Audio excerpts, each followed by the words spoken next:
Wasteland, the Pioneer Project. 100 billion pioneers have been forcefully inducted into the program.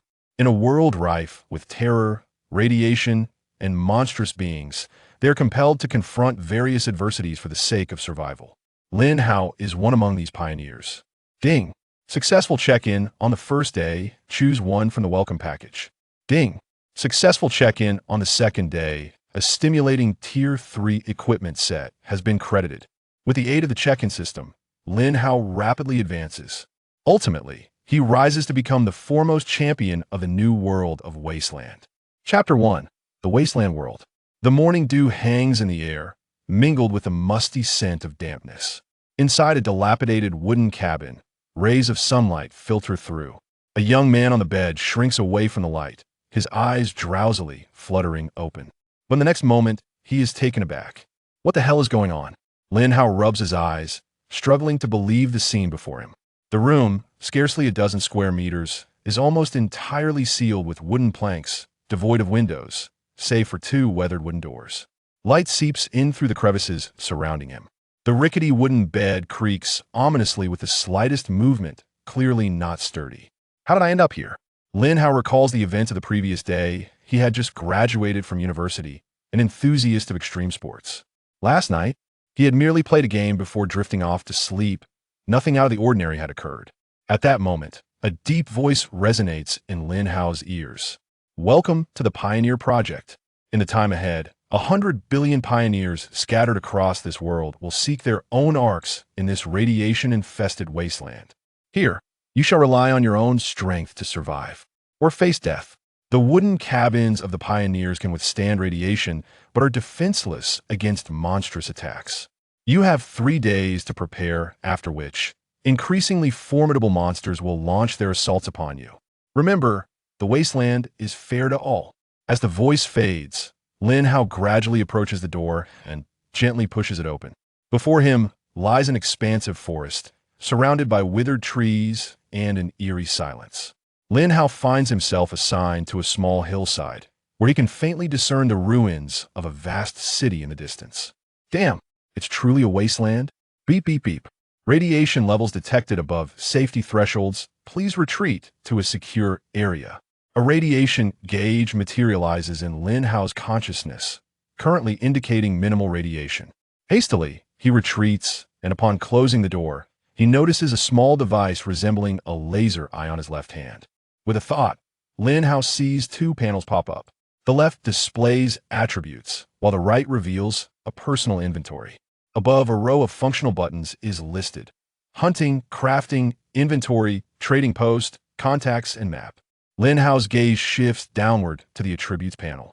Lin Hao, human pioneer. Current level: 1. Strength, 5. Agility, 6. Stamina, 5. Wisdom, 4. Physical condition: healthy, slight hunger. Overall evaluation: a novice pioneer. Lacking any special abilities, proceed with caution for survival. Lin Hao glanced awkwardly at his attribute panel. Although he was indeed an ordinary person, the panel was a rather painful blow to his self-esteem. Turning his gaze to the right, he noticed that the storage box was not particularly spacious, measuring 12 slots in height and 10 in width. The items stored within occupied varying numbers of slots, depending on their size. But fortunately, non-attribute items, such as potions, could be stacked. Inside the compartment lay 4 novice items. The 3 anti-radiation potions occupied a single slot. The Novice Stone Axe and Novice Stone Pick each took up 3 slots, while the Novice Stone Spear occupied 4 slots. Lin Hao tentatively reached out with his right hand to touch the potion. The moment his hand made contact with the display, the potion materialized in his grasp. Holding it up, Lin Hao furrowed his brow at the closed glass vial containing a vibrant green liquid. A slight shake revealed hints of crimson threads within the green, instilling the potion with an air of frightening mystery. Lin Hao swallowed hard, questioning whether this substance was truly safe to consume. Placing the potion back, he casually picked up a stone axe. After swinging it vigorously a few times, he found it satisfactory. However, upon closer inspection, it appeared rather crudely, a stone shaped like an axe head bound with coarse twine to a wooden handle, lacking in craftsmanship. The greatest surprise, however, lay in the chat channel located beneath the attribute and item panels. In any world, solitude is the most daunting adversary. Upon opening it, a whirlwind of conversations greeted him. One could only imagine the chaos when 100 billion people attempted to converse simultaneously. Could a mere dialogue box even contain such an influx? Currently, there were only two channels available, the World Channel and the Regional Channel. Lin Hao speculated that perhaps due to the novelty of their arrival, the wasteland world had yet to establish any notion of nations or families. Yet, what did the term region signify? How vast was it? And how many individuals resided within it? This concept remained shrouded in ambiguity. However, switching to the regional channel significantly improved the situation. At the very least, the text was now legible. What's going on? Give me a reasonable explanation. Where am I? I was drinking. How did I end up here? Can you all calm down a bit? Let me speak. Brothers, does anyone have food? I haven't eaten since I crossed over. No, I don't want to be here. I want to go home. Why am I in this dreadful place? Darling, are you there? Yes. Yes. Yes. The tones varied. Some expressed joy, others inquiry, some trepidation, and others merely stirred up chaos, resulting in utter disarray. Lin Hao sighed, uncertain of what to say. After examining the input method, he discovered that he could enter text into the chat window solely through thought. Hesitating momentarily, he ultimately decided to observe what others were discussing. Upon accessing the upper function keys, the hunting point unfolds like an encyclopedia. Indeed, the illustrations are entirely blackened, with only faint outlines of the monsters discernible yet. No information is provided. It appears that pioneers must embark on their own discoveries to accumulate records. Entering the crafting page, it indicates that a crafting station is necessary for viewing, prompting Lin how to temporarily explore other options. The inventory page resembles a three-dimensional chamber, allowing not only for the tallying of current supplies, but also for a vivid inspection of warehouse utilization. However, this warehouse? Lin Hao glanced towards another door in the room, sensing it was merely the opposite side of his wooden cabin. Gently pushing the door open revealed an empty room approximately 3 meters long, 2 meters wide, and about 2.5 meters high, capable of storing a considerable amount of items. Standing within, Lin Hao could peruse the warehouse's description. Wooden warehouse, connected to the pioneer's backpack. Items within the backpack can be directly stored in the warehouse, yet remote retrieval is not permitted. Lin Hao nodded. This meant that the items one could carry during excursions were limited, but any acquisitions could be directly deposited into the warehouse. The warehouse can prolong the freshness of food. Except for the owner or authorized individuals, no living entities are allowed to enter or inspect the personal warehouse. However, should the warehouse be compromised, all stored supplies will no longer be protected. Does this suggest that pioneers could potentially plunder one another? Returning to the wooden cabin, Lin Hao continued his exploration. The trading post facilitates the free exchange of goods among pioneers, featuring a search function that swiftly aids in locating desired item information. Someone had discarded a pioneering stone axe in exchange for 9,999 iron blocks. Lin Hao smiled slightly. It was likely an attempt at trading. He too tossed his stone axe onto the platform and noticed that he could freely set the items and quantities he wished to exchange. Opting not to list it, he promptly canceled the action. He continued to examine his contacts and the map. The contacts displayed as blank, and the map remained entirely dark, uncharted. In truth, Lin Hao yearned to delve deeper into his research. However, time is of the essence. Rather than pondering here, it would be wiser to venture outside and assess the surrounding circumstances. With 3 bottles of anti-radiation potion on hand, and recalling the monster onslaught anticipated in 3 days, Lin Hao surmised a daily consumption of 1 bottle. Without hesitation, he opened a bottle, struggling to grasp the vibrant green liquid. Gritting his teeth and closing his eyes, he summoned the courage of a gallant sacrifice and downed the potion in one go. Chapter 2, Pioneer Gift Pack. Choose one. Just as Lin Hao prepared to step outside, a voice echoed in his mind. Congratulations, host. The sign-in system has been bound, and the first day of sign-in has commenced. Would you like to sign in? Yes, of course. Lin Hao's eyes widened in disbelief. A system? I actually have a system? Congratulations, host. You have completed the sign-in. You may choose one of the 3 beginner gift packs. Lin Hao gazed in amazement at the 3 resplendent golden gift packs before him. Gift Pack A. the Diligent Prosperity Package. Gift level, safe. Contents, Novice Soldier, Shovel 1, Fertilizer 1, Bok Choy Seeds 1. The industrious path to wealth is tailored specifically for diligent players. Planting seeds today, sprouting in 2 days, and growing leaves by the 3rd day. The humble bok choy not only satiates hunger, but also replenishes hydration. Gift Package B, the Joyful Ascension Bundle. Package level, exuberant. Contents, 3 days worth of meat, 3 bottles of aged white liquor, a 1-tin exchange with a renowned instructor, and an additional piece of rope. The meat consists of 3 portions, each of roasted chicken, pig's trotters, and generously sized grilled oysters. The Joyful Ascension Bundle is designed for hedonistic players, a toast to distant lands, another to death, 3 days free of worries, and 4 days spent lounging.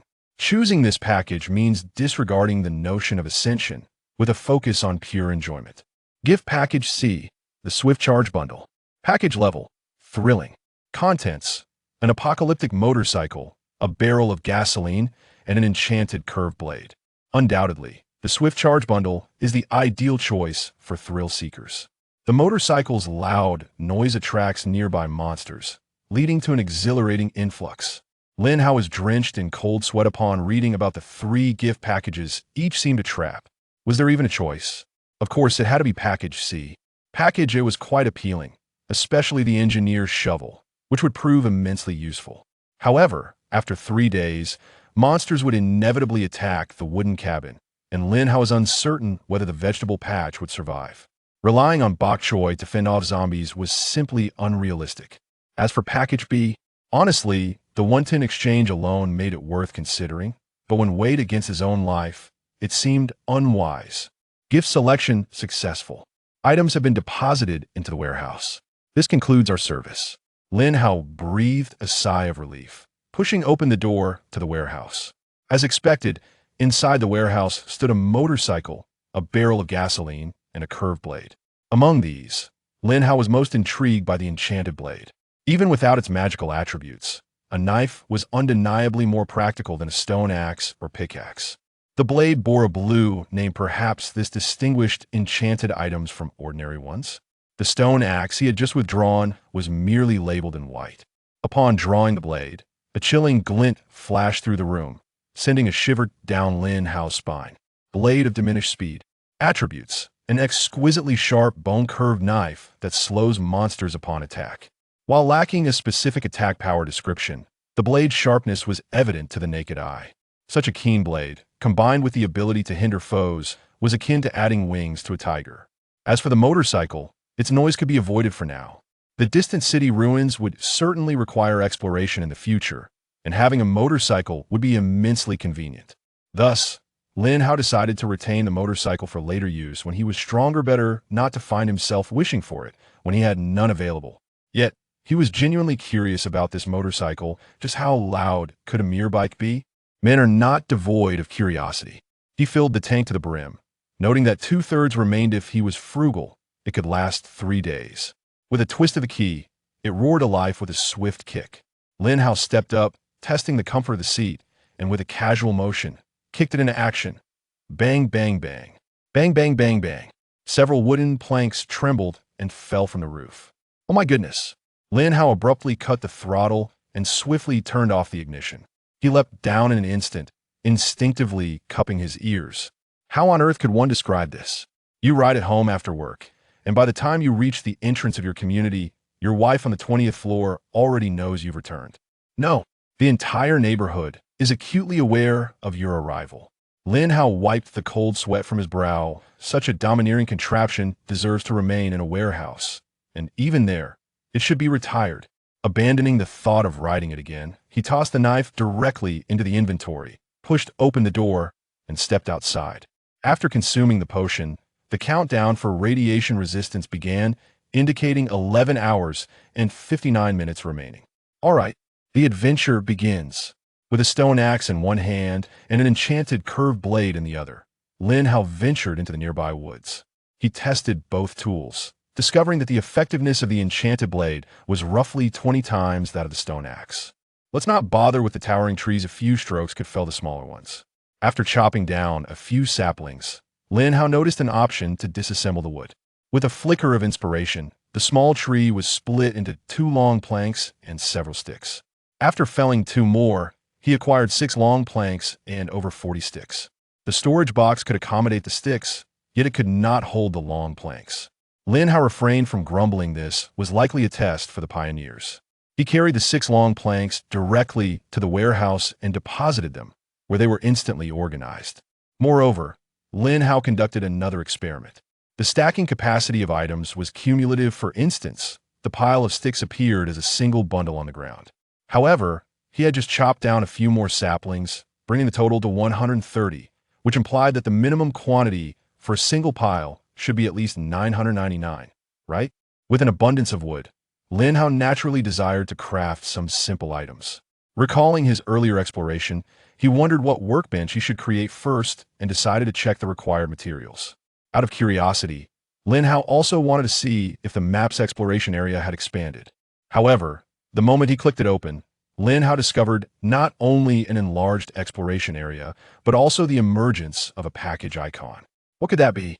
Lin Hao's face was a canvas of bewilderment. Chapter 3. The Attack of the Wild Wolf. Gazing at the map, Lin Hao navigated his way forward. The map was translucent, allowing him to move ahead while requiring some adjustment. Gradually, he arrived at the site where he had previously felled trees, only to discover a cloth bag concealed within the nearby thicket.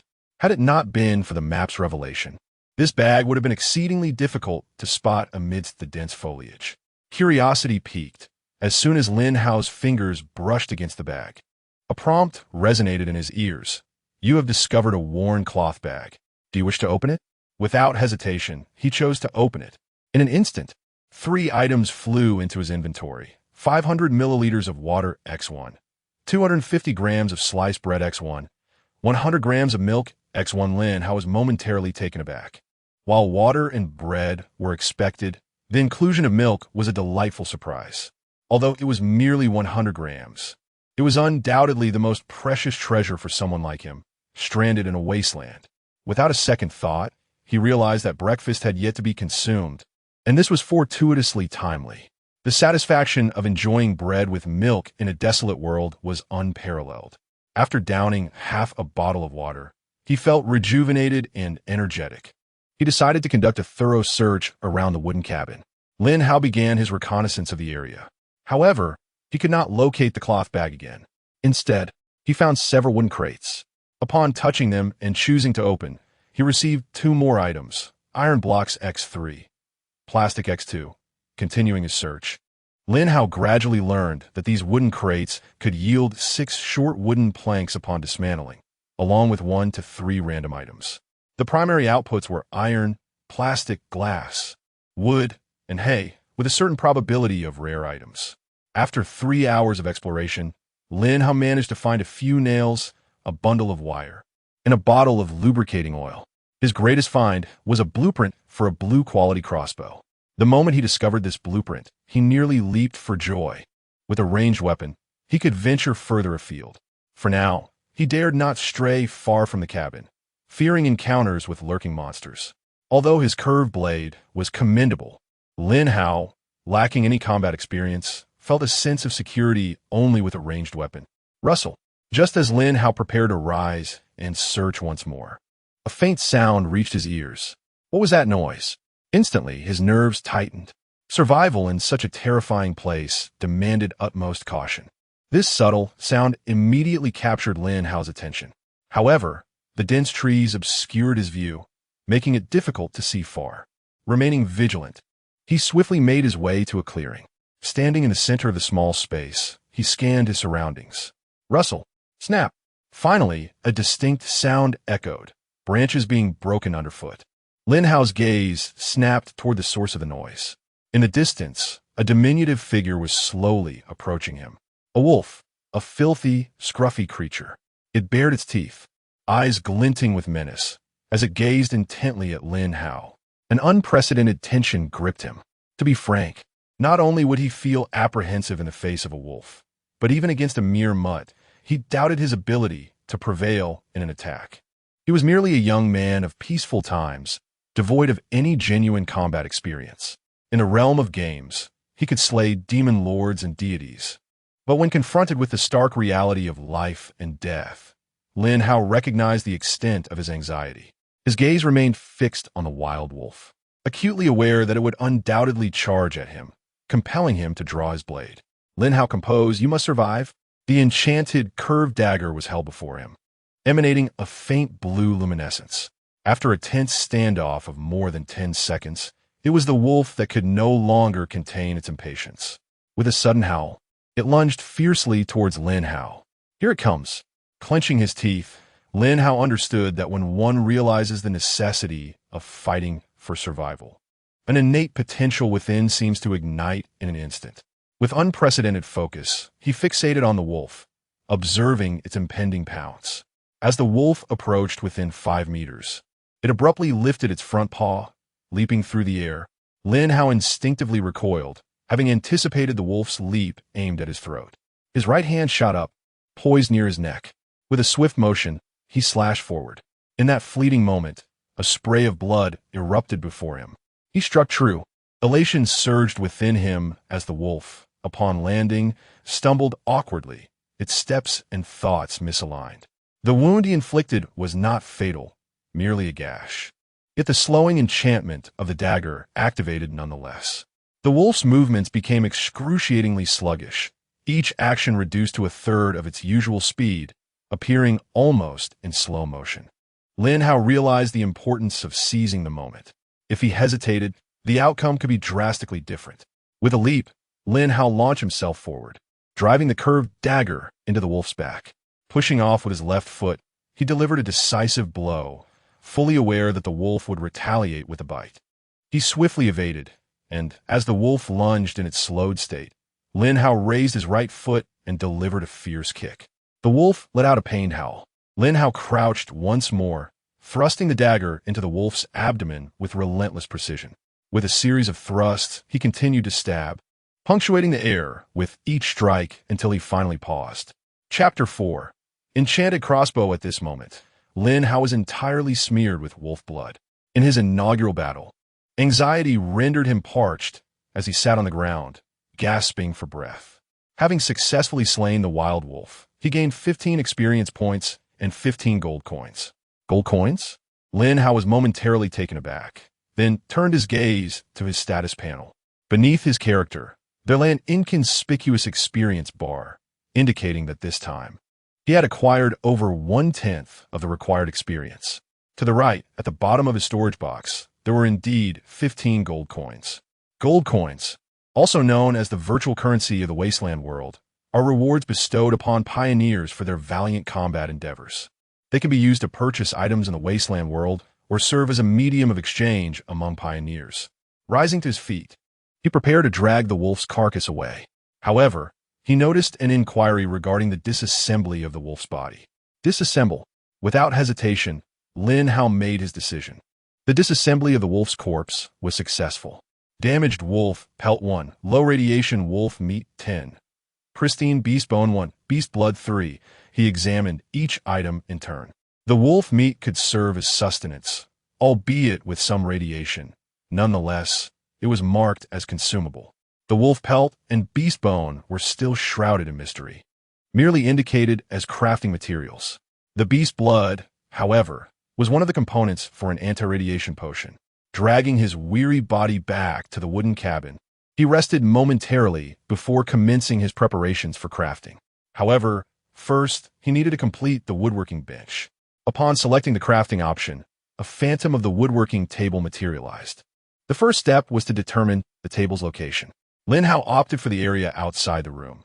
The interior was too cramped and poorly lit. The exterior not only boasted ample light, but also provided sufficient space for convenience. With 30 short wooden planks required, Lin Hao found himself slightly lacking. However, he could convert long planks into 2 short ones. Without a second thought, he gathered 15 iron blocks. As he observed the progress bar moving, the clinking sounds echoed around him. In just a minute or two, a woodworking bench measuring 2 meters long and 1 meter wide was completed. Simultaneously, a notification chimed, crafting experience 30. Placing both hands on the crafting table, a display emerged above, showcasing all the wooden tools he could create along with their crafting instructions. The crafting table is a workstation that assists pioneers in completing their crafts automatically.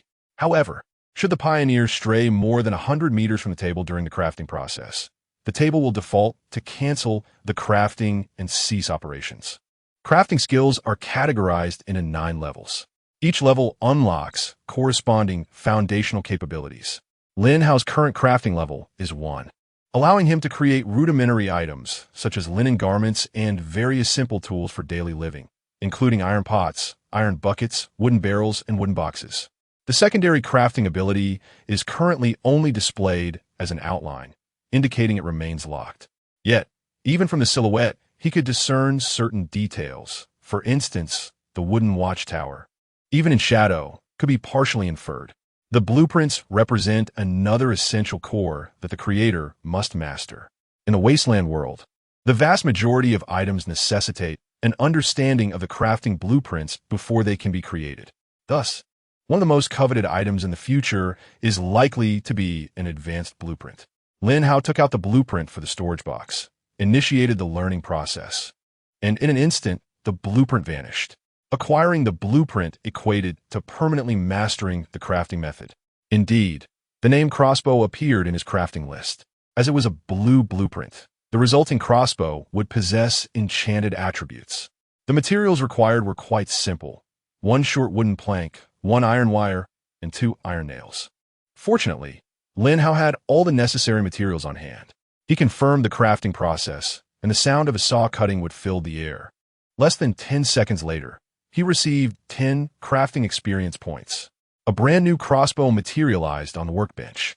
Penetrating crossbow range, 500 meters effective range, 50 to 200 meters durability, 90 attributes. The enhanced stretching capability of the crossbow increases the penetrating power of its bolts.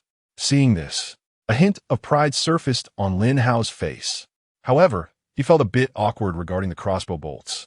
Since they required iron, he needed a furnace for the forging stage. At present, with the scant amount of iron he possessed, he could not forge iron arrowheads. Lin Hao remained undeterred. If one day was not sufficient, with a little more time, anything could be achieved. He casually crafted a small wooden quiver as a means of practice. The workbench sprang to life once more, granting him 1 crafting experience point. Lin Hao hardly paid attention to this experience, eagerly fitting the crossbow with its bolts. He found a large tree and stood approximately 20 meters away, releasing an arrow. Whoosh! The sound of the arrow slicing through the air echoed. The wooden bolt embedded itself into the trunk of the tree, the tip sinking in by about an inch. How impressive! Lin Hao marveled in delight. Was the power of a wooden bolt truly this formidable? If he equipped it with iron arrowheads, defeating a wild wolf would pose no challenge at all.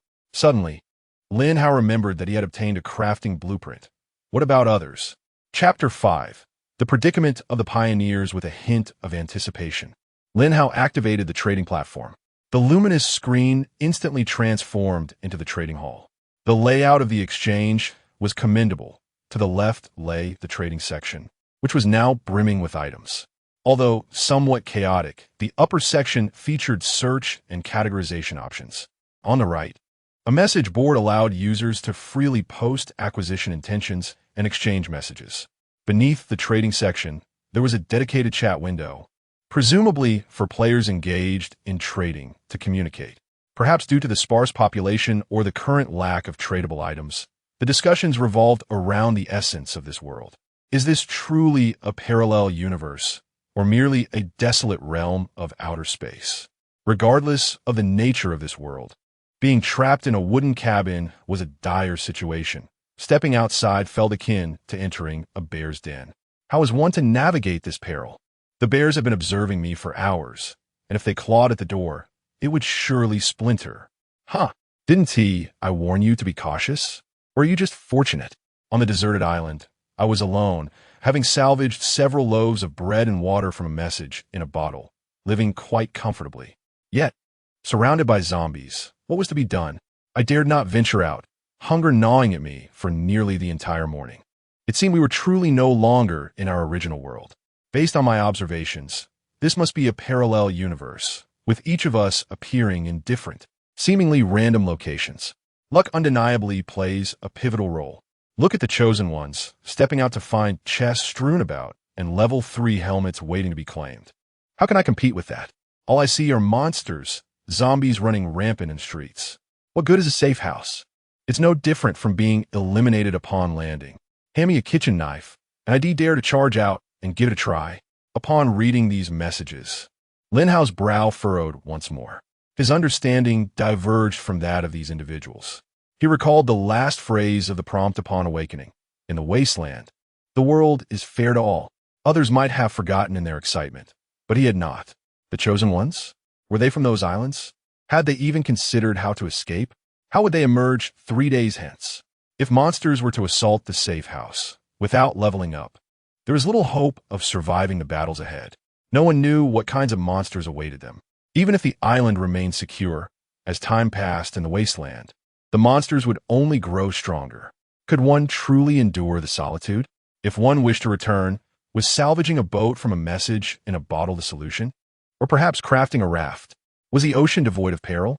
Thus, those who currently basked in happiness might soon find themselves in dire straits. Conversely, those facing danger were not faring much better. An abundance of monsters might facilitate rapid growth, yet they were merely ordinary individuals with scant combat experience. In the absence of weapons, an overwhelming number of monsters was hardly advantageous. Thus, the concept of chosen ones was illusory.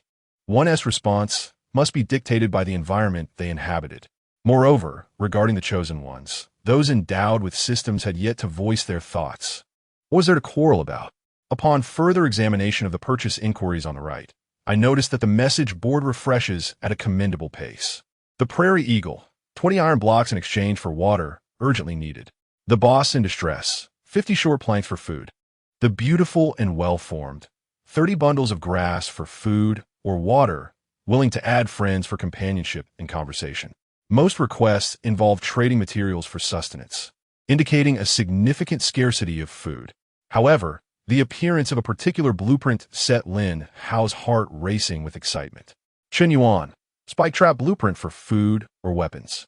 The spike trap serves as a defensive mechanism, laid upon the ground, capable of triggering an attack when monsters approach. Goodness, they're selling this? Lin Hao's eyes widened in astonishment. It is worth noting that in 3 days, the monsters will arrive. Regardless of their number, laying down a series of spike traps outside his house would effectively deter them. If it were him, such a valuable item would never be offered in exchange. Chapter 6. The Arrival of Haonan from Baijiawan Brother. Are we exchanging the weapon for the spike trap blueprint? Lin Hao inquired cautiously. After all, he possessed an enchanted crossbow of considerably higher quality. Surely he ought to gain something more in return. What weapon do you have? A bow would be preferable. Lin Hao smiled slightly, sensing the enthusiasm for ranged combat. A bow? I don't have one. Come on. Then there's no exchange. Crossbow. You have a crossbow? Indeed, but I lack a standard white-grade one. Lin Hao replied with feigned innocence. Come on. Any other quality will suffice. I'm not picky. The other party's excitement was palpable. Lin Hao scoffed lightly. You certainly have the upper hand, but I would be at a disadvantage, my friend. Just look at this blue enchanted crossbow with piercing enhancements. Before Lin Hao could finish his sentence, the young man on the other end became even more animated. Brother, let us do it. I'll add some items. What do you have? Well, I can give you 30 pieces of iron and 20 wooden planks. How does that sound? Lin Hao fell silent, allowing the tension to build. The young man's impatience grew. Brother, with those materials, you can craft quite a few weapons. After some contemplation, Lin Hao suggested, how about you add 30 pieces of stone? I'll also throw in 100 crossbow bolts. What do you say? Deal. The other party did not hesitate. Lin Hao smiled slightly. Hold on, I just realized I don't have that many crossbow bolts made. Let me create them for you now. All right. Lin Hao began crafting the bolts, producing 100 crossbow bolts with just 20 wooden sticks. This also granted him an additional 10 points of crafting experience. He then approached the young man again, and they completed the transaction across the void. They even added each other as friends, for the young man would need Lin Hao's assistance in the future when he required crossbow bolts. Without the blueprint for the crossbow, he couldn't craft the bolts either. However, Lin Hao opted not to reveal his true name, having just updated it in the trading hall to Haonan from Baijiawan. Hey, brother, that's not fair. Within moments, the young man named Chen Yuan sent Lin Hao a message. Oh, what's the matter? Lin Hao responded, feigning confusion. Brother, I asked for crossbow bolts, not 50 pairs of chopsticks. What's going on? Lin Hao sighed. Ah, those are indeed crossbow bolts. You can test their power. Crafting iron arrowheads requires a furnace crafting station, and I doubt anyone has one at the moment. Oh, well, that is fine then. Brother, please notify me as soon as you can craft them. I want to let you do it for free. Lin Hao ended the conversation and resumed his study of the spike traps. Crafting the spike traps also required a specific item, a furnace. However, creating a furnace necessitated 500 iron blocks, and with a chest yielding only 2 blocks, when could it possibly be built? There was no alternative. To acquire what he needed, he would have to rely on trading. Glancing at his remaining iron wire, he noted that it was simple enough to gather, but the crossbow strings were irreplaceable. He crafted everything he could, ultimately producing 7 wire crossbows. Selling each crossbow for 50 pieces of iron would be far from sufficient. Lin Hao pondered that his was a blue enchanted crossbow. He had just added 30 pieces of iron to the blueprint and still needed to incorporate wooden planks and stone, didn't he? Simply tossing up 2 of them would demand 100 iron blocks. This was a direct listing, available for trade with everyone. Among the hundreds of billions of adventurers, surely some possessed a stroke of good fortune. Observing the crossbow, Lin Hao mused that had it not been for the fact that only a few hours had passed since the start of the adventure, and everyone truly lacked any valuable items, it would not have been priced so low. He wished for 200 blocks, but in 3 hours. Would anyone have managed to gather such wealth? Yet, Lin Hao had underestimated the prowess of the adventurers. The crossbow arrows listed were instantly snatched up. Lin Hao was taken aback, nearly grinding his teeth in frustration. He had sold them too cheaply. However, he was not so benevolent. Having just listed the crossbow, he promptly put up 2 quivers as well, each still priced at 100 iron blocks. He could only wonder if the 2 gentlemen who had acquired the crossbows were cursing under their breath at that moment. Chapter 7. A profitable venture after a brief wait. Lin Hao noticed that the crossbow arrows remained stationary. With no other choice, he reluctantly released a 3rd crossbow for sale at the price of 200 iron blocks. Instantly, a multitude of individuals began to curse the vendor of the crossbow arrows on the public screen. Although many had not made a purchase, it did not mean they were oblivious to the transaction. The trading hall was bereft of genuine items, and suddenly a weapon appeared, strikingly conspicuous. What on earth is this? Just a moment ago, it was priced at 100, and now it has skyrocketed? Indeed, the crossbow arrows were still priced at 100. This scoundrel is utterly deceitful. No purchases, no purchases, he has lost his mind. Even without the crossbow, we shall survive. In the midst of their chatter, the crossbow was gone. Ultimately, a wise individual attempted to smooth over the situation. Look, no one bought it. He must have taken it down, right? The speaker's confidence seemed to wane. Could he possibly remove it after just displaying it? It was evident that someone had indeed purchased it. Yet, the crossbow arrows remained unsold. Lin Hao grew concerned that if he pressed these individuals too hard, they might resort to crafting their own arrows. Although they lacked the blueprints, surely they could whittle their own wooden sticks. No. These are all potential customers. We cannot let them all become self-sufficient, or else the demand for crossbow arrows would plummet. Lin Hao made an adjustment, pricing the iron blocks at 50, and in an instant, the 2 arrow bags vanished. Now, this was getting entertaining. With 3 crossbows and 2 arrow bags, one of them would certainly need to be crafted by hand. Lin Hao promptly closed the trading window, allowing that scoundrel to stew in anxiety for a while. The crossbow could not be sold at this moment. Its value would only increase over time. Currently, there were no goods available, and with prices high and cash scarce, there was little to be gained. Once the furnace was established, he could indeed sell some arrows. With 500 iron in hand, Lin Hao immediately began the construction of the furnace. This time, the process took longer than anticipated, and he waited quite a while for the furnace to be completed. Meanwhile, his manufacturing experience skyrocketed by 50 points. Although there was no crafting blueprint for crossbow arrows, an option for iron arrows appeared. The crucial detail was that once his crafting level reached level 2, Lin Hao was convinced that the design would resemble the iron wire he had acquired. As long as he could produce iron wire and nails, his crossbow arrow business would flourish. However, the conundrum lay in the fact that his crafting experience had surpassed 100, yet he had not leveled up. The crafting level did not display experience, leaving Lin Hao unaware of how much more was needed. It was understandable that crafting levels differed from character levels. Small arrow bags were unremarkable. Large arrow bags were costly and challenging to sell. Lin Hao opted to create intermediate arrow bags, exchanging 50 iron crossbow arrows for 100 iron blocks and 50 short wooden planks. After pausing for 2 minutes, he completed the next batch, only to find that the previous stock had already sold out. With 5 iron blocks, he turned a profit of 95 blocks. This venture was undeniably lucrative. He listed 2 more bags, and ultimately they too were sold. Now, Lin Hao took a moment to assess his assets. Iron blocks, 328. Wooden planks, 220. Plastic, 27. Glass, 13. Hay, 46. Lubricating oil, 1. Tattered wolf pelt, 1. Low radiation wolf meat, 10. Intact beast bones, 1. Beast blood, 3. Although the assets are limited, the carpenter's bench and furnace have been constructed. It is believed that, after less than 4 hours of pioneering, the number of individuals capable of crafting these 2 items does not exceed 10. Once again, preparations commence for creating spike traps. Each spike trap requires 10 units of iron and 5 short wooden planks, allowing for the construction of 30 sets. Each spike trap grants an experience of 10 points. Upon completing all 30 spike traps, a total of 300 points in crafting experience was accrued. However, to my astonishment, this still did not result in a level up. This time, even Lin Hao felt somewhat overwhelmed.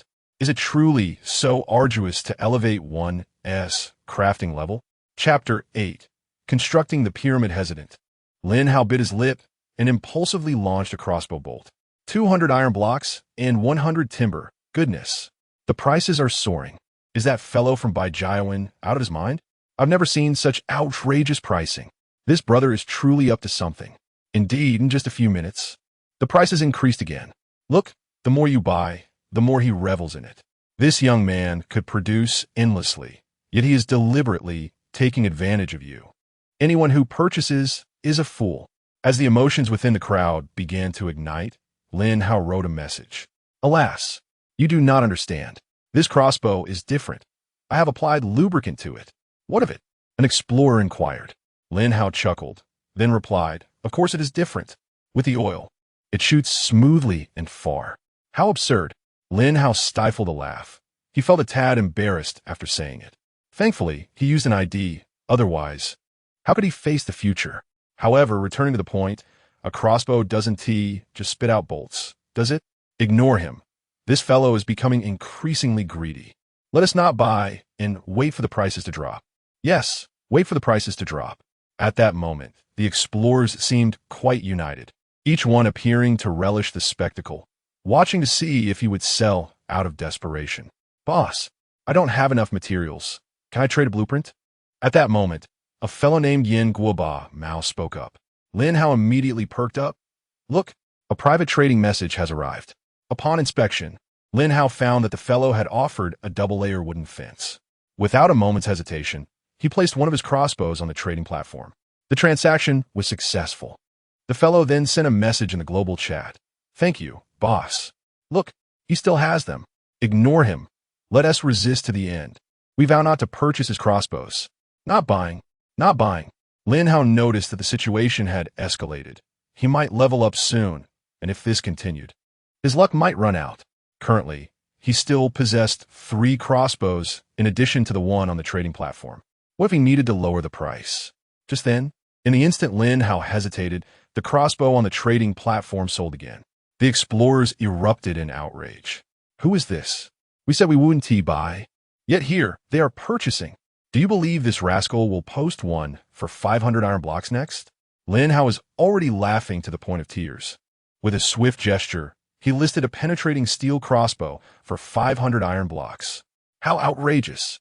At this moment, Lin Hao paid no mind to the ruckus of the crowd. He had only 2 crossbows left. Selling or not was inconsequential. Listing them was merely a small provocation for those fellows.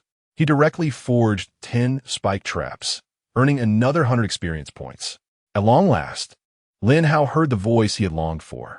Manufacturing level ascension to level 2. In an instant, the array of items Lin Hao could create expanded significantly. He could now reconstruct the basic wooden walls anew. Although the quaint cabin was constructed of timber, it had fallen into disrepair. Lin Hao was now able to renovate it with pristine walls. Simultaneously, the newly acquired double-layer fence could be constructed immediately. Each segment of the double-layer fence required 10 wooden sticks. Wooden sticks? At last, Lin Hao understood why he had gathered so many. Opening the trading window, it was clear that the crossbow could not be sold. Lin Hao jested, "Are you all serious? This is the last crossbow. If you wish to purchase, do so quickly. The price has changed." In an instant, players lamented, "This is outrageous. 3,000 wooden sticks? Is this meant to construct a pyramid?" Chapter 9. Roasting wolf meat, 3,000 wooden sticks? Is that exorbitant? Not particularly, but the issue lies in the peculiar nature of what Lin Hao desires. Who, in their right mind, would toss such a quantity of wooden sticks into a warehouse? Many might overlook them, opting instead for wooden planks, which appear to be more valuable for trading, don't they? However, Lin Hao fell silent, showing little interest in the trading post.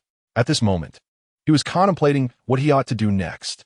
With noon approaching and hunger setting in, Lin Hao decided to build a campfire. Although the furnace contained flames, it served merely as a forging tool, and its fire was of no use for cooking. Lin Hao hadn't scavenged much from the crates, so he spent 20 coins to acquire a piece of flint. By gently striking 2 stones together, sparks flew, and before long, a fire blazed in the campfire. Setting up a wooden rack, Lin Hao settled beside the fire to roast the meat, all the while pondering his plans for the afternoon. He needed to construct a fence. Only then would he feel secure enough to sleep. The house also required some repairs.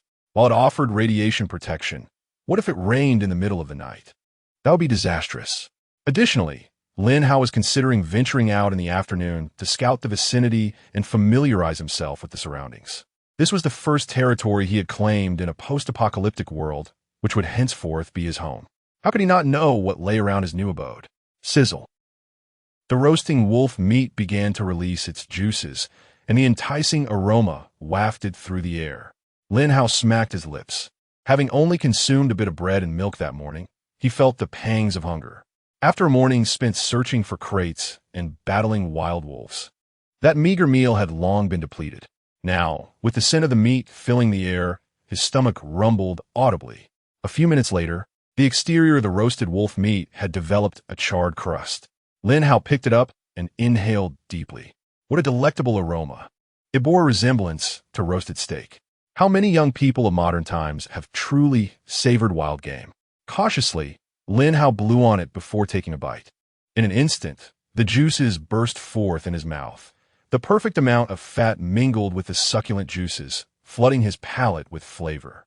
The outer layer was crispy, while the interior was astonishingly tender, each bite filling him with bliss. The only downside was that the meat was somewhat coarse and a tad dry. Alas, if only he had some seasoning or a pressure cooker. If the wolf meat were to be stewed, oh, what a delight that would be. Leaning comfortably against the outer wall of the wooden house, Lin Hao exhaled warm, fragrant breath and cautiously swallowed. His gaze wandered to the distant ruins of a city. Were there truly other humans there? Shaking his head, he took another generous bite of the roasted meat, savoring the flavors. Opening the chat window, he chewed on the meat while perusing the messages from others. Since he had opted for the regional channel before closing the window, he found himself still within that channel upon reopening it. Lonely wolf, wow. I find myself utterly famished. Is there anyone who could possibly provide me with sustenance? I would gladly acknowledge him as my elder brother. Soft-spoken maiden, woe is me. Who might assist me? I am a 22-year-old girl with measurements of 88, 61, and 90. Would anyone be so kind as to befriend me? Lonesome wolf, alas. Fair lady, everyone is currently confined within the safety of their shelter. Even if you were a celestial being, it would avail you naught. Save your strength. Chapter 10. The Pioneers of the Region Mr. Bai. Why? Why treat me this way? I have several publicly listed companies. Why must I suffer hunger here? Whoever brings me back, I will reward them 30 million. Mungyak Hai. Did the beauty upstairs send the coordinates? Soft girl, coordinates? You little brat, stay put. I'm about to starve to death. Whoever gives me a piece of bread, I'll chat with them while riding a horse. Mendiak guy. Miss, don't you understand? If you ask for a kiss, they might help you. Soft girl, damn. Lonely wolf, haha. Little sprout is indeed a little sprout. Alas. No, my stomach is growling again. Lin Hao frowned and took a bite of the roasted meat, utterly speechless. Did these folks truly believe such antics would procure food? In truth, when faced with adversity, everyone is frightened. Yet, if one dares to step forth bravely, often the issues resolve themselves. As for that soft girl, it is somewhat forgivable as she is merely a young girl. But what about this lonely wolf? Are you also a timid girl? Mister. Bye. Is there anyone willing to listen to me? 30 million is a fortune you will never possess in your lifetime. Lonely wolf. Bye, are you done yet? If we could return, who would still be here whining? Soft girl. Exactly, a bunch of old bastards pretending to be dignified in front of others, yet behind the scenes, they are as despicable as they come. It's disgusting. It's the apocalypse, and you still think your measly cash holds value? Mr. Bai, what do you mean? Did I ever promise you anything? Soft girl, promise? Please. Just looking at your wrinkled self is revolting. Lonely wolf. How would we know? Soft girl, get lost. After a while, the chat window fell silent. Lin Hao observed the conversation, taking another bite of wolf meat. This is a wasteland, governed by its own survival rules. Lin Hao did not wish to refrain from helping them. However, what would he gain in return? A mere thank you. Or perhaps a few days of them incessantly asking him for food. Nevertheless, as a fellow human being, Lin Hao did not want to lose his inherent kindness. Standing up, Lin Hao crafted 4 small knives at his forge. These were basic tools, not particularly advanced weaponry. However, if they could not survive 3 days even with this protection, they were destined to be eliminated. Lonely wolf. Thank you, esteemed one. Soft girl. Thank you, young sir, but I'm still too frightened. Wow. Long live the young sir. Mingya Kai appeared quite excited. Little brother, if we can return, I'll give you 3 million. Mr. Bai chimed in as well. Lin Hao chose their names for remote transactions, and thus, all 4 received Lin Hao's daggers. Beijia Bei Haonan. Let us go. Strive to survive. What the heck? The big shot selling crossbows is in our region? Greetings, esteemed one. Greetings. Greetings. Esteemed one. How does one obtain the blueprint for crossbow arrows? Esteemed one. What level are you now? In the forthcoming moments, the chat window was suddenly engulfed by a whirlwind, rendering everything invisible. Lin Hao shook his head. Realizing that conversation was futile, he took a few bites of the wolf meat. Inside the small cabin, half a bottle of water remained. Lin Hao drank half of it. Acknowledging his uncertainty in procuring more water, it was prudent to conserve what he had. He carefully placed the remaining water bottle in his backpack, reflecting that his earlier carelessness in leaving it strewn about the cabin was rather rash. Perhaps this was indeed his sole hope for survival. Chapter 11. Harvesting water resources in the desolate mountains. Lin Hao ceaselessly circled around his room. However, the circles he traced grew increasingly expansive. The number of crates available for scavenging diminished progressively. The initial provisions provided by the pioneers were rather meager. Timber was primarily sourced from trees, and stones were abundantly available in this mountainous terrain, which lacked nothing but iron. Unfortunately, iron was exceedingly scarce. As for plastic, it was virtually unattainable outside of wooden boxes.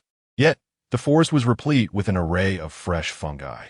Lin Hao gathered a few, but a wave of uncertainty washed over him. He recognized none of these mushrooms. Just as he was about to discard them, he suddenly recalled the hunting guide he possessed. Upon opening it, he was pleasantly surprised to find the mushrooms he had encountered prominently displayed at the top of the guide, illuminated for identification. Flower mushroom, non-toxic, a delectable fungus with practical uses. Eternal mushroom, non-toxic, one of the most cherished gourmet mushrooms prior to the apocalypse, renowned for its exquisite flavor and rich nutritional value. Promoting longevity, yellow poison mushroom, toxic, capable of producing a substantial amount of aflatoxin, carcinogenic. In shock, Lin Hao hastily discarded the yellow mushroom, horrified by the aflatoxin staining his hands. He quickly sought out a nearby leaf to wipe his hands. Though the moisture on the leaf was scant, it proved somewhat effective. Suddenly, Lin Hao was struck with a realization. Leaves. If he could find plastic bags to cover the plants outside his cabin, wouldn't they yield water? This was, in essence, a straightforward dilemma. However, when one finds themselves thrust into a post-apocalyptic world, the ability to promptly devise solutions can truly be a challenge. Not everyone possesses the foresight to plan for the future upon transitioning into a wasteland. Lin Hao now recognized that it wasn't too late to contemplate these matters. Plastic bags? Lin Hao hesitated, recalling that he had not seen an option to create plastic bags.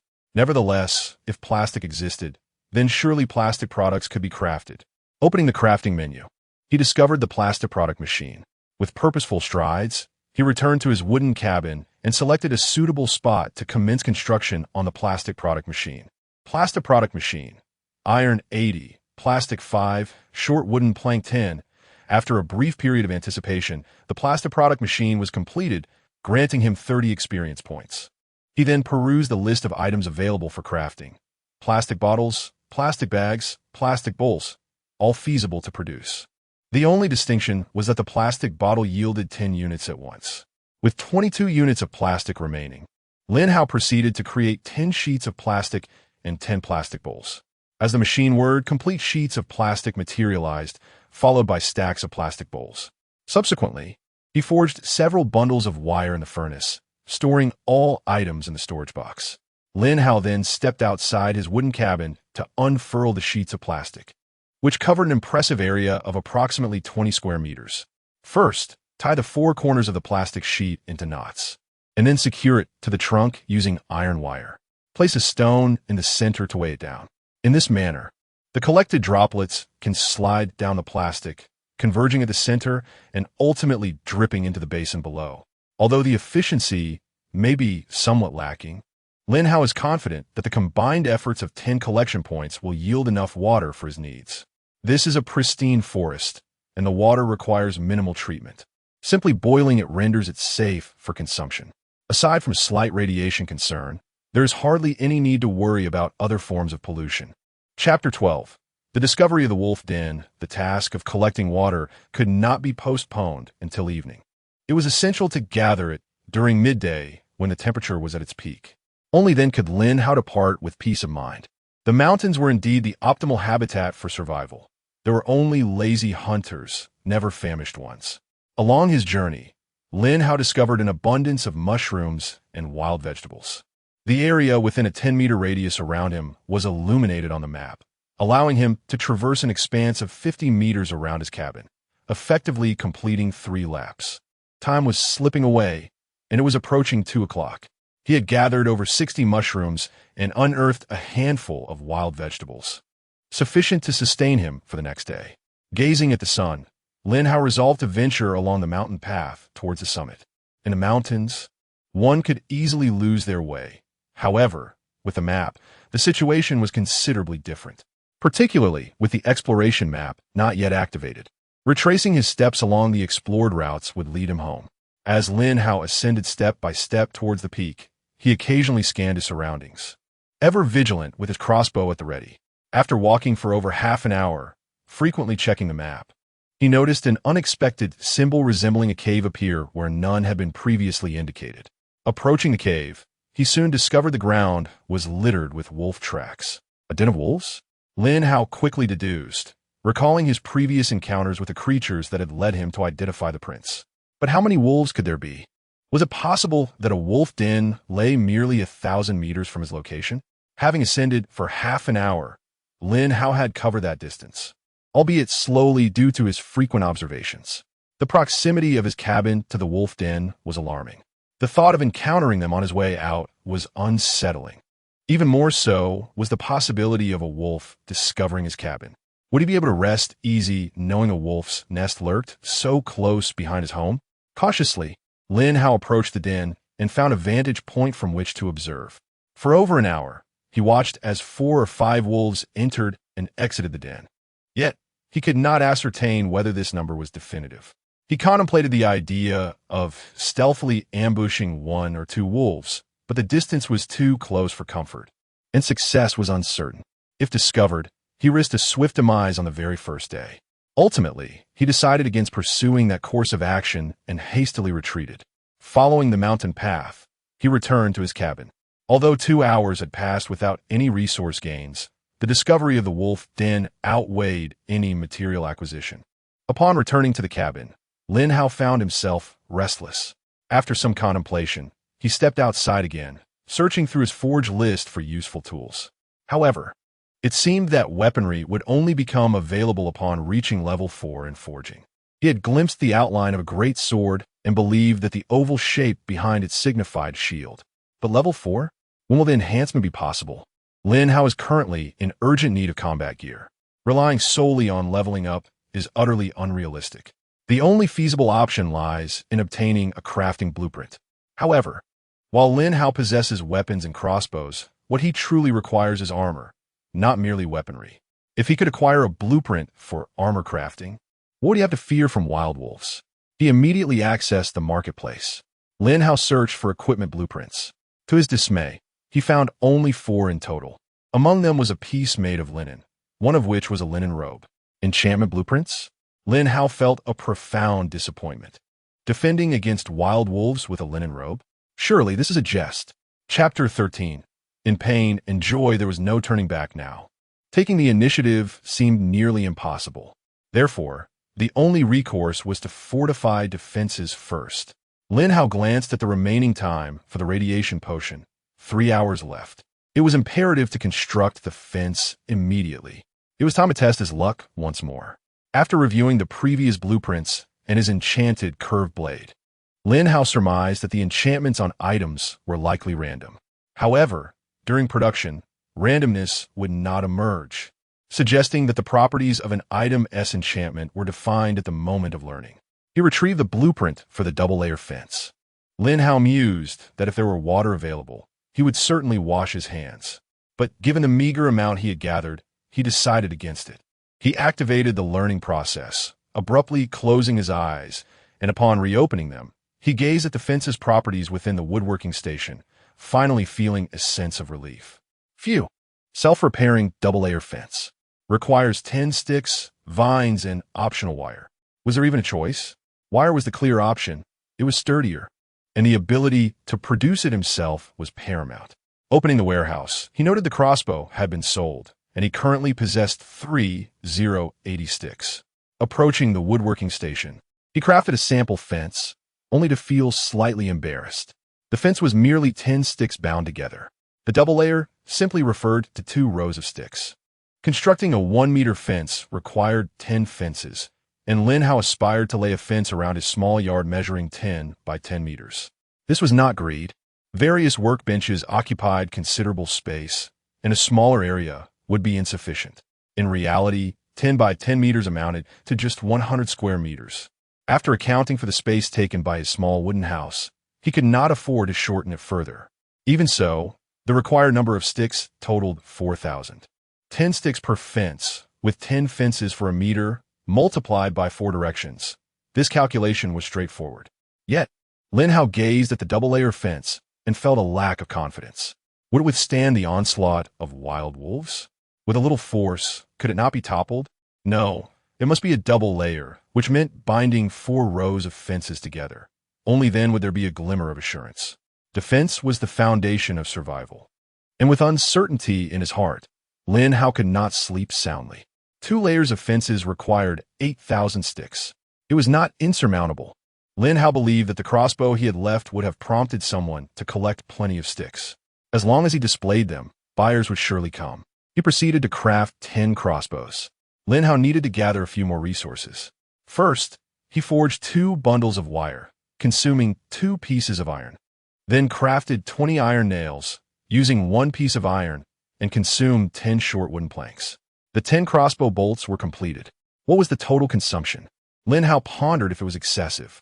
In total, 10 wooden planks and 3 pieces of iron? He glanced at the trading window. After a day, was there truly no one with other blueprints? Could the trading post really lack weapons? The answer was a resounding yes. Throughout the day, a considerable quantity of weapons had been produced.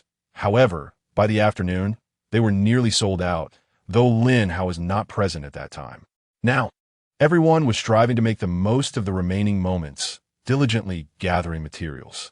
Indeed, a brief lull had occurred. Lin Hao gritted his teeth, repeatedly reminding himself that he was not merely selling at cost. What he offered was his craftsmanship. With a swift motion, he listed the crossbow arrows, 3,000 wooden sticks. The instant the items went live, Lin Hao felt an unsettling pang in his conscience, realizing that being overly ruthless could indeed bring pain. Yet, there's a saying that pain and joy often coexist. Isn't there?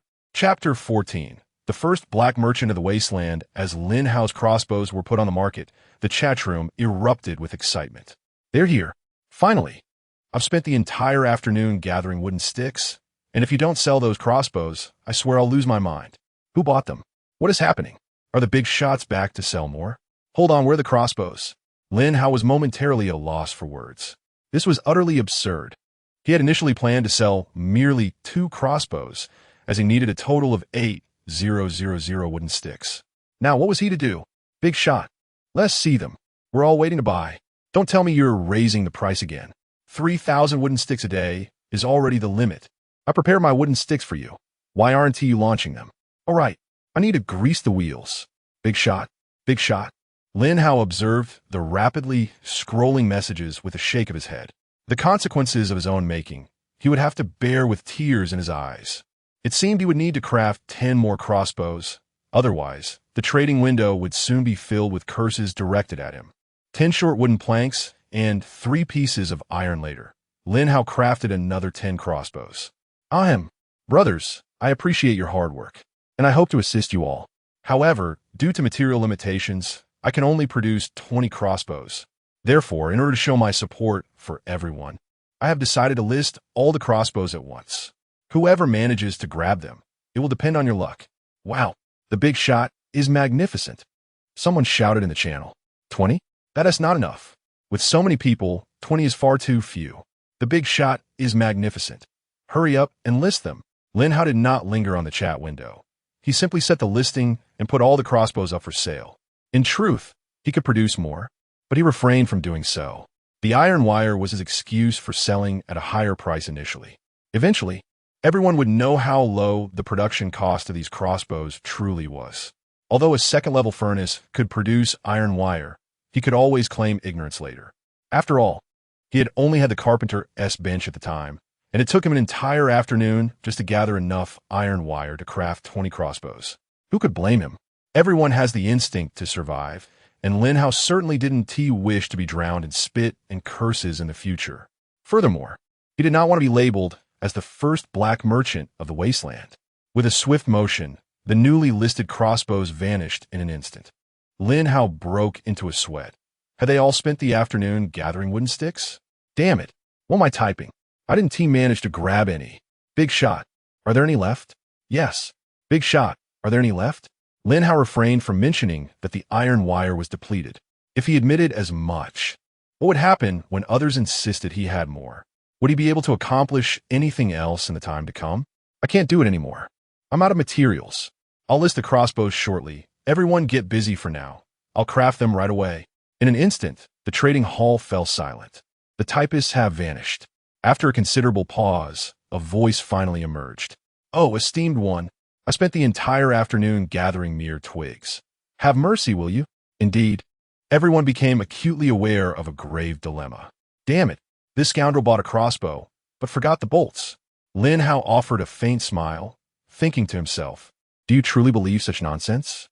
Does one chop wood without traversing the path? Is it possible to walk without encountering a chest? Nevertheless, he decided to type a brief message. Fear not, the crossbow bolts shall not see a price increase.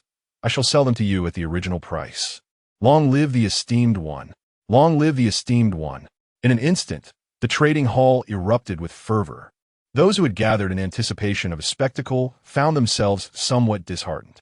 This does not align with your unscrupulous merchant nature.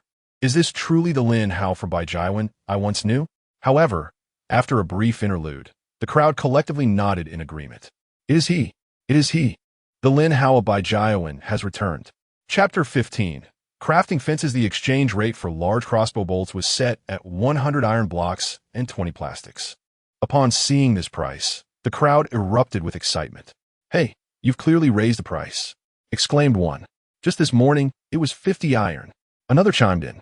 "Indeed, you just said there would be no increase, and now it's gone up. Is this how one conducts business?" Lin Hao interjected with a message. "Read carefully. This is for a large quiver containing 100 bolts. This morning, the 50-bolt quiver was priced at 50 iron.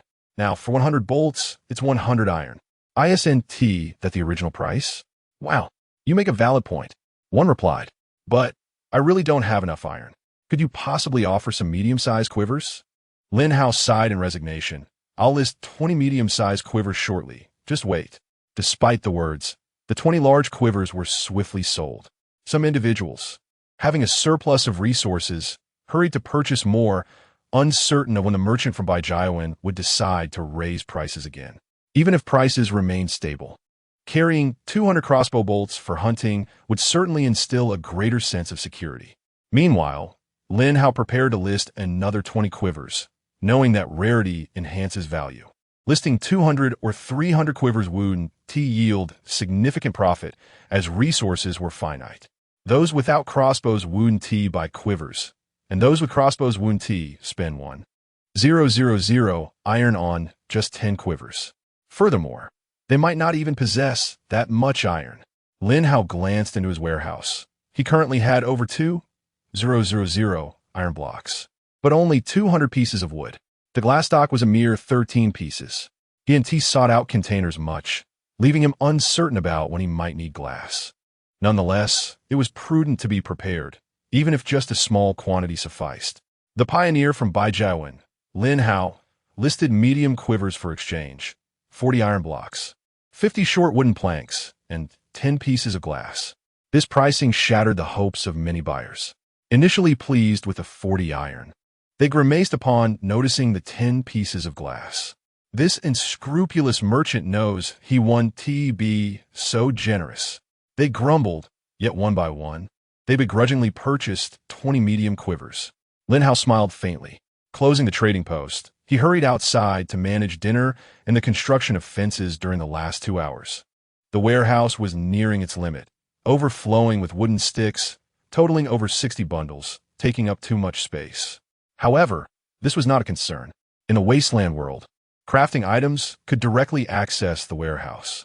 Lin Hao approached the crafting table and set the item reception point to the warehouse. What followed was a monumental task. With 60,000 wooden sticks, he could craft 6,000 fences, but this also required 600 bundles of wire. He first set 600 iron blocks to produce wire, while simultaneously configuring the 6,000 fences. Both tasks commenced concurrently. Taking a brief moment, Lin Hao checked the water basin, grabbing a clean basin to collect water sources one by one. On one afternoon, he managed to gather nearly half a basin of water. Lin Hao felt quite satisfied, estimating that it would yield approximately 3 bottles of mineral water. He wondered if he had become a significant water provider. As the water boiled, Lin Hao stood outside the courtyard, having already constructed a considerable number of fences. He contemplated how to strategize his defenses. Should he establish a specific point? This area seems suitable. Lin Hao attempted to proceed. Without a ruler, it proved quite challenging. He first determined a direction, then ran to the opposite side, spending quite some time measuring. As a perfectionist, he always felt that any misalignment was aesthetically displeasing. In reality, within these mountains, there were perhaps only a few wild wolves who would truly appreciate such nuances. Chapter 16. The goddess senior sister. Without lifting a finger, Lin Hao meticulously arranged the items for over 20 minutes. Unfortunately, dismantling was not an option for these objects. Once selected for removal, they would be rendered entirely useless. This was a lesson learned when Lin Hao recently set up a fence, only to realize its placement was unfavorable. Upon choosing to dismantle it, he discovered that he had never previously disassembled anything. Thus, he remained unaware of this particular detail. However, according to the description on the spikes, items damaged by monsters or those already broken could be recycled for half their cost. Yet, perfectly intact items offered no such recycling option. At last satisfied, Lin Hao touched the fence with his right hand and chose to construct. Within the warehouse, the quantity of the fence began to decrease steadily. The double-layered fence consumed a total of 800 units. The sound of clanging resonated as construction commenced simultaneously around him, forming a square defensive perimeter around Lin Hao's wooden cabin. A notification indicated that the construction would require 1 hour. After a few glances, Lin Hao realized his presence was no longer necessary, so he returned to the campfire to remove the boiling iron pot and set it aside to cool, preparing to roast some meat. As he opened the storage box, a notification caught his eye. Someone had sent him a friend request. Who could this be? For attempts to add him, Lin Hao noticed that a wilderness explorer named He Tingting had persistently been trying to befriend him. He Tingting? Why did that name sound so familiar? Lin Hao paused, struggling to recall, yet feeling a sense of recognition. Who are you? He inquired. Lin Hao, you finally decided to add me. Were you in class 3 during high school? Your teacher was Yin Xiaomin, right? Beautiful lady, but I don't recall anyone named He Tingting in our class. Are you using a pseudonym? Who exactly are you? Lin Hao suddenly felt energized. Could it be that he had indeed stumbled upon an old classmate? Don't you remember me? That's all right. Not many people know my name anyway. But you remember Ting Mei, right? Senior sister, is that you? Lin Hao felt his heart race intensely. Ting Mei, it seemed, was indeed her real name, He Tingting. She was a senior from his high school, recognized as the school beauty, a goddess among girls. Who could resist drooling over her back then? Unfortunately, she was known for her aloofness, rumored to hold a black belt in judo and excel in fitness. There was an incident where an overly confident student attempted to flirt with her and ended up being severely beaten, resulting in a 6-month hospital stay. Upon returning to school, he was forced to repeat a year. From that point onward, no one dared to approach her, though admiration from afar remained. The nickname Ting Mei arose during those years, coinciding with a popular advertisement. Lin Hao, could you possibly help me? Ting Mei, He Tingting hesitated before sending that message. At that moment, she sat helplessly on the edge of her bed.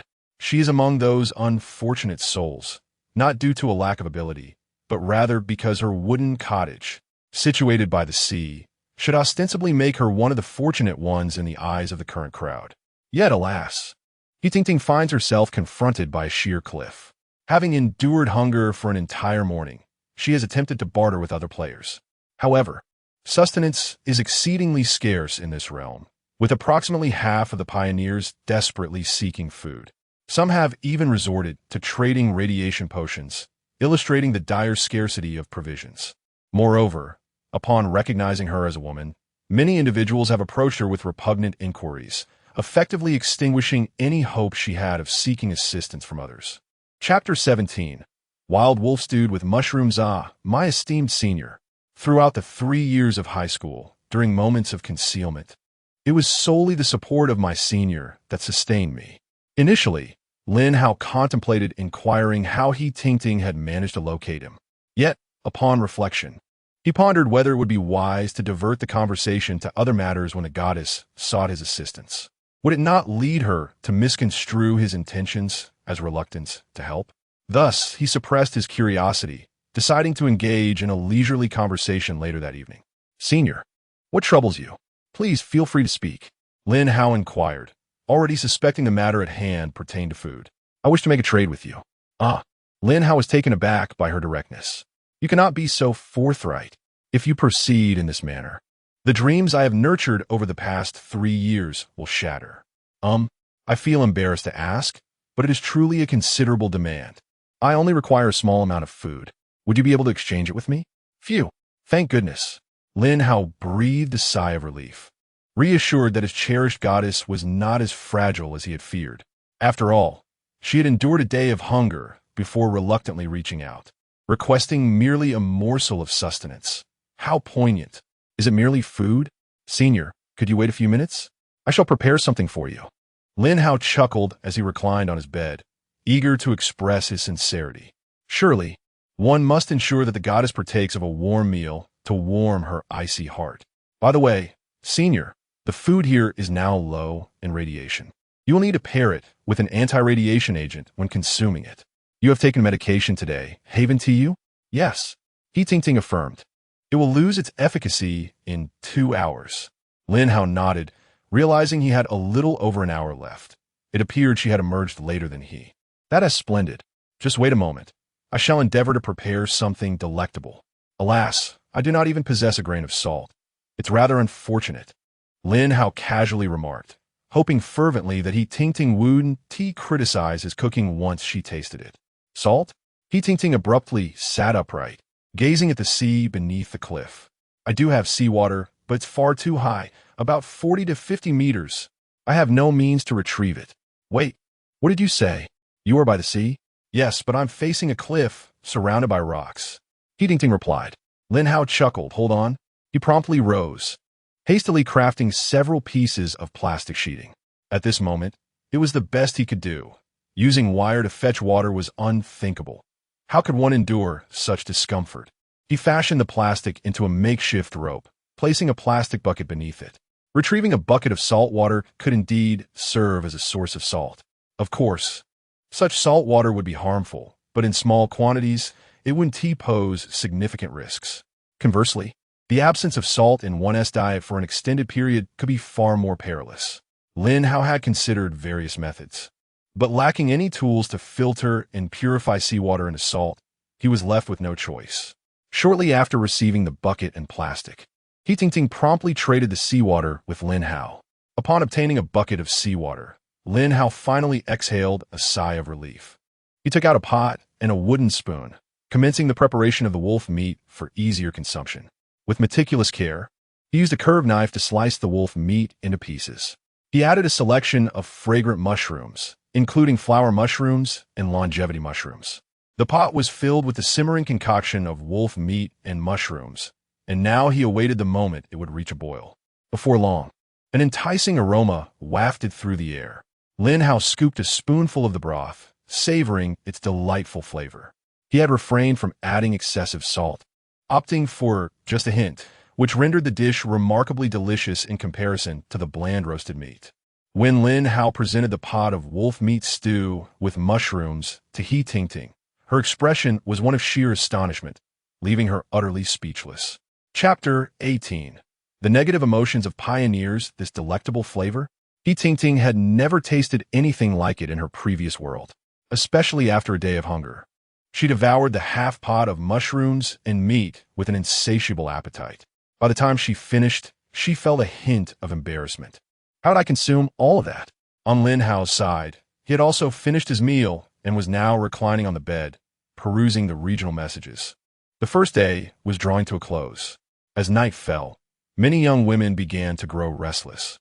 A number of them, having emerged from the ruins of the city, found the surrounding zombies to be nothing short of a nightmare. While they dared to venture out during the day, by nightfall, fear took hold of them. The regional chat was abuzz with chatter. Some were showcasing their gains. Haha, not bad, not bad. Today I found a blueprint for a short sword and over 700 pieces of iron ore. Tomorrow morning, I can start crafting weapons. Others boasted. We found 3 bags of food today. How impressive is that? Not too shabby, just 900 iron blocks and 2 blueprints. Yet, there were also cries for help. Can anyone spare me some food? I'm truly on the brink of starvation. I've been out all day without finding anything. I swear if we ever meet, just give me food and I'll be yours. Another lamented, I just need a piece of bread. How about I keep you company in a more intimate way? Desperation echoed through the messages. I can't take it anymore. If you manage to return, please tell my parents that I couldn't endure this. I am so frightened. This place is a desolate mountain, and I feel something lurking outside. Someone else expressed their boredom. This island is so dull. No computer, no girls, not even a damned phone. When will this end? Then there were those who spiraled into hysteria. What's wrong with you all? Why are you chatting here? You're disturbing others, you know? You wretched people. What else with flaunting your supposed superiority? Just because you found a few more items? I swear, I'll find more than you tomorrow. Who have I wronged to be brought here? Such words, mingled together, created a cacophony of chaos, with messages refreshing at an alarming rate. Lin Hao sighed. It seemed that each glance at the chat channel brought a wave of negativity. These desperate individuals, filled with complaints, left him at a loss for words. Perhaps their situations were indeed quite complicated. Perhaps they truly felt powerless. What are you doing? He Tingting's message appeared once more. Lin Hao replied, reading the regional chat. After a moment of silence, He Tingting asked, Lin Hao, can we help them? Lin Hao offered a faint smile. How can we assist? I only have 6 pieces of wolf meat left. Who should I share it with? Moreover, if I distribute it today, what will we eat tomorrow? Do you believe that if we cannot find any food tomorrow, they would come to our aid? He Ting Ting fell silent, glancing at the iron pot on the ground. Is it really only 6 pieces left? He Ting Ting was uncertain about the size of a piece of meat, yet she found her pot nearly brimming with it. Perhaps she had kept little for herself, giving most of it to me? Lin Hao, I apologize. I should not have said that. Nano Combat Blade. No, it is not your fault, senior sister. Let's converse about something else. How did you manage to find me? He had always been curious about how she knew of his existence in this world. I saw the words you spoke. He Ting Ting responded. Lin Hao abruptly sat up, astonished. Did the goddess truly care for me this much? Upon seeing my words in the world, she recognized it was I. Chapter 19. 2 individuals lacking companionship out of curiosity. Lin Hao inquired. Which sentence? I don't seem to recall mentioning a name. He Ting Ting's cheeks flushed instantly, regrettably. No one was there to witness it. Indeed, you said it was lubricated, and then the distant sentence. Lin Hao fell silent. After a prolonged pause without a response from him, He Ting Ting wondered what was amiss. Just as she was about to ask, she received a message from Lin Hao. Senior sister, you are a goddess. How could you possibly share the thoughts of those mundane individuals? I distinctly mentioned a crossbow. Am I truly perceived as such a shameless person in your eyes? He Ting Ting couldn't help but chuckle. Not quite. Please do not misunderstand. I notice your name, Beijiawan Hao Nan. Don't forget, I'm also from Beijiawan High School. At that time, I recall they referred to you in that manner. Initially, I harbored doubts regarding your identity, but upon reading your distant sentence, I was certain it was you. Lin Hao fell silent once more. Goddess, does your explanation hold any distinction from silence? He Ting Ting hurriedly replied, Of course, I am aware that you were jesting. I remember your humor during our high school days. Though your comedic style could be somewhat irksome, nevertheless, I know your heart is kind. Do you recall that time you assisted a little girl who had fallen? You knelt down, brushed the dirt off her pants while making her laugh, and ultimately bought her candy? How do you know about that? He Ting Ting's revelation nearly slipped Lin Hao's mind. She is my younger sister. Lin Hao was taken aback, realizing how fortuitous this was. See, helping little children truly brings rewards, especially when it concerns a charming older sister. Lin Hao grew curious again. Wait, is that your family? I pass by there daily. Surely I would have seen you at least once? He Ting Ting clarified, No, that is my uncle's house. I visit frequently. Lin Hao probed further. If you visit often, why haven't I seen you? He Ting Ting stammered, I know you pass by there on your way home, so I rarely go now. Seated in the corner of her bed, He Ting Ting fidgeted nervously. You fool, I do not dislike you. I merely feel anxious when I see you. Do you understand? However, she refrained from sharing this sentiment with Lin Hao. Lin Hao was left utterly speechless. Goddess, you must still be single, right? How do you know? He Ting Ting asked, perplexed. Lin Hao gritted his teeth. I deduced that if you had a boyfriend, you would not be seeking my company. He Ting Ting pouted. Can you refrain from calling me goddess? Oh, senior sister, are you also single? He Ting Ting inquired. Yes. How did you come to that conclusion? He Ting Ting muttered to herself. You are so dense. Who could possibly like you? Do you really need to emphasize that I am older than you? But what I meant was, I was just guessing. Lin Hao chuckled, saying, Don't mention it.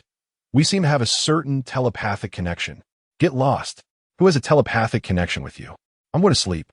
The sounds of the island are too loud, and I'm afraid in the dark. Lin Hao was taken aback, muttering to himself in confusion. Is a woman who can easily send someone to the hospital also afraid of the dark? Wait, how much time do you have left? One day, tomorrow my senior sister will be gone. Knife. Lin Hao was stunned. Is he really so angry that he resorted to using emojis? What I meant was radiation resistance time. You see, misunderstandings are formed this way. At that moment, he wished he could slap himself.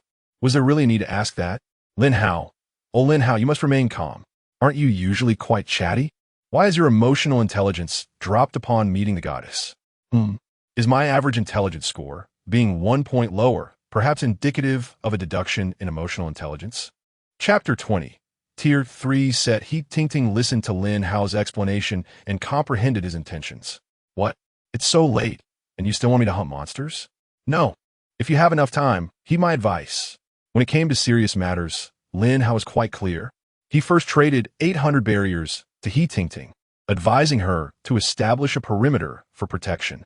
It was imperative to secure oneself first. He also gave her a wolf pelt, uttering a phrase that finally kept He Tingting's irritation at bay. The island is damp. Placing this beneath you will provide warmth. Subsequently, he cautioned her to be vigilant, providing her with crossbow bolts and a crossbow. He assured her that he would find a way to gather the remaining essentials the following day. As he could no longer venture out, He Tingting took note of everything and, seizing the remaining time, hurried outside to set up the barriers. Meanwhile, Lin Hao finally breathed a sigh of relief, peering through the gaps to observe the workbench still in operation outside. Since he had set it to produce continuously and had not left, the workbench would remain active. Lin Hao reclined there, gazing at the regional chat, and unknowingly drifted into slumber. The next morning, he awoke with a start. He had slept too soundly, and a wave of apprehension washed over him. If the territory were attacked, would he perish without awareness? In truth, he need not worry. If the territory were to come under assault, he would receive immediate notification, awakening even from the deepest of sleeps. His profound slumber was primarily due to the intense strain he had endured on his first day in the wasteland. The second day's sign-in had commenced. Oh, yes. Lin Hao, still rubbing his eyes, heard the system's timely sign-in notification. Sign-in complete. This time's reward. Tier 3 defense set. The set has been deposited into your warehouse. Please check it. This service has now concluded. What? A chicken dinner set? Lin Hao dashed into the warehouse, discovering a set adorned with a blue name. Is it enchanted gear? Detection Tier 3 helmet. The wearer can observe the health of adversaries. Supplementary note. The health of adversaries refers to the maximum damage threshold they can endure. Once displayed as 0, it signifies that the enemy can no longer attack. Additionally, should they lose their ability to attack for other reasons, their health will also show as 0, despite not having sustained sufficient damage. Self-detection Tier 3 armor. The wearer can monitor their own health status. Supplementary note. The self-health represents the maximum hit points an explorer can sustain. If displayed as 0, it indicates that the explorer may have exhausted their maximum health, leading to faintness due to anemia, thus losing their ability to attack. Connection Tier 3 bag. The explorer wearing it can link to their storage box, redefining it as a bag and doubling its capacity. Supplementary note. The bag must be carried at all times. Once detached from the body, it will immediately lose its associated capabilities. Supplementary note 2. The Tier 3 bag is bound to the Explorer Lin Hao's warehouse. Even if others utilize it, the items loaded will still be stored in your warehouse. What a splendid acquisition. Lin Hao's eyes sparkled with brilliance. With the acquisition of the Level 3 helmet, he gained the ability to assess the monsters. According to the aforementioned details, as long as the enemy's health points reach 0, regardless of whether they're truly dead or not, it can be unequivocally concluded that they have lost their capacity to attack. This allows for an almost instinctive evaluation of the opponent's condition. Even if the adversary feigns strength, they cannot deceive him. Moreover, the Level 3 armor enables him to remain acutely aware of his own combat capabilities, thus allowing him to ascertain whether he still possesses the strength to continue the battle or if he should withdraw in a timely manner. The Level 3 backpack, of course, is an even greater boon. Although his storage box offers convenience, automatically assimilating any items chosen for decomposition, having an additional backpack without sacrificing any capabilities is a delightful advantage. Chapter 21. The tragedy of life and greater tragedy. Dressed in his new gear, Lin Hao glanced at the time. It was already past 7. He hastily consumed an anti-radiation potion, for today's task was to establish a new dwelling. He examined his Level 3 armor, a suit comprising both a jacket and trousers, which effectively shielded nearly all vital areas of his body. Moreover, it boasted a modern camouflage pattern, allowing for a degree of freedom and movement during everyday wear. With this protective attire, perhaps today's endeavor could indeed expand to include the eradication of a wolf den. Upon exiting the warehouse, he noted that work had ceased outside. A 2-meter-high wooden fence encircled the area. Lin Hao inspected the workbench. The fence was forged through mass production, utilizing very inexpensive materials. To deter malicious attempts to gain crafting experience, the experience awarded for its creation was minimal. Nonetheless, having directly produced 6,000 sets, Lin Hao still accrued an additional 60 points of crafting experience. He shook his head, realizing that the wasteland had effectively curtailed the possibility for pioneers to grind skills. It seemed prudent to focus on weapon crafting instead. However, today, surely everyone would be fervently manufacturing weapons. It was high time for him to make his move as well.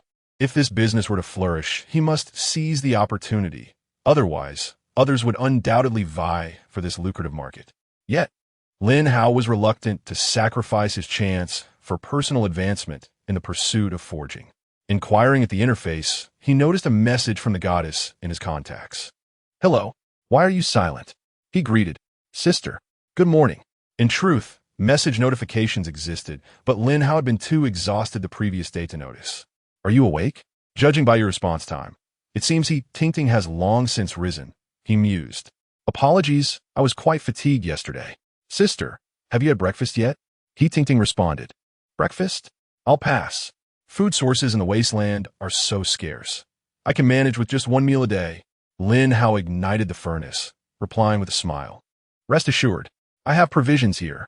He jested. "Sister, do you know what the greatest tragedy in life is?"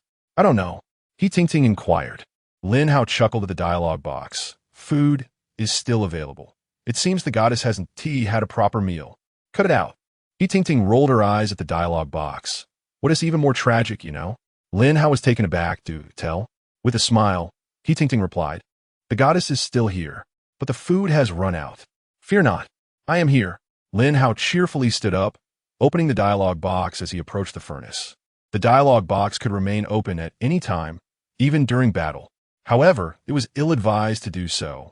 While it could be charmingly described as stealing a moment of leisure amidst chaos, one careless moment could turn into a final farewell. Lin Hao set the furnace to produce 10 bundles of wire, and the furnace began to clatter with activity. Turning around, she could still gaze at the pot. "Sister, you haven't had a drop of water all day, have you?" Ting replied. Lin Hao felt a pang of guilt. How had he forgotten yesterday? However, it could be argued that she had consumed some soup, which somewhat compensated for her hydration needs. "Just a moment, I'll fetch some water. Later, I will provide you with some essential living supplies. Remember, the water must be boiled before drinking." "All right." Lin Hao, thank you." Ting sat on the wooden board, her eyes resting on the wolf fur beneath her. In truth, she had hardly slept throughout the night. Chapter 22. Continuing to collect sticks, she consumed the wolf meat, her gaze fixed upon the wolf pelt, undoubtedly aware that Lin had slain a wolf the previous day. However, as a practitioner of martial arts, she questioned whether she could fend off a wild wolf herself. Contemplating Lin Hao's frail appearance, Ting felt a surge of concern for his well-being, though she refrained from expressing it. In her hometown, inquiring about someone's safety was considered an ill omen, an act that could invoke misfortune.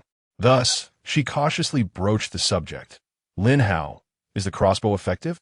Did you use it to kill the wolf yesterday?" "Not all. I had just acquired the blueprint then." Lin Hao's initial response tightened Ting's heart instantly.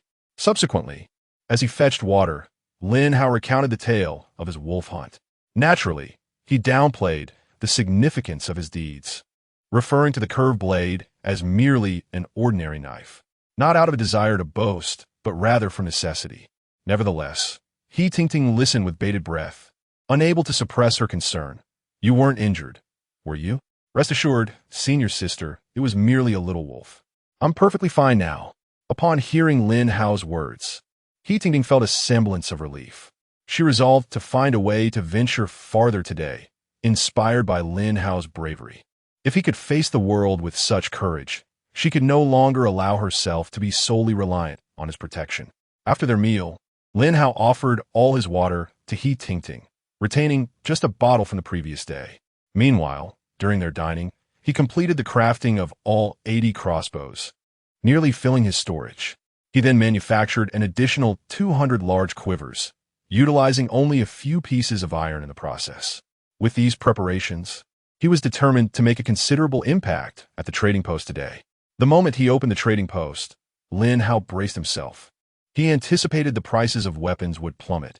Yet, to his surprise, while there were numerous weapons available, their prices had soared. In this desolate world, did any benevolent souls truly exist? Observing that his crossbows had sold for 200 iron each, he noted that various weapons were being listed for 300 or 400. With no bargains in sight, those who acquired the blueprints were eager to capitalize on the opportunity to profit handsomely. Lin Hao shared this sentiment. Yet he recalled the earlier truth. In a wasteland, mere wealth without strength was a precarious existence. He listed 80 weapons, exchanging 200 iron pieces, 30 plastic, or 30 glass, with the two selling methods. He also added 200 iron crossbow bolts and large quivers, seeking 100 iron pieces or 1,000 sticks in return. Lin Hao believed many had collected sticks yesterday, with no venue to expend them. Even without a crossbow, purchasing the bolts for resale would still prove advantageous. Why did Lin Hao require such an abundance of sticks? In business, one must always look outward. Today marked the second day. Individuals would undoubtedly scour for resources with fervor. Tomorrow would usher in the third day. And should the monsters decide to assault the wooden cabin in the early morning or the dead of night, they would need to be prepared. What sells the best, you ask? Fences. With the addition of fences, one gains an extra layer of defense. But can their fences truly compare to one's own? Lin Hao certainly would not divulge the secrets of such high-quality goods. Come tomorrow afternoon, when everyone is adequately prepared and begins to fortify their defenses, the self-repairing fences will make their debut. Just imagine the thrill. Alas, the warehouse must be expanded. This current level of storage will hardly suffice. Chapter 23. Significant discoveries upon his return to the small cabin. Lin Hao noted that the items had been successfully arranged. In one corner of the cabin, he had constructed an alchemical platform. This apparatus must be situated indoors, for alchemy, unlike carpentry, requires a meticulous environment. Today marked the second day, and while the alchemical potions were not an immediate necessity, the preparation of materials needed to commence without delay. With a manufacturing skill at level 1, he possessed no alchemical items. It was only upon reaching level 2 that he would unlock the creation of 2 types of potions. The first, a minor radiation resistance potion, required the following materials: 1 unit of irradiated blood, 2 units of green vine grass, and 1 unit of glass. This potion could confer protection against radiation for a span of 12 hours. The second, a minor antitoxin serum, demanded 1 unit of zombie blood, 1 unit of toxic spores, and 1 unit of glass.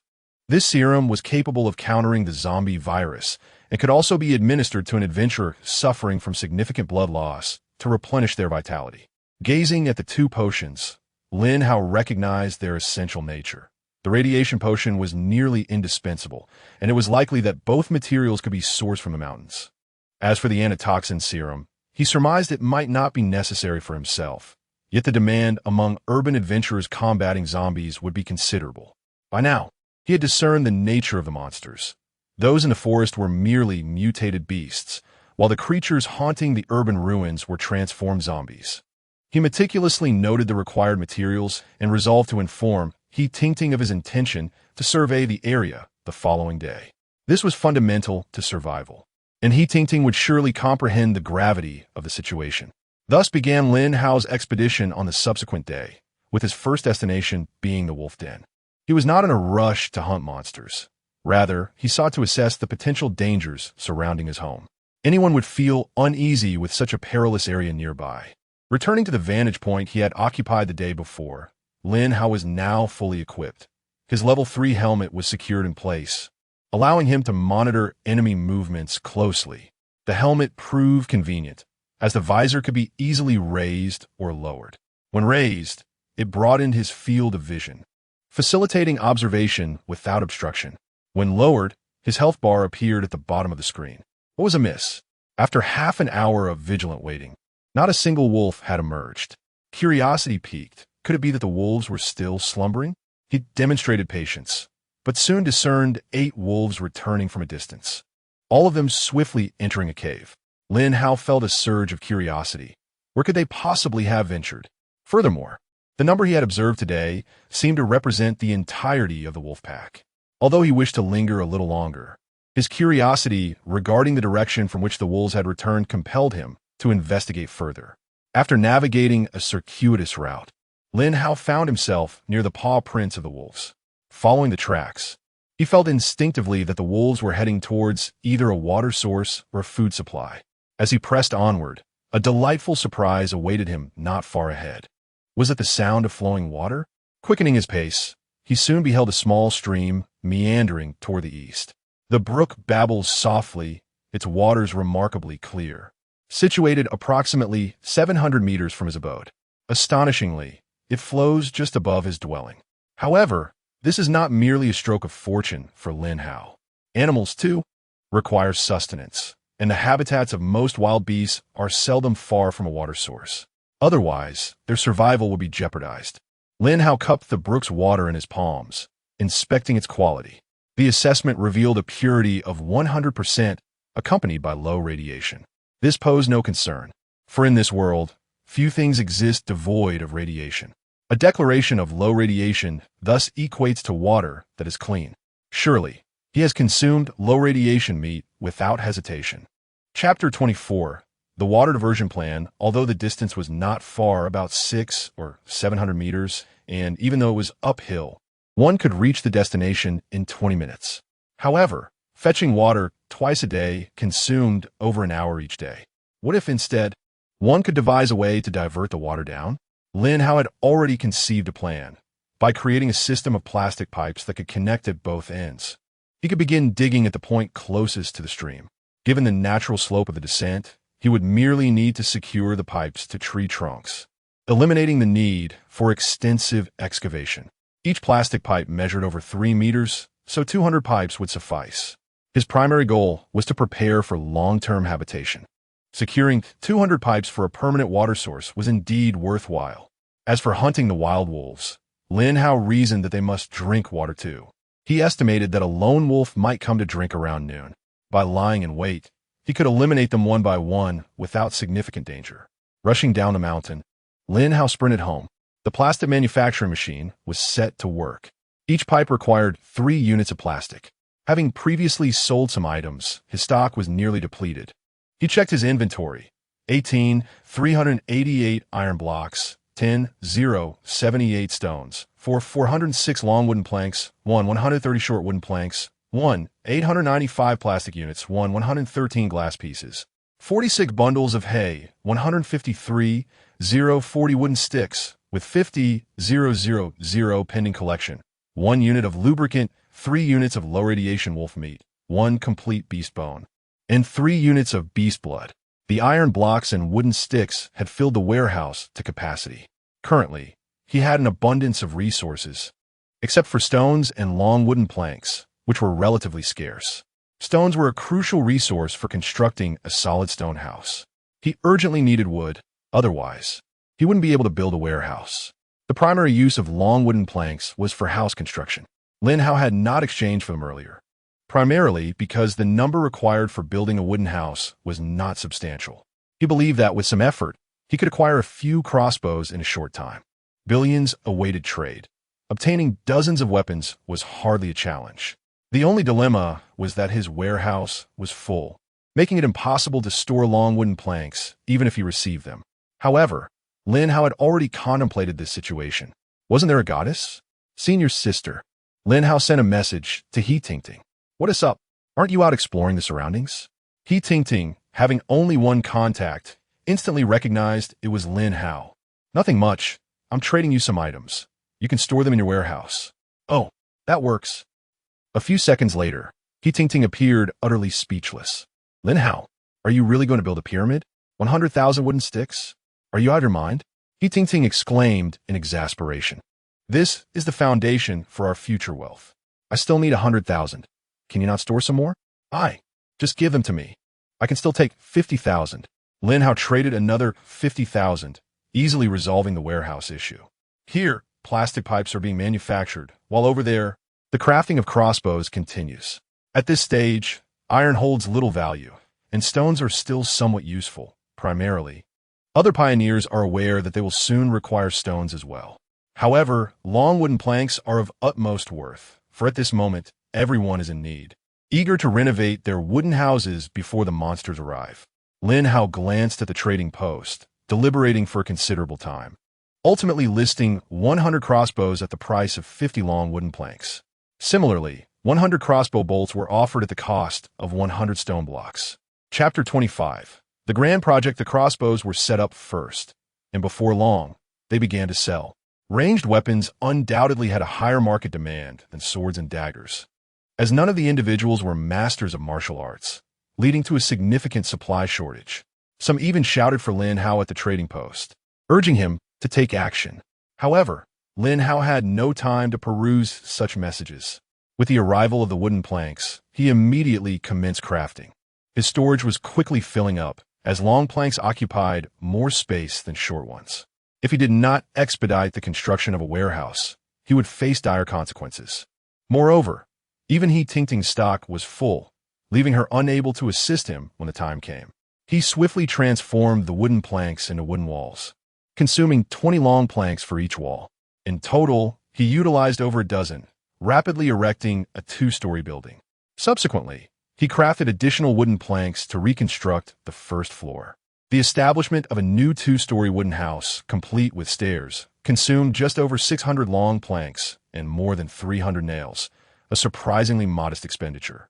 Upgrading the wooden house required time. Currently, it was indicated as under construction, with a remaining time of 1 hour and 50 minutes. Lin Hao dismissed these concerns, for time waits for no one. He disregarded the unclaimed items of the trading post, deciding to address them later in the evening.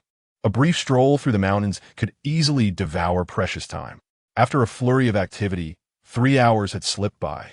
Lin Hao estimated that even if he completed the water pipes promptly, it would be midday at the earliest. This method of securing water was not part of any automatic mechanism. Yet, water was essential for life, and Lin Hao could not neglect it. He had already spent 2 days in the mountains, and after battling a wild wolf yesterday, his clothes were soiled, compounded by the stench of sweat from wearing a level 3 helmet today. However, given the circumstances, he had no choice. Should the opportunity arise to bathe, it would be utterly perfect. Were his thoughts known to certain individuals, they might very well wish to do him harm. Some young women, at that moment, would gladly sell themselves for a mere bottle of water. Meanwhile, Lin Hao was preoccupied with his bathing ambitions. He strode purposefully towards the stream, mentally planning the placement of his water pipes. He could not begin work at the stream just yet. He needed to secure the pipes, and working while water flowed was impractical. Thus, he reserved 2 sections for himself. Lin Hao began to lay down a water pipeline along the mountain path. Both wire and pipes were stowed in his pack. Following the path, he shot arrows with his crossbow to position the water pipes, and then secured them firmly with wire.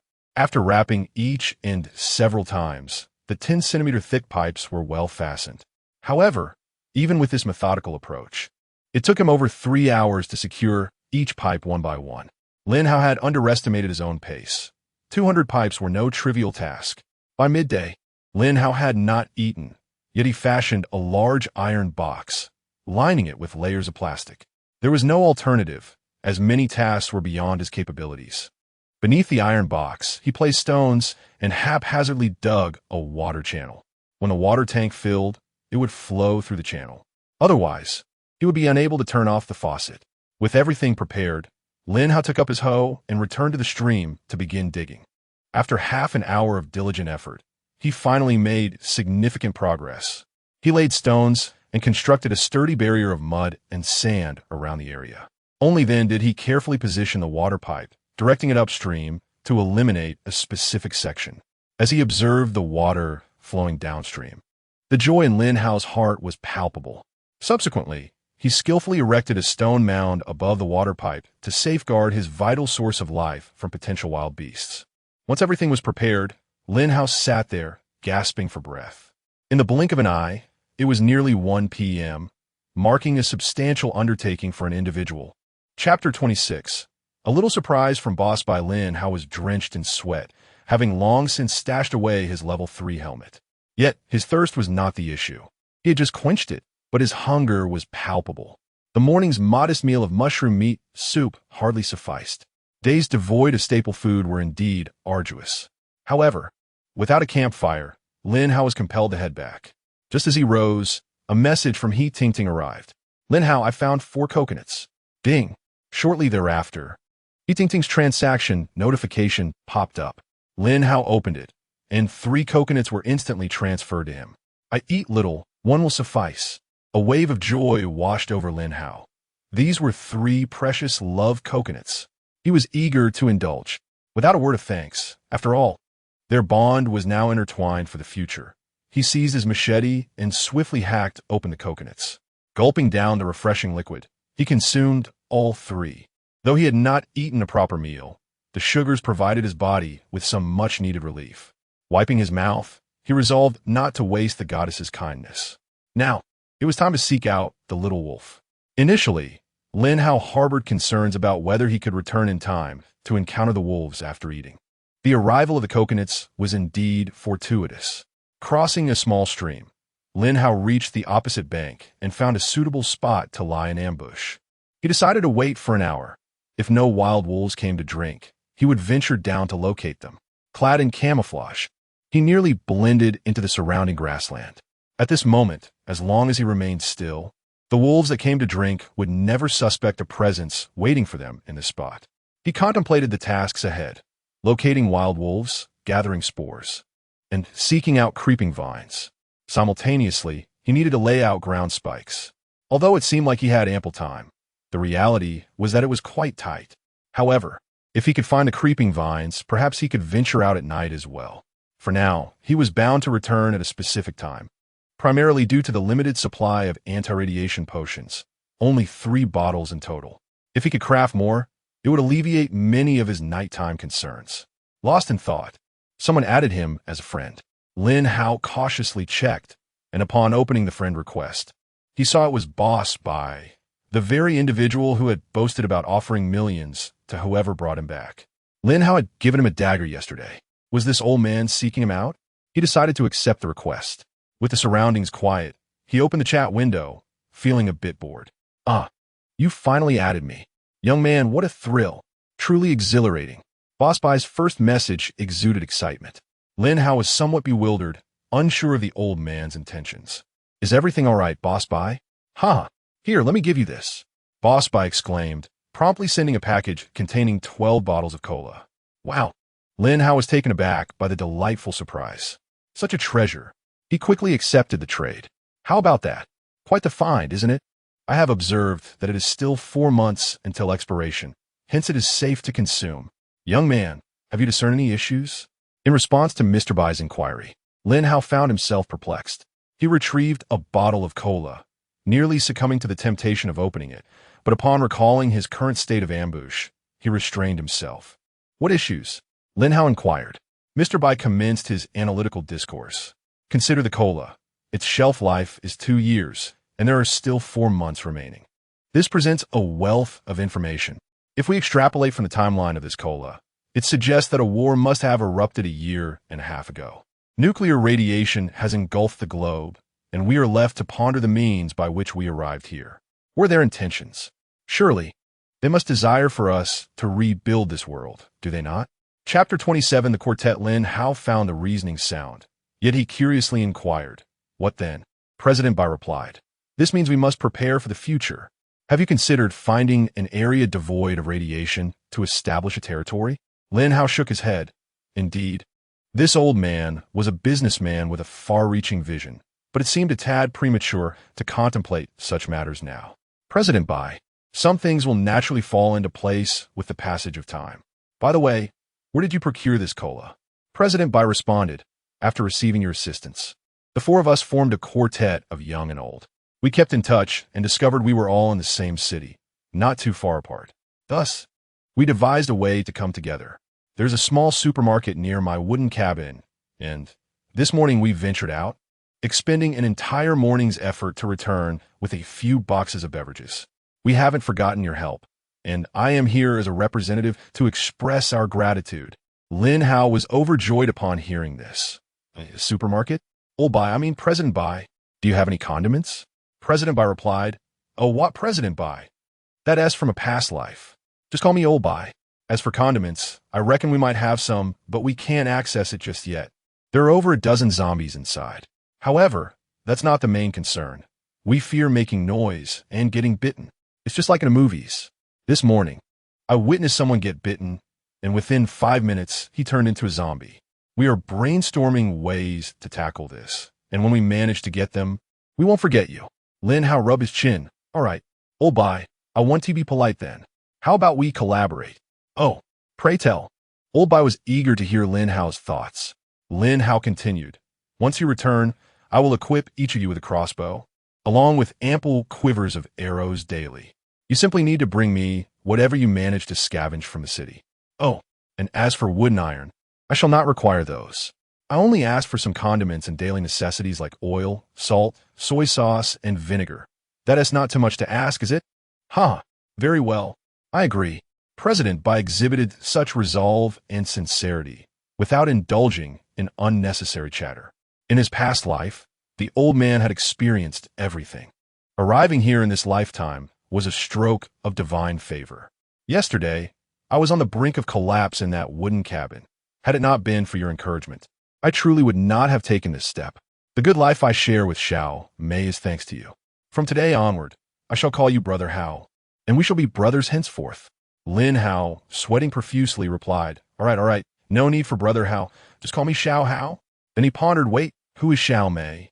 President Bai chuckled as he glanced towards the room where a diligent little girl was busy. She is the beautiful girl, the soft-spoken one. After forming the quartet in the city, we came up with a convenient and memorable nickname for her. The solitary wolf is referred to as the lone wolf. The gentle maiden is called the affluent beauty, and I, on the other hand, am dubbed the old white man, while that little rascal, the sprouting vegetable, is known as the little bean sprout. Lin Hao found himself at a loss for words. These individuals seemed to be quite engaged in their banter. Old man, impressive.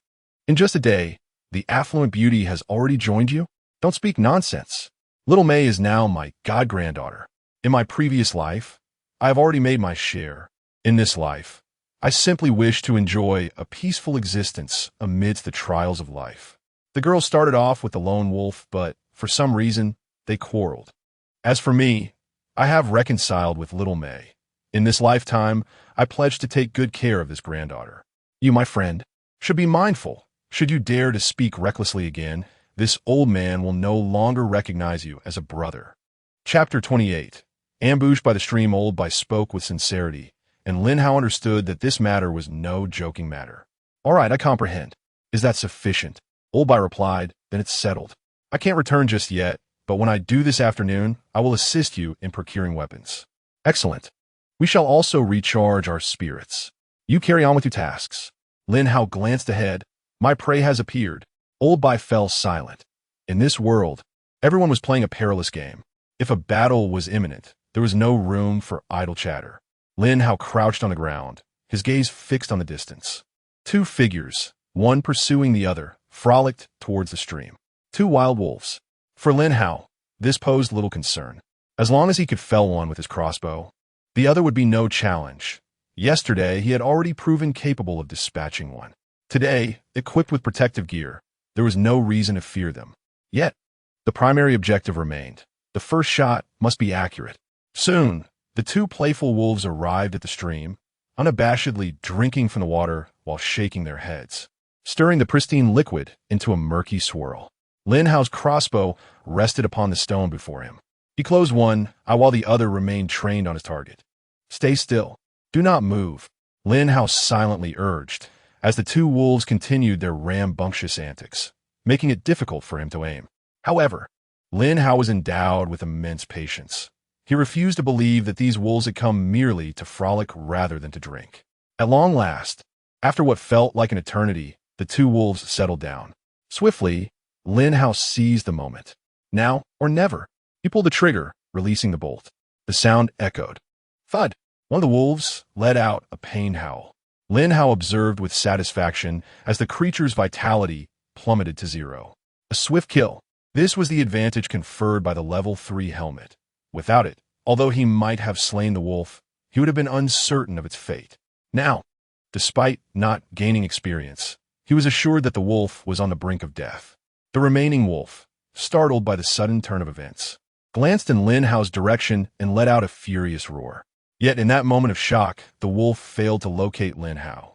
However, as Lin Hao readied another bolt, his movement inadvertently drew the wolf's attention. Unfazed, Lin Hao continued to prepare his weapon. As the wolf charged within mere meters of him, he swiftly raised his arm. Thud! The bolt struck true, inflicting approximately 15% damage, a mere flesh wound. With a fluid motion, Lin Hao discarded the crossbow into his backpack. In a seamless transition, his right hand glided above his left, and a curved blade materialized in his grasp. The action was executed with such finesse, reminiscent of a hero unsheathing his sword with grace. The remaining wolf howled in response. At this moment, however, Lin Hao had no time to appreciate the scene. The wild wolf across from him had bristled its fur, its massive jaws opening menacingly. The very spot it lunged towards was Lin Hao's chest. Without a hint of hesitation, he did not evade. Instead, he wielded his enchanted curved blade with ferocity, cleaving the beast as if to rend it asunder. Humanity has never lacked the capacity for combat, yet it often falters in the face of courage. Lin Hao's unwavering confidence stemmed from his level 3 armor. Were it not for this protective gear, he would never have dared to act so boldly. Yet, as the battle unfolded, he realized that the level 3 armor proved entirely superfluous. Chapter 29. A bountiful harvest. The wild wolf on the ground struggled to rise, desperately attempting to regain its footing. However, its sluggish movements betrayed it. At the very moment it believed it had steadied itself, it faltered and fell once more. Lin Hao, having gained first-hand experience in dispatching wolves at close quarters, swiftly closed the distance and plunged his curved blade into the prone beast. Gazing at the wolf, which continued to bare its teeth in defiance, Lin Hao met its gaze with a fierce glare. With a swift motion of his right hand, he slashed to the left. The blade, embedded in the wolf's neck, severed a substantial portion of it, and, after a brief struggle, the creature ceased its resistance. Such confrontations would be frequent in the future. Lin Hao understood that if he succumbed to fear, he would inevitably fall prey to the beasts. He resolutely reminded himself that to survive in a land rife with wild creatures, the best course of action was to transform himself into a beast as well. After dismantling 2 wild wolves, he procured 20 units of low-radiation wolf meat, 2 intact wolf pelts, 2 complete beast bones, 12 units of beast blood. This haul was considerable, and Lin Hao realized that the yield of beast meat was relatively fixed. The quality of pelts was contingent upon the nature of the battle. Injuries inflicted upon the head resulted in intact pelts. In this skirmish, Lin Hao had focused his attacks on the wolves' heads, thus securing pristine pelts. Additionally, due to the swift resolution of the conflict and timely dismemberment, he obtained double the amount of beast blood compared to his last encounter. Moreover, Lin Hao earned 30 experience points and 30 gold coins. Upon inspecting his experience gauge, he noted it was almost halfway full. He surmised that slaying 3 wolves would be insufficient, but 4 would certainly elevate him to level 2. He was eager to discover the changes that would accompany this advancement. Yet he was aware that at least 6 wolves still lingered in their den. Although equipped with a level 3 set, he remained uncertain about confronting 6 wolves simultaneously. Courage alone did not equate to recklessness. With ample provisions secured, Lin Hao planned to ambush the wolves at dawn as they returned for water, laying traps along their route to ensure a higher success rate. He briefly tidied the scene, mindful that the day had been eventful. He still needed to modify the thorn defenses at the goddess sister's dwelling and seek out some green vine grass. Upon returning to his wooden cabin, Lin Hao's first order of business was to craft 4 crossbows and 4 bundles of large arrows. He sought out Old Bai and promptly engaged in trade. Old Bai was taken aback by Lin Hao's swift resolution of the issue, expressing a twinge of envy as he remarked, "Ah, to be young. By the way, Xiao Hao, we just checked again. To be frank, it seems the supermarket has been ransacked before. However, don't worry. We are quite certain the supplies are adequate, though perhaps not as plentiful as one might hope." Lin Hao smiled reassuringly. "It's all right. Our collaboration relies on mutual trust." Old Bai exercised caution. "I'm not in a hurry for my supplies. If you're uncertain, there is no harm in leaving the supermarket untouched for now. Rest assured, with these 4 crossbows in hand, there is nothing to fear. Let us practice a bit, and once we feel confident, we shall proceed to take decisive action. Agreed. We shall continue this conversation later. Very well. Lin Hao closed the dialogue box and surveyed his new residence. Indeed, this is, in some measure, a place worthy of habitation. Outside, the water has already risen to the brim. Lin Hao shed his clothes, unconcerned about modesty. Here, all alone, he connected a bend to the water pipe and stood beneath it, indulging in a refreshing cold shower. Instantly, he felt a significant revival of spirit. Chapter 30. Green vine herb dressed and composed, Lin Hao took a moment to rest. Upon leaving the wooden cabin once more, he commenced his search on the opposite side of the wolf's den. The endeavor of foraging for herbs proved to be particularly vexing, as he had no idea what the green vine herb resembled. The guide was not open, leaving him devoid of any imaginative reference. Thus, Lin Hao could only gather whatever he encountered along the way, discarding any wild grasses that appeared. Anything devoid of value would not manifest in the guide. Although this method seemed rather foolish, was there truly an alternative? Lin Hao had contemplated visiting the trading post, yet there was no one selling the green vine herb. This particular item was either unknown to many, or those who were aware recognized its significance as a vital ingredient for potion making and would never part with it for sale. With his head bowed, Lin Hao proceeded cautiously, scouring hundreds of meters in the vicinity. Eventually, he stumbled upon a sheer cliff, which had split from the mountaintop. Standing beneath the precipice, he gazed up at the cliff face, which was covered in moss. Amidst the moss, he also spotted a green, root-like plant extending over a foot in length. The focus lay on the term vine in green vine herb. A vine is a plant characterized by its slender, elongated stem that cannot stand upright. Could it be that the green vine herb grew at ground level? After an arduous search, Lin Hao finally discovered a reachable tendril. As he placed a hand upon it, the information about the plant surged into his consciousness. The green vine herb, a climbing plant thriving on sheer cliffs, is one of the essential materials for potion crafting. Lin Hao was overwhelmed with excitement. He had finally found it. By now, it was already past 2 o'clock, and Lin Hao retraced his steps, continuing his quest for toxic spores. However, he was met with disappointment, having found none. In a moment of desperation, he resolved to construct a ladder and return to gather more green vine herbs. It was not Lin Hao's fault for the back and forth. The crux of the matter lay in the uncertainty of when one might require certain tools. He could hardly fathom that while searching for plants in the mountains, a ladder would prove useful. Fortunately, armed with a map, Lin Hao navigated his way back. Upon reaching the edge of the cliff, he began to inspect the crevices. Before he could harvest the first green vine herb, he noticed in the shadowy recesses of the cliff several mushrooms. Lin Hao recognized them as yellow death cap mushrooms, known for their toxicity. Just as he was about to evade them, he paused in surprise. Were not mushrooms spore-producing plants? Did they not imply the existence of toxic spores? Might they refer to the yellow death cap mushrooms? While Lin Hao could not articulate the details, he reasoned that an exploration would yield clarity. He crouched down and carefully prodded the yellow death caps with a twig. To his astonishment, he uncovered 3 exceedingly small mushrooms, which he could reasonably conclude were immature specimens. Lin Hao retrieved them, shaking his head in bemusement. Do you know that feeling when you have seen something before, yet somehow fail to recognize it as precisely what you seek? He had encountered countless such instances before, yet had always skirted around them, aware of their poisonous nature. At that moment, my thoughts were solely consumed by the verdant vines, and I realized that the antidote serum was not an immediate necessity. My mind momentarily wandered, nearly causing me to miss an opportunity.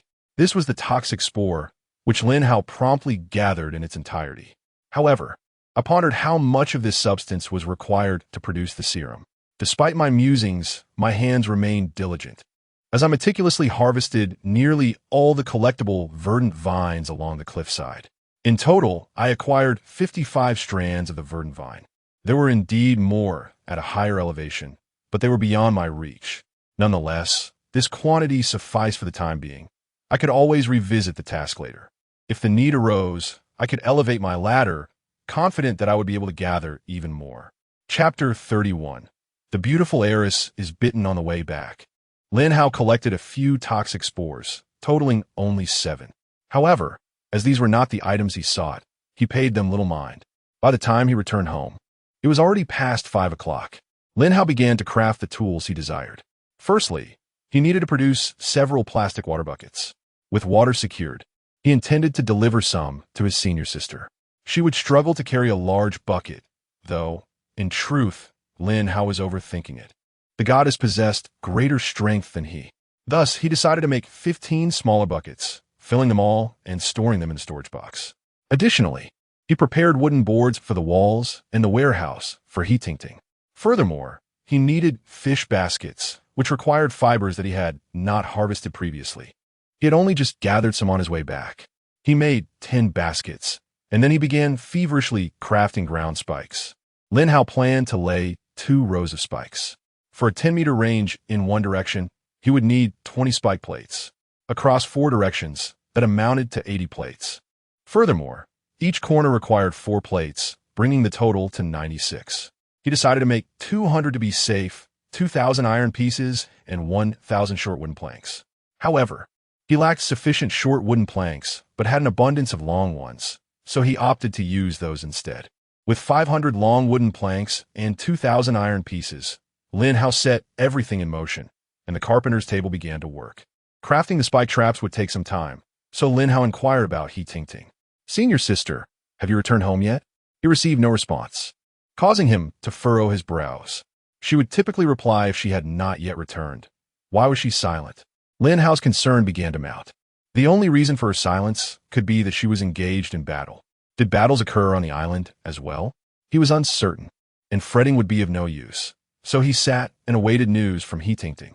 After waiting for over half an hour without any word, Lin Hao's anxiety escalated. He had completed the spike traps when suddenly a notification sound broke the silence. Lin Hao quickly checked his contacts, only to find it was not heat tinting, but rather Lao Bai. "Kid, we have a problem. Do you have a machete?" Lin Hao was taken aback. "What happened? Hurry. Xiao Mei has been bitten. I urgently need a machete to sever her hand. Perhaps there is still a chance for her survival." Lin Hao nearly broke into a cold sweat upon hearing this.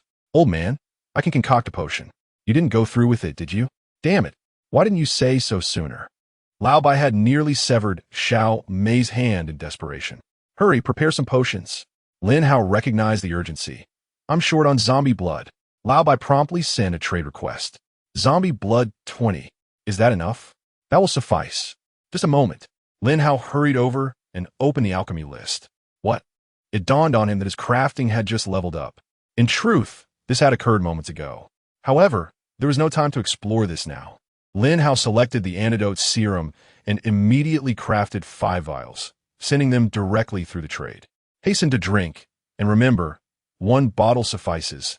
Excess may lead to calamity." After a while, Old Bai replied, "All right. Thank you." Lin Hao, puzzled, inquired, "What exactly is happening?" Old Bai, somewhat irate, retorted, "Did I not mention? There is no urgency here. I never insisted you go today. It was all due to that little scoundrel. We had already secured the items. But that greedy lone wolf insisted on raiding the warehouse. Unfortunately, when we opened the warehouse, we did not notice the zombie lurking in the corner, and during the commotion, Xiao Mei was bitten." Chapter 32. The New Elixir. Lin Hao sighed. "You are fortunate. The spores we discovered today are quite serendipitous. Without them, even if I handed you a machete, it would be of no use."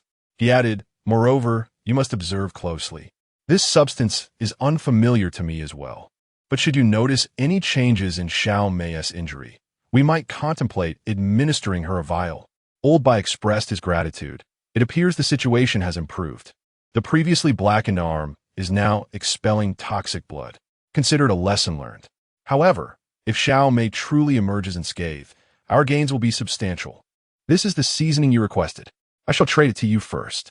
As for the remaining items, we shall divide them equitably. Rest assured, you shall not receive less than your fair share." Lin Hao presented the traded seasonings, which included oil, salt, soy sauce, and vinegar, all essentials found in any grocery store. Upon arranging the items in the room, it began to resemble a home. Approaching the alchemical table, Lin Hao examined the additional potions he had crafted. In truth, there were only 2 types available for production at the medium level. Antidote serum medium requirements. Zombie Blood 5, Toxic Spores 5. Glass 1, Radiation Defense Potion Medium, Requirements. Radiated Blood 5, Qingman Grass 10, Glass 1. Radiation Cleansing Agent Small, Requirements. Qingman Grass 5, Earthworm Grass 1, Glass 3. Plastic 1, Hemostatic Potion Small 5, Requirements. Stinkhorn 1, Dandelion 10, Glass 1, Plastic 1 Hemostatic Potions. Upon seeing this, Lin Hao understood that these would need to be kept in ample supply. Producing 5 vials at once is commendable. However, requiring 10 dandelions seems excessive. Surely, he could find dandelions aplenty. Yet, he had no time to gather them. For a level 3 alchemist, personally foraging for dandelions would be akin to using a sledgehammer to crack a nut. Despite his complaints, the emergence of the radiation cleansing agent indeed offered Lin Hao a glimmer of hope. It appeared that the primary function of Qingman grass was to combat radiation. Yet, he pondered what distinguished the medium radiation potion from its counterparts. Lin Hao possessed a considerable amount of Qingman grass and a fair supply of beast blood, so he decided to craft 2 vials. After approximately 3 minutes, the radiation defense potion was completed, granting him an experience boost of 10. He held a medium radiation defense potion in his hand. This potion grants the user the ability to resist mild radiation for 3 days. So that is how it works? Lin Hao nodded. Though the production was somewhat wasteful, being able to refrain from consuming potions for 3 days was indeed convenient. In fact, it was quite advantageous. While the smaller potions could sustain him for 5 days, this new potion allowed for more freedom. Now, he need not rush back before 5 or 6 o'clock, fearing he might not make it in time. With this, he could venture out freely for 3 days. Lin Hao believed that not everyone could fall asleep at 7 o'clock. If he could produce more items outside, the cost of these potions would be of no concern. Stepping outside his room, Lin Hao was greeted by yet another surprise. A stone house had appeared. He had previously seen the radiation cleanser. The name alone indicated its purpose was to cleanse areas of low-level radiation. Thus, he was certain he would eventually find a more suitable location to construct a new stone house. Earlier that morning, Lin Hao contemplated that if he could relocate, he would build it right by the stream. Without water, life would indeed be exceedingly inconvenient. Chapter 33, Wolf Meat and Mushroom Dumplings Ding Ding. A message notification once again stirred Lin Hao's attention. It was from He Ting Ting. Just returned, sorry. I was busy catching coconut crabs. Lin Hao read her message, feeling a tinge of relief. Today I caught 2 coconut crabs and 6 coconuts. Am I impressive or what? He Ting Ting's tone brimmed with pride. Wow, that's fantastic, senior sister. What does coconut crab taste like? Hurry, bring me one. Lin Hao, relieved to hear from He Ting Ting, found comfort in her company. Truth be told, he had yet to regard her as a girlfriend. Nevertheless, having someone familiar in this desolate world made Lin Hao feel less alienated. Honestly, even during the day, there was at least a glimmer of hope, a yearning for the goddess to notice his achievements, much like how He Ting Ting shared her bounty with him at the first opportunity. Without that, he would truly question the meaning of existence in this world. Hey, are you shameless? Did I say I would give you one? He Ting Ting teased Lin Hao, her cheerful mood evident. Lin Hao chuckled. How about a trade for some cola? What did you say? You have cola? He Ting Ting exclaimed, excitement palpable in her voice. Hurry, let me see. Lin Hao traded her 10 cans of cola, keeping only 2 for himself, knowing that Old Bai would provide him with supplies the next day. He wanted to bring joy to his senior sister. Wow, so many? How did you manage to get so much? Lin Hao grinned. 12 cans. And you? You're keeping just 2? Didn't you give me all the coconuts today? Enjoy it. I'll get more later. Lin Hao traded over the wooden planks and ground spikes, encouraging He Ting Ting to start building a shelter. He Ting Ting also traded the coconut crabs to Lin Hao, leaving him to prepare while she set traps and worked on the house. Having been in this place for 2 days, they were about to face their second night. Tomorrow would bring the greatest peril. Lin Hao directly inquired of Old Bai whether there were small bags of dumpling flour in the supermarket. To his surprise, Old Bai confirmed there was indeed some, retrieved from the warehouse. Lin Hao promptly requested a bag and a bit of purified water. Old Bai, rather puzzled, asked, What do you need flour for? To make dumplings, of course. Can I eat them plain? Old Bai was left speechless. At this moment, If one were to open the world chat or regional dialogue, they would find countless souls desperately seeking sustenance, willing to engage in horseplay for a morsel of food. After 2 days of near despair, here was Lin Hao planning to make dumplings. Intrigued, Olbai casually asked, "What filling are you using?" "Wolf meat and mushrooms." That day, the conversation came to a halt. "Grandpa, the instant noodles are ready. Let us eat." At that moment, Fume approached Olbai, carrying 2 bowls of noodles. Filled with gratitude for her grandfather's rescue earlier that day. "Certainly, I am also immensely grateful to Lin Hao, who is far away in an unknown place. However, why does the old man appear so grim?" "Oh, Xiaomei, Dupartaki." Olbai let out a bitter laugh as he lifted the instant noodles. The refined beauty gently blew on the noodles she had just picked up. "I wonder if Hao Ge has eaten?" Upon saying this, her lovely face flushed a deeper shade. Upon hearing this, Olbai abruptly thrust his fork into the bowl of noodles. "Umph, I am eating dumplings filled with wolf meat and mushrooms." After exclaiming this in irritation, he rose abruptly. "Grandfather, how did you know?" "Umph." Olbai shook his head in anger. "Damn it, having robbed a supermarket. I thought I had reached the pinnacle of my life. Alas, alas." Chapter 34. Such flattery, as Ting busied herself with the construction of the outer thorny defenses and the upgrading of her abode. Lin Hao had already completed the preparation of steaming dumplings, over 40 in total. If there had been more, he would have found himself quite flustered. In this desolate world, every moment is to be cherished. A warm plate of dumplings on a lonely night could awaken a great pioneer's hopes for the morrow. Lin Hao savored one. The flavor was simply divine. Had he not been interrupted by a message from Ting, he might have polished off the entire plate meant for his goddess. "Hey." "All right, Lin Hao, thank you." Ting gazed contentedly at her new home. Although still under construction, it would soon be complete.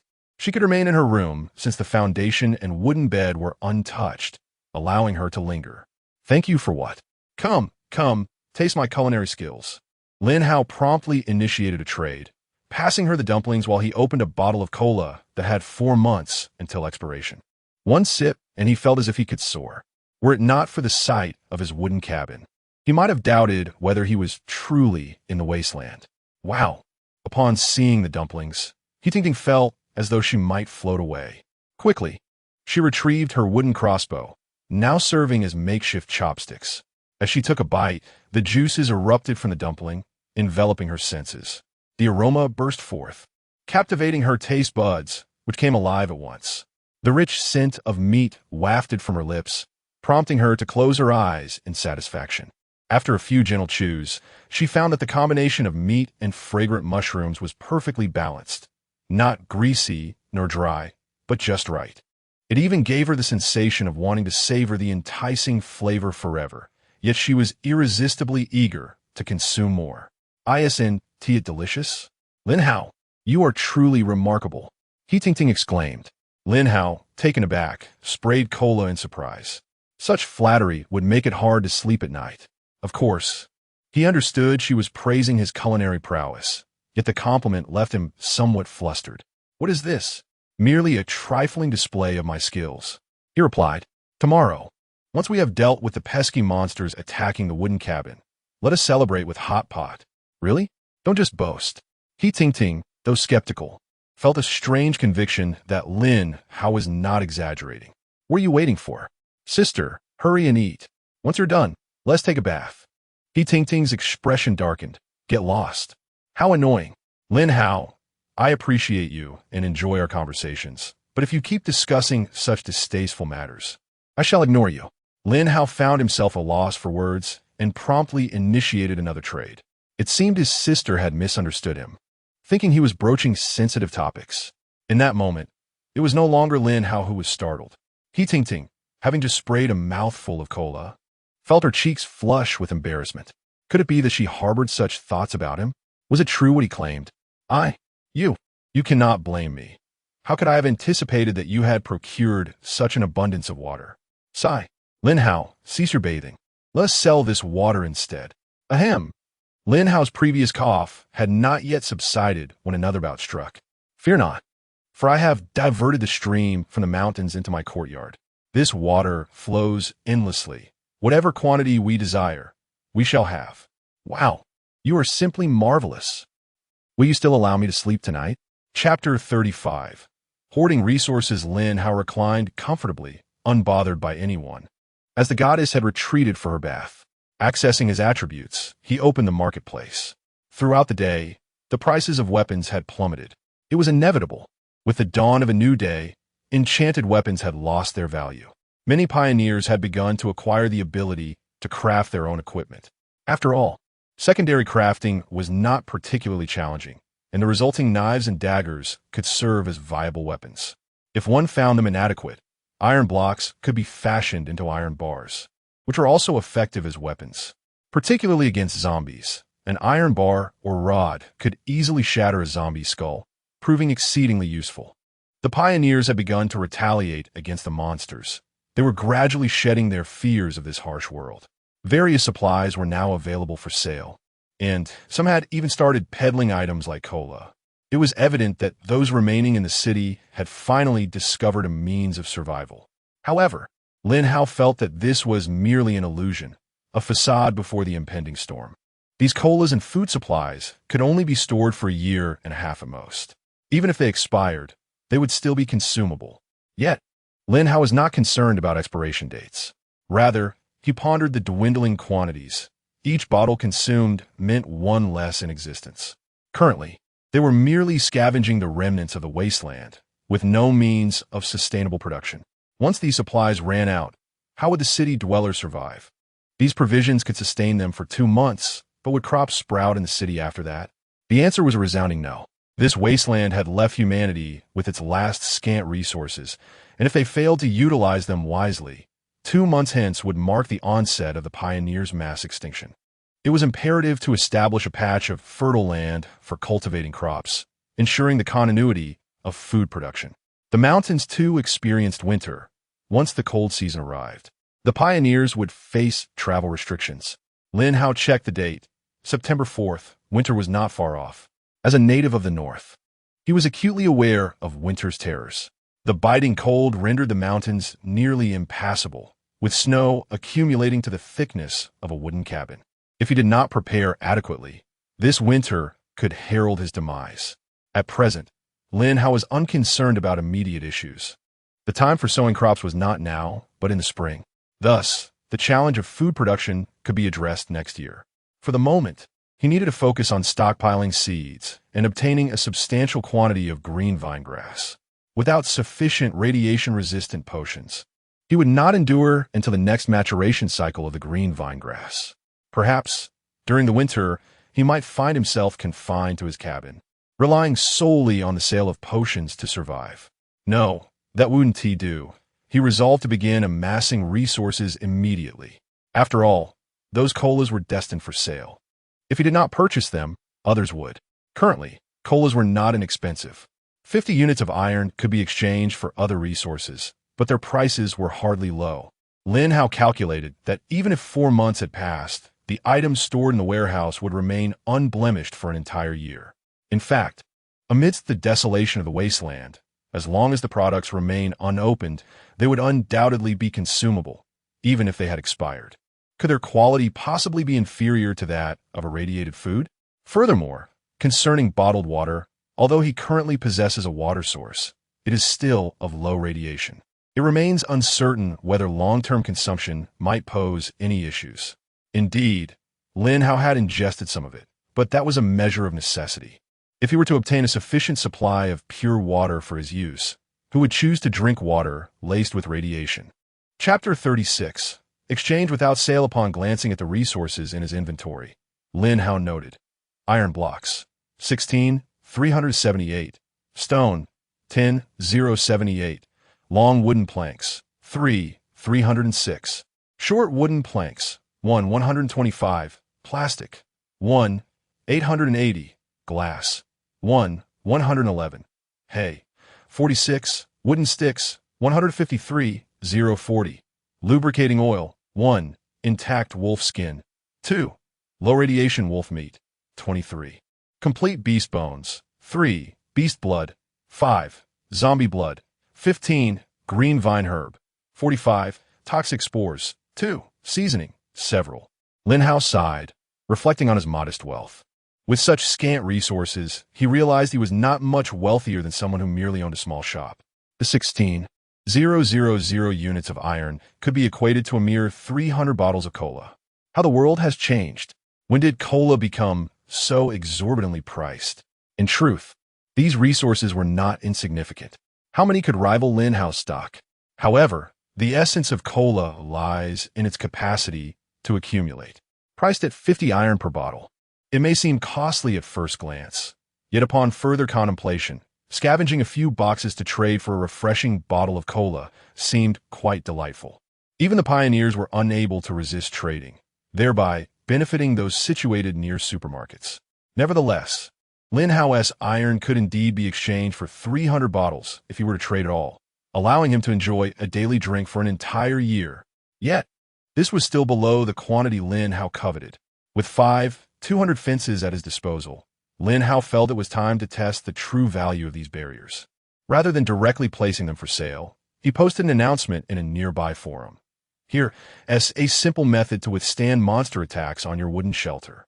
How abundant are your food supplies? How plentiful are your resources? How many beauties surround you?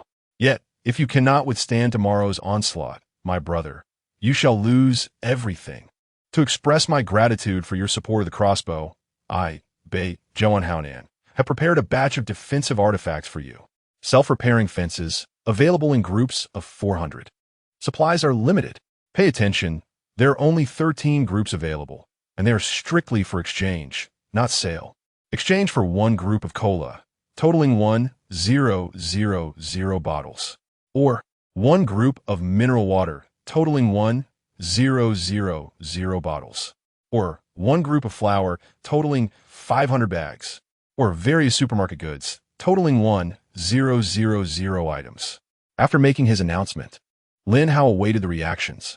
Naturally, some responses were anticipated. What? Are you insane? This is outright robbery. Exactly. 1,000 bottles of cola? Have you seen the current cola prices? That is 50,000 iron. Who would trade with you? Huh? What is this? Robbery? Goodness, robbery isn't even this profitable. OMG, what am I witnessing? Have you lost your mind? In a short span, over 800 replies flooded in, all uniformly asserting that Bei Zhouanhaonan had gone mad. Lin Hao paid no heed to these comments, as he had already foreseen such reactions. With only 13 sets available, if he relied on the feedback from these pioneers, he could hardly expect to sell out. His true targets were not among them. Rather, it is those who truly possess valuable resources. Lin Hao's asking price is simply beyond the reach of an ordinary pioneer.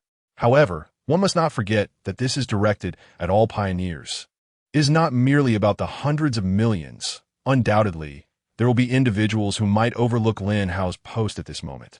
Yet, even if there are merely 10 million, Lin Hao is confident that with a stroke of luck, he can find 10 fortunate souls. These individuals are well equipped with abundant resources. And what do they fear the most? The inevitability of death without having spent their wealth. Chapter 37. No bargaining as Lin Hao sat there leisurely. A contact request appeared among his messages. He glanced at it and noted the name, Along, distinctive and intriguing. Brother, your price is exorbitantly high. Along's first remark elicited a chuckle from Lin Hao. Wait, let me finalize this transaction first. I haven't properly divided the quantities before selling. Lin Hao replied succinctly. After 3 minutes of contemplation, he inquired once more, All right, my apologies, what is it? Oh, it's just that I don't have that many single servings of cola here. Brother, does your product even work? Along's tone shifted, reflecting the uncertainty that had brewed during Lin Hao's brief pause. In those 3 minutes, Along's thoughts had been in constant flux. Buyers tend to share a common mindset upon encountering such posts. Even if many commented that Lin Hao was merely dreaming, those possessing the items felt otherwise. They believed it was not mere fantasy. No matter how good the goods may be, if one cannot retain them, they are essentially someone else's possession. With the deadline approaching, the uncertainty loomed. How many peculiar individuals would arrive? Perhaps a dozen, 20, or even 30 could show up. Or perhaps a swift operation would yield only two. In any case, Along was skeptical that only two would materialize. Fortune smiled upon him, alongside others. He had launched an assault on a large supermarket and had managed to locate its storeroom. Swiftly, he emptied its contents. With storage boxes at his disposal, he had managed quite well. Upon exiting, he had distributed a fair share of the goods. However, what truly weighed on Along's mind was that after a few individuals emerged, one of his companions had been bitten. Without hesitation, they had dispatched him and subsequently dismantled his wooden shelter, claiming all the spoils. This harrowing experience imparted a profound lesson to Along. Survival is paramount. If one cannot endure, all possessions are merely fodder for others. Lin Hao remained oblivious to Along's musings. Nevertheless, the request to inspect the goods was perfectly reasonable. He promptly arranged for a fence to be exchanged, allowing Along to assess it and decide at his leisure. "Brother, I shall dispense with the pleasantries. You must decide how to proceed," Lin Hao urged. "If cola is insufficient, other alternatives may suffice. As for the price, let us not linger on that." While Lin Hao could have offered persuasive arguments, he refrained at that moment. The more he pushed, the more hesitant Along seemed. Instead, he chose to adopt a cool demeanor. To date, he had yet to encounter anyone selling self-repairing fences. Besides, wouldn't such a person wish to profit? His aloof approach proved effective. After a moment's hesitation, perhaps inspecting the fence's quality, Along responded, "All right, I won't waste words. 500 for cola, 500 for mineral water. And could you supply me with a crossbow? I recall seeing you sell them." "Deal. Consider it a gesture of friendship. I will include a crossbow and throw in 5 large quivers for free." "Excellent." A long and satisfying exchange transpired between Aaron and Lin Hao, resulting in the latter acquiring a fence in exchange for his goods. Lin Hao advised him to wait a moment, as he needed 2 minutes to craft a crossbow. Lin Hao, known for his reliability, understood that the crossbow only required a small plank of wood, rendering any breach of trust unnecessary. After the brief interval, the crossbow was duly presented to Aaron. Aaron then inquired about various matters, such as the proper arrangement of the items. Lin Hao patiently provided guidance, embodying the essence of customer service, even in the absence of printed instructions. Just as he was imparting knowledge, Lin Hao interjected with a light-hearted remark, "Take your time, brother. Another order is on the way. Farewell." Chapter 38. Scarcity Marketing. Upon hearing Lin Hao's words, Along shook his head in disbelief. "Alas, this supermarket is turning into something meant for you to snatch." Though he felt frustrated, the presence of the barrier brought him some reassurance. Yet, after its completion, he couldn't shake the impression that the barrier seemed rather untrustworthy. After a while, Along inquired, "Brother Hao, does this barrier truly serve its purpose?" After a moment's hesitation, Lin Hao replied, "It's quite precarious. I ended up putting up 3 rows. 3 rows? Really?" Along exclaimed. "Indeed. Initially, I set up 2 rows. But given the abundance of our goods, it felt inadequate, so I decided on 3. What do you think? Should I add another row? Speak swiftly. I have only a few left. Could it be cheaper?" Along timidly asked. Lin Hao fell silent. After a considerable pause, Along's unease grew. "Brother, is there any possibility for a discount?" "Apologies, I was a bit preoccupied. All the items have been sold out." "Along, I will prepare another batch tomorrow morning. If you wish to reserve, I can set aside a set for you." "What do you say?" Gritting his teeth, Along responded, "All right, I'll take a set." "Very well. It seems I want to even grant you a chance to haggle.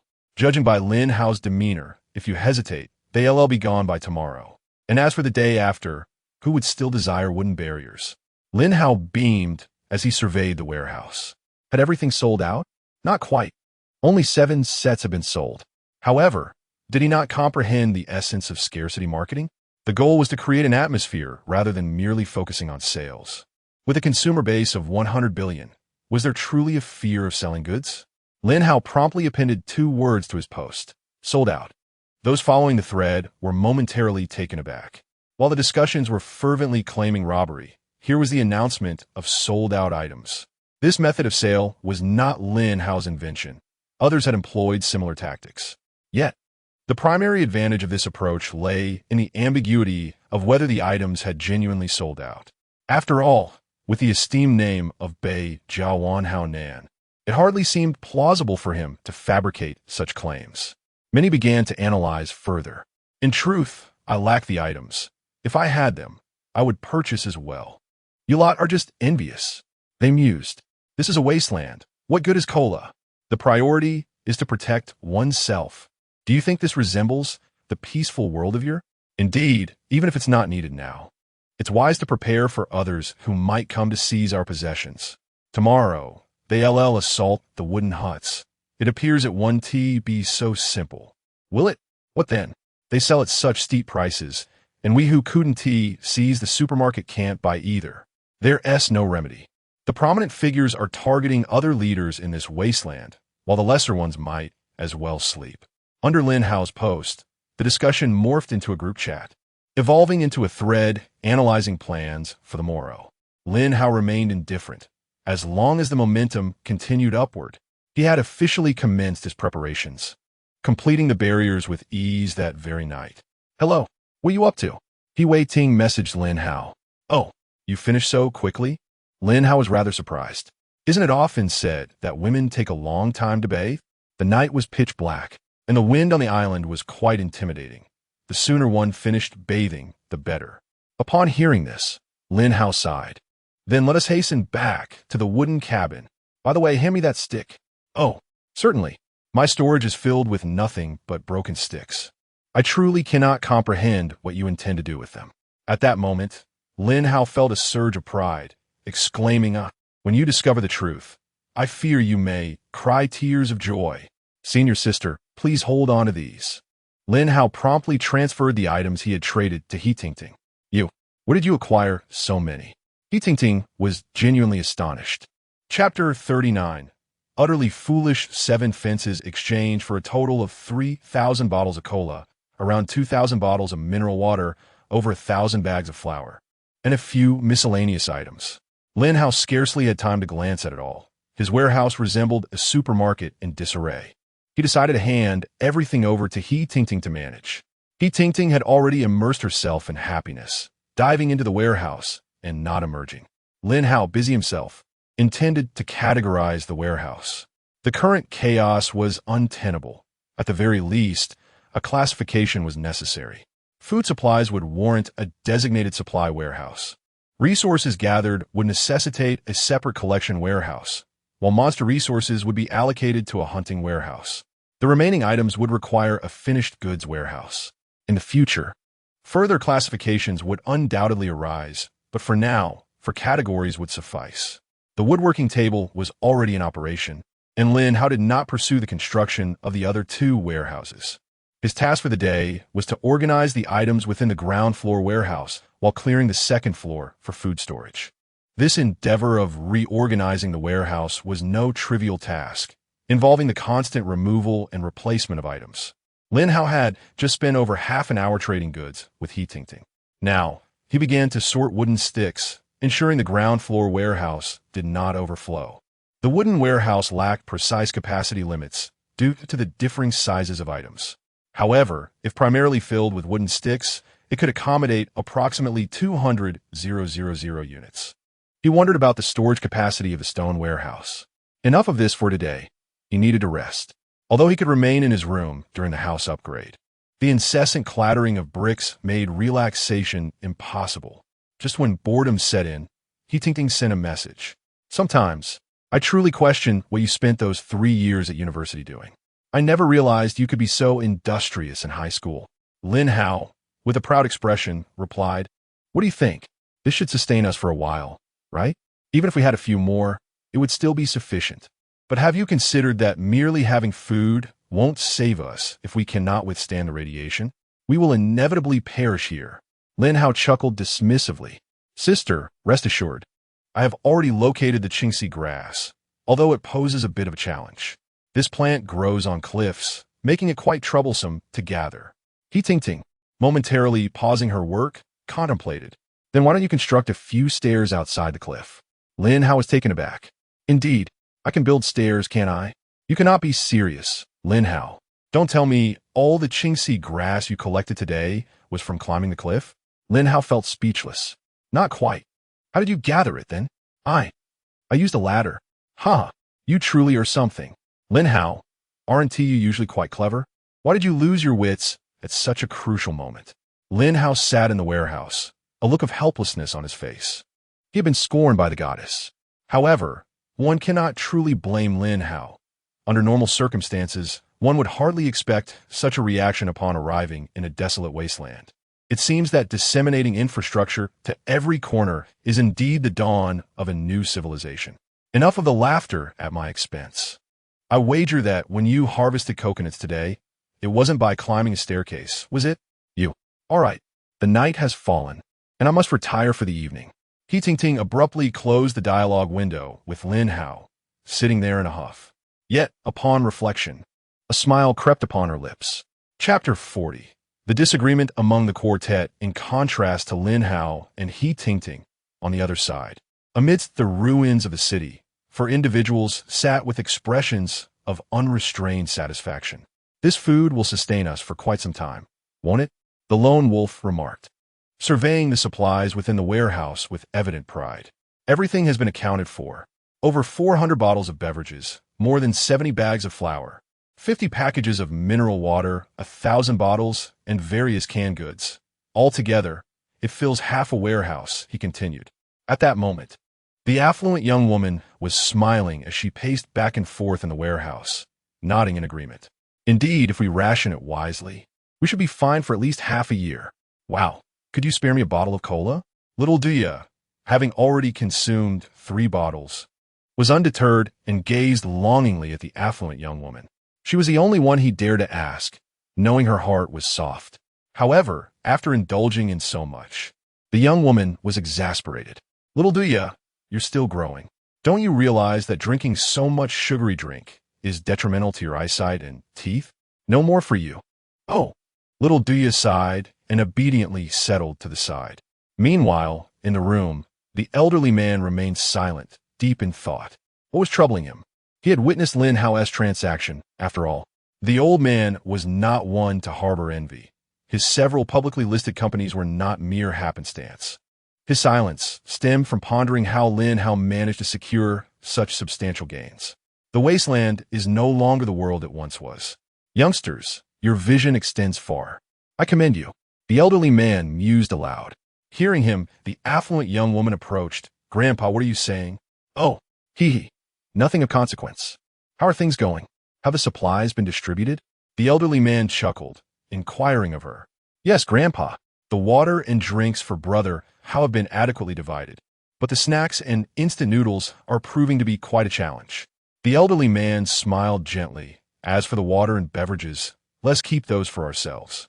Little May, ensure that the snacks and cigarettes are generously allocated to that young lad. Do not shortchange him. Manage it as you see fit. Hey. Grandpa, you are quite generous. We fought hard to procure these items. Why should he receive so much? At this moment, the lone wolf appeared somewhat reluctant. Oh, lone wolf, we had an agreement. I've spent my entire life in business, and honesty is paramount. Without integrity, one cannot survive in this world. The elderly man spoke in a didactic tone. The lone wolf scoffed dismissively. Spare me your platitudes. Save them for someone else. Old man, we are in a partnership, and I am not your grandson. In any case, this young man contributed nothing to this haul. While I acknowledge the value of the weapon he provided, I will not concede more than 1/5 of the spoils. Little May, heed my words, give him 3 packs of cigarettes, 20 bottles of cola, 10 bottles of water, and 10 cans of food. That is already more than sufficient. This shabby crossbow is worth merely 100 iron. Have you seen the current market prices? A bottle of cola is equivalent to 50 iron, so 20 bottles is quite generous. Upon hearing this, the wealthy and beautiful woman's expression immediately darkened. Lone Wolf, we had previously agreed to divide it into 5 shares. One should not stoop to such a lack of principles. Damn it, Lone Wolf scoffed. A lack of principles? You think you can play the friendship card just because I provided you with for broken crossbows? The wealthy woman retorted. Let us not forget who rescued you when you were injured. Indeed, it was someone who insisted on entering the warehouse. Had they not done so, would I have been wounded? She cast a disdainful glance at Lone Wolf. Enough of this bickering. Elderby interjected. rising to his feet. Lone Wolf, what was agreed upon must be honored. If you refuse, we are left with no recourse. However, your decision is yours alone. You shall discuss it with him. Chapter 41. Depart. Do not disturb me, say it. The Lone Wolf cast a glance at little Duya. Duya, tidy up the items. We shall divide them equally and depart. Oh, little Duya sensed the chill in the atmosphere of the room, but dared not oppose the Lone Wolf. Thus, he gathered everything. As he watched the Lone Wolf leave, the affluent beauty gritted her teeth. Grandfather, how could you acquiesce to him? The elderly white-haired man waved his hand dismissively. Xiaomei, send half of my portion to Xiaohao. I am old and cannot consume so much, but one must always uphold one's credibility, though the wealthy lady felt indignant. She understood the rationale behind her grandfather's decision. With the items laid out, should they disrespect the Lone Wolf too blatantly, it could lead to a disastrous fallout. In this world, there exists no legal protection. If the Lone Wolf were to turn hostile and eliminate both the old man and the affluent beauty, it was certainly within the realm of possibility. Fine, I eat little anyway, let's share. The beautiful lady took some items and approached Lin Hao. Naturally, she explained the situation, not intending anything ulterior, primarily hoping Lin Hao would not hold it against them. Upon hearing her, Lin Hao chuckled. You keep the items. Tell Old White to take care of himself. By the way, Xiaomei, I require something else. What do you need?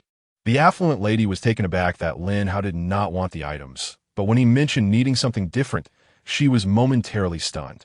What else could she possibly offer him? You must have pilfered a fair amount of sanitary pads from that supermarket, right? You creep. What are you planning? Lin Hao felt a tad embarrassed. Do not get agitated. Hear me out. A classmate of mine requires them.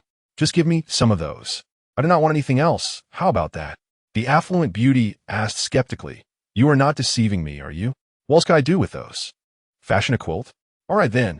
The affluent beauty could not suppress her laughter at Lin Hao's words.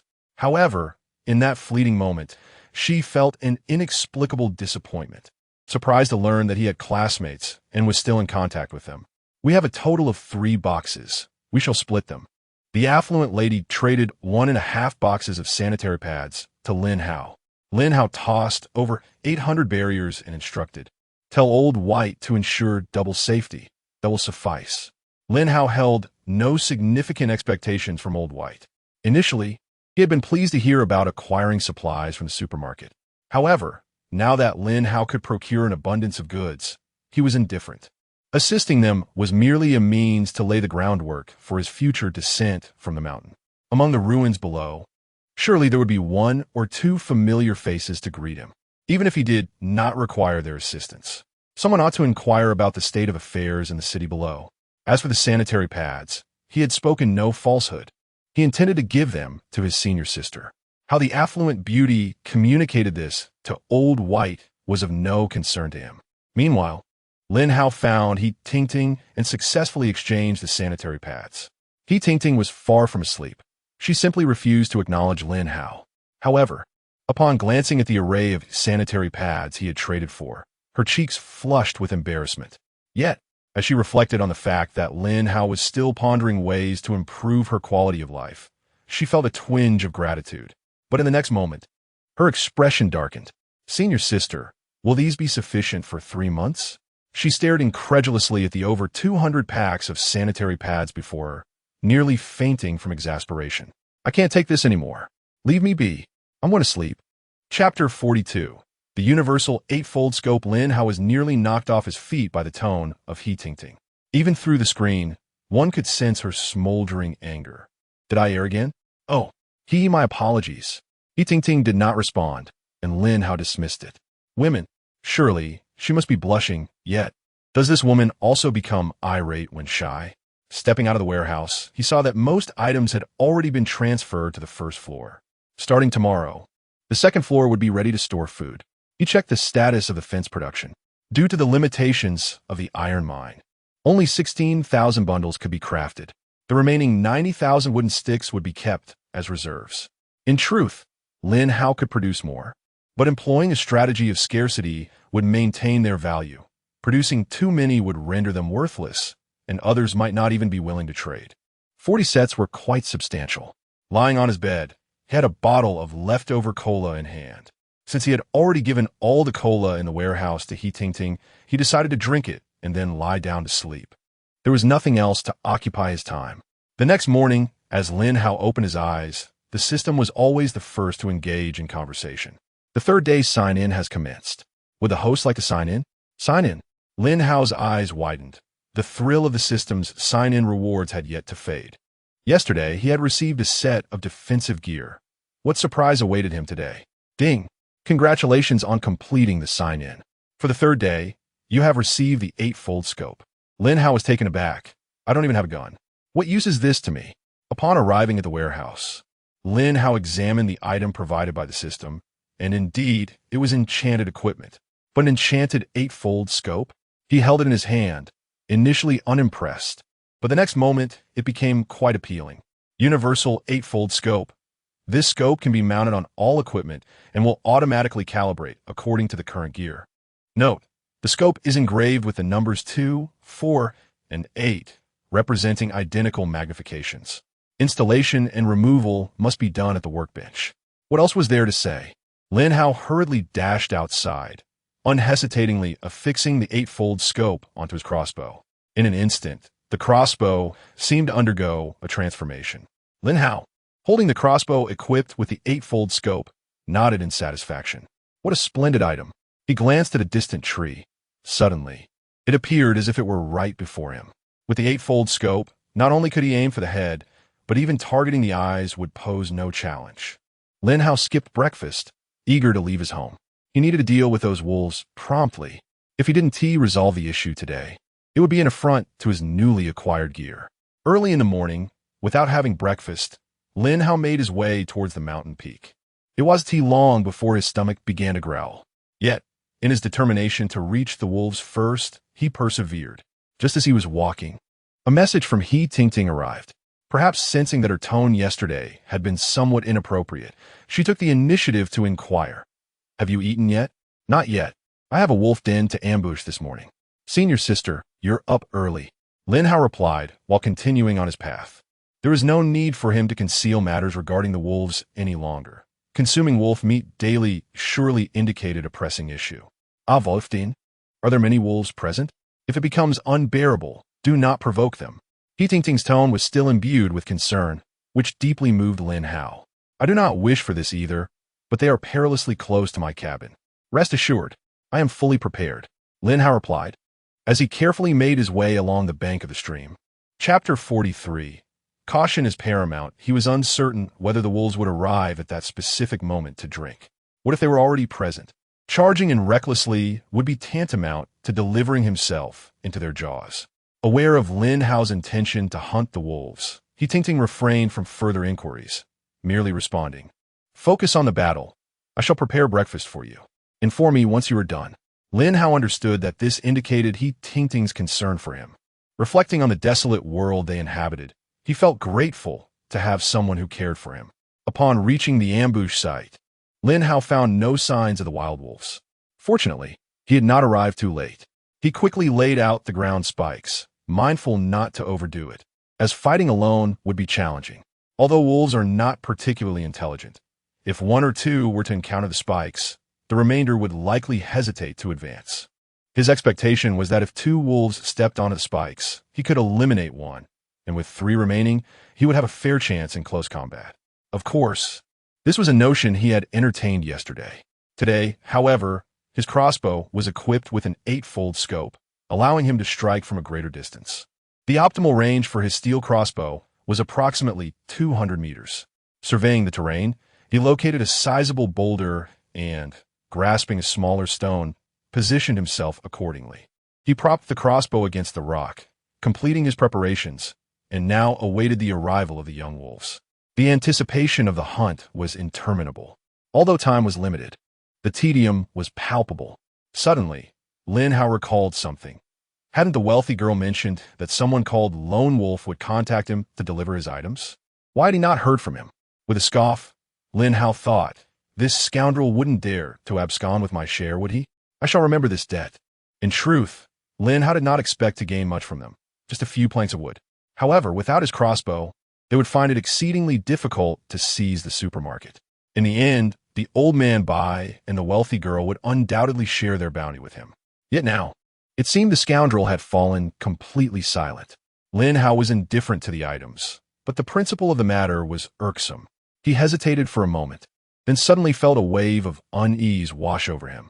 This scoundrel must have ulterior motives, surely? He decided to reach out to the old Bai. "Oh, Xiao Hao, what troubles you?" Bai responded, but before Lin Hao could pose his question, Bai interjected, "Is that rascal withholding your items?" Lin Hao hesitated, contemplating his response. Yet Bai continued, Xiao Hao, do you have anything left? That rascal is likely to pose a threat to us." Bai was astute. It was evident that if Lin Hao could deduce this, then the old man, with his sharp wits, surely would as well. "Old Bai, I cannot assist you for now, but upon my return, I will provide you with some ground spikes. It will be wise to lay them directly in your courtyard. Indeed, create an opening in your fence. If he truly attempts to force his way in under the pretext of rescuing you, you are aware of what to do, correct?" "Understood. However, I sincerely hope it does not come to that.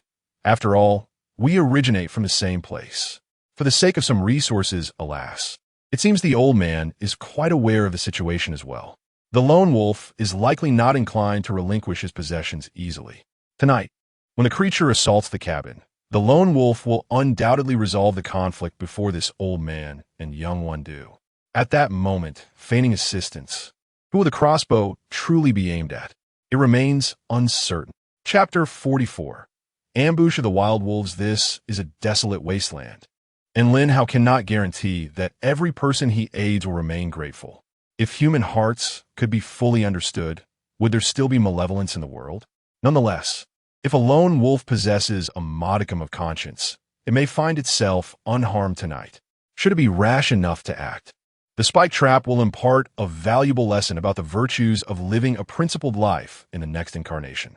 Regaining his focus, Lin Hao continued to observe. In less than half an hour, the drowsy Lin Hao, resting against a stone, heard the sound of rapid footsteps approaching from afar. Could it be? He rubbed his eyes and fixed his gaze upon the distant woods. Before long, 6 silhouettes dashed toward him with urgency. Through the 8-power scope, he confirmed there were indeed 6 of them. It appeared that these were the only wild wolves in the vicinity. With heightened alertness, Lin Hao scrutinized the wolf trajectory. The spike traps had been meticulously laid out, 10 spikes in 2 rows along the path. Thus, it was inevitable that at least one would meet its fate. As the wolves charged toward the traps, Lin Hao steadied his crossbow. The wolves, accustomed to this route, had traversed it countless times before. Each passage had been uneventful, and although several had vanished over the past 2 days, wild wolves are wild wolves. If they were capable of understanding the reasons behind their dwindling numbers, they would no longer be considered beasts. Leading the pack was the alpha wolf, its gait embodying an unyielding ferocity.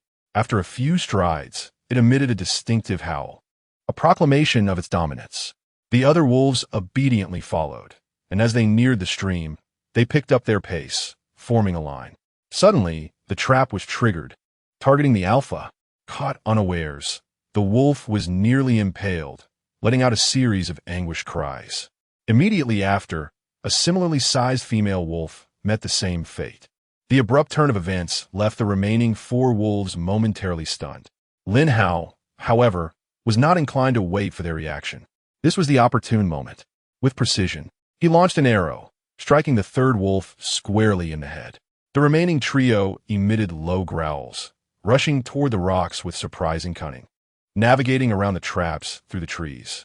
Faced with the swiftly advancing wolves, Lin Hao found it impossible to aim for their heads.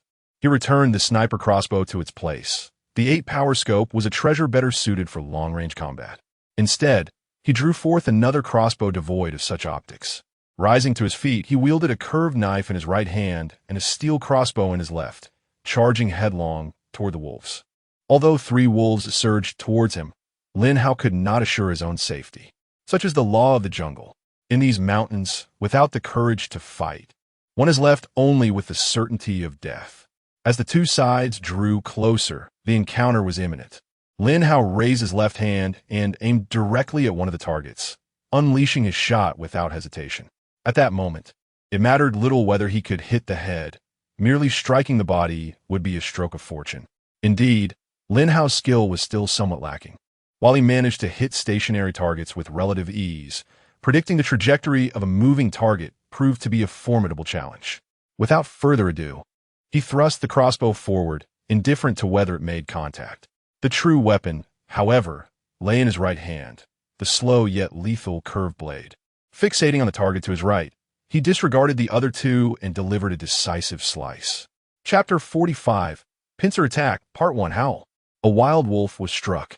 At such close proximity, there was no reason for it to miss. However, Lin Hao found himself utterly helpless against the other two. He longed to emulate the heroic figures from martial arts films, executing a graceful bend to evade the blow. Yet his aging body could not comply. Instinctively, he leaned back, only to feel a tremendous force collide with him. Lin Hao stumbled and fell to the ground.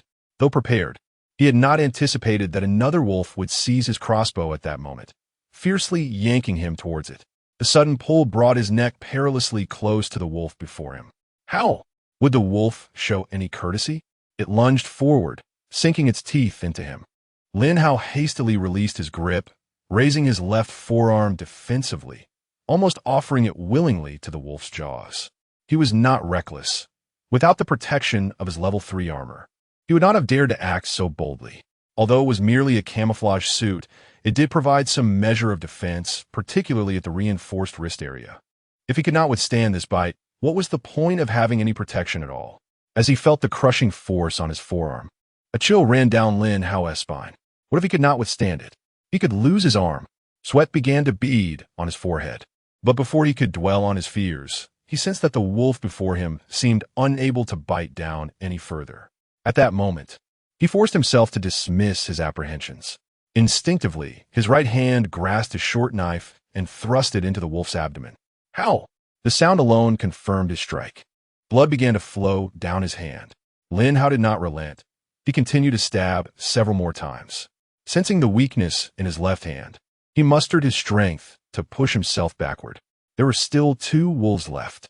The one on the right, having been injured by his blade, retreated a few steps, but then lunged forward again, attempting to bite him. The wolf on the left, having clamped onto Lin Hao's crossbow, shook it vigorously on the ground, perhaps realizing that such biting was futile. Seeing Lin Hao retreat, it charged and bit his left ankle. Lin Hao jolted. Fortunately, it had not bitten his foot. He was only wearing a pair of athletic shoes, which offered little protection. Yet, feeling that he could withstand the assault, he chose to ignore it. Pushing the central wolf away with his left hand, he swung his curved knife towards the wolf on the right in a chopping motion. How? The already wounded wolf became exceedingly cautious. Though merely a beast, it had been reckless until now. But the moment it tasted defeat, it transformed into a wary creature. Lin Hao's strike missed, and lying on the ground, he found it difficult to pursue. He kicked out with his right foot towards the wolf on the left, which was tugging at his pant leg and shaking its head vigorously. However, the creature remained unfazed, continuing to pull at his trousers with relentless determination. Damn, his level 3 pants. Lin Hao found it futile to reason with such a brute. Yet, he felt a genuine ache for his precious grade 3 armor. He was unaware of where he summoned the strength from, but suddenly he sat up and swung his curved blade viciously towards the creature's lower back. Unlike the wolf on his right, this one on the left had never tasted defeat. Oblivious to the pain that the blade might inflict, it remained undeterred, relentlessly tugging at Lin Hao. A beast is a beast, instinctively clinging on and refusing to let go. As Lin Hao was yanked backward, he instinctively arched his body and withdrew the blade in the nick of time. Otherwise, he would have found himself injured and in an embarrassing predicament. Chapter 46, Pincer Attack, Part 2. Being dragged along in such a manner was intolerable for Lin Hao. He quickly devised a strategy, propping himself up with his left hand, attempting once more to reach the wild wolf. However, he was taken aback by the creature's immense strength, which pulled him forward several steps. At that moment, the wild wolf on his right, noticing Lin Hao's apparent immobilization, seized the opportunity to pounce, sinking its fangs into Lin Hao's left shoulder. Though this sequence of events might seem elaborate, it transpired in a matter of mere seconds. Lin Hao understood that if the beast were to restrain his right hand from behind, his escape would become exceedingly difficult. This also attested to the protective power of his Tier 3 armor. He paid little heed to what lay behind him, relentlessly kicking at the wolf on his left with his right foot. Perhaps due to the direct impact of his size 42 shoe, the left wolf finally relented, releasing its grip and retreating 2 meters, poised for another strike. Wolves possess inherent hunting instincts. They wait for one to ensnare the prey before launching a coordinated assault. The left wolf had previously clamped down on the target, and now, with the wolf behind Lin Hao preparing to attack, the left wolf assumed a supportive role. Instead of attacking directly, it stood back, ready to assist as soon as the wolf behind Lin Hao made its move. Lin Hao's most pressing dilemma was being knocked down. He had no desire to fall, yet he found himself unable to control his body. At this moment, the priority was not to dwell on the reasons, but to figure out how to rise. The wolf in front kept a watchful eye on Lin Hao, ready to pounce the moment his gaze strayed. Whenever Lin Hao glanced in its direction, it would retreat a step, baring its teeth and growling at him. Meanwhile, the wolf behind him seemed to have abandoned all restraint, darting back and forth. It would bite from the left, vigorously shake its head a couple of times, then switch to the right, repeating the process. Have you ever seen a lion tamer? The wolf mirrored that rhythm, shaking its head left and right. Lin Hao found himself gritting his teeth in frustration, as he had no effective means to counteract it. He realized the wolf behind was continuously pulling at him, while the one in front remained menacingly poised. Lin Hao felt like a defenseless maiden being bullied by a ruffian, sitting helplessly on the ground, gazing up at his tormentor. The only thought that crossed his mind was a plea for leniency. But no, there was no benevolent elder brother, nor any ruffian.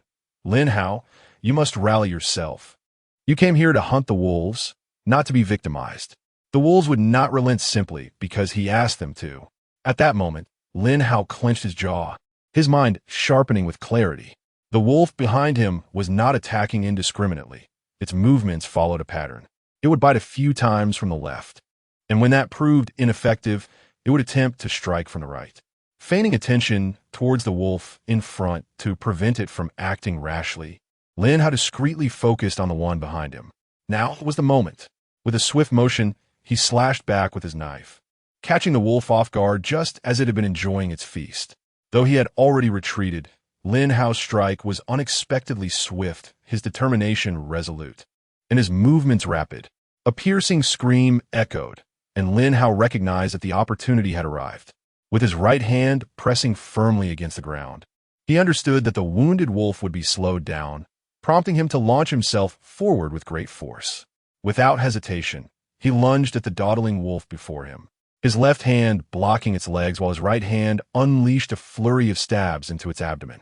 Lin Hao found himself in this passive predicament solely because of the two wolves, one in front, one behind. With both attacking at once, he was unable to defend himself effectively. If he could eliminate just one, this precarious situation would be swiftly resolved. Chapter 47. Upgrade. Lin Hao was resolutely determined to vanquish his foe, launching a relentless assault with fierce intensity. However, amidst his forward thrust, an unexpected warmth surged through his body. Could it be an upgrade? Lin Hao paused, astonished at the realization. Indeed, he had leveled up. Having previously slain 3 creatures, he now faced a total of 6. In truth, by eliminating just 4 of them, he would achieve his upgrade. Lin Hao, a human pioneer, now stood at level 2, with attributes as follows: Strength, 51, Agility, 61, Stamina, 5, Intelligence, 4. Physical condition, slightly injured, hungry. Overall evaluation, a successfully promoted pioneer, beginning to tap into the true power of the wasteland. With a swift glance at his statistics, Lin Hao noted a mere increase of 1 point in both strength and agility. Such a modest enhancement. How significant could it truly be? However, with this upgrade, Lin Hao was certain that the wolf he had held was, indeed, deceased. As he cast it aside, he confirmed that its health had been entirely depleted. Turning to face the wolf that had previously dragged him, a cruel smile crept across his lips. It was your turn. Lin Hao gradually propped himself up. Rising to his feet, the wolf before him, rather than attacking, began to retreat in fear. It was not emboldened by courage. Witnessing the demise of its kin, the solitary creature was gripped by trepidation. Though currently terrified, it still bared its teeth in a menacing snarl. Lin Hao brandished his curved blade menacingly, advancing step by step. The wolf retreated, its growls becoming increasingly laced with fear rather than ferocity. Yet this was still a wolf, not a domesticated pet. In a desperate bid, it lunged at Lin Hao, seemingly prepared to fight to the bitter end. Having dispatched 5 wolves, Lin Hao felt emboldened. Reflecting on his previous struggles, he now felt a tinge of embarrassment. Anger transformed into strength as he launched a powerful kick, connecting solidly. Thud! The wolf was sent flying, crashing to the ground with a wretched howl. Lin Hao pounced once more, his blade slicing through the air with rapid precision. The moment he made contact, he sensed his speed had significantly increased. In fact, as he completed the motion, he questioned whether he had even struck true. Glancing back, he confirmed that the wolf had indeed been injured. Without a moment to spare, he delivered another kick, landing squarely on the wolf's abdomen. The creature emitted a pained cry, propelled 5 or 6 meters away by the force of the blow. Yet this was not the end. Following through, Lin Hao swiftly closed the distance and delivered another kick, knocking the wolf back to the ground as it attempted to rise. With a sudden stride, he mounted the wild wolf's abdomen. This action was undeniably ruthless, leaving no room for mercy. His left hand firmly gripped the wolf's neck, while his right wielded the knife, striking relentlessly upon its skull. The sound of impact echoed, thud, thud, thud. The wild wolf, overwhelmed by terror, lay immobilized beneath Lin Hao's weight, its body battered and bruised, emitting pitiful wails of anguish. Lin Hao continued his relentless assault, perhaps even oblivious to the reason behind his fury. Unjustly cast into this desolate wasteland, confronted by the desolation of mountains and ruins, the resentment within him was undeniable. Yet, he chose not to reveal it. In this moment, all his pent-up rage was directed solely at the wild wolf before him, bearing the brunt of his wrath. Chapter 48.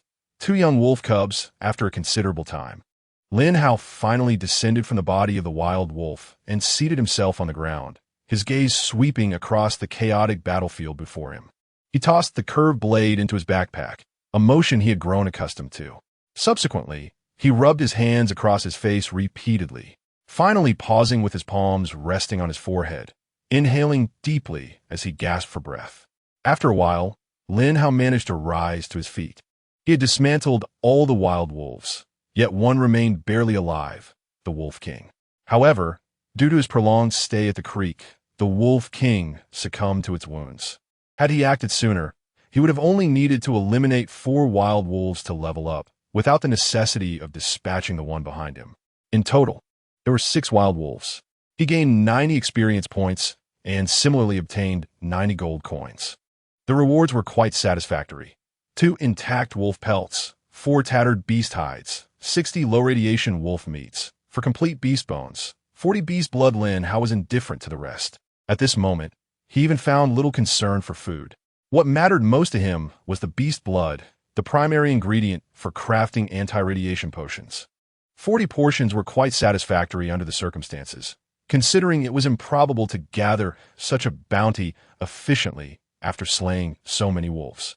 Casting a glance around, Lin Hao felt that the remains of the wolves, particularly their intestines, could still serve a purpose. If he were to discard them into the sea on the island where Ting resided, they could attract a variety of fish, shrimp, and crabs. However, while he could manage this task himself, asking the goddess to engage in such a filthy chore seemed unthinkable. With a resigned sigh, he decided it was better to forego seafood altogether. As he made his way back, Lin Hao did not head straight home. Instead, he resolved to investigate the wolf den. It was imperative to ascertain whether any wild wolves remained. The wolf den was not difficult to locate. Following the paw prints led him directly there. The cavern was dark, and Lin Hao hesitated for a moment before pinching his nose and entering, concerned about any unpleasant odors.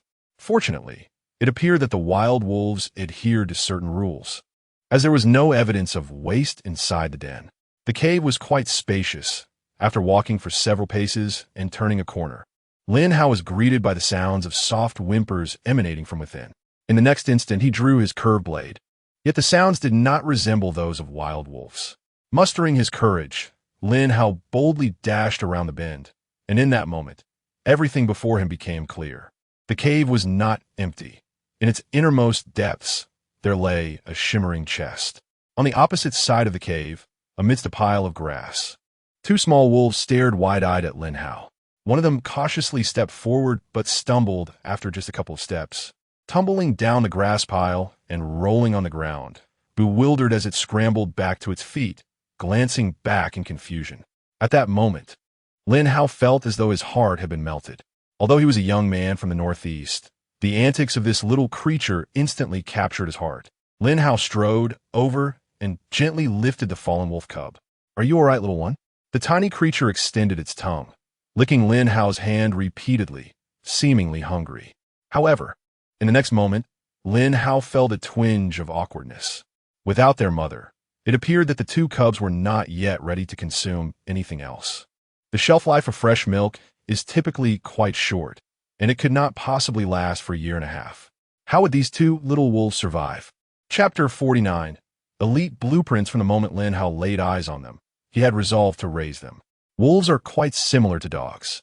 Although they possess a wild nature, with proper nurturing from a young age, they can surely adapt. More importantly, it was solitary in his wooden cabin, far too cold. The presence of these two little creatures instantly enriched his life. After placing them back, Lin Hao turned his gaze towards the treasure chest nestled within the wolf den. To his astonishment, a treasure chest? Were the wild wolves guardians of this chest?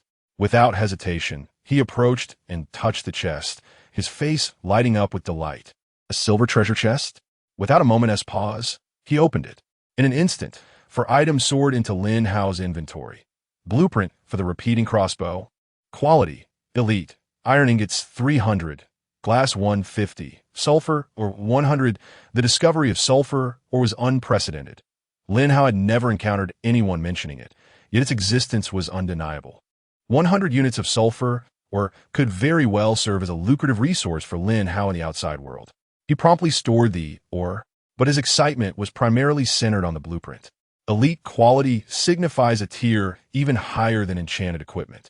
The blueprint's golden hue suggested that the equipment itself would undoubtedly bear a golden name. Regardless of its potential exchange value, Lin Hao had no intention of trading it. Without a second thought, he learned the blueprint. As for its attributes and appearance, he would only be able to discern them at the woodworking table. Cradling the small wolf, Lin Hao hurried back to his cabin, for his immediate priority was to craft a repeating crossbow. The name alone indicated its capability for continuous fire. He had long grown weary of single-shot weapons. Had he possessed a repeating crossbow earlier, would he have struggled so much to hunt wild wolves? Upon entering his home, Lin Hao remembered an important task. Right, he had promised Lao by the spike traps. He needed to fulfill that obligation first. However, upon inspecting his materials, he found he had only over 600 iron ingots left. Last night, he had crafted a staggering 16,000 fences, depleting his iron reserves in the process. He resolved to create 40 spike traps for Lao Bai. Setting the quantity, he retained 278 iron ingots for himself, using the remainder for the traps. He promptly opened his contacts and informed Lao Bai, trading the spike traps directly. As for the execution of the traps, that was a matter for Lao Bai to figure out. It was trivial for him. Just after completing the trade, he noticed the two little creatures exploring their new home, familiarizing themselves with their surroundings. He thought to himself that he should provide them with some sustenance.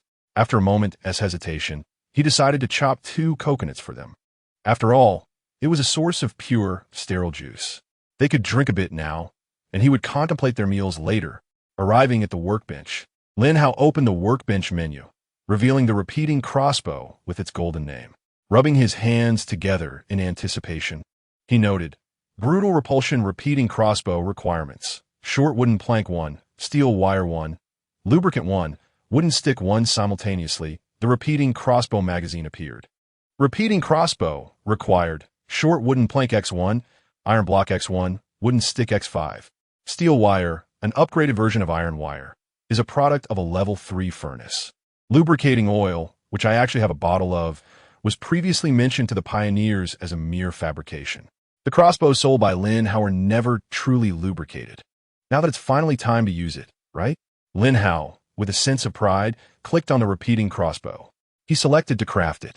Accompanied by the creaking sounds of the workbench, Lin Hao's spirits soared. However, at the moment of success, a disheartening noise erupted. What? A failure? Lin Hao stared at the dilapidated, repeating crossbow before him, rendered speechless. Chapter 50. The noodles made by the senior sister. The attempt to craft the noodles ended in failure. Not only was the experience lacking, but all the materials were wasted as well. The crux of the matter is that failure is not a grave concern. Even a mere white-grade equipment would suffice, as long as it bore no enchantments. Yet, what he received was a wretched crossbow instead. Lin Hao gazed at the finished product. The bowstring askew and the wood warped, leaving him at a loss for words. In a fit of anger, he cast the crossbow aside. He had assumed that mastering the blueprint would equate to an unending supply of crafted items. Only now did he realize that the equipment bore a success rate. It makes sense, after all. Enchanted equipment is merely considered second tier, hence the success rate must be reliable. Well, he had no golden blueprints previously and was utterly oblivious to the situation. After a moment's hesitation, Lin Hao managed to reassure himself. Even the most seasoned blacksmith cannot forge a divine artifact in a single attempt. Can they? For all of Zhang's lifelong dedication to weaponry, he had only managed to create 2 divine pieces. If truly mastering the blueprint allowed for the crafting of equivalent-grade equipment, then upon encountering legendary weapons, churning out 1,000 pieces a day would render them no longer legendary, would it? Despite the failure, it was merely third-tier equipment. The failure rate could not possibly be that high. He would gather some resources and attempt to craft 10 more pieces. Lin Hao was confident that he could produce something worthwhile. Sister, do you have any food? Lin Hao intended to procure something to eat first, to fill his belly before contemplating the matter of materials.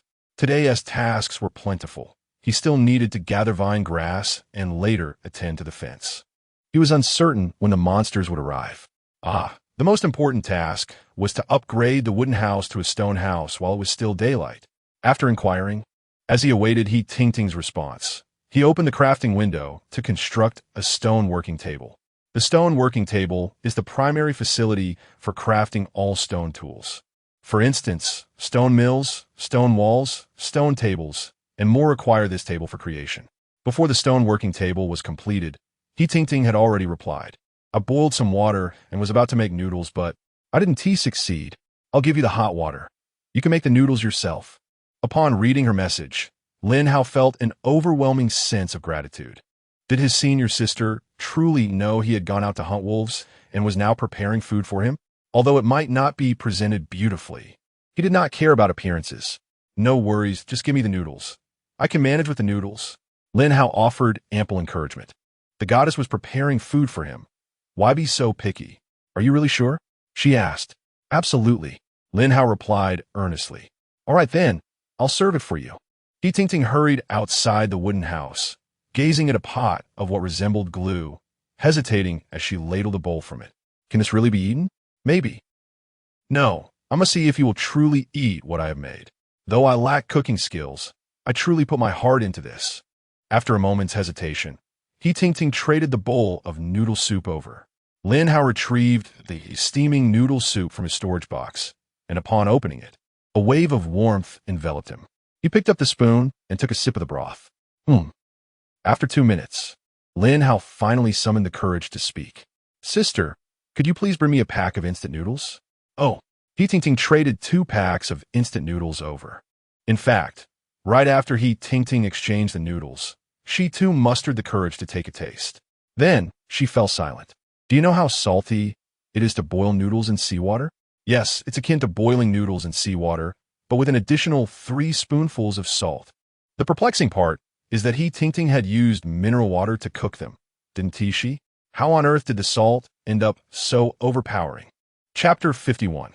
The true attributes. If Lin Hao were not bound for work shortly, he would have truly endured this meal. With no other options at hand, he reluctantly settled for instant noodles. After all, he had given all the provisions to He Tingting yesterday.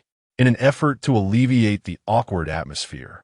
Lin Hao took the initiative to mention the two wolf cubs, having even settled on their names, Wolf 1 and Wolf 2. The living creatures were simply not negotiable. Otherwise, Lin Hao wouldn't have minded gifting one to He Tingting. Alas, it was a situation beyond his control. After requesting 2 packets of biscuits from He Tingting, Lin Hao poured them into a metal bowl. To his surprise, the 2 little wolf cubs were quite eager to eat, and in no time, their little bellies were round and full. They began to frolic energetically. Lin Hao pondered that such wild little creatures, kept within the confines of a home, would inevitably have their instincts stifled. Thus, he decided to take them into the yard. After all, there was a fence, so they could not escape. The yard was spacious enough for the 2 of them to romp about freely. Meanwhile, as the stone wall was completed, Lin Hao commenced the upgrade of the stone house, which would require a total of 10 hours. The advantage was that once the upgrade began, he was not required to remain on site, unlike the workbench, which ceased operation upon leaving. However, the drawback was that upgrading the stone house necessitated a prerequisite stone masonry table. Without reaching the requisite crafting level, the stone masonry table could not be created. Thus, even though the stone wall had no explicit requirements, it posed a prerequisite that rendered He Tingting unable to upgrade her side, unless Lin Hao could personally assist her. But if he could do that, then what was the point of building the stone house? Would it not be simpler to bring the goddess over instead? He Tingting expressed her understanding and encouraged Lin Hao to focus on gathering the vine grass, as she planned to venture out to hone her skills during the day. After consuming the instant noodles, Lin Hao walked towards the cliff while engaging in conversation. "Senior sister, have you noticed your attributes?" What's the matter?" He Tingting inquired, puzzled. "Senior sister, what are your stats?" He Tingting's face flushed instantly. "What stats? Aren't there just 3 measurements?" "Lin Hao, what are you up to?" Lin Hao was intrigued, wondering how, even without gaming, she had not heard of it during her school days. "Stats, attributes. Not the 3 measurements you're thinking of." "Oh." He Tingting bit her lip. "Attributes. Strength 7, agility 6, stamina 4, intelligence 13. Upon seeing these attributes, Lin Hao was momentarily dumbfounded. How could they be so high? But why does it feel a bit lacking? Hiss. Shouldn't T intelligence be a base of 10 points? Lin Hao chuckled, yet refrained from exposing the discrepancy. If everyone started with 20 base points, then He Tingting's intelligence should logically be 3. Arriving at the edge of the cliff, Lin Hao began constructing a staircase while analyzing his own attributes. As an enthusiast of extreme sports, although not a professional, his passion indicated a fondness for such activities, right? He often trained his abilities in this domain as well. For instance, rock climbing, long jumping, sprinting, and the like. He practiced these in his free time. Back in school, Lin Hao could leap 3 meters, while his peers averaged around 2.5 meters. Every time it is mentioned, Lin Hao feels an immense sense of pride. However, 3 meters is nearly the extent of his abilities, as he is not a professional, and achieving such a feat undoubtedly relies on his innate talent.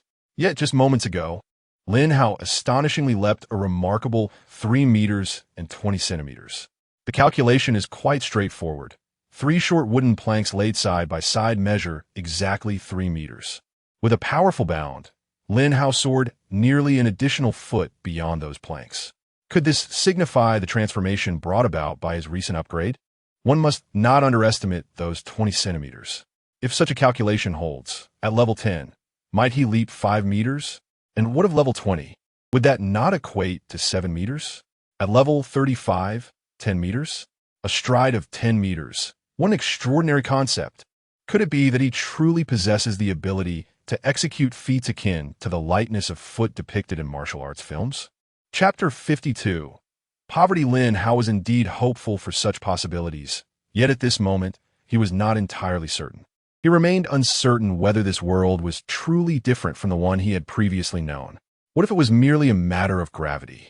Thus, he needed to ascend another level. Only by enhancing his agility could he ascertain the validity of his conjectures. Regardless, leveling up was a promising beginning. Lin Hao did not aspire to become superhuman, but in a post-apocalyptic world, if he continued to toil away as an ordinary individual, he would likely end his days as just a hunter in the mountains. However, hope had arrived, had it not? The staircase had been constructed. Lin Hao ascended the stairs and resumed building, and once he completed one level, he began harvesting the green vine grass. Since being awakened from his slumber by his senior sister's words, Lin Hao had experienced a bountiful harvest of this grass. The task was not strenuous, merely time-consuming. He was aware that constructing the staircase all at once would be more efficient, yet the height made it impossible for him to see or determine the staircase's position. Thus, he could only proceed incrementally. After all, this green vine grass would eventually belong to him. In Lin Hao's eyes, the challenge that awaited him tonight was hardly a challenge at all. His weapons and equipment were extraordinarily powerful. With an 8-fold scope, if he were to create a repeating crossbow, coupled with self-repairing fences and the protection of a stone dwelling, surrounded by defensive spikes. If he could not defend against such threats, then others might as well await their demise. By midday, Lin Hao had harvested over 400 green vine grasses. As noon approached, he hurried back, for he had business to attend to in the afternoon. He needed to keep a close eye on market trends. To be honest, Lin Hao wished to delegate these tasks to He Tingting, yet he feared she might not be adept at negotiating. After some contemplation, he decided to handle it himself. Descending the mountain, Lin Hao pushed open the door and beheld the two wolves, the Lang and Air Lang, playfully engaging in mock bites in the courtyard. The two little creatures were quite clever. Upon seeing Lin Hao, they immediately scampered over, circling around him. Their adorable, large eyes gazed up at him, making it difficult for him to leave without offering something. What to eat? Lin Hao produced a coconut crab. It was the only remaining item in his possession, left over from the previous evening's meal. He was curious to taste it himself, but He Tingting had given him 2 crabs, so he decided to share one with the wolves. Upon seeing the coconut crab, the two little creatures were startled and retreated, growling cautiously. Howl! Howl! Their high-pitched voices were rather endearing. All right, look at you two, wolves. This is food. Lin Hao settled on the ground, took out a spoon, and scooped out the meat from the coconut crab. The two little creatures approached cautiously, exchanging glances and tentatively drawing closer. The Lang was quite brave. He lunged forward and bit into the crab meat. Subsequently, with a vigorous shake, Lin Hao found himself speechless as the meat went flying. Perhaps it was better to prepare some milk instead. Upon glancing at the marketplace, it became evident that prices have surged dramatically due to concerns regarding expiration dates. The supermarket was devoid of milk. However, within the cloth pouch lay a different story. Some players had indeed discovered these cloth bags and proceeded to sell the fresh milk contained within. Upon inspecting the price, Lin Hao noted an astonishing cost of 300 iron blocks. He took a moment to survey his storage. Alas, he was so impoverished that he could scarcely afford milk. With only 277 iron blocks remaining, he realized he would need to craft a repeating crossbow shortly. It seemed insufficient for his needs.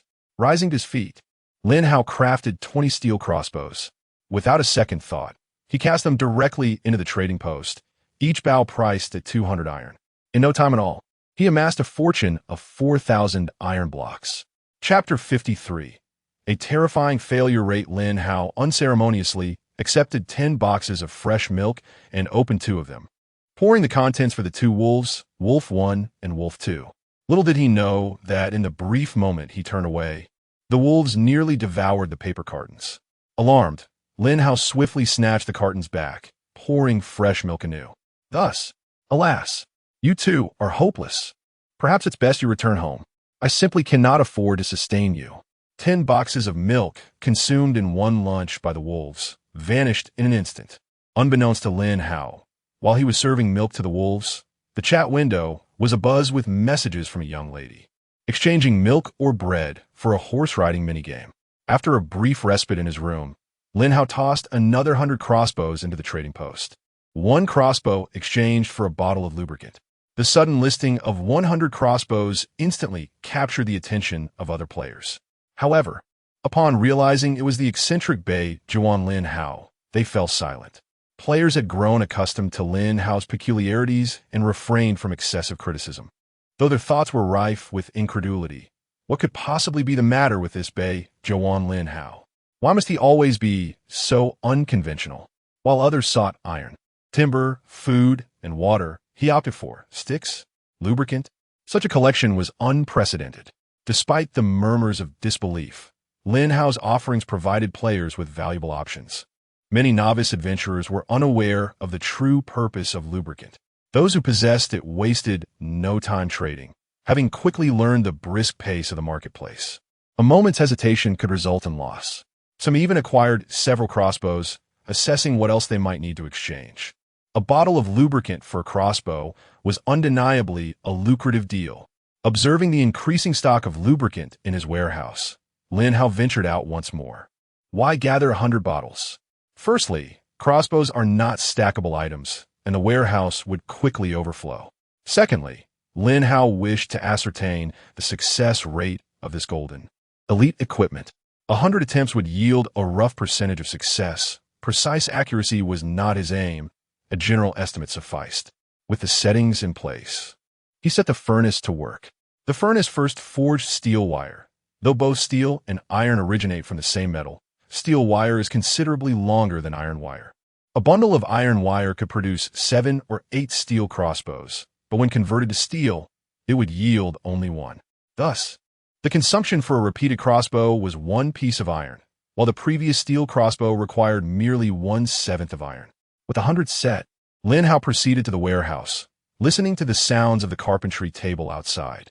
His gaze remained fixed, awaiting results. Failure, failure, failure, failure. Lin Hao surveyed the warehouse, filled with twisted, damaged, and unusable crossbows. Not a single successful attempt had been made. If only the resources consumed were greater, Lin Hao felt his heart would bleed. Frustrated, he turned away, retreating to his room to lie down. Lying there, Lin Hao continued to grumble in indignation. If you possess such skill, then do not produce a single one. Words of bravado had barely escaped his lips when Lin Hao's heart began to race violently. Had he succeeded?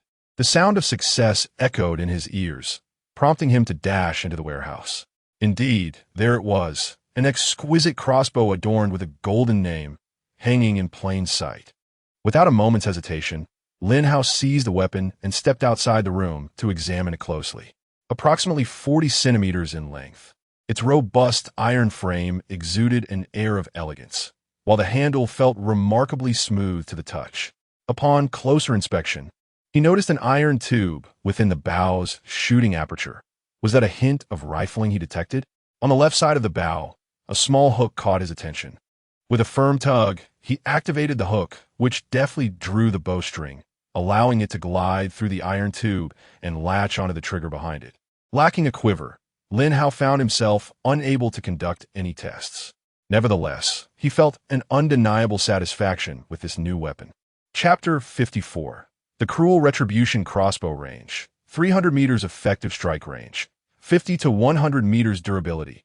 90 attributes. Increases knockback upon striking an enemy. Ineffective against large creatures. Description.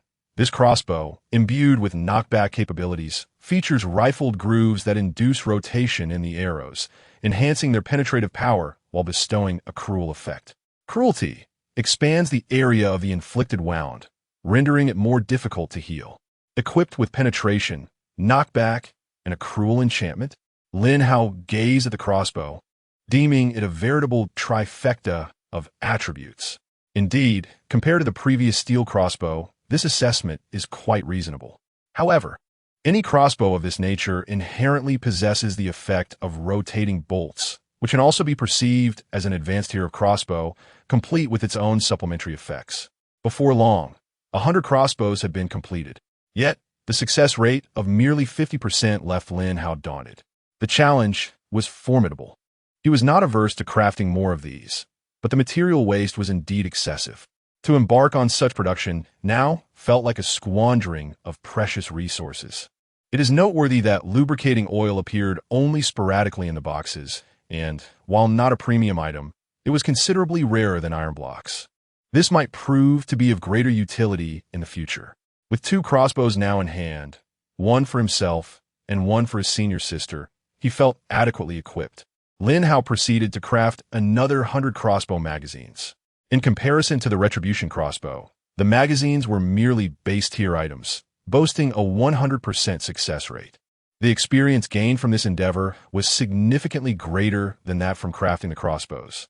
The absence of experience upon failure was indeed a frustrating aspect. He promptly removed the eightfold scope from the steel crossbow. Upon disassembly, the original crossbow was rendered entirely inoperative. This had been his weapon of choice against the wolf pack earlier, and though he had wished to keep it as a memento, its dilapidated condition dissuaded him. He reassembled the crossbow and once more took up the retribution crossbow. The previously aimed location was now fitted with the eightfold scope. Fortunately, the design of the retribution crossbow, intended for enhanced aiming, positioned the magazine to the right, allowing for undisturbed targeting. Holding the magazine in his hand, Lin Hao aligned it with the installation latch. Pressing upward, the bolt slid into place automatically. Standing outside the fence, he aimed at a tree 100 meters away. Whoosh! The bolt was released. The magazine automatically reloaded itself with another arrow. With a swift tug on the drawstring, he secured the bowstring and fired again. Whoosh! Another bolt soared forth. What a marvel! Lin Hao watched the retribution crossbow with exhilaration. An automatic reloading mechanism? Such a notion was beyond imagination. The ability to simply draw the string and continue launching attacks was already commendable. This was a significant improvement over his previous method of manually loading the bolts. The only drawback was the somewhat limited range. This was an unavoidable consequence of the magazine's design, which featured exceedingly small fletching, resulting in poor performance at long distances. Nevertheless, the rapid-fire capability more than compensated for this shortcoming. Lin Hao stowed the crossbow in his backpack, reserving the other for his senior sister. As noon approached, Lin Hao found himself in the mood to prepare a meal. He decided to contact He Tingting to inquire about her activities. What can one say about He Tingting? Her most commendable trait is her unwavering perseverance. Yet, her greatest flaw? It is, indeed, the same unyielding spirit. Such steadfastness is truly a commendable quality in life. It showcases resilience in the face of challenges. Otherwise, she would not have persisted in her judo training, ultimately achieving remarkable prowess, would she? However, one ought not to apply such principles of tenacity to the art of cooking. Upon Lin Hao's inquiry, she responded that her breakfast attempt had not gone well, but she was diligently striving to prepare him a meal for lunch. Lin Hao was momentarily taken aback. Senior sister, I'm quite idle myself. There's no need for you to trouble yourself over such a trivial matter as cooking. Yet, He Tingting remained resolute, insisting, how can that be? You have been so helpful to me. I must show my gratitude. She continued, once I learn to cook, I shall prepare meals for you every day. Lin Hao felt a bead of sweat forming. He was not particularly concerned about having someone cook for him daily. He mostly worried that the little favor he received might lead to He Tingting exhausting all her resources on him. Chapter 55, The Battle Maniac. Phone well. The goddess is going to cook. Can you possibly deter her from doing so? Disheartening the goddess's enthusiasm for learning is not a trait of an admirable man. So, are we having noodles for lunch? Lin Hao inquired. Of course. I have yet to master making noodles. Do you expect me to prepare something else for you? However, do not fret. Once I have perfected the art of noodle making, I shall prepare dumplings for you. Wait, did I forget to add salt? You definitely did. Lin Hao exclaimed, his anxiety palpable. Oh dear, I assure you, it will not be overly salty this time. I have sampled it. Wait, what is this peculiar flavor of tree bark in the soup? He Tingting questioned. Lin Hao sighed, muttering to himself, I must have mistaken Sichuan pepper for salt. No worries, take your time. Lin Hao reassured her. However, he could not help but ponder He Tingting's actions. In this desolate world, it seemed she yearned for independence. Encouragement was paramount. Discouragement would only lead her to despair. Is she not afraid or lonely on this isolated island? If she does not cook, what else can she do? Lin Hao hesitated for a moment.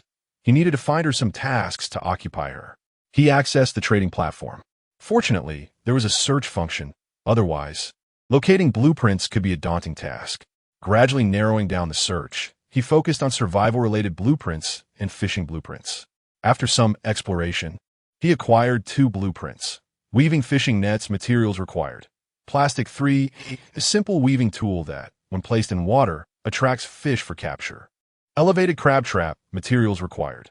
Iron blocks 200, plastic 10, long wooden planks 30, a large capturing device that could be utilized on cliffs, allowing for the raising or lowering of crab traps via ropes. Yet, what truly piqued his interest was the third blueprint, the golden blueprint for an automatic fishing device. If he could procure an automatic fishing tool, it would undoubtedly be invaluable. However, this blueprint was not for sale. It required an exchange for a golden weapon blueprint. Golden weapons? Lin Hao pondered, somewhat perplexed.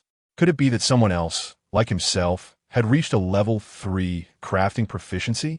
In terms of crafting, Lin Hao was undeniably a formidable figure among the pioneers of this wasteland. From day one, he had been diligently manufacturing weapons. The following day was hardly spent idly. He continued to create.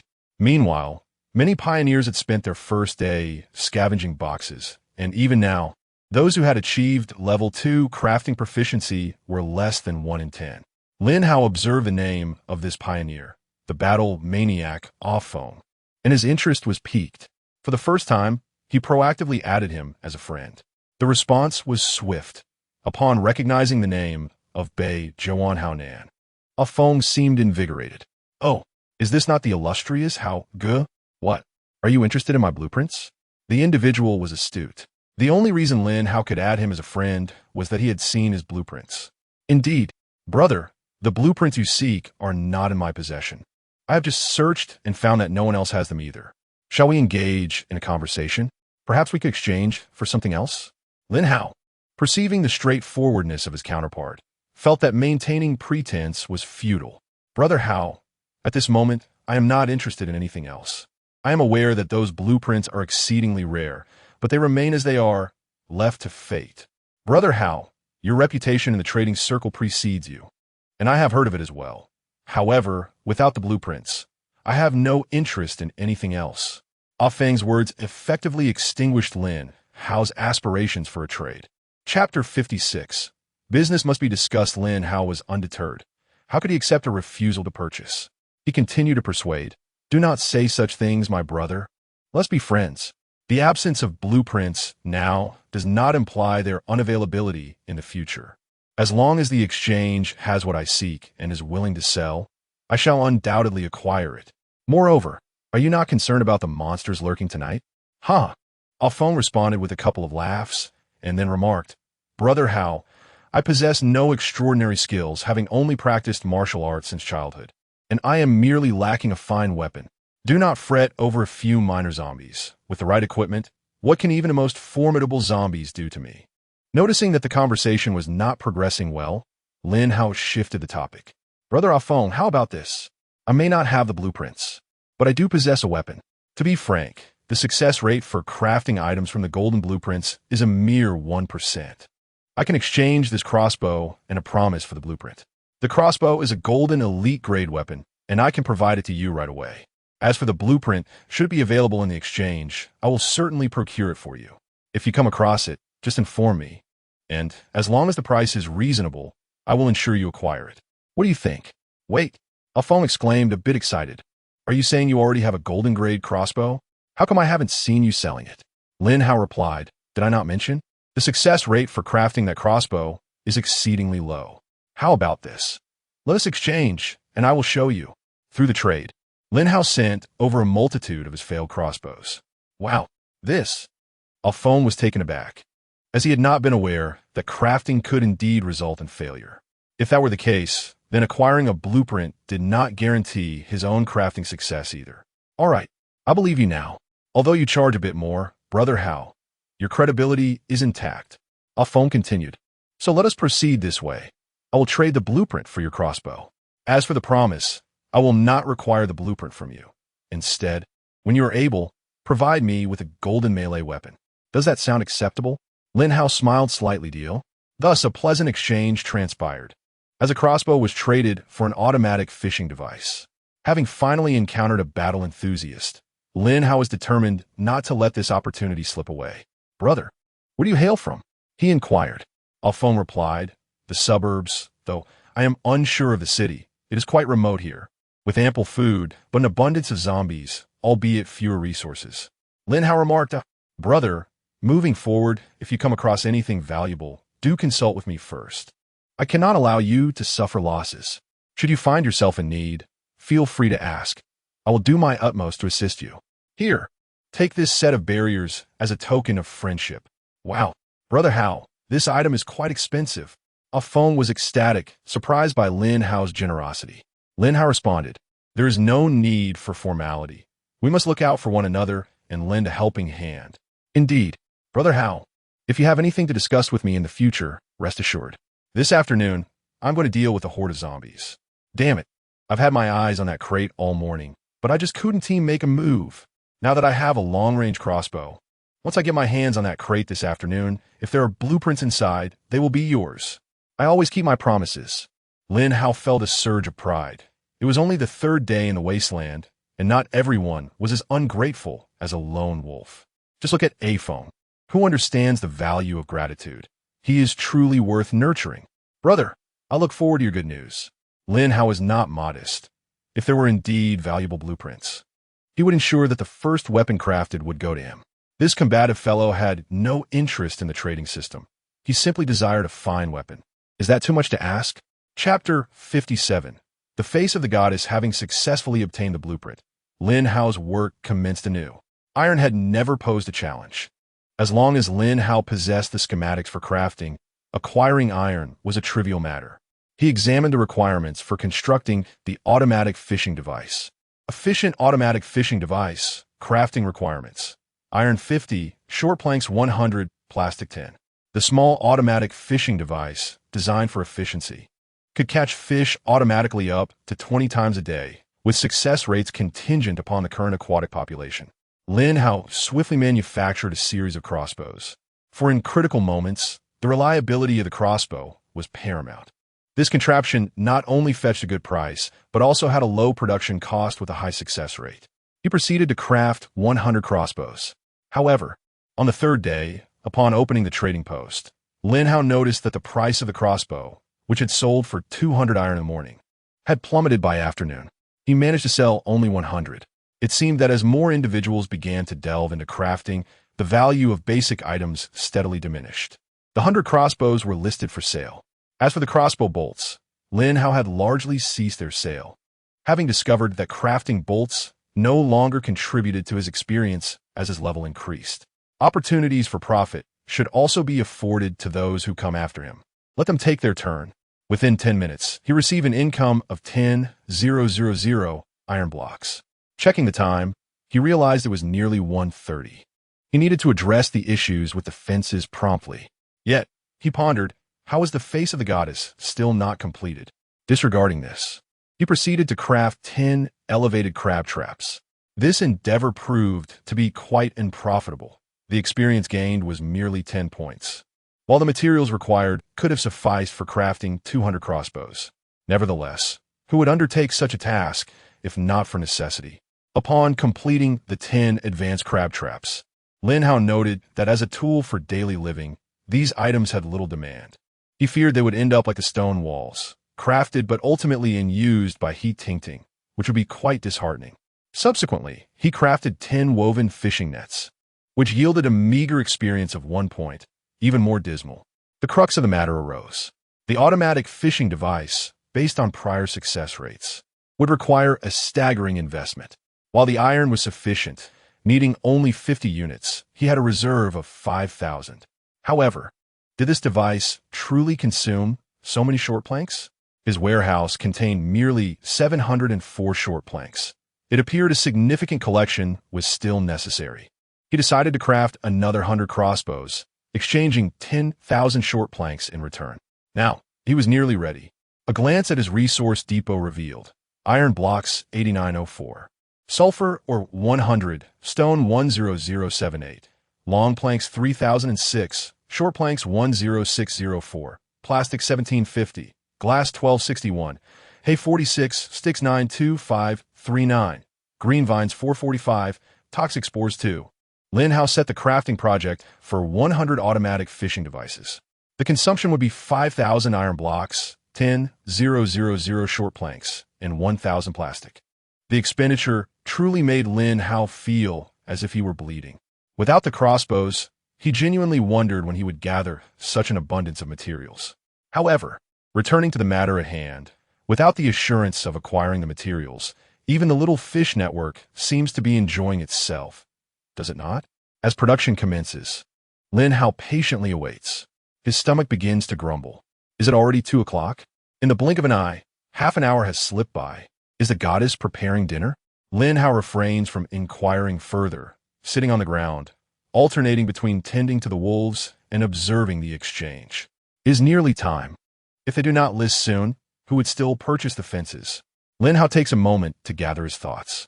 He adds a line to the original post. Restock successful. Now available, 40 sets of fences.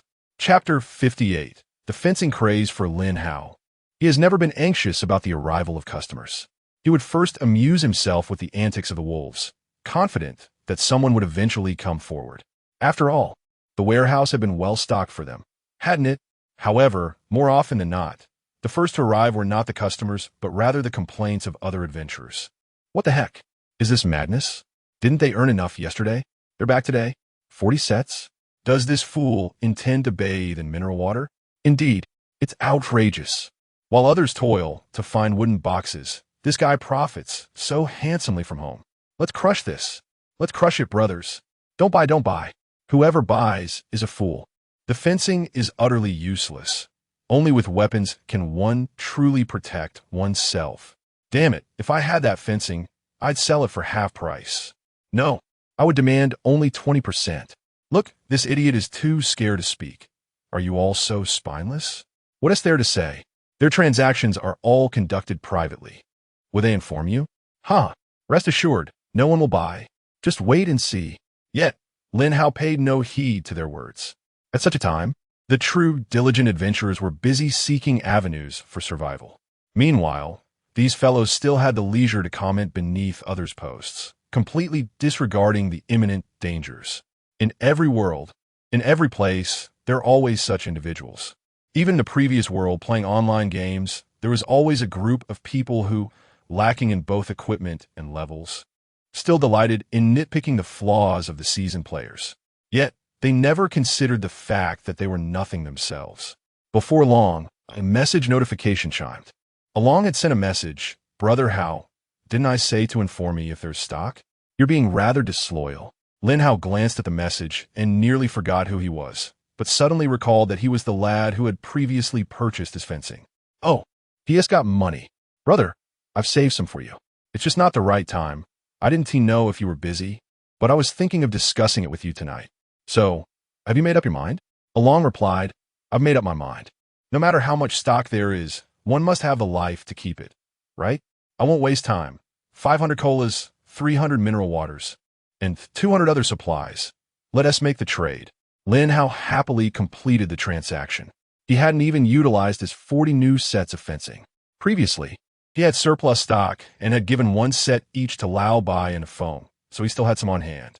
He traded directly, and soon, the warehouse on the 2nd floor was brimming with resources. Do not be deceived by the few items. The cumulative quantity is what is truly formidable. 1 bottle of cola represents 999 bottles. That is the power of the warehouse. Gradually, Lin Hao's fencing began to sell. He ignored all bargaining attempts, focusing solely on the few assertive buyers. With only 40 sets of fencing available, amidst a trading pool of 100 billion, selling them was merely a matter of time. Bargaining? That was out of the question. However, the buyers were quite exaggerated. Hello, I possess not what you seek. However, I do have a whole ham. Might it suffice to barter for 500 bottles of mineral water? No, it can only offset 100. Dear friend, I also have a delectable curry. What say you? 1 piece of curry in exchange for 100 bottles of water, shall we? Away with you. Hao-Nan San, fresh sashimi. Would you be interested in a discussion? Depart from my presence. I'm a wholesale fish merchant. Do you wish to purchase? I can sell you some. Lin Hao clenched his teeth and, casting a glance at the workbench where an automatic fishing device was being crafted, replied, Great friend, do you desire mangoes? Fresh mangoes, indeed, along with other fruits. Get some thought. 10,000. Any fruit you fancy, take your pick. Lin Hao was so engrossed that he lost track of time. By around 4 in the afternoon, the fence was completely sold out. Lin Hao marked it as sold out once more. In the next moment, he dashed into the stone house. Chapter 59. Abundant Harvest Joy, Overwhelming Joy. Lin Hao's second-floor warehouse is nearly overflowing with food. The inventory includes 8,000 cans of cola, 10,000 bottles of mineral water, 4,000 bags of flour, and an assortment of other supplies totaling 12,000 items, including cigarettes, liquor, canned goods, cheese, ham, toilet paper, notebooks, towels, shower gel, and a myriad of miscellaneous items. There are also 20,000 pieces of fruit, pineapples, mangoes, bananas, and so forth, and various seasonings. If not stacked and arranged, this could rival a large supermarket. Lin Hao is ecstatic, particularly about the bounty of fruit acquired today. It seems he encountered a farmer, or perhaps something of the sort. Lin Hao had requested 10,000 fruits in exchange, and the individual whimsically offered 2 sets instead. However, Lin Hao understood the underlying meaning. Fruit is a seasonal commodity. While the warehouse can extend freshness, it is only a delay, and the produce will eventually spoil. Little does he know, his geographical situation is quite different. From their trading conversations, Lin Hao deduced that this wasteland world is roughly aligned with the original world's geography. For instance, he was previously a northerner, and now he finds himself in the mountainous northern region. If his deductions are accurate, it must indeed experience winter. Confirming this is simple. He could merely inquire with He Tingting, why has she gone to the island, anyway? Lin Hao mused to himself. It's already 4 o'clock. Hasn't T the goddess prepared dinner yet? Senior sister, is dinner ready? Lin Hao tentatively asked. At that moment, He Tingting was sitting in her room, crying. Initially reluctant to respond, her thoughts turned to Lin Hao's supplies and the fact he hadn't eaten all day, prompting her to reply, I'm sorry, Lin Hao. You should take everything back. Upon hearing this, Lin Hao thought, oh no, what is going on? Why such words? Lin Hao, I ruined all the noodles, wasting 3 bags of flour, and there is so much mineral water left. I feel utterly useless. You can scold me. As she spoke, her tears flowed more profusely. Acutely aware of how precious these resources are to those without food, Lin Hao broke into a cold sweat. Although the flour he had acquired was that of dumpling variety, packed in small bags, it was still baffling that his senior sister could manage to waste 30 pounds of white flour in one afternoon attempting to make noodles. Senior sister, these are trivial matters. It's merely a few bags of flour. I believe every talent has its purpose. Perhaps cooking isn't your forte, but you may excel in other areas. Allow me to show you something impressive. Lin Hao hurried to the warehouse to inspect the automatic fishing device. This 3-meter-high machine comprises a framework, iron locks, an iron cage, an automatic rotating disc, and a slide. The fishing device features a rotating disc that periodically turns left and right. Once the desired length is set, it can automatically lower the iron cage into the sea. After a specified time, it will pull the cage back up automatically. The iron cage strikes the upper beam, causing the iron bars in front to descend, and the cage tilts automatically. If there are fish inside, they will fall along with the cage onto the slide, cascading down the slope. To everyone's astonishment, 3 automatic fishing machines have been constructed, all of which have been sent over. He Tingting was left dumbfounded. What is this? Are they all for fishing? This place is nothing but cliffs. Have you forgotten? Chapter 60. Hop Hot, Part 1. Lin Hao smiled, pondering how one could possibly forget such invaluable tools for fishing from the cliffs.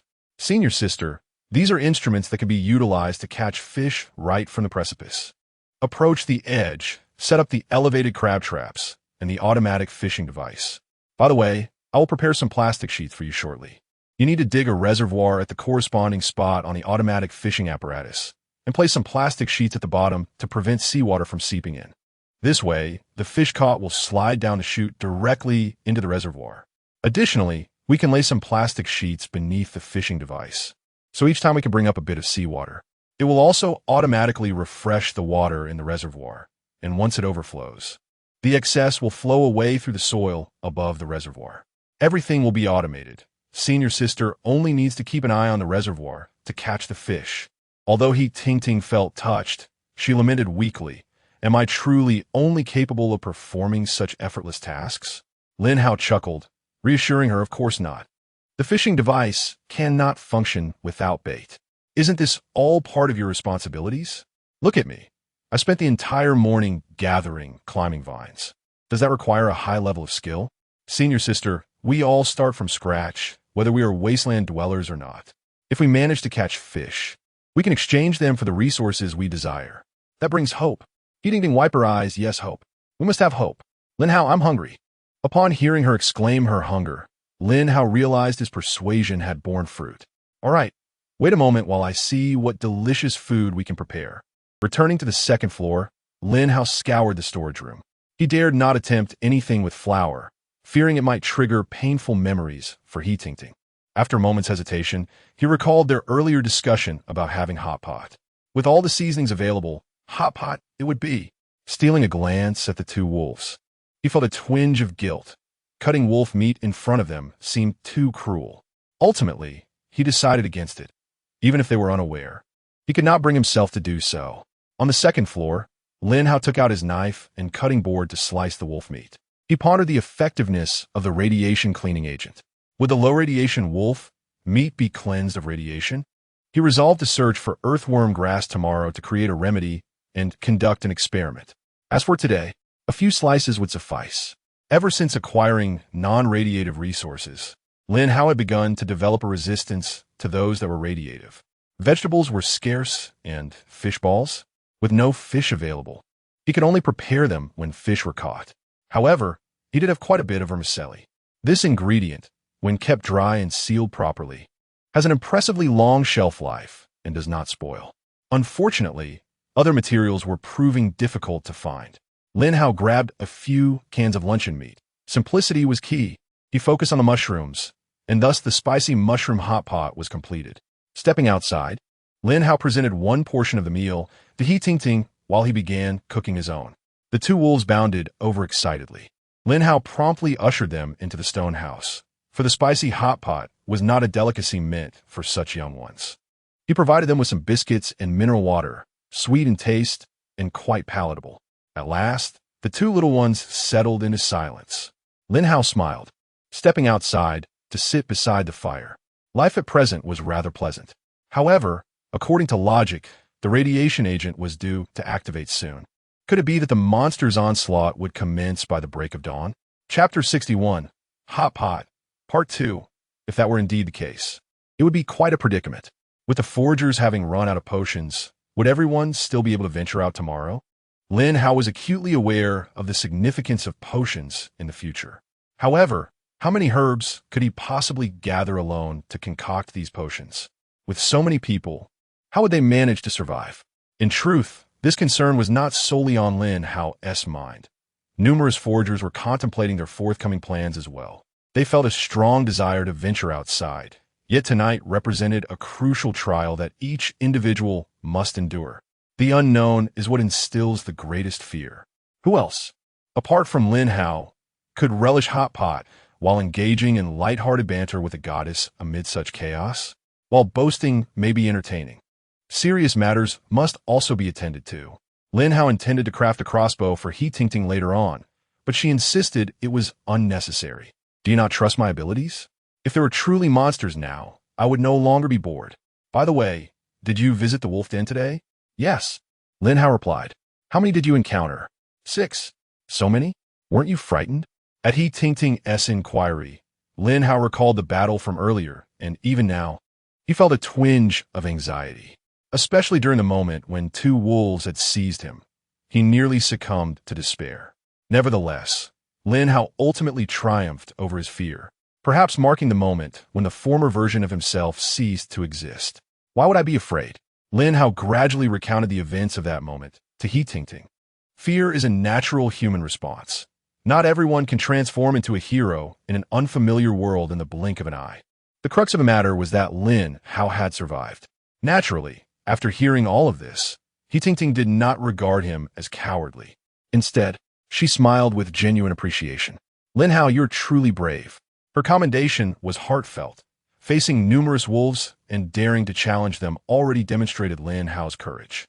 Anyone can boast, but it takes a real man to acknowledge his weaknesses and, in moments of peril, muster the strength to rise again. As Lin Hao popped a mushroom into his mouth, a thought struck him. Seeing your sister, before coming here, were you still back home? Lin Hao's question was indirect. No. Why do you ask? He replied, after graduating high school, everyone went their separate ways. I returned home many times during university, yet I never crossed paths with you. Baijiawan was not large. Despite its population of over 100,000, the commercial street in the city center was a common gathering place. Lin Hao frequently reunited with old classmates, yet regardless of the occasion, even when he Ting-Ting's name came up, none had ever seen her. Oh, I haven't returned since finishing university. My parents are no longer together, and after that, I went south with my mother. By the way, Lin Hao, have you been in touch with your parents? Lin Hao fell silent, but soon sent a message. No. He Ting-Ting was unaware of what Lin Hao was contemplating. Sigh. I've tried to reach out, yet I cannot get in touch at all. I wonder if they have been brought here. Lin Hao sighed and reassured her. Do not worry. If they truly have come here, we shall meet again. At that moment, a hint of desolation flickered in Lin Hao's eyes. His parents had departed during his high school years, leaving him without any news of them. 2 years later, his father remarried, but he was already too old to accept this new woman into his life. Nonetheless, Lin Hao's father did show some consideration by leaving the old house to him. In truth, throughout his 3 years at university, Lin Hao had not been in contact with him at all. Chapter 62. The final preparations hastily finishing his meal while the daylight still lingered, Lin Hao remained resolute in crafting a repeating crossbow for He Ting-Ting. The materials were straightforward. Iron and wooden planks were easily obtainable. The true challenge lay in procuring lubricating oil, an exceedingly rare commodity. With everyone bracing themselves for the impending battle, the absence of weapons at this juncture could spell disaster. Lin Hao completed the last 200 crossbows. Once the day passed, the uncertainty of tomorrow loomed ominously. He promptly initiated a trade, exchanging one crossbow for a single bottle of lubricating oil. Within half an hour, the final bottle was secured. Lin Hao couldn't help but express his frustration over the game's mechanics. Having expended such resources, he had only succeeded twice, yielding a mere 20 experience points. Alas, lamenting was futile. Had it not been for the pressing need, he would never have squandered so many materials on the repeating crossbows. Yet, given the urgency, there was no point in complaining further. With 2 crossbows in hand, Lin Hao surveyed his surroundings and felt a surge of confidence. He handed one to He Ting-Ting, along with 50 crossbow bolts, while the other he gifted to the affluent young lady. The reason was simple. She had generously provided him with numerous sanitary napkins the previous day, and he had not yet expressed his gratitude. It was no small feat for a girl who had been bitten by a zombie to endure such trials, and Lin Hao considered this gesture a token of thanks. Upon receiving the repeating crossbow, the young lady erupted with excitement inside the wooden cabin. Old Bai, initially puzzled by the commotion, was taken aback upon seeing the weapon. You little rascal, truly unreliable. He grumbled, his teeth clenched. You're swimming in resources. Does that little bit of material matter? Craft one for me, will you? Do you think I could forget you? In truth, Old Bai had misunderstood Lin Hao's intentions. Lin Hao had indeed contemplated crafting one for him, but then reconsidered. At over 70 years of age, the strength required to draw the crossbow string posed a legitimate concern. Would Old Bai even be able to wield it? While the steel crossbow was slow, it at least offered a degree of cushioning. The rapid-fire nature of the repeating crossbow might prove too taxing for his aging limbs. Clearly, Old Bai remained oblivious to Lin Hao's goodwill, misinterpreting his actions as mere favoritism towards the young lady. As dusk approached, the atmosphere shifted. Everyone huddled in the wooden cabin, anxiously peering outside. Lin Hao reclined in the stone house, enveloped in a profound sense of security. The wolves, Delang and Erlang, were restless, playfully tussling within the room. One moment, Delang would nip at Erlang, and the next, Erlang would retaliate. This playful chaos continued, as they seemed to thrive on the mild discomfort of one another, only to retreat in fear moments later, resuming their antics after a brief interval. Lin Hao, how are things on your end? He Ting-Ting inquired, glancing at the darkening sky. The sun had set, raising her concerns. Had the monsters begun to emerge? Yet, it seemed peculiar that no creatures had appeared on this island. Lin Hao, equally perplexed, replied, I don't know. There's been no sign of activity. I just checked the regional channel, and it seems they haven't arrived. Lin Hao had just finished watching, and now the regional channels were nearly unwatchable, refreshing at an unbearable pace. He Tian sighed, then we shall wait. I hope we can still see the sun rise tomorrow. Lin Hao offered a comforting remark. Fear not. Senior sister, our barriers and traps are among the strongest among the pioneers. If we cannot survive, then there will be no one left in this world. I believe this is merely an opportunity for the pioneers to hone their skills. At best, it will be a minor challenge with no significant issues. Lin Hao yawned as he sent the message. The world without mobile phones was truly arduous, especially during the dark hours. Although Lin Hao had been determined to resist sleep, with the wolves no longer causing a stir, he gradually succumbed to exhaustion. Chapter 63. The message from the pioneer's supervisor in the realm of slumber. Lin Hao's consciousness received a profound revelation, a communique from the indigenous inhabitants of this world, bestowed upon all pioneers. It conveyed the essence of the pioneer program's overseer, who articulated that once, this land flourished in harmony, where its denizens thrived in joy and contentment. Alas, avarice led some to instigate conflict, ultimately precipitating humanity's demise. Yet, the true horror emerged in the subsequent years, as mutated creatures manifested, resulting in the near-total aberration of all species inhabiting this world. In a bid to salvage the planet, the Pioneer Program was conceived. Utilizing the zenith of advanced technological civilization, they selected 100 billion pioneers from 6 different realms. However, due to temporal constraints and linguistic barriers, a uniform language protocol was established across these dimensions. The communique underscored 3 pivotal points. The first pertains to the adaptation of pioneers. Each pioneer requires a minimum of 3 days to acclimatize to low radiation environments. During this period, pioneers may ingest anti-radiation medication to develop a degree of immunity to the low radiation zones. While complete immunity is unattainable, it is feasible for them to traverse these areas freely after the initial 3 days, albeit with a necessity to re-administer the medication within 5 days to mitigate mutation risks. To ensure pioneers could safely endure this adaptation phase, the lesser creatures of this world were translocated to a different dimension, leaving only a handful of monsters behind to familiarize the pioneers with the nature of radiation-induced beasts. Originally, the intent was to eradicate these creatures, but alas, due to the radiation's effects on the pioneers themselves, the extermination plan faltered, thus giving rise to the previously mentioned issue of creatures returning, specifically those sent to another realm who became uncontrollable. The second point addresses the preservation of inherited civilizations. Given the advanced spatial technologies of this world, significant artifacts were sealed within spatial containers. However, it was imperative to entrust the more valuable items to capable pioneers. Faced with the simultaneous arrival of billions of pioneers, discerning capability instantaneously proved impractical. Consequently, these containers were dispersed across various regions, with the item's value increasing in tandem with the peril of their locations. Should a pioneer reach such a domain, it would inherently validate their abilities, allowing them to claim the treasures within. Furthermore, as the pioneers hailed from disparate realms, communication barriers hindered their interactions. To ameliorate this, a cadre of spatial robots was engineered to facilitate trade among the different races, albeit they were unable to transport larger apparatuses or tools. Moreover, each spacefaring robot is equipped with certain valuable assets that can provide substantial assistance to the pioneers. The third focal point pertains to the enhancement of the pioneers' capabilities.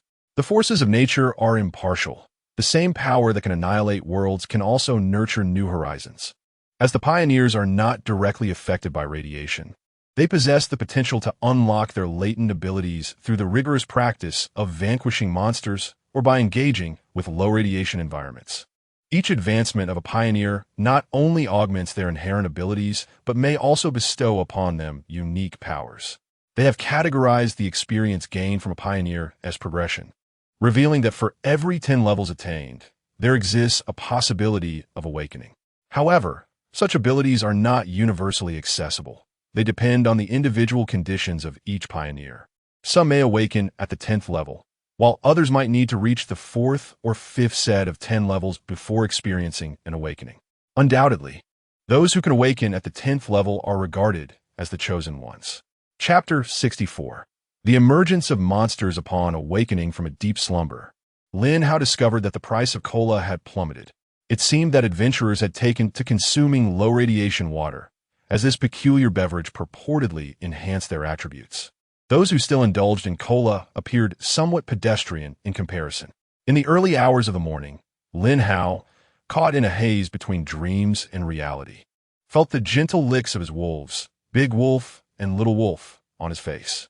Their soft whines indicated that they were hungry. With a yawn, he peered through the window to behold the bright, sunlit day.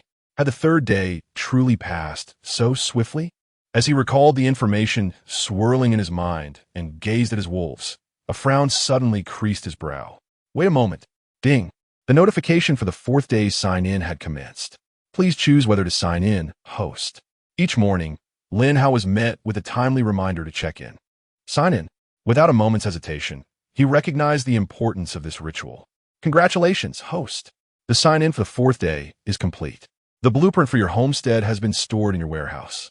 The rewards for the 4th day have been distributed. Though Lin Hao acknowledged the arrival of the blueprint, he had no time to ponder the homestead matters. At that moment, he had already dashed to the rooftop. Goodness, so many? Upon reaching the roof, Lin Hao was rendered speechless. All around him, beasts roamed. No. In an instant, he recalled the information implanted in his mind. These are not mere beasts. They were mutated creatures born of radiation. Cautiously, Lin Hao crouched on the flat roof of a stone house, which was designed for a 3rd level. The stairs led up to this very roof, a strategic choice for engaging any approaching threats. However, he had not anticipated such a multitude of adversaries. Outside, there were at least a dozen monsters, and upon closer inspection, one of the leopards lay lifeless, its hollow eyes staring vacantly into space. The first name that sprang to Lin Hao's mind was Zombie Leopard. The creatures outside resembled the zombies he had encountered before. Lin Hao felt a wave of relief wash over him, knowing he resided within a stone structure that effectively concealed his presence. The distance created by the fence kept the monsters at bay, preventing them from launching an attack. What of the adventurers who dwelled in wooden houses without such barriers? Casting a glance at the surroundings, he noted the chaotic nature of this world. The swirling winds obscured any clear view of the landscape. How is it that there are also poisonous zombies? Lin Hao exclaimed in disbelief. This is utterly absurd. My wooden house is on the brink of collapse. What should I do? Someone save me. I have so much cola left. Whoever assists me shall have it all. What is happening? There's a spider outside, towering at a meter high. Disgusting. It's weaving a web. What am I to do? Help. I do not wish to perish. I am indeed a beauty. I am quite lovely. What has become of my brother? I promise you anything. Just please eliminate the grotesque, plump zombie at my door. I implore you. Indeed, the monsters had commenced their assault on the wooden house. Lin Hao merely cast a fleeting glance and was overwhelmed by the multitude of pleas for help. Naturally, those who lacked the time to articulate their distress were likely engaged in combat, for who had the luxury to converse amidst such chaos? Lin Hao felt a mixture of relief and concern for He Tingting. How are you, senior sister? He inquired. Lin Hao, are you all right? I'm doing well here. I've encountered some mutated pythons, but after facing the ground spikes, I've managed to eliminate them. He Tingting exclaimed. Lin Hao, I've leveled up. A sigh of relief escaped Lin Hao. Indeed, he had not misjudged her, for she remained the same senior sister from high school. As long as you are safe, I can rest easy. I have encountered some zombie beasts here, and once I take care of them, I will come find you. He Tingting encouraged him with a reply. Keep it up. I believe in you. Chapter 65. The might of the Wolf King. The goddess's encouragement arrived with impeccable timing. Lin Hao closed the chat window and retrieved the repeating crossbow. Perhaps due to the rising sun, the radiation-infused creatures outside appeared rather lethargic. However, at a distance of 20 to 30 meters, the crossbow remained silent, and with the aid of an 8-fold magnification scope, Lin Hao was confident that if he exercised caution, he could silently eliminate them. Yet, Do you understand why the mischievous child gets punished? Lin Hao, engrossed in observing the monsters, was completely unaware of when the Wolf King had ascended. At that moment, the Wolf King stood at the edge of the second floor, the mountain breeze brushing against its face, yet it remained unfazed as it exuded an aura of dominance over the myriad of zombies and beasts outside. After a moment of contemplation, the Wolf King unleashed a furious roar, albeit in the softest tone imaginable. Howl! With that single sound, the dozen or so radiation beasts outside abruptly halted in their tracks. Their withered, pale eyes simultaneously turned towards the Wolf King. Each one bared its teeth, directed at the Wolf King. Though their grimaces varied, the shared emotion in their eyes was unmistakably fury. Awoo! The Wolf King, startled by this display, immediately cowered. With a few yelps, it tucked its tail between its legs and scampered up to the second floor. What a wasteful creature! Lin Hao gritted his teeth, glaring at the Wolf King. You were so boisterous moments ago. How about holding your ground now? Why must you insist on tying yourself up with a rope? As Lin Hao muttered his grievances, he could not conceal his embarrassment. What stealth attack was this? It was time to initiate the assault. The ground spikes shot up with a whoosh, 5 or 6 of them emerging. Once triggered, the spikes did not have a reloading function. Once activated, they firmly lodged in place. The pierced zombie beasts emitted low growls of ugh. Ugh! Though they were not dead, they could no longer move. Lin Hao did not aim for them. They posed no threat any longer. Instead, he focused on the beasts assailing the barricade. Whoosh! Thud! The bolts struck them directly, but with little effect. Lin Hao understood that without aiming for their heads, they were unlikely to perish. However, once disturbed, these beasts began to move with less rigidity. Lin Hao aimed for their heads, but found it exceedingly difficult to hit his mark. Reluctantly, he resorted to indiscriminate attacks. Fortunately, the repeating crossbow allowed for rapid successive strikes, enabling him to shoot again in almost 2 seconds. With the assistance of the eightfold scope, although his aim was not precise, he could still approximate their locations accurately. Sometimes he would fire 3 or 4 arrows, other times just 1 or 2. With a stroke of luck, 1 arrow might find its target, and on a less fortunate occasion, he would simply need to shoot a few more. The self-repairing barricade showcased its prowess during this time. The wooden stakes from the warehouse steadily diminished, while the bitten sections of the barricade continuously replenished themselves. Though the repair rate could not match the speed of destruction, it indirectly hindered the monster's advance. In the blink of an eye, 10 bolts had been expended. Lin Hao was far too preoccupied to contemplate the issue of the crossbow bolts. Upon discovering the absence of the previous crossbow bolt, he promptly replaced it with a second one. Minutes passed as Lin Hao gazed at the corpses outside, which had now accumulated to 7 or 8. However, the remaining 4 posed the greatest challenge. With their diminished numbers, the options for dealing with them became severely limited. These particular creatures were rather slender, nearly concealed by the fence. They refused to lean against the barrier to unleash their rage, instead focusing solely on assaulting the fence itself. If these 4 were not dealt with, the relentless zombies, devoid of fatigue or hunger, would continue their tireless attacks, potentially attracting a multitude of other undead beasts to join their onslaught. Lin Hao was not so naive as to believe that luring monsters while leveling up would be advantageous. If a zombie elephant were to be summoned, it would not only obliterate the fence, but might very well demolish the stone house as well. Chapter 66: Zombie Wild Boars and Zombie Leopards, Part 1. Lin Hao resolutely decided to charge out and eliminate them. Previously, Olbai had provided him with some zombie blood, which could be synthesized into an antitoxin serum. Lin Hao inspected the warehouse. Olbai had given him 20 portions of zombie blood, of which he had only utilized 5. However, he had only 2 toxic spores remaining. Lin Hao proceeded to concoct 2 vials of antitoxin serum, realizing that crafting this antidote on the fly was not feasible. With the serum securely stowed in his pack, Lin Hao felt a surge of reassurance. Glancing at Wolfie, the little creature appeared quite frightened and had yet to recover from the shock. Lin Hao sighed, pulled out a pack of biscuits, and soaked them in water.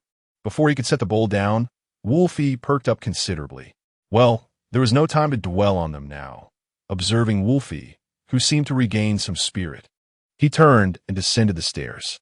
Sensing Lin Hao's presence, the zombies outside grew even more ferocious. Lin Hao peered through the barrier. There were 2 zombie leopards and 2 zombie wild boars. Donning his level 3 helmet, he brandished his enchanted curved blade. At that moment, Lin Hao truly appreciated the significance of a melee weapon. Although the repeating crossbow was formidable, close-quarters combat was unavoidable in this wasteland. Taking a deep breath, Lin Hao recalled his previous encounter with 3 wild wolves, and now he was faced with 4 foes. He understood that once the barrier was opened, he would confront a life-or-death trial. Yet, he had no choice but to face it. Gently parting the barrier, Lin Hao intentionally stirred it to draw the attention of the zombie beasts outside. In an instant, a ghastly head pushed through the barrier. Lin Hao found himself confronted by the terrifying visage of a wild boar. He had never been so close to a wild boar before, and this zombie variant was indeed quite alarming. However, Lin Hao was mentally prepared. The moment the wild boar entered, he pressed against the barrier with his left hand and swung his enchanted curved blade fiercely with his right. With a sickening splatter, black blood erupted forth. A foul stench assaulted his senses, and Lin Hao fought to suppress the urge to vomit, thrusting the enchanted blade forward with fervor.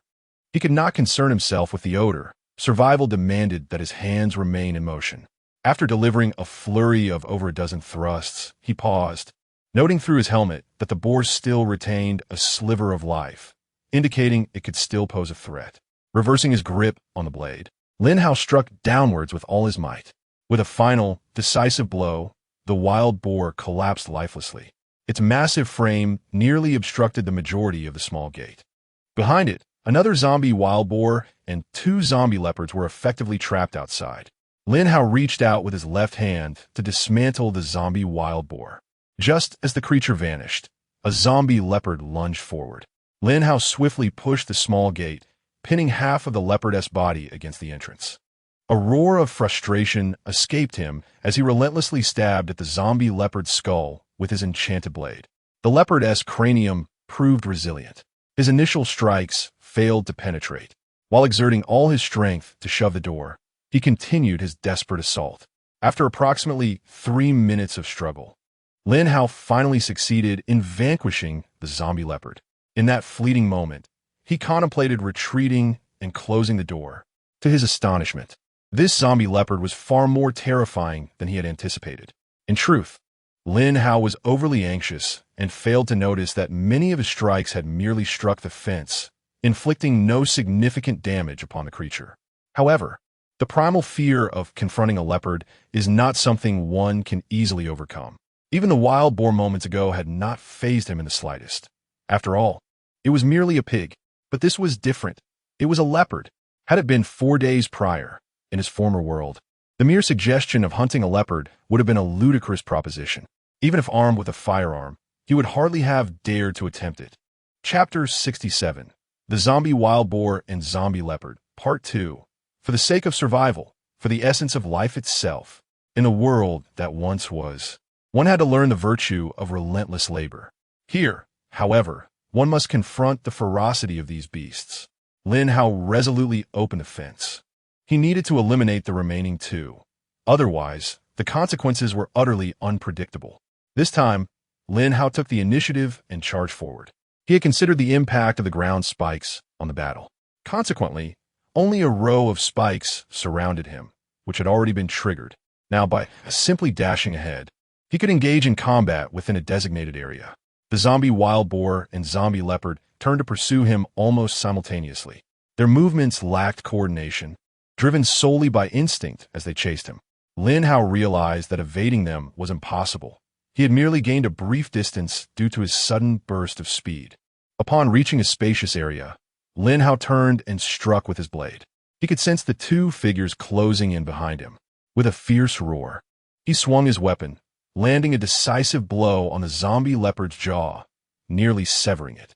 Yet, despite its jaw hanging precariously, the zombie leopard lunged to bite Lin Hao. Its speed, now diminished, posed little threat. Lin Hao deftly dodged the leopard's attack and swung his blade toward the zombie wild boar.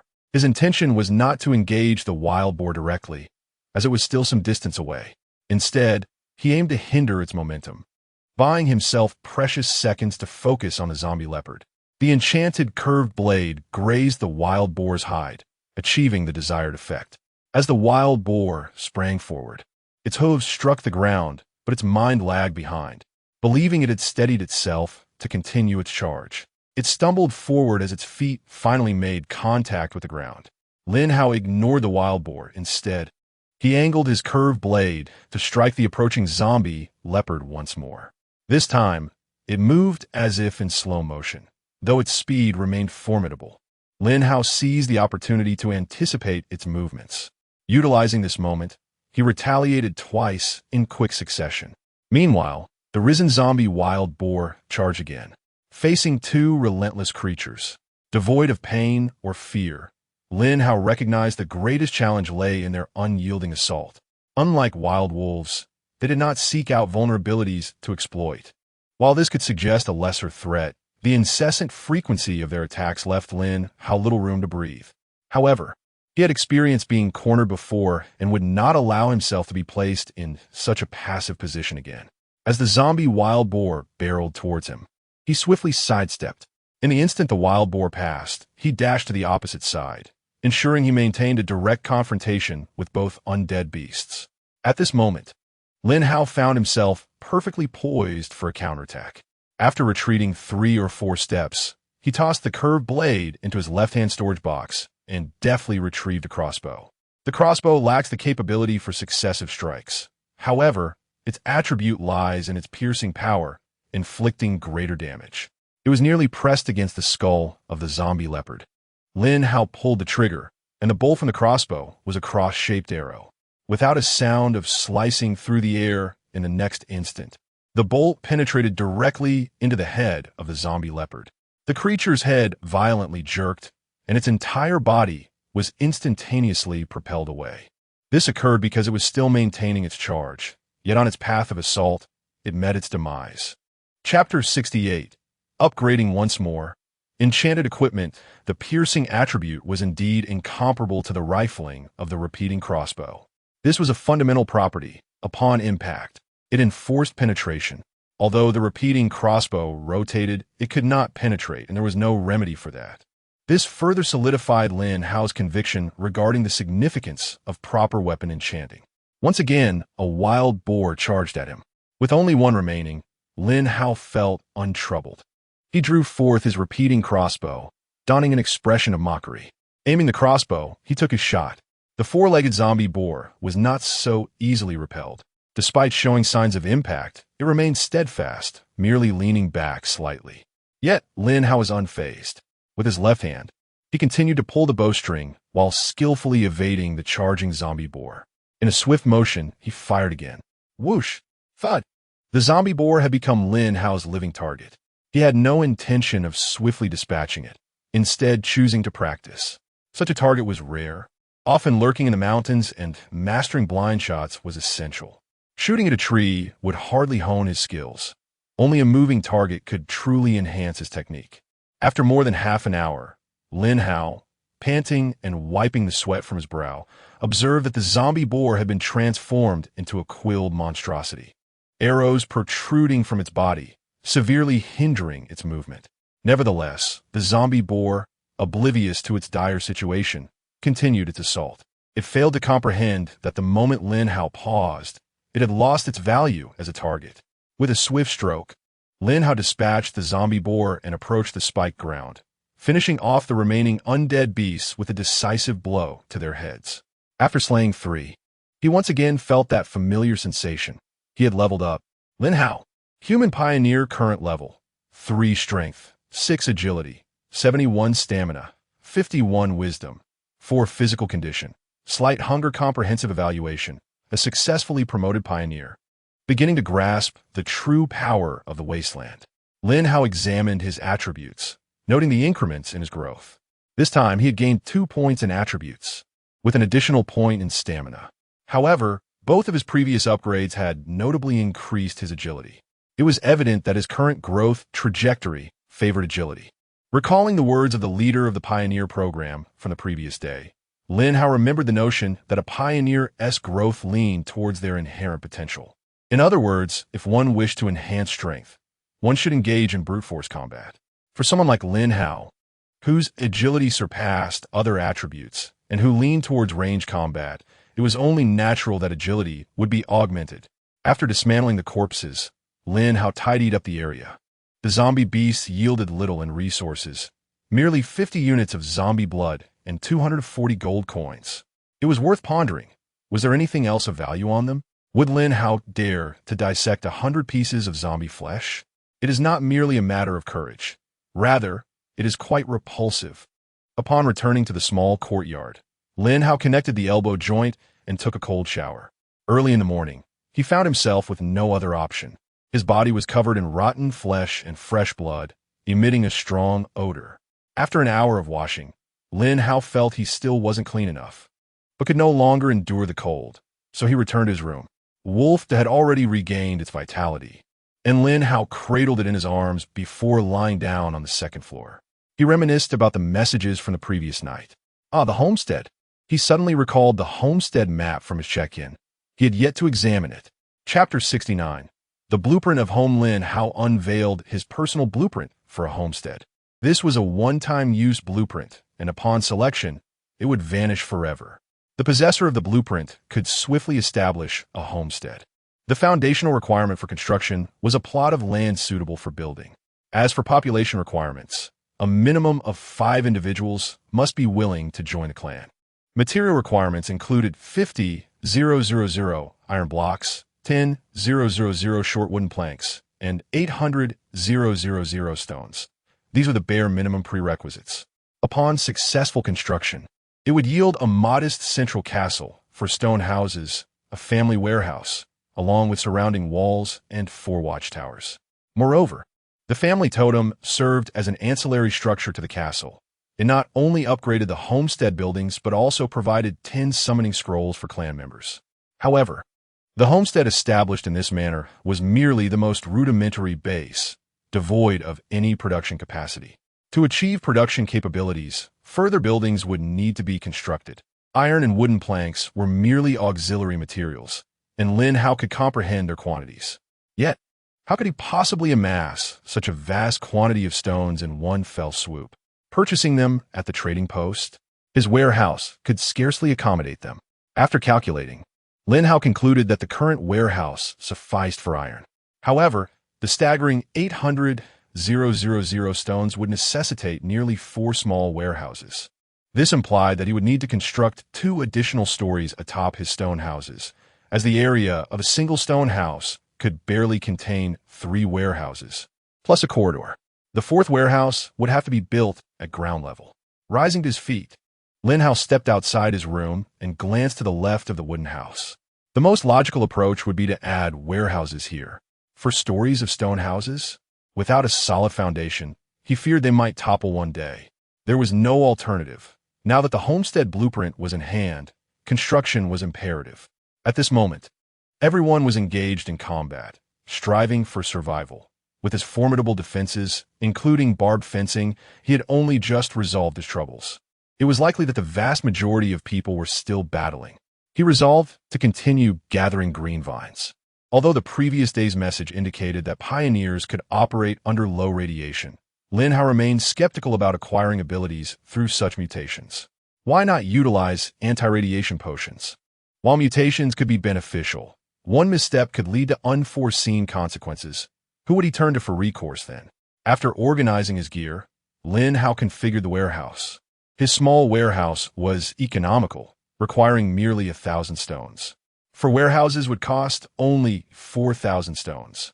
Without these, establishing the homestead was utterly impossible. Such matters could not be rushed. Even for a territory, careful selection was essential, was it not? As he munched on biscuits, Lin Hao made his way toward the cliff. The environment had transformed significantly. The distinction between mountains and cities lay in the concentration of zombies. While the numbers in cities were greater, they were more easily detected, providing opportunities for evasion if necessary. Conversely, the zombies in the mountains were more dispersed, potentially lurking in any corner. Although the threat they posed was not as pronounced as that of zombie hordes, one had to remain vigilant against their ambushes. Lin Hao was fully alert. scanning his surroundings as he walked. His instincts were indeed correct. On the edge of the cliff, two zombie wolves prowled. Their attention was captured by the wooden ladder. Yet they did not sense the presence of prey. Instead, they merely wandered, refraining from attacking the stairs. Lin Hao sought refuge in a concealed spot and drew forth his repeating crossbow. The two zombie wolves were positioned at a considerable distance, their movements remarkably stiff. Lin Hao took aim at one of them. Whoosh! Crack! A crisp sound echoed as the zombie wolf lurched violently. Its health bar instantly depleted. Indeed, without the interference of that troublesome bear cub, the ambush proved to be quite successful. Chapter 70. The transformation of the pioneer with 2 arrows. Lin Hao swiftly dispatched the zombie wolves. Earning 30 gold coins and procuring 8 vials of zombie blood proved to be remarkably effortless. He now possessed a total of 405 gold coins. It was said that these coins could be utilized to acquire items from the merchants within his homeland. If he were to clear this mountainous area employing the same combat strategy as before, he would undoubtedly amass a significant fortune. Approaching the edge of a cliff, Lin Hao recalled his previous attempt at long jumping in this very spot. The marks of the short plank remained, as did the impressions of his previous footsteps. Without the need for the board, he simply leapt from the same position as before. With a vigorous bound, he soared effortlessly into the air. As his feet touched the ground, he glanced back to observe that his heels had landed nearly in alignment with where his toes had touched down previously. This undoubtedly validated Lin Hao's hypothesis. A slight increase in agility could augment his jumping prowess by an additional 20 centimeters. Of course, even upon reaching level 100, achieving a direct jump of 20 meters from a stationary position might still prove quite challenging. However, with a running start, attaining a distance of 20 meters seemed quite feasible. He estimated that after reaching a dozen levels, the difference would become markedly pronounced. Energized by this realization, Lin Hao ascended the staircase with renewed vigor, carefully surveying each floor as he passed. Thankfully, no creatures lingered upon the stairs, allowing him to continue harvesting the verdant vines. The previous day, he had constructed 5 levels, but had only gathered resources from 4 of them. The final level had been erected upon his departure. Now all had been completed, and given that he had utilized only a portion of the previous morning for construction, he surmised that he could collect everything within a single day. While gathering resources, Lin Hao sent a message to He Tingting, informing her that he had resolved the recent troubles. The two exchanged analyses of their current situations. Lin Hao, having been engaged in combat, remained vigilant and did not pay heed to the chat window. However, He Tingting, feeling somewhat bored, glanced at the messages. It became apparent that this round of pioneers had suffered substantial casualties. Many adventurers in various cities had perished, caught off guard by the sudden resurgence of monsters. They were unable to withstand the onslaught of zombies overwhelming their wooden shelters. Ultimately, they met a glorified end as they joined the ranks of the undead. Fortunately, the majority of pioneers had made adequate preparations. Even those lacking self-repairing barricades had erected numerous barriers beside their cabins, successfully mitigating some of the threats. While some pioneers could not withstand the assault, a number managed to escape. The current situation remained uncertain, but it was clear that conditions within the cities were dire. Even if most individuals were still alive, the growing number of zombies made venturing outdoors increasingly difficult. Food supplies had become a pressing concern.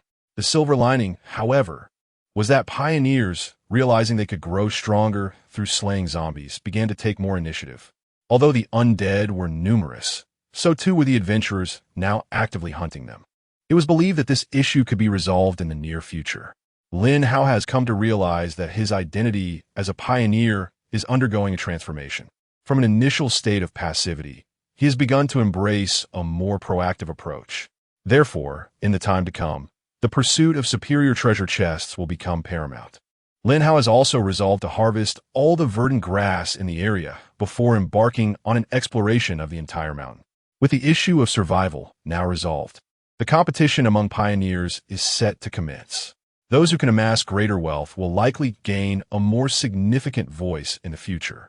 Remaining hidden within the mountains will inevitably lead to being outpaced by other pioneers. Chapter 71. The Chosen Land. As noon approached, Lin Hao's stomach growled audibly.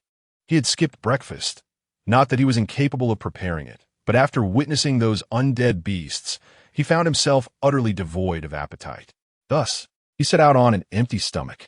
By midday, however, the hunger became unbearable. Since he had not returned home, Lin Hao requested He Tingting to trade him 2 packets of instant noodles. He figured he could forego water and simply chew them dry.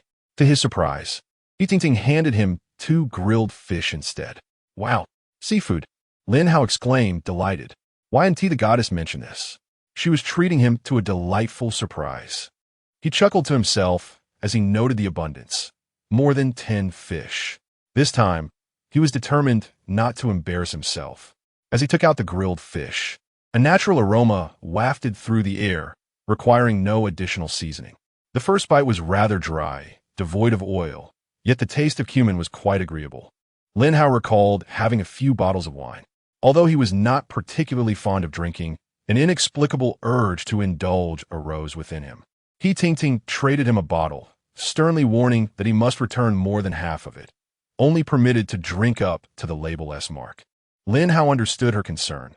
She was wary of him drinking too much and becoming prey for the undead beasts. Warmed by her consideration, he opened the bottle and took 3 hearty swigs. Instantly, his spirits lifted as if the burdens of solitude began to alleviate. Though he was aware that countless pioneers roamed outside, the feeling of loneliness lingered. Yet with a touch of intoxication, that sensation seemed to dissipate. After returning the wine, Lin Hao resumed his tasks, continuing to chat with He Tingting intermittently. By around 4 in the afternoon, he had reached the summit of the cliff. The moment he ascended, he was left speechless.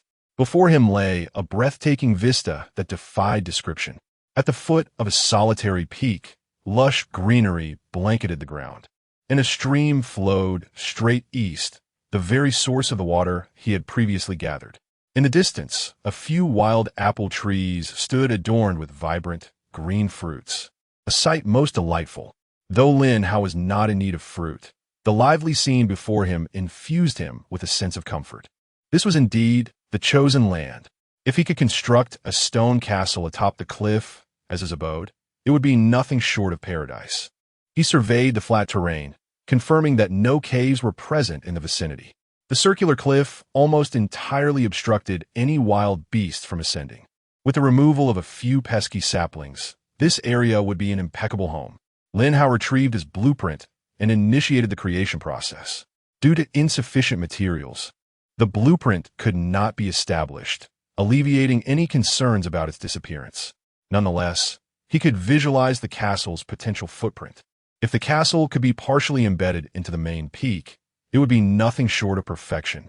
Moreover, the stream could flow beneath the small castle, allowing for the diversion of water, one portion for use, another for the restroom, complete with an automated sewage system. Lin Hao resolved to establish his abode here. As for the cliff, he could construct a stone staircase leading downwards. In truth, it was not very high, merely several dozen meters. Although the journey might be a trifle cumbersome, safety was no longer a concern. Lin Hao decided to commence work the following day. This evening, he would fervently gather stones. It was uncertain how many days it would take to complete the dwelling. However, it required a minimum of 5 individuals. Yet this posed no challenge. With Lao Bai, the affluent beauty, and the senior sister, he already had 4 companions. Finding one more would be a trivial matter. Zeppleting on Lao Bai. Lin Hao felt a moment of hesitation. Why had the old man not reached out to him? Chapter 72. The booming sales of low-radiation water. After surveying the area around the cliff, Lin Hao noted that the terrain was quite favorable, though it was merely an expanse of vacant land at present. The fruits were unripe, and he had refrained from harvesting. However, from his elevated vantage point, he could see far and wide. A dilapidated logging site halfway up the mountain caught his attention.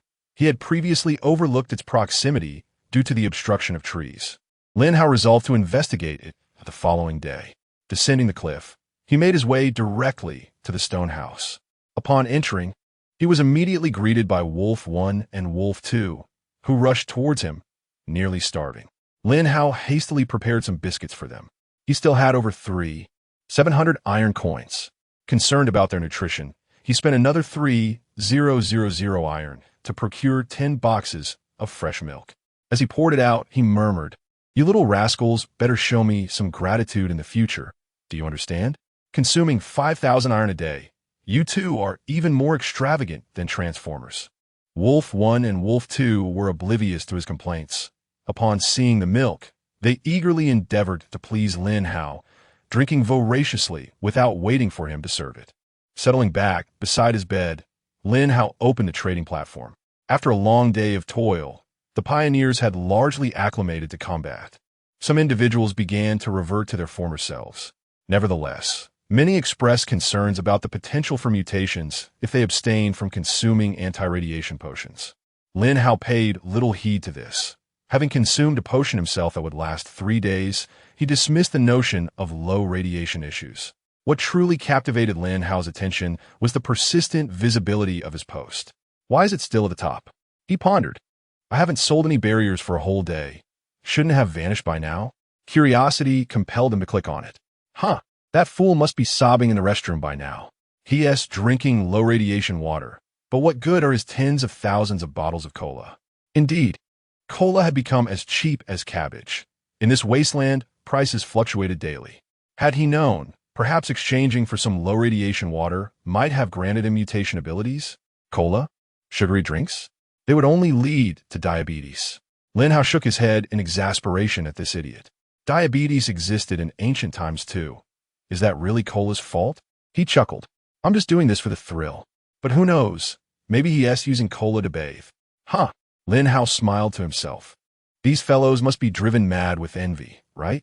Have you noticed? That fool hasn't spoken a word or sold anything all day. He can't be dead, can he? Damn. Lin Hao gritted his teeth. You're the one who's dead. Indeed, this was uncharacteristic of him. Keeping an eye on the auction house, Lin Hao thought he might really be gone. Frustrated, he exited the post, unable to bear the gloom any longer. So what if I traded a few thousand bottles of cola, over 10,000 bottles of mineral water, and tens of thousands of fruits and snacks? Is it worth cursing me? Young people need to embrace progressive thinking. With such awareness, can one truly hope to thrive in the wasteland? Lin Hao glanced over the trading platform. Low-radiation water? What on earth is that? Self-produced low-radiation rainwater. Exchange for 200 iron blocks. Seller's note. Located beside a wooden cabin. This rainwater is harvested from our own premises and boasts a commendable purity of 70. Guaranteed safe for consumption. Brothers eager to undergo evolution and mutation. Act swiftly, for the quantity is limited to a mere 13 bottles. Low-radiation pond water. Exchange for 100 iron blocks and 100 wooden planks. Seller's note. Bravely collected pond water. With a purity of 60, it exhibits a slight green hue, likely due to algae. Boiling it for use poses no issues and does not hinder evolution. Lin Hao found himself utterly bewildered. What is this? Pond water? Rainwater? Can these truly be sold for money? Chapter 73. Selling water. Lin Hao directly purchased a portion of self-produced rainwater with 200 iron blocks. In his hand was a small water bucket crafted by the players themselves. Indeed, it was genuine rainwater, harvested from the raindrops cascading down the roof tiles, still retaining a layer of mud at the bottom. If this could be sold? Lin Hao stepped outside the courtyard and discarded the rainwater valued at 200 iron blocks. Before him, the mountain spring water flowing down the stream was incomparably cleaner.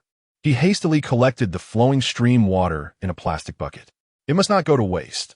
After all, this was money. 20 minutes later, Lin Hao's water factory was preliminarily established. Why call it a water factory? From today onward, he would become a prominent water seller, perhaps even wholesaling it. What else could it be called? A row of pipes had 10 connections set up by Lin Hao. As the stream water flowed down, it could simultaneously fill 10 buckets. Lin Hao estimated that each bucket held around 5 pounds of water. Selling for 1,000 iron blocks was quite reasonable. 10 buckets amounted to 10,000 iron blocks. However, the stream's flow was rather limited. Filling 10 buckets would take at least 10 minutes, which was quite a delay. Nevertheless, even so, he could manage 50 buckets of water in an hour. However, Lin Hao had returned late today.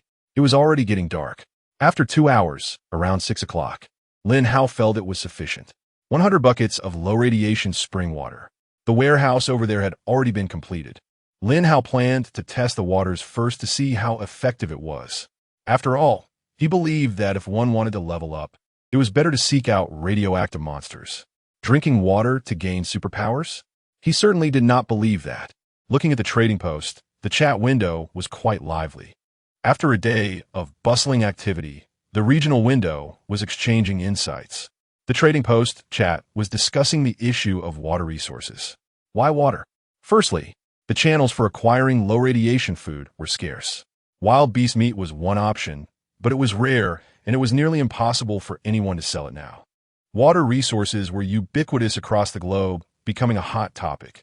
Perhaps not everyone was concerned about water, yet undoubtedly, 50% of the people currently in the chat window were focused on it. By now, various water resources had proliferated. Water from ponds, lakes, and reservoirs were all available. Many people saw the opportunity for wealth and were frantically gathering resources. However, regardless of the water source, the purity was generally low. Occasionally, river water with around 98 purity emerged, which was already quite good. There was even spring water boasting 100 purity, yet it was snatched up almost instantaneously upon listing. Moreover, the quantities available were limited.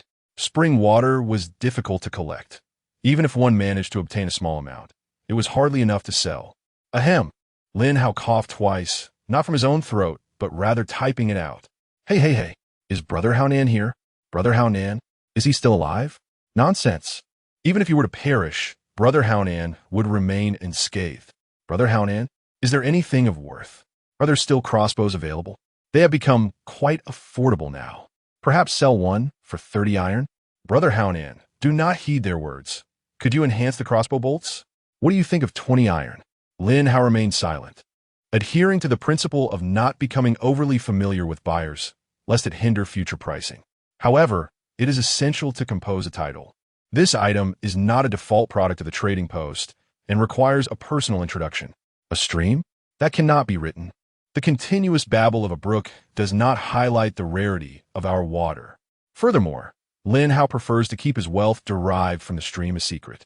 Otherwise, would not those envious and resentful individuals become insane? Chapter 74. Disturbing the price thus. Lin Hao waved his hand decisively and directly listed 100 barrels of water at the exchange. One barrel contains 2,500 milliliters for the exchange of 2,000 stones. Description: 100 pure, low radiation mineral water, limited quantity, first come, first served. What an outrageous price! Have you lost your mind, selling a barrel of water for 2,000 stones? Haonan, you must learn to be a decent person. Can we even engage in long-distance PK? This scoundrel is drawing too much ire. What? He has water too? How can he sell everything at such exorbitant prices? Is this rascal a local? He listed 100 barrels without hesitation. This rascal must have a water source. I refuse to buy. Exactly, no purchases. Whoever buys is a fool. How many times must we repeat this? Lin Hao was accustomed to it. Every time he listed items, a crowd would gather to mock him. They would rather he give the water away for free, and the more they talked back, the more motivated he became. Lin Hao had set up his warehouse. New trading items will be directly placed in the newly established storage. If all 100 barrels sold, it would yield 200,000 stones. Earning this money was no easy feat. It took over 2 hours. At this pace, to build a castle, I would have to stand there for 6 hours collecting water. Lin Hao's principle had always been to practice for half a day and earn for the other half. Staying home each day was a sign of laziness. What use was having money in abundance? With abundant resources, could one truly protect oneself? Without strength, one was nothing. 6 hours had already exceeded Lin Hao's planned time frame. Let us not forget, lunch and dinner would also take place during this time. If others knew Lin Hao's thoughts, would they not be tempted to deal him a blow? Actually, whether they knew or not, there were those who wished to confront him. When weapons were expensive, he sold weapons. When fences were costly, he sold fences. And today, with water prices soaring, he was once again selling water. In recent days, everyone could see how much Lin Hao had profited, yet no one truly grasped the extent. Had he lost his sanity? Collecting sticks for hundreds of thousands, stones for the same, and soft drinks for tens of thousands. What was his aim? Were they not surviving in a wasteland? Was he crafting miracles in the ruins? Oh, great one. After erecting the pyramids, will you construct the Great Wall? Collecting so many stones, does he have nothing better to do? 200,000 stones? Is he building houses to rent out? Not to mention that houses have fences, and outside those fences lie spikes. Perhaps he could actually create a community. I refuse to believe it. I tell you, never trust him. Do you remember? Previously, he frantically collected sticks, which he then turned into fences. His stone collection must be for a purpose. Brothers, gather stones and follow the Great One. Stones must surely have their value. Do not fall into another trap. Lin Hao was momentarily taken aback. Trouble brewed as stone prices surged, just as he had sold some water. Now things had turned problematic. The rise in stone prices had caused a market collapse. Those who previously sold iron and wood had now switched to stones, some offering them for 50, others for 30. Their water, of course, is not as abundant as Lin Hao's. Yet, the prices are considerably lower. However, individuals like Lin Hao, who thrive on the support of influential figures, generally do not concern themselves with market prices. Lin Hao has distilled a rather pragmatic insight. Those who purchase remain silent, while those who voice their opinions seldom make a purchase. Observe Lin Hao. Each time he shops, he never complains about the price. If he can afford it, he buys. If not, he simply disregards the item as if it does not exist. Chapter 75. The ambition of the lone wolf, indeed, after a period of stalemate. The quantity of water sold by Lin Hao has diminished. This resource is something Lin Hao has meticulously ensured is genuine, although the price is not modest. The quality is unparalleled. In terms of purity, this water is truly a spring of life amidst a desolate world. Adhering to the principle that quality goods will always find buyers, Lin Hao decided to close the trading post. It was late, and neither he nor the goddess had dined yet. It was time to prepare a meal. He inquired about He Tingting's activities. She replied that she was currently collecting fish. Curiosity piqued. Lin Hao wondered if she had not caught any crabs throughout the day. Sister, is the crab trap ineffective? Oh, I haven't checked yet. The trap has been submerged for a day, but I doubt crabs are so easily lured. Just wait, I will go take a look. He Tingting ended the chat and hurried off to check the crab traps. Meanwhile, Lin Hao busied himself with preparing food for the two wolves. It was nothing elaborate, merely biscuits soaked in water. At least there was variety, allowing for different flavors each day. The wolves were not picky. They eagerly devoured the treats, wagging their tails with delight. Finally, with a rare moment of leisure, Lin Hao recalled the lumberyard he had seen earlier. Even from a distance, it appeared substantial. He wondered if it harbored any zombies or other pioneers. Logically, the pioneers in that area should be able to survive. A lumberyard, being far from the city, would likely have provisions for at least 3 days. Perhaps it could yield some valuable items?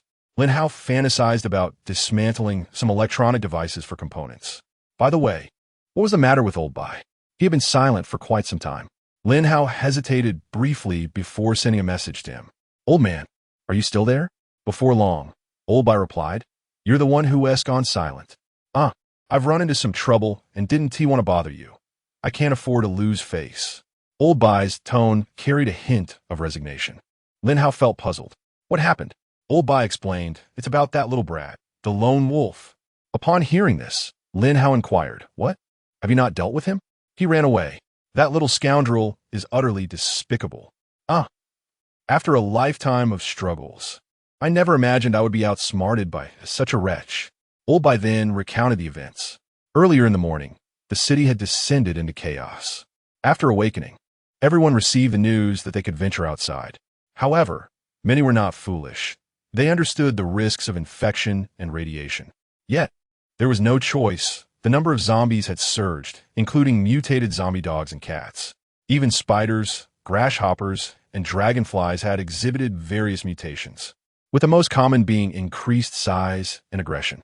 Fortunately, with the barriers Lin Hao provided, Old Bai's defenses remained relatively intact, posing little immediate danger. Following Lin Hao's advice, he had buried spikes in the yard and intentionally left a few gaps. Just over an hour later, the lone wolf arrived, accompanied by a little sprout. Indeed, Lin Hao's conjecture proved to be accurate. This young man harbored intentions of consuming the resources belonging to Old Bai. He even contemplated eliminating Old Bai, while he wished to retain the beautiful heiress. What are young people thinking? It's hardly necessary to elaborate. However, upon arrival, the lone wolf refrained from taking action himself. Instead, he compelled Little Bean Sprout to act as bait, intending for her to lure out both Old Bai and the heiress, so he could launch a surprise attack from the shadows. Yet, Old Bai was well prepared and would not venture outside. After a brief stalemate, the lone wolf grew impatient. The outside posed too great a danger, and he feared the arrival of monsters. A confrontation was a trivial matter in comparison. He forced Little Bean Sprout to assault Old Bai's wooden cabin. As a result, Little Bean Sprout was nearly impaled by a ground spike. The lone wolf uttered a menacing threat, implying that if they dared to leave the cabin henceforth, he would ensure their demise. With that, he fled alone. Chapter 76. The injury of Little Bean Sprout. Now, when this matter is mentioned, Old Bai's anger is quite substantial. However, with age comes the realization that it is no longer a time for him to assert dominance.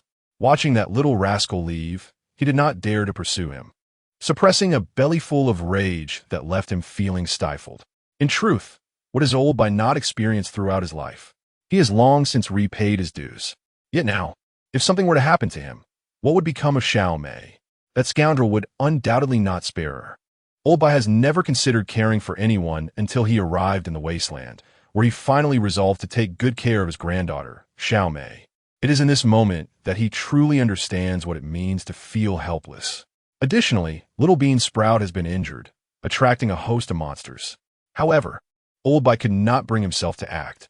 It was clear to him that Little Bean Sprout had no desire to harm them. But the lone wolf continued to threaten him. He rescued Little Bean Sprout and left her in Xiao Mei's care, while he took Xiao Mei's crossbow to eliminate the monsters outside before returning to assess Little Bean Sprout's injuries. The child was fortunate.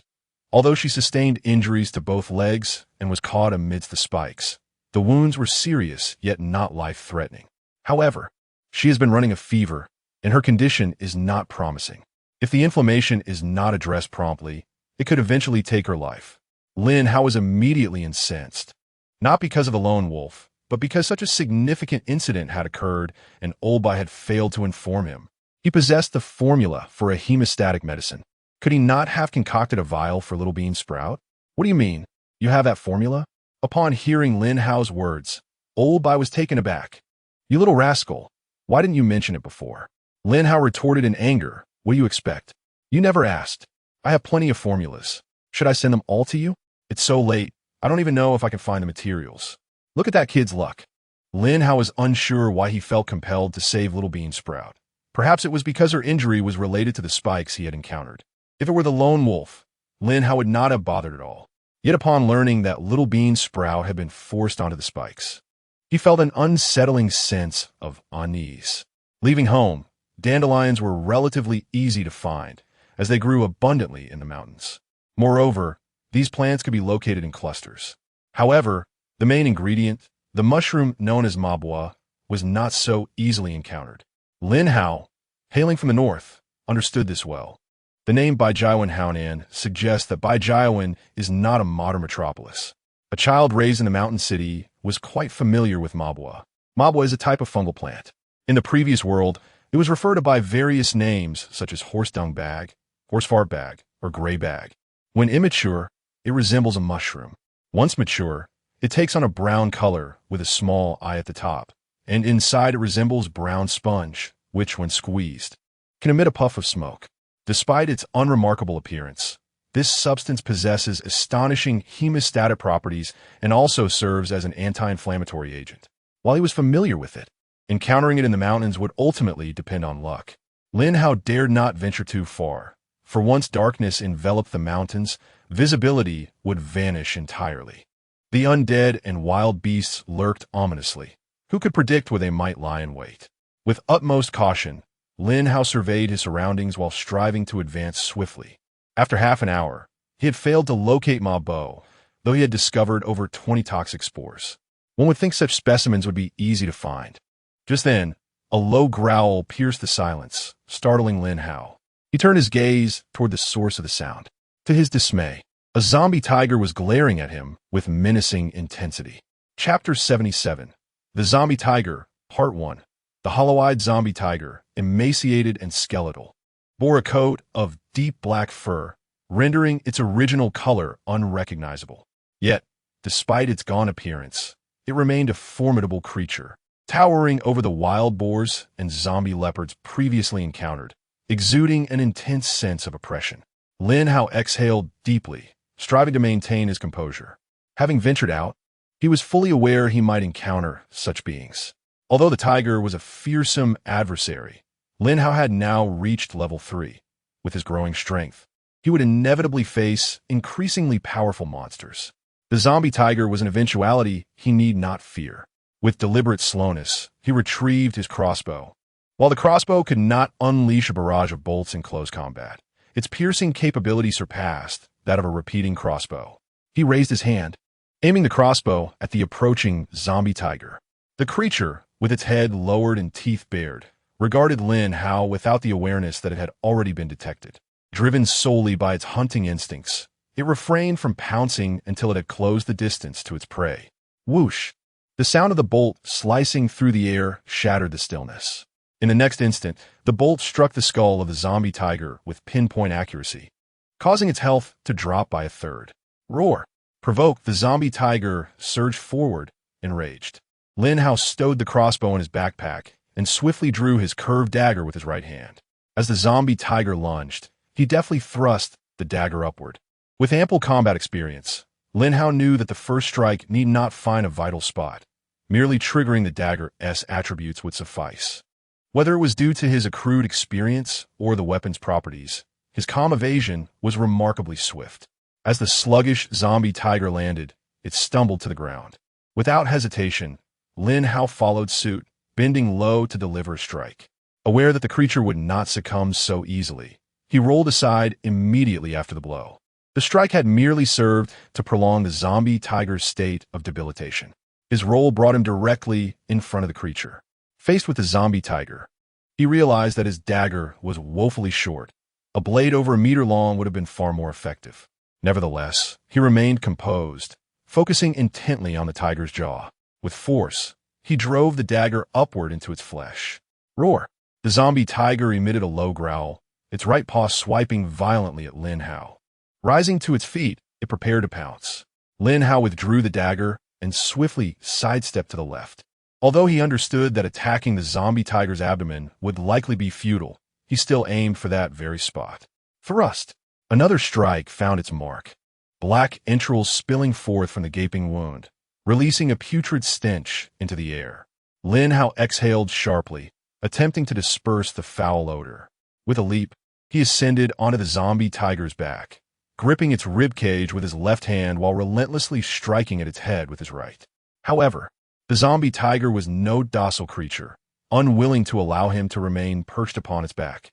With a forceful toss to the right, Lin Hao's left hand gripped tightly, resolutely enduring the attempt to dislodge him. The zombie tiger, seeing its efforts thwarted, swung again to the left. This time, Lin Hao found himself at a loss. His body was flung into the air, his right hand clutching the curved blade, yet he dared not grasp recklessly. For to do so would risk either losing the weapon or, worse still, inflicting harm upon himself. Reluctantly, he released his left hand. As he stowed the curved blade back into his backpack, he swiftly retrieved the repeating crossbow.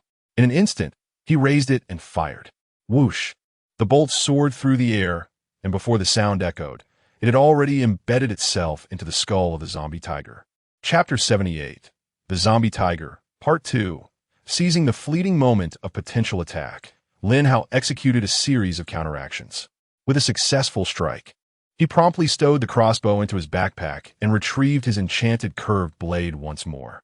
Having been struck on the head by the crossbow twice and stabbed repeatedly, the zombie tiger's vitality was now considerably depleted. However, as long as it remained alive, Lin Hao could not afford to be complacent. The distinction between zombies and beasts lies in the fact that a wounded beast's attacks are hindered due to its capacity for pain and cognition. In contrast, the zombie tiger felt no such limitations. As long as its brain remained intact, it would continue its relentless assault, maintaining a ferocious demeanor even if its innards were spilling out. as the zombie tiger lunged towards him. Lin Hao prepared to strike, but abruptly transferred the blade to his left hand. A zombie tiger, reduced to a mere spinal column, dared to make such a reckless leap? It was truly courting its own demise. Lin Hao clenched his right hand, fixating on the approaching creature, and swiftly seized its hind paw. In that instant, as his body was propelled forward, Lin Hao grit his teeth and twisted towards a nearby tree. With a sharp crack, the zombie tiger's spine broke instantly. However, Lin Hao also fell due to his grip on the tiger's paw, landing with a thud that sent pain coursing through him. Damn it, that hurt like hell. Although his level 3 armor provided some protection, it lacked shock absorption. The rocky terrain of the mountains meant that this was not merely a fall. He had been flung through the air by the tiger's strength. The pain was nearly doubled. Dazed and teary-eyed, Lin Hao found himself unable to control his tears, not from sorrow, but from sheer agony. Fortunately, his level 3 headgear cushioned the blow, where the consequences would have been dire. At this point, the zombie tiger's spine was completely shattered, rendering it unable to rise. Lying on the ground and emitting low growls, it still attempted to attack Lin Hao, but could it still command any semblance of its former might? Lin Hao drew his rapid-fire crossbow, unleashing 4 arrows that rendered the zombie tiger motionless. Zombie tiger slain. Experience gained. 30 gold acquired. 30. Lin Hao was taken aback, observing the 30 gold coins and speculating whether this creature was truly a level 2 monster. Previously, he had vanquished zombie leopards, zombie wild boars, and wolves, all of which were level 1. Upon disassembling the creature, the monster illustration indeed confirmed the zombie tiger's classification, a level 2 zombie beast. After dismantling the zombie tiger, he obtained a tattered hide and 3 portions of zombie blood. Yet, as Lin Hao lifted his gaze, a white shape behind a tree caught his attention, startling him. Could it be? He strode purposefully to the tree's edge, and indeed, he found the elusive horse mushroom he had been searching for. Little sprout, you are fortunate indeed. What time is it?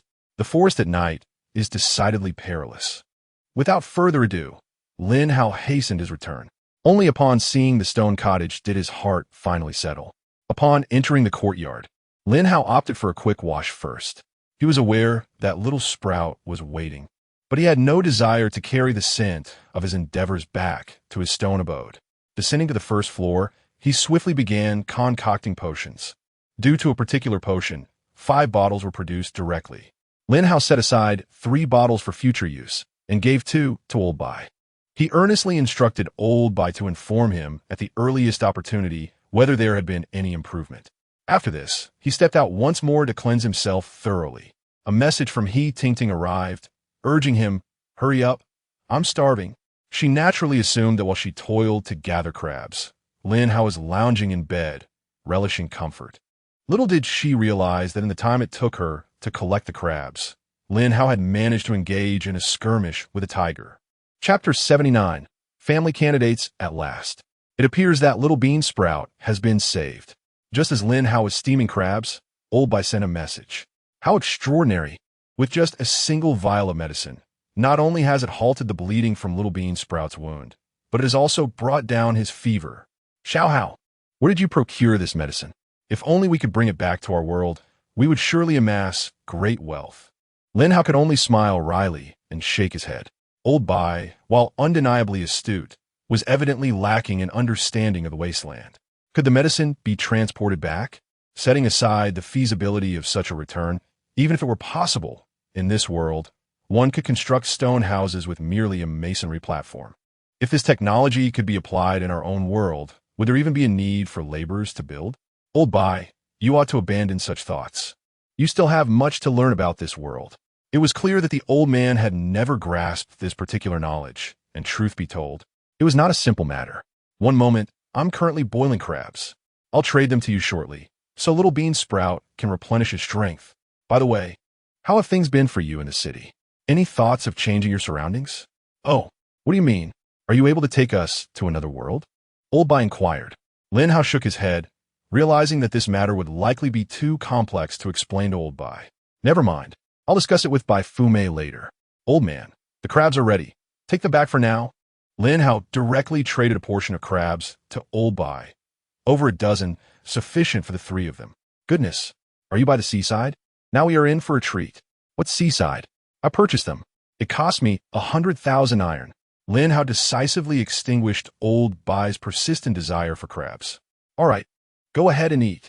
Lin Hao then shifted his focus, approaching Bai Fume. Upon mentioning the family matters, she readily agreed. Such matters are best conveyed to the young.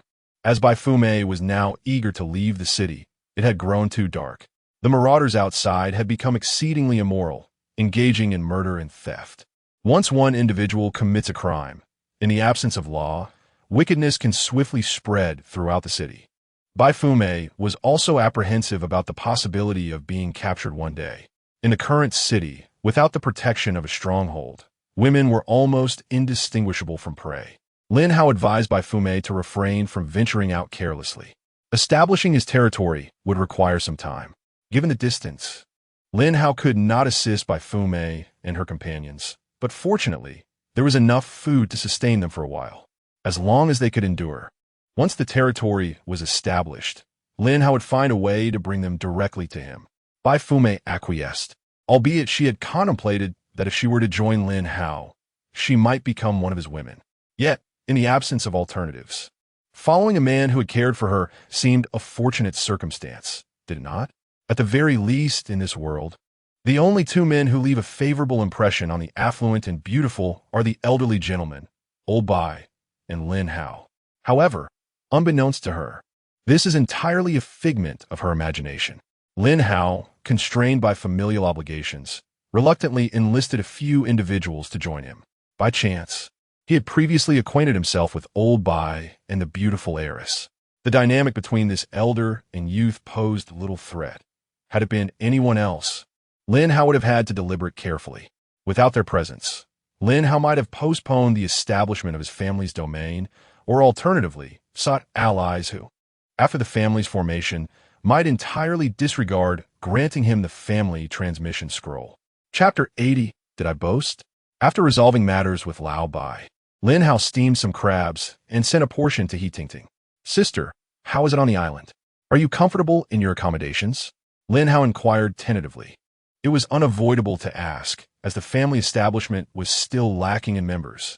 The primary issue was that the family compound could not be constructed until the required number of people was met. It's manageable, but as for comfort, what is there to be comfortable about in this dilapidated wooden shack? Were it not for the fishing gadgets you provided, I fear I would have gone mad. Lin Hao, perceiving her tone, subtly probed further. Have you seen the World Channel today? It appears that the global discourse is heavily focused on family matters. He Tingting replied, I did see that, but I heard that establishing a family requires a plethora of materials. The materials are a minor concern. Lin Hao interjected directly. Sister, I have my eye on a location and intend to establish a family there. Will you support me? Support? How? She queried. Materials? You've taken all my fish. How much more can I trade? He Tingting was somewhat generous, yet Lin Hao's inquiry transcended the matter of fish. It's not as you think. I will find a way regarding the materials. Sister, to establish a family, we need a minimum of 5 people. If you support me, why not join my family? After a prolonged silence in the chat, He Tingting finally asked, Lin Hao, are you plotting something devious? Lin Hao hastily clarified, No, am I that sort of person? Sister, I merely considered that if you encounter trouble on the island, my assistance would be limited from afar. Furthermore, the location I chose is breathtaking. Snow-capped mountains, lush green grass, blue skies, and white clouds. Imagine if we constructed a castle there, hunting by day and cooking by the stream at night while discussing life. How splendid that would be. As Lin Hao sent the message, he envisioned a beautiful life ahead. If only they could indulge in some carefree days. A smile of happiness graced his lips, nearly causing him to jab himself with the crab claw in hand. Ah, He Tingting responded. And then we would live like princes and princesses? Exactly. Not so fast. He Tingting's tone turned sharp. Lin Hao, if this were back in high school, I might have believed you. Can you not be a bit more pragmatic? I acknowledge your kindness and am grateful, but I am no longer a naive girl. I am not easily deceived. Lin Hao was at a loss for words, as his sentiments were indeed genuine. Nevertheless, He Tingting's subsequent remarks softened somewhat.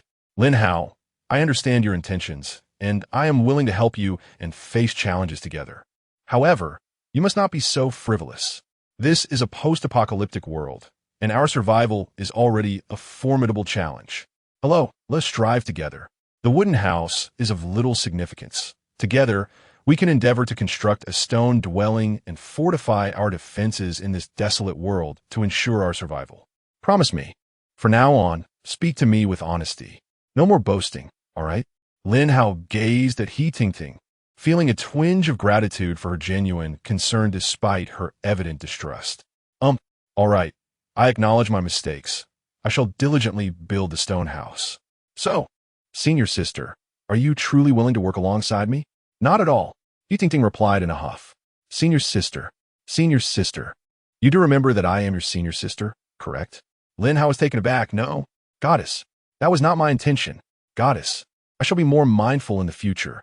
All right, enough. Tired. He Tingting irritably closed the chat window. Chapter 81. The blueprint of the mountain-cutting blade. Lin Hao found himself at a loss for words, pondering the meaning of the situation. Were they coming or not? Did his senior sister enjoy being called a goddess? That aloof demeanor certainly made her hard to approach. Just as frustration began to set in, a notification caught his attention. Brother Hao, luck is on our side. I managed to acquire that box today, and I have something to discuss with you. Lin Hao was taken aback. Who was this? Suddenly, it dawned on him. Wasn't this the fellow who sold him the fishing gear yesterday? Oh, hey phone. What's up? Have you found something good again? Lin Hao is always serious about business. Brother Hao, let me get straight to the point. I opened the box today, but unfortunately, nothing of value is inside. However, one of my buddies did unveil a golden blueprint. I took a look, and it's for a mountain-cutting blade. But that scoundrel is asking for an exorbitant price: 100,000 iron, 100,000 wood, and 100,000 stone. I don't have enough materials. I was hoping to pool resources with you. Lin Hao was stunned. Hey phone, how much do you still need? I'm short 90,000 iron, 100,000 wood, and 100,000 stone. What the hell? And you call that pooling resources? Lin Hao was fuming. You need a total of 300,000 materials, and you only have 10,000, yet you expect me to cover the remaining 290,000? No, Brother Hao, what I meant was I would give you my materials for free if you could buy the blueprint. Brother Hao, with all these large mutated monsters around, if you manage to craft that blade, it will surely fetch a handsome price. You're so capable. This little task should be a piece of cake for you. All I want is the blade. Lin Hao snorted coldly. Listen, phone, while golden blueprints are indeed rare, they're only valuable in the present context. 300,000 materials are simply not worth it. Tell him, if he is genuinely interested in selling, we can discuss it. If not, he can seek someone else. Oh, Brother Hao, should I add him as a friend to chat? Unnecessary. Just relay my message to him. All right, phone replied, then turned to the three young men before him. Unfortunately, my brother says that your blueprint is not worth that price. If you're sincere about selling, he is willing to negotiate. If not, you might as well put it up for auction. Brothers, don't blame me for not giving you a heads up. The failure rate for this blueprint is exceedingly high. The success rate for crafting golden equipment at this stage is merely 1%, or even less. A blueprint of this caliber 1T attract buyers from those with lower crafting levels. Think it over. The burly leader gritted his teeth, glancing at his companions. What will your brother offer? phone replied. That depends on how sincere you are. Brothers, how about you suggest some other materials? The burly man waved his hand dismissively. We lack nothing except for stone to build a stone house. How about 200,000 stones? phone inquired of Lin Hao. Lin Hao's eyes widened. 200,000 stones? I still need stones to build a castle. Absolutely not. phone, I know you have a penchant for melee weapons, but have you done a math? A crossbow is currently priced at merely 100 coins. Even if it were crafted from gold, it would sell for 1,000. Pray tell, how many stones would be required to recoup the investment? 200. Moreover, each weapon possesses a mere 1% success rate. Have you considered the folly of expending such wealth? You, who are so fond of weaponry, need not fret. With the 10,000 coins in your possession, You could easily procure the desired arms within 2 days. As for the blueprints, let them sell those themselves. Indeed, Alphonse was captivated by the allure of weapons. After Lin Hao's calculations, he realized that these prices were not merely high, but exorbitantly so. Brother, let us not pursue this. My elder brother has advised that you should place your offerings in the trading market. This is a venture beyond our means. Chapter 82, Bargaining Dam. What a waste of time. The three turned around and stormed off in anger. Alphonse felt a twinge of regret, but in the next moment he paused and shouted, "Wait, The trio turned back to regard Alphonse. With an air of embarrassment, Alphonse stated, "My elder brother said, if you are truly sincere about selling, we can negotiate. A flat price, 2 barrels of water. What the hell? Are you mocking us?" The burly man was about to charge forward, but halted abruptly. They had witnessed Ah Feng's prowess. Should it come to blows, they would certainly not prevail against him. Under normal circumstances, Ah Feng would have been enraged by such disrespect. But even he was taken aback by Lin Hao's outrageous price, which left him feeling utterly flabbergasted. The price cut was more ruthless than a murder. Ah Feng helplessly explained, "My brother said equipment has lost its value. Until we encounter more formidable monsters, golden weapons are no different from kitchen knives. Killing zombies does not hinge on the quality of weapons. On the contrary, low-radiation mineral water might awaken latent human potential, granting extraordinary abilities. In future battles, personal strength is the core value of combat. It is not that weapons are useless, but at this stage, golden weapons are far less practical than everyday tools, lacking cost-effectiveness. If you don't believe me, you can go to the exchange and choose your weapons. If presented with a sharp knife made of 50 iron and an elite knife worth 200,000 iron, which would you select?" Alphonse recited Lin Hao's words verbatim. If it were not for Lin Hao, he would not have been able to concoct such persuasive rhetoric. Although Alphonse was merely repeating what he had been told, it did not diminish the impact of his words. The three exchanged glances. Indeed, this argument held considerable merit. If they had to choose, they would opt for the sharp knife made of 50 iron. They had killed zombies before, and the type of knife made little difference. A golden knife was merely aesthetically pleasing. Let's discuss this. The burly man retreated a few steps with his two companions. Alphonse promptly reminded, "My elder brother mentioned that a good knife may not be particularly useful right now. Why not test your character instead? Drink some radiation water. Who knows? You might evolve into possessing superpowers. Once we leave the city, won't the boxes be strewn about for you to collect?" The three cast a glance back at Alphonse, ignoring him as they continued their departure. "What do you think?" the burly man inquired as they reached a considerable distance. "Boss, I just heard that over there. Someone has failed to produce golden equipment over 30 times. Damn, these blueprints are unreliable. We should sell them." "Indeed." The second man nodded in agreement. "Boss, this kid has a point. Outside the city, no one is venturing there. We have no idea how many boxes are waiting. If we brothers take enough water and food, we could get ahead and perhaps discover more blueprints." The second man hesitated for a moment. The water he offered is far too little. We should at least get 1 barrel each. The burly man pondered for a moment. "Ask your boss if we can trade for 6 barrels of water." Alphonse was taken aback. He merely echoed Lin Hao's words, never anticipating that they would consider selling. "Let me inquire." Soon after, Alphonse stated, "My boss has decreed that 5 barrels is the maximum we can offer." "Damn, 6 barrels of water. Take it or leave it." The burly man grew impatient. "Brother, I'm just asking." Alphonse was equally anxious. "Brother, 6 barrels is hardly excessive. They are adamant." Lin Hao replied, "Very well, if that is your stance. Tell him to wait. Brother Hao Nan and I will procure 1 barrel." Alphonse's eyes twitched. "Aren't you Brother Hao Nan?" However, in the next moment, he comprehended the situation. Chapter 83. The price of walnut. What it appears that Brother Hao Nan is reluctant for others to know him. Such a figure is most wary of inconveniences from others. It seems I am fortunate to have made the acquaintance of such a leader. I must seize this opportunity. My brother mentioned that he would be seeking Brother Hao Nan to purchase a barrel shortly. "What? Your brother knows Brother Hao Nan?" The burly man wore a face full of envy. Hao Nan for Baijiaoan is notoriously infamous at the exchange. Yet everyone knows that it is merely jealousy over his abundant resources and exorbitant prices. While they may grumble about the costs, admiration remains. There is some business interaction, often explained, somewhat awkwardly. Yes, here. Come over for the transaction. So soon? The burly man was taken aback. Offing replied, "It's all remote transactions. How slow can the mental control be?" "Oh, that makes sense." The burly man took out the blueprint, exchanging it for 6 barrels of water to take home. Offing, not wishing to be secretive, swiftly traded the blueprint to Lin Hao. Upon receiving the blueprint, Lin Hao's expression beamed with pride. Offing, "Brother, speak.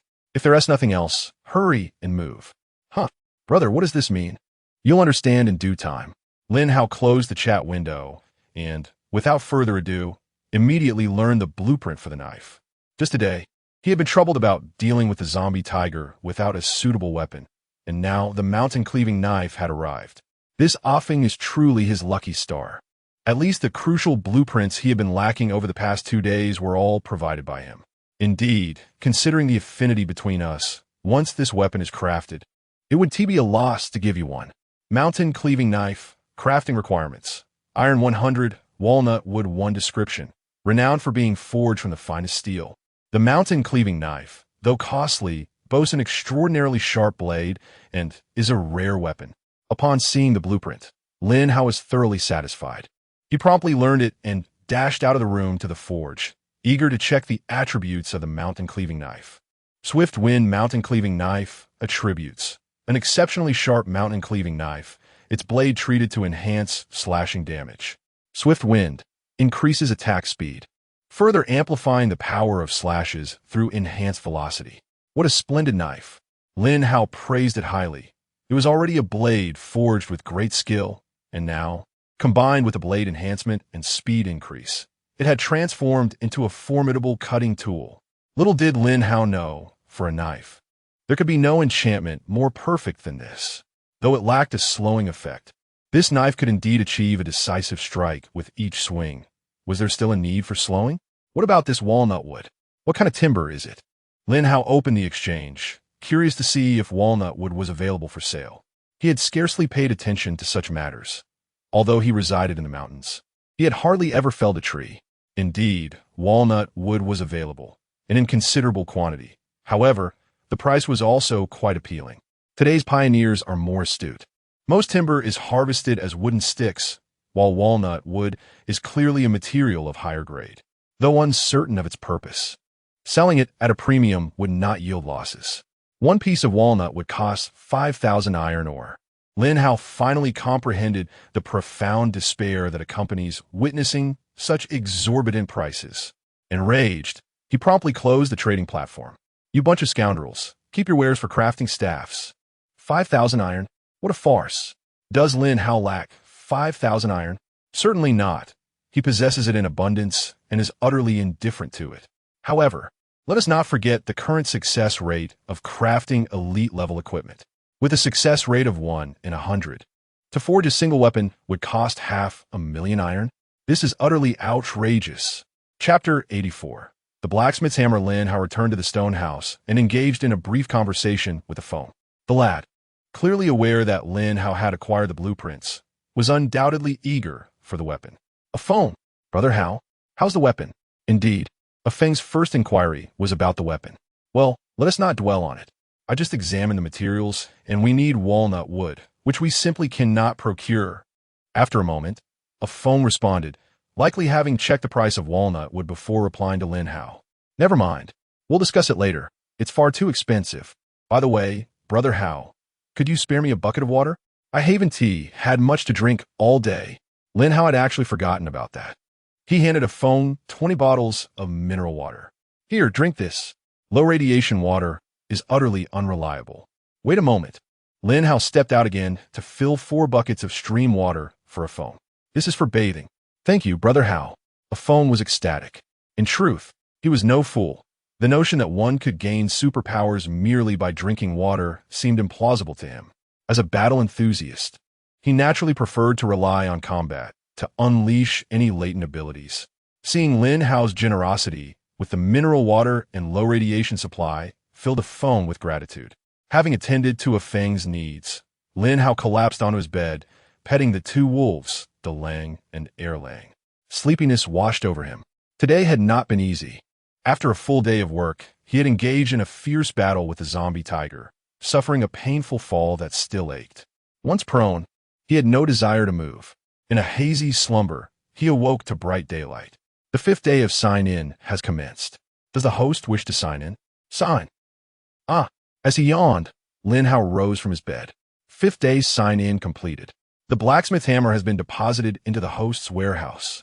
Delang and Erlang were already awake, playfully nipping at each other on the ground. Upon seeing Lin Hao, they looked at him with eager anticipation. Wait a moment, Lin Hao said as he made his way to the warehouse, conveniently located on the 2nd floor. It resembled a small convenience store, and soon he emerged, having opened a packet of biscuits. He consumed a few pieces before sharing the remainder with the two little creatures. He returned to the warehouse, filling a storage box with 10 cans of cola, 5 boxes of biscuits, and 3 mangoes. He also retrieved 2 packets of instant noodles, boiling water in preparation.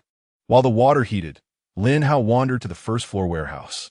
The sign-in reward lay within, but having just awakened and preoccupied with fetching food for the wolves, he had not fully registered what he had signed for. After searching for some time, he could not locate his sign-in reward. I believe it was a hammer? Lin Hao scrutinized the corners and, after a thorough search behind a pile of iron ore, finally extracted the hammer. What? Gazing at the hammer in his hand, Lin Hao felt as though struck by lightning. Blacksmith's Hammer 1. A forging hammer that embodies the spirit of craftsmanship. When used, it ensures a 100% success rate in creating elite-level items during the next forging session. With a kiss to the blacksmith's hammer, Lin Hao exclaimed, "What a treasure! A glorious treasure!" Bursting out of the room, Lin Hao made his way directly to the forge, murmuring to himself, "Can 5,000 iron be exchanged for walnut wood?"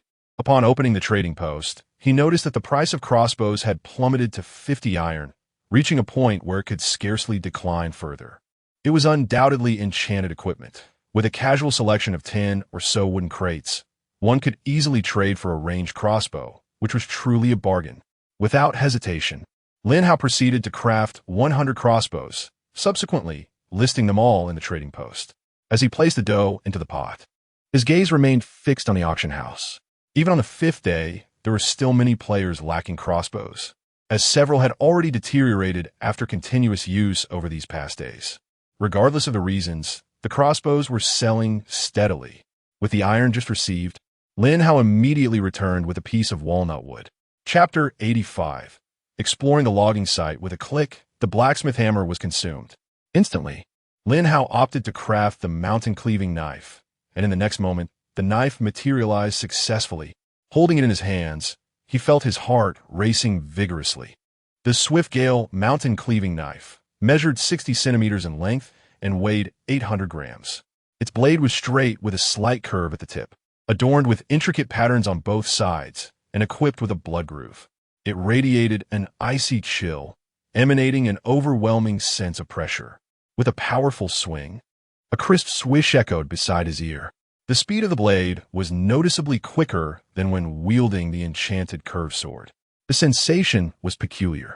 Though the knife felt substantial in his grip, the act of slicing through the air was as effortless as wielding chopsticks. This must be the characteristic of the Swift-Gale attribute. Were it not for the enticing aroma of instant noodles wafting from his kitchen, Lin Hao, concerned that they might overcook, would have eagerly ventured outside to test it. As he slurped his noodles, Lin Hao glanced at his companions, Wolf 1 and Wolf 2. Today, they were heading to the logging site, a considerable distance away, and he was uncertain whether he would return by noon. He worried about leaving the two little ones unattended. A glance at his level 3 backpack revealed that it indeed had 2 pockets, not merely for decoration. They were typically reserved for holding a water bottle, but the little wolves would fit perfectly inside. What should he do? Leaving them at home made Lin Hao uneasy. If hunger struck, it was manageable. But if a zombie or beast were to appear, the little ones would certainly attract the monsters with their cries. Being away, he could not bear the thought of them being unprotected. They were his only companions, so he resolved to take them along. Carefully securing Wolf 1 and Wolf 2, The two little creatures cooperated quite well, peeking out curiously at the world beyond, remaining surprisingly quiet. Lin Hao descended the mountain step by step, the little wolves stretching their heads out to observe their surroundings. Together, they traversed the majestic mountains in serene silence. Perhaps it was the familiar scent of the mountains that kept Wolf 1 and Wolf 2 so calm. Whenever Lin Hao encountered a flat area, he would pause to allow the wolves to frolic for a while. In the vast mountains, distances could be deceptive. What appeared close was often far away. After more than 2 hours of walking, the silhouette of the logging site finally came into view, excitement bubbling on his face. At last, they had arrived.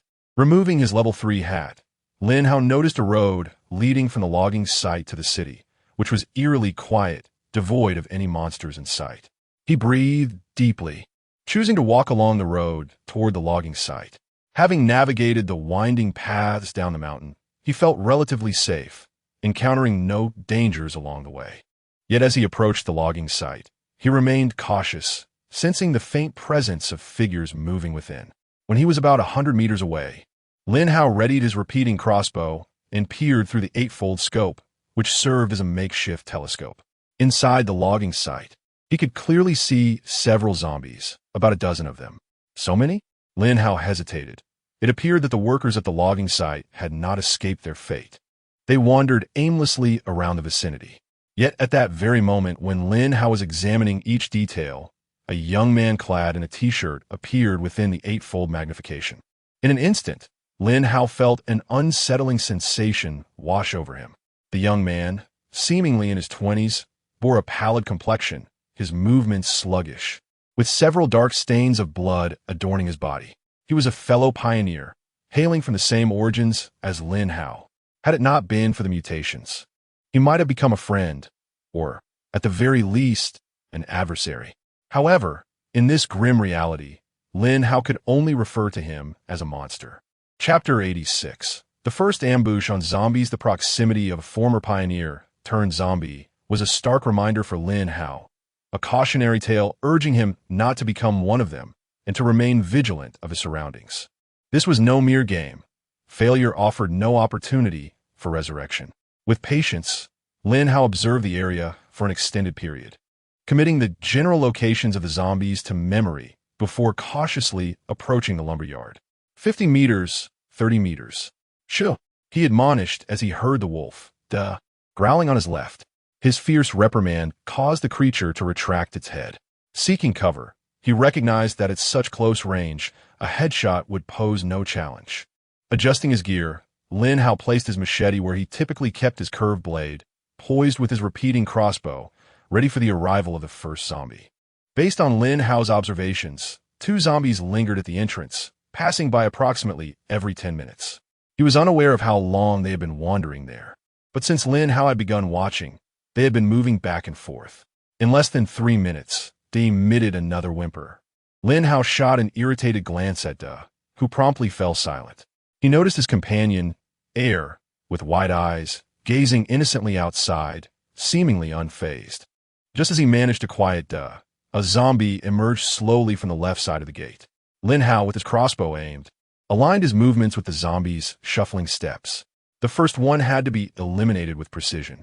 After a prolonged aim, he felt a slight twitch in his finger. Whoosh! The bolt sliced through the air, followed by a sharp crack echoing in the distance. A black spray of blood erupted from a zombie's head, which staggered and collapsed. Its health instantly depleted. Zombie slain, 15 experience points, 15 gold acquired. Lin Hao exhaled, relieved. Having never killed a zombie before, he was uncertain of his ability to dispatch it instantly. Fortunately, there were no unforeseen complications. Crouching there, Lin Hao continued to wait. In less than a minute, the second zombie ambled into view. It approached the spot where the first zombie had fallen, its expression filled with confusion. To Lin Hao's astonishment, the second zombie bent over and prodded the fallen one with its hand. What was happening? Lin Hao's mind raced. Wasn't a zombie devoid of intelligence? Why did it exhibit curiosity towards its fallen companion? With a low growl, the second zombie stood up after confirming the first remained unresponsive and continued its forward march. Whoosh! The bolt soared towards it. As the arrow struck its head, The creature glanced in Lin Hao's direction before gradually toppling over. With both zombies dispatched, Lin Hao quickly set about dismembering them. Yet, even as he distanced himself from the gate, he struggled to believe that these zombies possessed the instinct to check on their companions. The thought unsettled him. What if these zombies were endowed with intelligence? Even a modicum of intelligence would render the zombies less susceptible to extermination. He pressed forward into the lumberyard's forecourt, methodically pinpointing the locations of the undead. Although the zombies were mobile, their sluggish movements prevented them from traversing any significant distance in a short span of time. Taking advantage of the cover provided by the stacks of timber, he effortlessly dispatched all 18 zombies. In total, he acquired 50 vials of zombie blood, along with 270 experience points and 270 gold coins. Just as he eliminated the final two, Lin Hao achieved yet another level up. Chapter 87. The Zombie of the Pioneer. Lin Hao, a human pioneer currently at level 4, possesses a strength of 61, agility of 81, stamina of 6, and wisdom of 4. His physical condition is deemed healthy. After merely confirming his attributes, he refrained from further scrutiny, for the environment was perilous. Leaving no room for Lin Hao to examine closely, he cautiously approached the entrance of a lumber mill workshop. The recently cleared zombies were limited to the mill's grounds. The warehouse and workshop remained unscoured. The world had been in ruins for far too long, rendering the wood outside of little value. Lin Hao's true objective was not the timber of the mill, but rather the items within the buildings of the workshop and office area. However, what awaited him was the very pioneer he had to confront. The dilemma of whether to kill or spare lingered in Lin Hao's mind, for he was acutely aware of his purpose. Surviving in this wasteland necessitated the extermination of zombies, a primary task among his responsibilities. Yet, this young man bore an uncanny resemblance to himself, adorned in a familiar brand of clothing. Faced with such a familiar counterpart, despite the transformation into a zombie, Lin Hao hesitated to take the offensive. A low growl emanated from Wolf 2, prompting Lin Hao to alertly glance to his right. He had recently validated a crucial fact. It was not only Wolf 1 that could growl, Wolf 2 could as well. The two little creatures flanked him, with Wolf 1 growling at a threat on the left, and Wolf 2 alerting him to danger on the right. Their instinctual prowess surpassed even that of radar. Long before Lin Hao had any inkling, they had already issued their warnings, which had proven accurate. Fortunately, recalling his earlier experiences, Lin Hao knew that as soon as he turned, Wolf 2 would cease its noise. Pressing against a stack of timber, he stealthily peered out. What on earth? No wonder this fellow met his demise. Lin Hao's heart sank as he realized the young man's wooden abode lay within the warehouse of the lumber mill. Born in such a place? If it were him, survival would be impossible. This poor soul was indeed unfortunate. The resurgence of monsters had trapped him within the confines of the warehouse. While some pioneers hailed from chosen lands, his origins could only be deemed a bottomless pit. Gritting his teeth, Lin Hao readied his crossbow. Perhaps this was the best conclusion for you. Gazing through the eightfold scope at the young man, he clenched his jaw and pulled the trigger. Whoosh! The bolt soared through the air, and as the young man turned slightly, the bolt's velocity was too swift. In the instant he looked back, his body collapsed lifelessly to the ground. Roar! At that very moment, as the young zombie fell, a low growl erupted. Lin Hao's gaze sharpened. Astonishingly, he had not perished.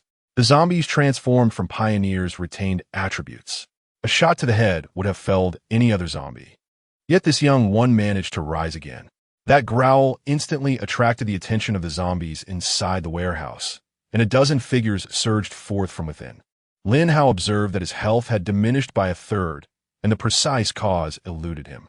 The only plausible conclusion he could draw was that it stemmed from the stamina attribute of the adventurer. Human blood does not increase. One cannot expect that adding 10 points to stamina would result in a doubling of blood volume within the body.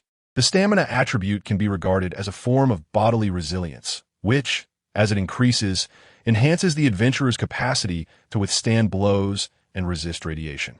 Therefore, it could be interpreted as having granted oneself an additional defensive shield. Chapter 88. The power of the mountain cutting knife after discarding the repeating crossbow into his backpack. Lin Hao uncorked a vial of antidote serum and drank it down in one swift motion. He tossed the empty bottle aside and emerged from behind a stack of timber. With the mountain-cutting knife drawn, he decided it was time to unleash its power on the young zombie before him. However, the situation was far more complicated than he had anticipated. Zombies generally exhibit a degree of foolishness until provoked, at which point they often enter a frenzy. The young zombie had been a level 3 before its demise, a powerhouse in its own right. As Lin Hao approached, the young zombie charged at him with fervor.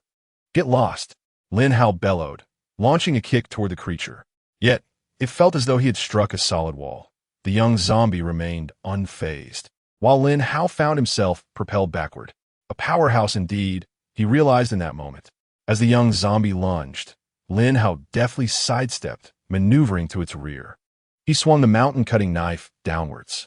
With a swift flash, the creature's head exploded. Zombies are, after all, zombies. Brute strength alone does not equate to true power. Devoid of intelligence, they rely solely on instinct for their attacks. The instant he dispatched the young zombie, several more figures surged forth from within the warehouse. Drawn by the commotion, armed with the mountain-cutting knife, Lin Hao charged toward the approaching zombies, determined to eliminate a portion of them to reduce the threat. Without a moment's hesitation, he struck. A sharp crack echoed as the nearest zombie's head burst apart, the knife slicing effortlessly through flesh. With precision, he dispatched 2 more with swift strokes. He then lifted his foot and delivered a powerful kick to a 4th zombie, sending it stumbling back several paces before collapsing to the ground. Lin Hao followed up with a flying kick to its head. The 4th zombie met a grim fate. Its head launched as if it were a mere ball. Unlike a human, whose neck is tethered by bone and sinew, a zombie's decaying body made it susceptible to such force. With his strength bolstered to level 4, the kick was no exaggeration. Just as he finished off those few, a horde of a dozen zombies surged forth from the warehouse, their guttural roars filling the air as they sped toward Lin Hao. For a brief moment, he found himself at a loss for how to proceed. Although he had consumed the antidote serum, it merely offered resistance against the zombie virus, not invincibility. Should he be bitten, the pain would be undeniable, even if he avoided infection. With a dozen zombies charging at him, he could fell 6 in 5 seconds. Yet half would still be free to gnaw at him. Without a second thought, Lin Hao turned and fled, not in a cowardly retreat, but to ascend the stack of timber behind him. Reaching the top, he stowed the mountain-cutting knife and retrieved the repeating crossbow. Whoosh! Thud! Whoosh! Bang! At this moment, Lin Hao is no longer the same individual who first arrived. Having undergone the trials of several battles, he is transformed into a competent pioneer. When confronted with a dozen zombies, caution is certainly necessary, yet there is no sense of panic. The zombies clambering over the wooden piles do so with clumsiness, allowing Lin Hao to effortlessly dispatch 6 of them while they struggle to ascend. Chapter 89. The Pioneer's Blueprint. Observing that only 5 zombies remained, Lin Hao discarded the crossbow into his backpack and once again brandished the machete. As he charged downward, he deftly cleaved the skull of a zombie to his right. While the other 3 were still descending, Lin Hao seized one of the zombies by its foot and forcefully yanked it downwards. In the instant it slipped, he advanced his left foot, stepping into a lunge atop the zombie's back, and with a swift horizontal slash of his right hand, he obliterated its head. Before the remaining 2 could fully descend, he delivered 2 decisive strikes, severing a leg from each. Both zombies tumbled to the ground. Lin Hao grasped the hair of the zombie on his left, driving the machete into its skull. As he withdrew the blade, he took the opportunity to deliver a diagonal cut to the zombie on his right. The last zombie found its ankle ensnared in a pile of wood, rendering it unable to ascend or descend. While Lin Hao could easily dispatch it, he hesitated, uncertain if other zombies lurked within the warehouse. Perhaps he could let it howl for a moment, ideally rousing all the other zombies, thus sparing himself the trouble of searching for them individually. Alas, the creature's voice was too hoarse. Compared to the younger zombies, it lacked the allure to attract others. It seemed that the degeneration of bodily organs progressed with time. Even for zombies, Lin Hao had hoped that this one might summon a few more. Since it could not, he decided it was best to end its struggle. With a swift stroke, he granted it release. The severed foot caused the zombie to topple, still attempting to rise, but Lin Hao's left foot pinned its head down. Bending forward, he forcefully drove the machete into its skull, and within a heartbeat, the zombie lay still. With 16 zombies dispatched, he received experience points and gold amounting to 240, along with 56 units of zombie blood. Aside from the blood, none of the zombies had yielded any items, leaving Lin Hao somewhat disheartened at the prospect of disassembling them. After all, experience and gold were guaranteed with each kill, but the excessive blood, while useful for concocting potions, left him pondering its purpose. A surprise drop every now and then would have been delightful. Yet after such a significant number, he was met with naught but disappointment. Uncertain whether more zombies remained in the warehouse, Lin Hao glanced at the two wolves, who exhibited no reactions. Their senses were indeed marginally superior to his own, yet they too struggled to detect anything distant. Gradually, he approached the warehouse entrance, finding a piece of scrap metal to strike with his machete, producing a rhythmic clatter that left the wolves bewildered, retreating in fright. After a dozen strikes yielded no response, Lin Hao mustered his courage and ventured inside. The pioneer's wooden cabin, previously inhabited by the younger zombie, awaited him. He could not overlook the warehouse. It would be wasteful to leave behind any belongings now that its former occupant was gone. At the cabin's entrance, he swiftly chopped through the wooden door. However, the contents within were dismally sparse, a mere pile of timber. This is a lumberyard, where timber is in no short supply. Consequently, the young man has not procured much, merely 300 short planks and some sticks. Lin Hao could hardly be bothered with such trivialities. He has come to truly understand the plight of the impoverished pioneers. The warehouse's most valuable assets consist of a few hundred planks.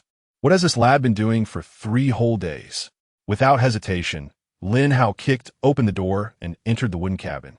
Much like his own abode, the interior was exceedingly unadorned, featuring only a wooden bed and a table. What is that? Lin Hao's eyes widened in astonishment. Could it be the familiar blueprints? Indeed, it appeared to be a blueprint. Chapter 90. The Logging Camp Office Area, Bee-Skin Iron Boots Requirements. Iron 1. Tattered bee-skin. Lin Hao felt a surge of delight. This young man clearly did not grasp the essence of pioneering. Upon encountering a blueprint, regardless of its nature, the first step must be to learn it. Without hesitation, Lin Hao immediately absorbed the blueprint. The attributes would reveal themselves once he returned home. In truth, Lin Hao mused, he had almost entirely disregarded the feelings of others. He was not lacking in sustenance, and when faced with a blueprint, he would learn it without a second thought. Yet for others, having put in considerable effort to acquire a blueprint, wouldn't it be more prudent to save it for bartering for some bread if it wasn't urgently needed? The storage area was relatively small, primarily tasked with cutting timber into manageable logs for transportation. A few iron saws and 2 cranes stood, rusted and unusable. This equipment was too heavy for him to carry and thus could not be stored in his inventory. When Lin Hao dismantled one of the machines, he was taken aback to discover he received 10 pieces of iron. Shaking his head, he left the remaining machines untouched. For Lin Hao, 10 pieces of iron held little significance.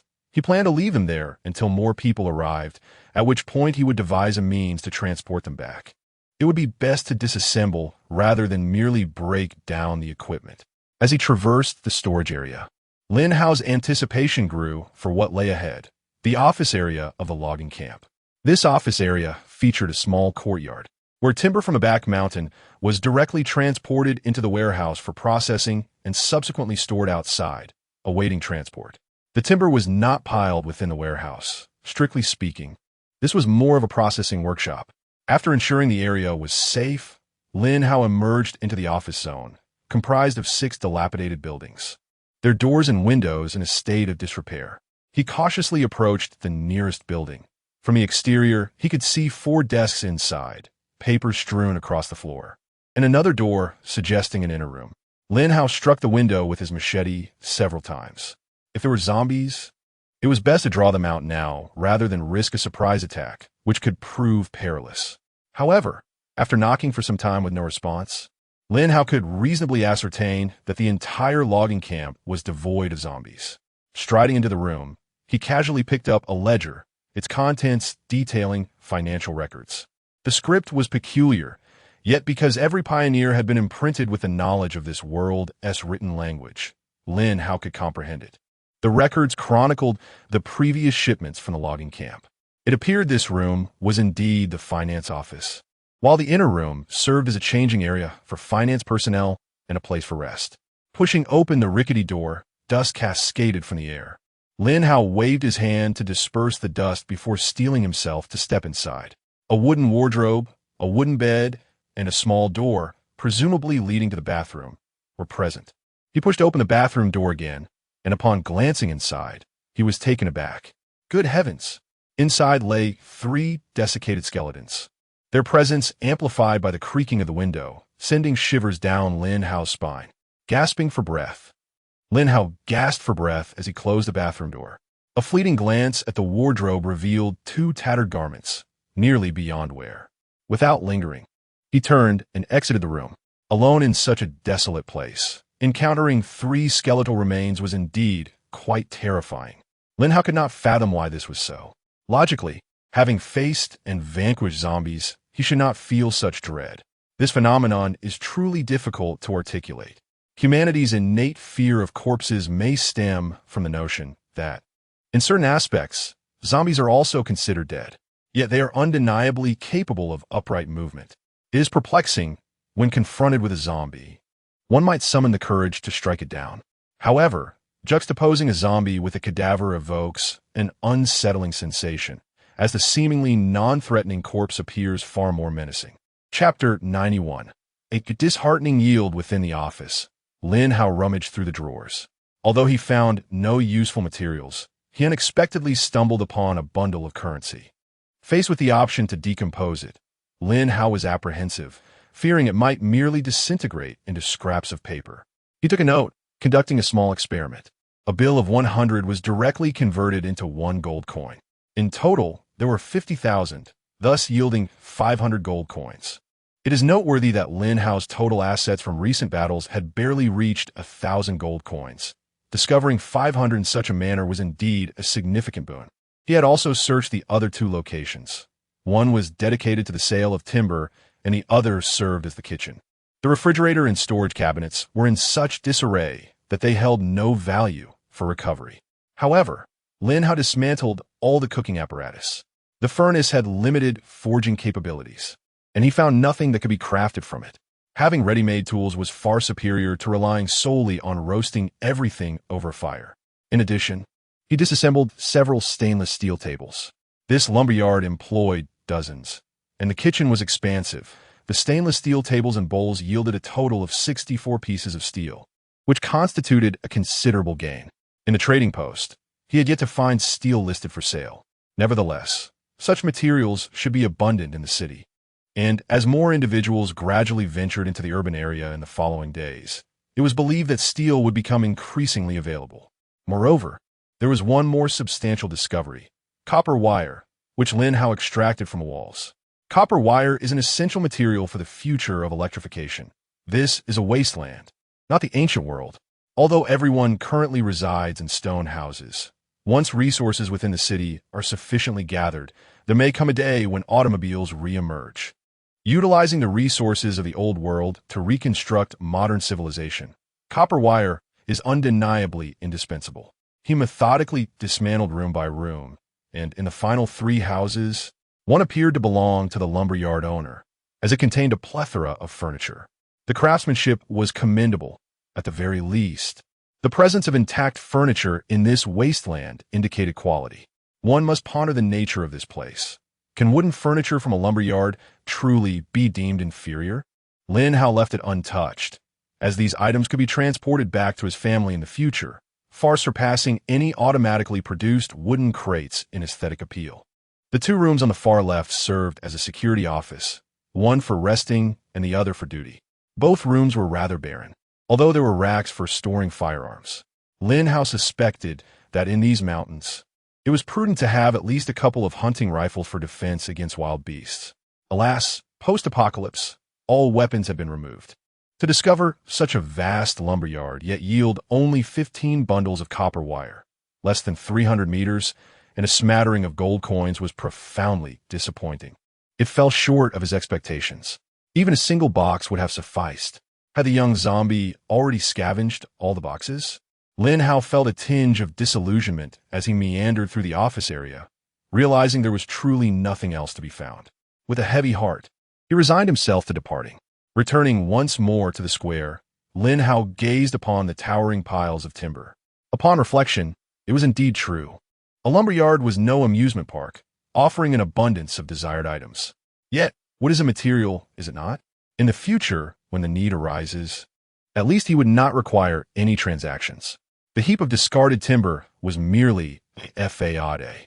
The moment Lin Hao turned over the upper layer of wood, he discovered that the lower logs were astonishingly stacked in pristine condition. There were a total of 15 or 16 piles. If they were to be processed into planks, the quantity would likely amount to several thousands. Lin Hao's hand rested upon the wood, and a surge of information flooded his mind. What on earth? Lin Hao was taken aback, scrutinizing the timber closely. Could this truly be golden silk nano? Chapter 92. A tremendous surprise. Lin Hao, hailing from the northern regions, found himself pondering the origins of the timber before him, as it seemed ill-suited to his homeland. Why, then, did such wood appear in this locale? Could it be that this lumberyard was merely engaging in a fade of legitimate business? His curiosity deepened when he noted the absence of electric saws or any machinery. How could timber be harvested without transportation? Yet, no vehicles were in sight. The true state of the lumberyard was now shrouded in mystery. Upon closer inspection of the 15 stacks of wood, Lin Hao's excitement grew exponentially. Among them, 7 piles consisted of the coveted golden silk nano. Another 7 comprised sandalwood, and 1 stack prominently featured the walnut wood he so desperately sought. Lin Hao, not particularly knowledgeable about timber, was astonished to see such a magnificent walnut tree, its trunk so robust that a single person could not encircle it. If processed into lumber, one tree could yield 400 to 500 sticks, and this particular pile contained 13 walnut trees. When calculated in terms of iron, astonishing. Assuming each walnut tree could produce 500 sticks, that would amount to a staggering 250,000 iron from just one tree. With 13 walnut trees, the total approached an astounding 3 million iron. Lin Hao felt his heart racing with exhilaration. No, he needed to calm himself with a refreshing drink. The value of items in this world could not always be assessed by the standards of his previous life.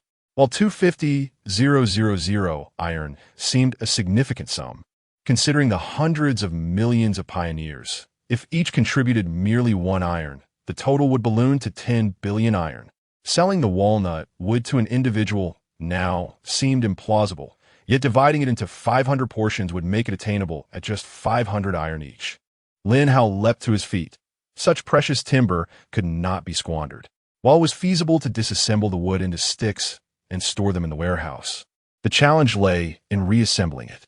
Transporting the walnut wood was another dilemma.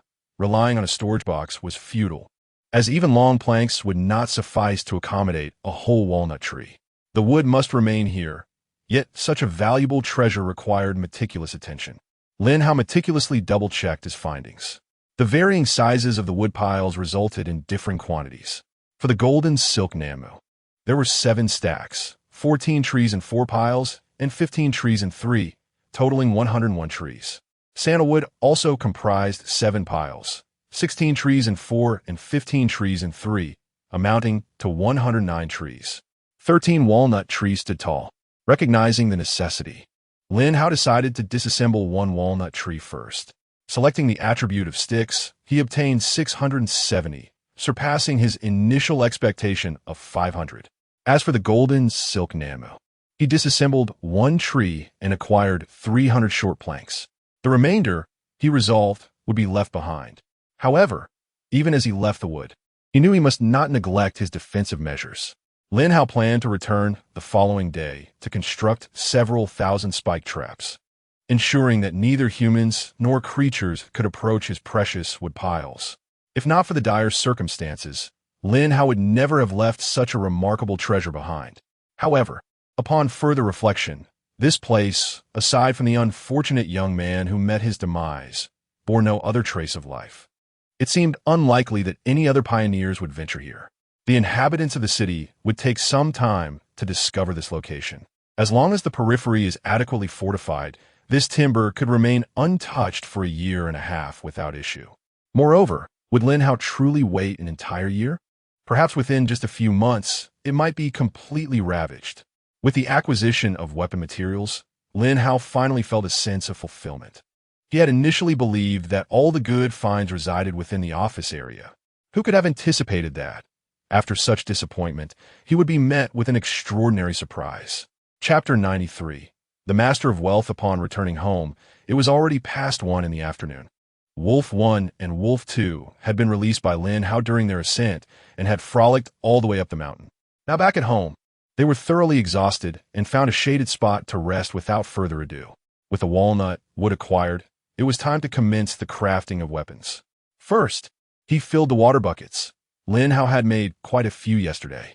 Lacking stones, he decided to utilize the stream water instead. He pondered the effectiveness of the products used by his customers yesterday. Perhaps a few had indeed undergone transformations. In that case, his water supply would have no trouble finding buyers. As he set the buckets in place and began filling them, Lin Hao took a moment to review his collection inventory.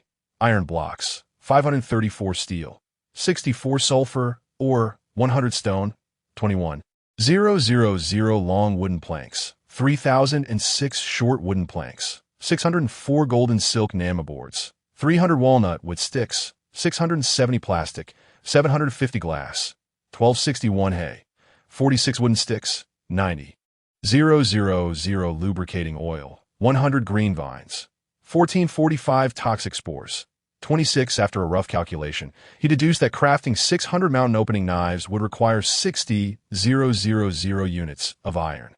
Each walnut wood stick could be exchanged for 5,000 iron, and if he sold the remaining 70 sticks, he could amass a staggering 350,000 iron in return. However, while the price of walnut wood was indeed favorable, its market demand remained uncertain. Lin Hao held little faith that anyone would truly desire such items for crafting wands. If it did not sell promptly, waiting indefinitely was not a viable strategy. He promptly listed the walnut wood for sale, casting a glance at the price. It remained unchanged from this morning. Lin Hao was not surprised by this. Logically, if even he deemed the price steep, it was unlikely to be considered reasonable by others. While most individuals sold 1 or 2 sticks, Lin Hao listed a full 70. Although buyers could choose their quantity, the sheer number of 70 walnut wood sticks was undeniably tempting. That amounted to 350,000 iron. Just days prior, cola had only fetched 500 iron. It appeared that those who had sold cola were indeed generous souls. While the prices might have seemed high, recent transactions revealed that many individuals had amassed significant resources. The number of pioneers was vast, and accumulating wealth through trade was a straightforward endeavor. Take Lin Hao, for instance. Had he continuously crafted steel crossbows at the prior pricing, earning tens of thousands of iron daily would not have been a challenge. However, Lin Hao aspired to elevate his skills and explore the nearby living areas. Yet, not everyone shared his vision. Among the multitude, how could there not be a few who relished the art of commerce? For example, Old Bai, who initially charged ahead with fervor to fell a few zombies, lost that enthusiasm the moment food was introduced. Presently, he was wholly focused on his own enterprises. After making a profit through reselling today, he was fixated on high-demand goods when he suddenly noticed Lin Hao had listed 70 walnut wood sticks, leaving him momentarily stunned. Could it be? After 2 days of effort, he found that this young man had out-earned him? Oh dear, 350,000 iron? Where on earth did this lad acquire such wealth? Old Bai murmured to himself, ultimately deciding to have a chat with Lin Hao. He chuckled lightly. "Hey, master, what are you busy with?" The tone of Old Bai was quite flattering. Goodness, this old man has made remarkable progress. He already knows to address me as master? I replied, "Old Bai, don't jest with me. This family hasn't even been established yet. Even when it is, I shall still be called Lin Hao, not some master." Old Bai responded, "Oh, master, please don't say that. Every profession has its own customs. Just like in our previous world, regardless of age, one must still address the chairman as chairman. He chuckled again. So, master, where have you been striking it rich lately? Chapter 94. The reversal of the blade. The old man was being indirect, his words shrouded in ambiguity. What did he possibly mean? I'm busy. Just say it. Lin Hao replied, his impatience evident. Old Bai chuckled softly. After years of navigating the complexities of the marketplace, a few irritable words held little sway over him. Yet, concerned that Lin Hao might genuinely be preoccupied, he decided to be forthright. I'll be direct then. Master Lin, where did you acquire that walnut wood? It's quite expensive lately, and I foresee a further increase in price. As for the 350,000 iron, what are you planning to do with such a quantity? Lin Hao felt no need to conceal the truth. With the family's foundation being established, it was imperative to procure decent weapons for their kin. You see, the success rate for elite equipment at this stage is exceedingly low. However, to fortify our family, we must invest regardless of the cost. He even took a moment to commend his own selflessness. Oh, so it's for weapons. Old Bai understood now. Master, how much iron do you require in total? I have a fair amount on hand. If it suffices, perhaps we should hold off on selling it for now. Alternatively, I possess 200,000 iron. If you adjust the price, I can purchase it all outright and manage the sales myself. The profits could be considered my investment in the family. What do you think? Investment? Lin Hao chuckled coldly. What are you thinking? Old man, have you conducted too many business deals? Do you really think there's room for sharing the position of master? 200,000 is sufficient. I'll adjust the price immediately. We can discuss the investment matter later. Any extra profit will be yours. Lin Hao dismissed further chatter, eager to forge weapons from the iron. As for who would wield them, the family's strongest armaments were not meant for an old man who could not venture into battle himself. Make the adjustments swiftly. Don't let someone else snatch it away. He sent the message, and Old Bai considered urging Lin Hao further, but upon seeing the price had already changed, he wasted no time in making the transaction. That was close. I nearly lost the opportunity. After checking his warehouse, Lin Hao confirmed the acquisition of 200,000 iron and promptly returned. Enough with the idle talk. I'm busy. By the way, Old Bai, as a member of the family, you shouldn't be idle either. We still need 600,000 stones for the family establishment. You three are responsible for 200,000 each. That's not too much, is it? Old Bai nearly choked on his own blood, having thought he might gain a slight advantage over Lin Hao. Little did he know that within mere seconds, Lin Hao had delivered a swift counterattack. 200,000 stones? With the construction of stone houses underway, stones are far more expensive than iron. What would he do if he refused? After all, Lin Hao had made the previous iron deal without a single word of complaint. Now, when it came to asking for assistance, he seemed to lack sincerity.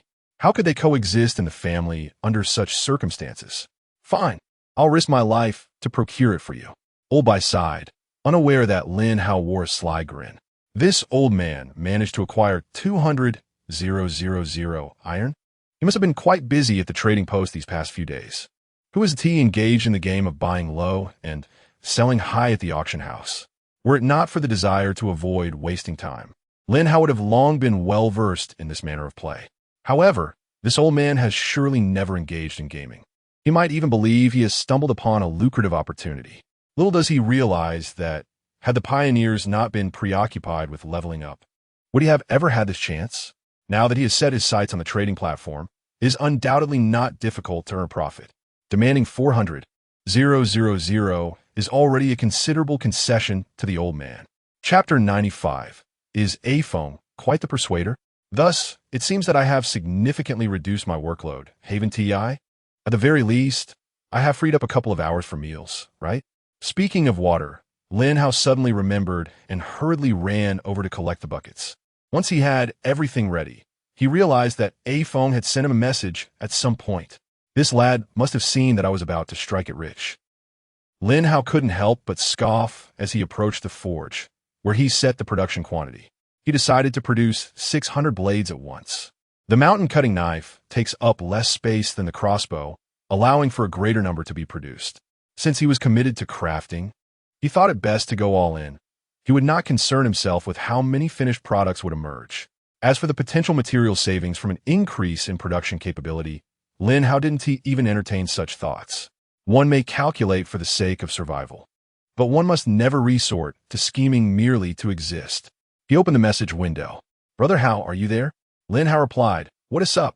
Are you thinking about the mountain-cutting knife again?" A phone responded quickly, but the outcome was not what Lin Hao had anticipated. "No, those expensive materials are long abandoned. Brother Hao, those three fellows have come looking for me again." Perhaps fearing that Lin Hao might forget who they were, he elaborated. "The very same three who sold us the blueprints for the mountain-cutting knife." "What is the matter?" Lin Hao feigned ignorance, fully aware that the trio must be regretting their choices after returning home. However, a phone truly was quite dense. He had been told to move quickly, yet he remained stagnant. Indeed, Lin Hao's suspicions were confirmed when A phone replied, "The water had no effect." A phone then recounted the events that unfolded. Yet, the situation diverged from Lin Hao's expectations. This very morning, the trio had confronted A phone, claiming the water was ineffective and that they had been duped out of their golden blueprints. And they were certainly unwilling to accept this fate. After returning home, they mulled over the matter and felt increasingly uneasy. Hence, bright and early, they sought A phone to settle the score. But A phone was a reasonable man. Although he possessed considerable strength, clarity in communication was essential. Thus, the four engaged in a spirited exchange. Ultimately, they arrived at a conclusion. The method of consumption was flawed. A phone delivered a lesson on human nutrient absorption that left the trio dumbfounded. You see, the body has a finite capacity to absorb nutrients daily. Have any of you ever seen someone with a calcium deficiency who consumes 800 calcium tablets in a single day and then never faces a deficiency again? Or someone who eats 40,000 meals at once and then never needs to eat again? Nutrient absorption cannot exceed the body's limits. After you three returned home and drank from the bucket all night, did you really expect to develop superpowers? If it were that simple, anyone could become a superhero. Thus, the issue lay not with the water, but with the method of consumption. Drinking 2 buckets in one night, you wasted nearly 1.5 buckets through urination. You squandered precious resources. The three brothers fell silent, exchanging glances, rendered speechless by A phone's logical arguments and calculations.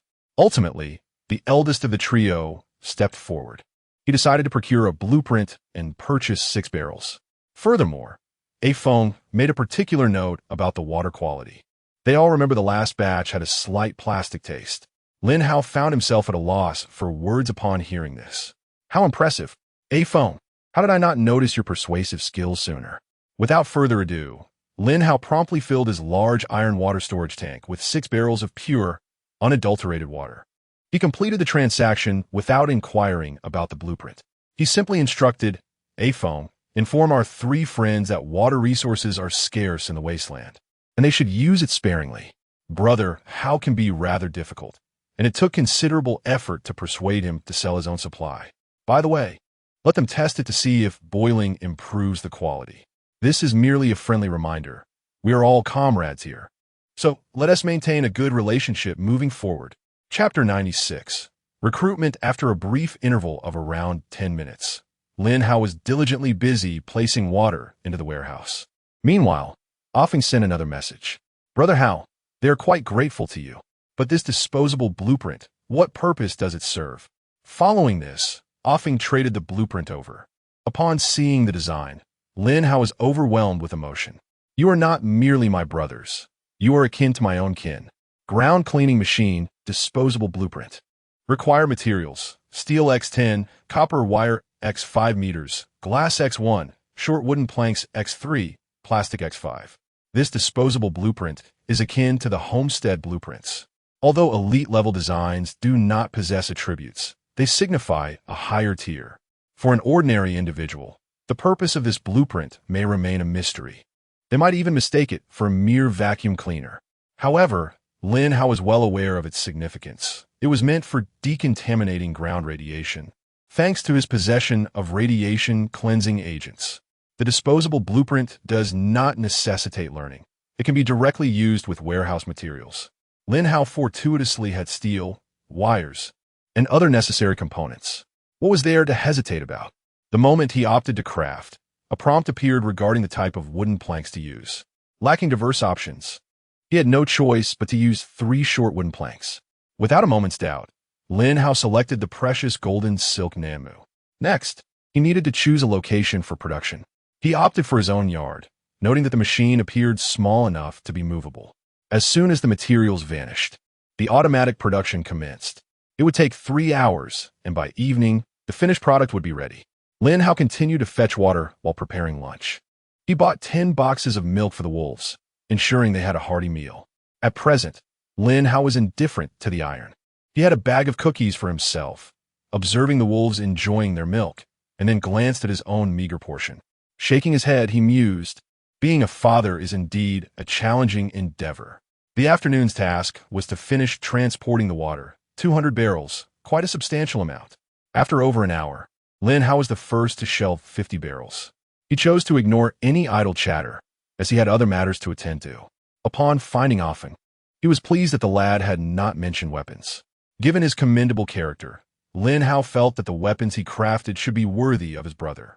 Lin Hao had also contemplated that the family could not solely rely on the likes of Lao Bai, Bai Fumei, and Xiao De, individuals lacking combat prowess. But would a capable individual, like the previous lone wolf, truly remain loyal? That rascal might betray him at any moment. However, after observing Offing over the past couple of days, Lin Hao found him to be a decent fellow. If he could recruit him, it would undoubtedly be more reassuring than relying on strangers. Offing, Lin Hao sent a message. Brother Hao, I'm here. Are we at a loss? Lin Hao felt a twinge of embarrassment. With that water, I could easily fill 500 barrels in a day when I'm in good spirits. Let us not dwell on that matter. I have something else to inquire of you. Oh, Brother Hao, go ahead. Lin Hao hesitated for a moment, pondering where to begin. What level are you now? Level 7.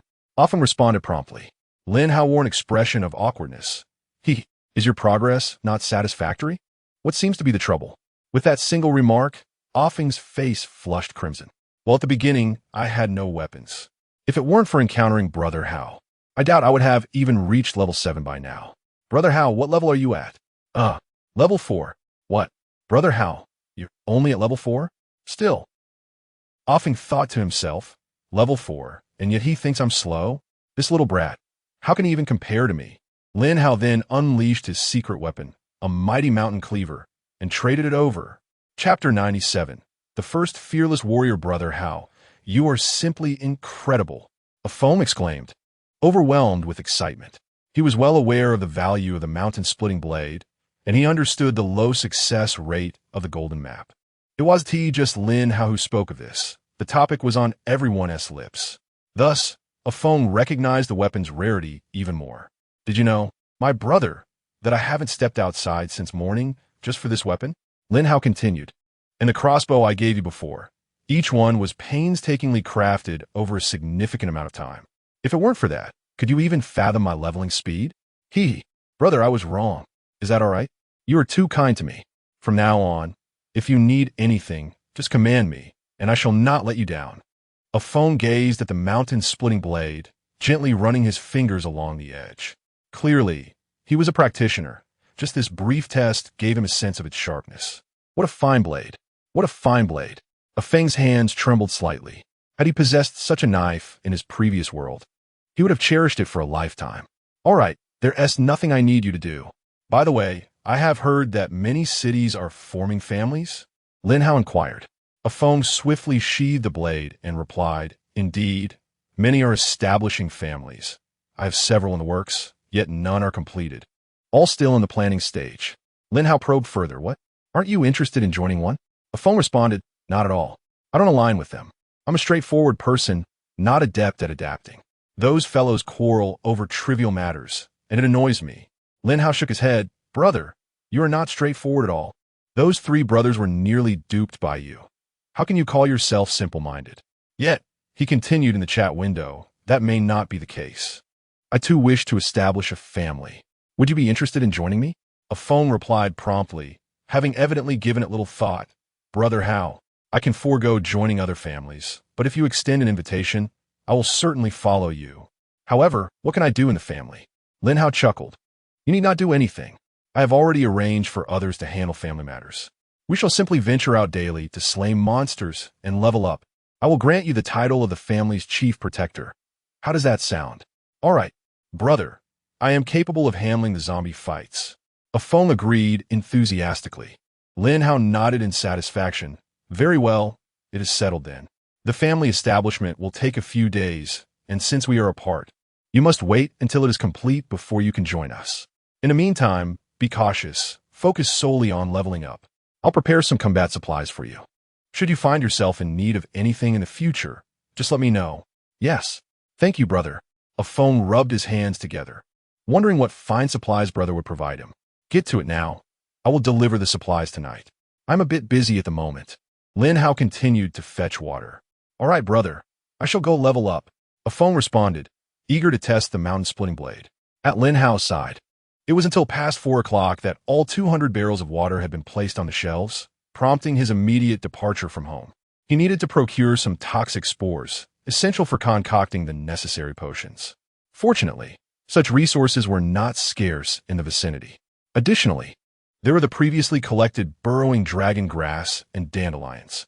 As the family expanded, the needs of everyone grew, yet now he found himself alone in the mountains, with neither his senior sister nor Lao Bai present. By 6 o'clock, Lin Hao had not encountered any significant danger. The nearby zombies and beasts appeared to be relatively few in number. Chapter 98. Crafting potions upon returning home. The materials were taken out. The underground digging for the earthworm grass was exceedingly troublesome, and after 2 hours, Lin Hao had barely managed to gather a modest amount. It was sufficient for his needs. Now, he possessed a satisfactory quantity of the 4 primary ingredients for potion crafting. Qingxi grass, 1445, dandelion, 140 toxic spores, 106 earthworm grass, 13 mayburr, 27. Lin Hao approached the alchemical table to examine the potion creation process. Medium radiation potion requires 5 units of irradiated blood, 10 units of Qingxi grass, and 1 unit of glass. This is a core potion. In the wasteland world, Lin Hao firmly believed that any claims of resisting radiation for 5 days through sheer physical endurance were utterly ludicrous. He aimed to create 20 bottles. The medium potion could sustain for 3 days with a manageable consumption rate. Once they arrived, he could gather more Qingxi grass. The sole challenge lay in acquiring irradiated blood. Lin Hao was reluctant to use zombie blood as a substitute, as it too contained irradiated elements. However, wasn't the antidote also derived from zombie blood? Having already consumed it, did he really care about the source of the blood? Afong, how much zombie blood do you have? I need it all for potion making. Lin Hao had 132 units of zombie blood, which was somewhat insufficient, yet he knew Afong would have a considerable amount. Thus he felt no need for restraint. Without hesitation, Afong executed the trade, transferring 457 units of zombie blood to Lin Hao. Lin Hao proceeded to craft 20 bottles of the potion, which was completed swiftly. Next on his agenda was the creation of the antidote, requiring 5 units of zombie blood, 5 units of toxic spores, 1 unit of glass. With 106 toxic spores on hand, he decided to craft 20 bottles immediately. Hemostatic potion requires 1 unit of mayburr, 10 units of dandelion, 1 unit of glass, and 1 unit of plastic. Hemostatic potion? If there were no injuries, this should not be in great demand, Lin Hao mused. Preparing 5 bottles for each individual seemed ample. He proceeded to create 6 units. In no time, the potion crafting was complete. The remaining task was to utilize the blueprint he had acquired for the bee skin iron boots. These boots were of paramount importance, although their attributes remained unknown. In the wasteland, most individuals wore sneakers from the old world. While suitable for walking, they were utterly inadequate for combat. A sturdy and durable pair of boots was not merely for ambulation. They could serve as a weapon against zombies. However, the availability of tattered bee skins was limited. Even if pioneers possessed some, most would reserve them for bedding, as wooden beds offered little comfort for rest. Without a conducive resting environment, their combat effectiveness the following day would undoubtedly suffer. Even the pioneers who could hunt beasts would rarely part with their hard-earned skins for sale. Upon opening the trading post, Lin Hao found that the exchange rate for beast skins was not exorbitant, with few materials valued in the thousands. However, almost all were traded for blueprints, and the total number of beast skins in the entire trading post did not exceed 30. Never mind, old buy. May fortune favor you. Lin Hao crafted 5 pairs of beast skin iron boots. The blueprint achieved a flawless success rate, and when Lin Hao selected the material for the boots, he opted for steel instead of iron. Consequently, what he crafted were not iron boots, but rather steel boots, which turn out to be quite impressive. The boots are not cumbersome, nor are they entirely forged from steel. Rather, they consist of 3 components: the leather boot, the sole, and the heel. Apart from the complete boot, the front part of the sole is encased in a layer of steel with connection grooves at both ends, and the heel is also protected by steel plates that link to the grooves of the sole. This design allows the boots to adapt to the curvature of the foot while walking, significantly enhancing mobility. Chapter 99. Equipment for all. Upon binding the adaptive beast skin steel boots to its master, the boots automatically conform to the shape of the wearer's feet. However, once bound, the possibility of a second binding is lost. Lin Hao felt a surge of joy. What does this mean? They can automatically adapt to the size of my feet? Without hesitation, he donned the boots, and in the next instant, they melded perfectly to his feet, size 42. Lin Hao cast a satisfied glance at the boots. He stomped on the ground with force, producing a resounding bang-bang sound. Recalling the battles at the lumberyard, he mused that if he had worn such steel boots, a single kick would have undoubtedly shattered any zombie into pieces. He organized the equipment into 6 portions. A phone was waiting, and Lin Hao directly handed him 1 portion. Anti-radiation potion, medium, 3. Anti-venom serum, medium, 3. Hemostatic agent, small, 5. Beastskin steel boots, 1. A phone. Fight hard. I hope you can contribute even more to the family in the future. A phone gazed at the equipment and potions with excitement. Rest assured, Brother Hao, from now on, a phone is at your service. Lin Hao nodded in satisfaction. All right, I still need to contact others. Take care of yourself. After closing the chat, Lin Hao found He Tingting. Sister, here's a set of potions for you. By the way, let us get some crabs for dinner. Hee, I didn't have enough yesterday. Sure, I'll go check. By the way, didn't you go out to fight today? He Tingting inquired, having not heard Lin Hao mention any battles. Oh, I went out to find a lumberyard, but unfortunately, there weren't many monsters. I plan to explore the back mountain tomorrow. All right.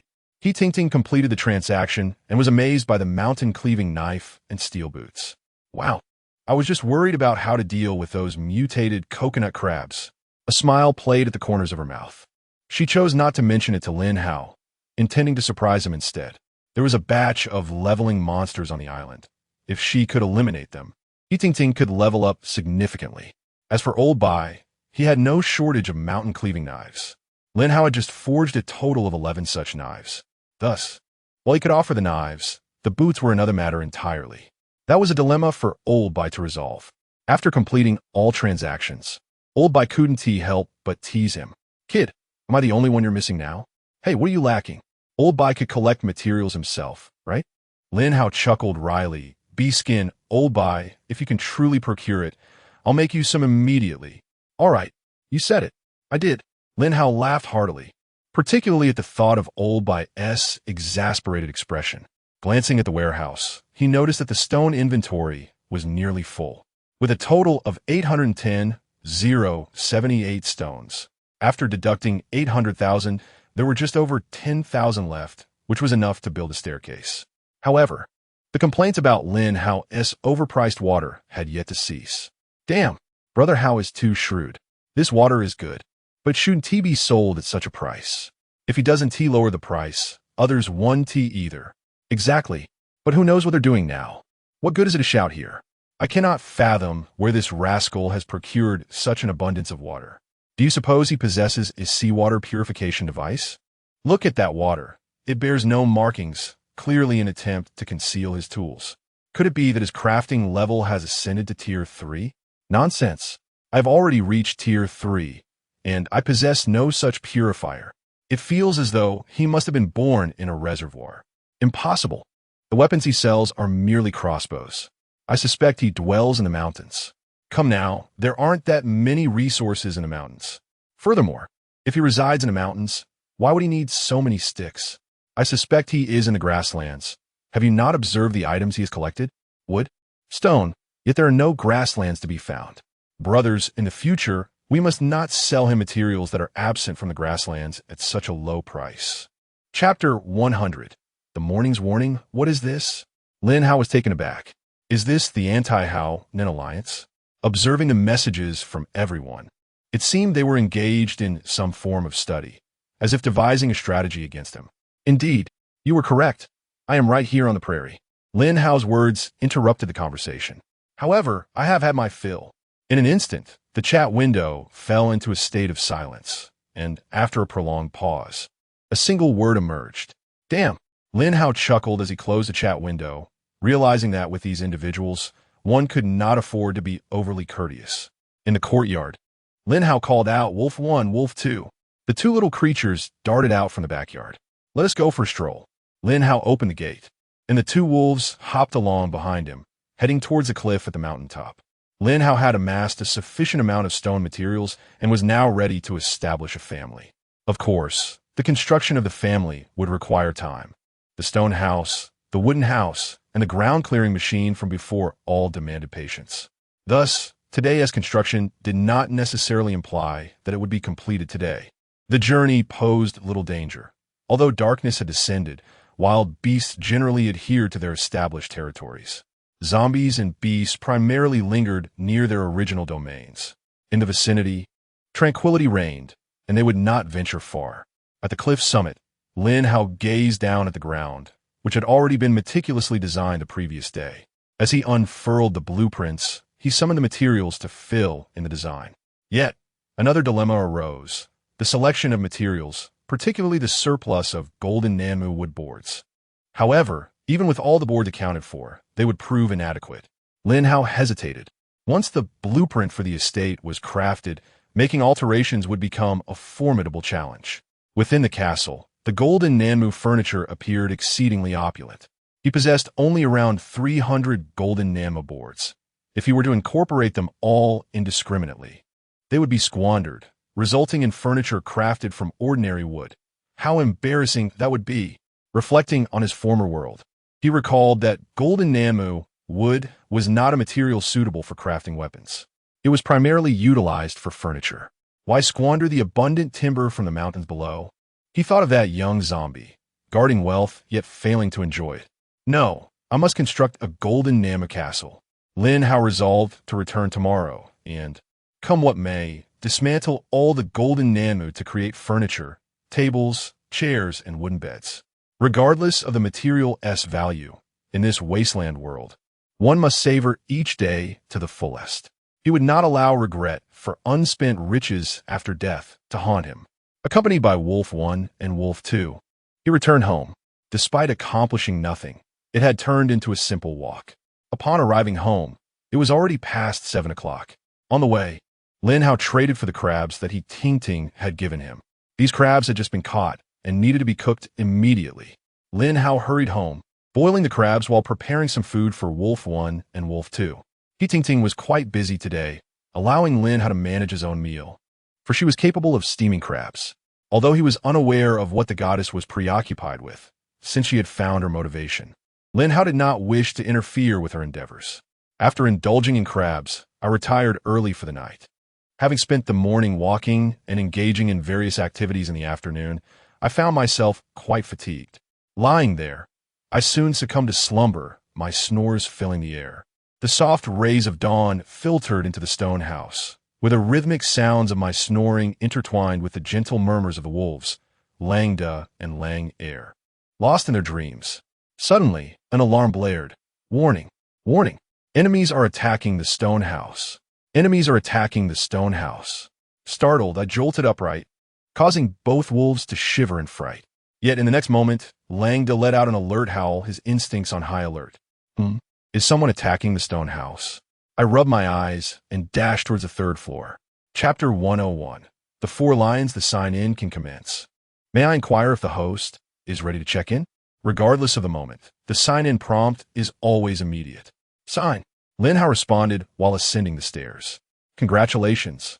Host. You have completed the sign-in for the 6th day, and your reward is a barrel of gasoline. Gasoline? Lin Hao paused momentarily, yet his pace remained unbroken as he continued to sprint towards the 3rd floor. Outside the stone house, for lions were assailing the fence. Lin Hao rubbed his eyes, perplexed as to where these lions had materialized. However, the lions exhibited keen eyes and pristine fur, clearly not resembling the undead beasts. Yet upon reflection, it made sense. Undead beasts would not attack unless provoked by sound. Only wild creatures would engage in such aggression. The origin of their presence was irrelevant now. They had arrived, and there was no hope of standing on the 3rd floor to ascertain the situation. Lin Hao dashed downstairs, donned his attire, and laced up his steel boots. Quiet. Stay put. He admonished the 2 wolves before stepping outside, dual blades in hand. There was no other reason for this. It was merely a matter of having ample weaponry. For lions? If he had approached them unprepared, Lin Hao feared he might not have even made it out the door. But the circumstances had changed. Having slain tigers, why should he fear lions? Wait. As Lin Hao approached the fence, he suddenly halted. Who is mightier, the tiger or the lion? Rubbing his eyes, he reminded himself not to act impulsively so early in the morning. How reckless. He discarded one of the mountain knives and retained only one in his right hand. Caution was wise. The combat prowess of these monsters had evidently escalated. The previous encounter with a zombie tiger had been perilous enough. Carefully, he opened the fence. Abruptly, a male lion charged in. Lin Hao employed the same tactic he had used against the wild boar, attempting to trap the lion with the fence and take down one at a time. However, he was taken aback when a lion surged through the opening as soon as the gate was ajar. Lin Hao tried to shut it, but found it impossible to close. Damn! Gritting his teeth, Lin Hao thrust his right hand forward. Thud! The mountain knife sank deep into the lion's chest, half the blade embedded. Simultaneously, Lin Hao was propelled backward. Roar! The male lion stumbled and collapsed to the ground, thrashing about in agony. As Lin Hao turned to rise, he noticed the ground cleaning machine he had assembled the previous day still sitting there, fearing the lion might soon destroy it. Extending his hand, he swiftly stowed it away. In that instant, another lioness had already dashed in. Lin Hao readied his crossbow and shot an arrow at her. Whoosh! The bolt struck the lioness with precision. Yet the displayed health bar barely diminished. Lin Hao discarded the crossbow and drew another mountain knife, charging towards the lioness. This was precisely why Lin Hao favored the crossbow. In dire moments, it could be cast aside without regret. He had witnessed the mountain knife's potency firsthand. Even the previous male lion had succumbed easily to a single thrust. As the lioness lunged at him with her claws extended, Lin Hao leaped, soaring nearly 2 meters into the air. The mountain knife in hand swiftly aligned parallel to the lioness. Death! With a powerful thrust, the blade pierced the air, while the lioness's claws descended upon Lin Hao simultaneously. However, the level 3 armor effectively mitigated this assault.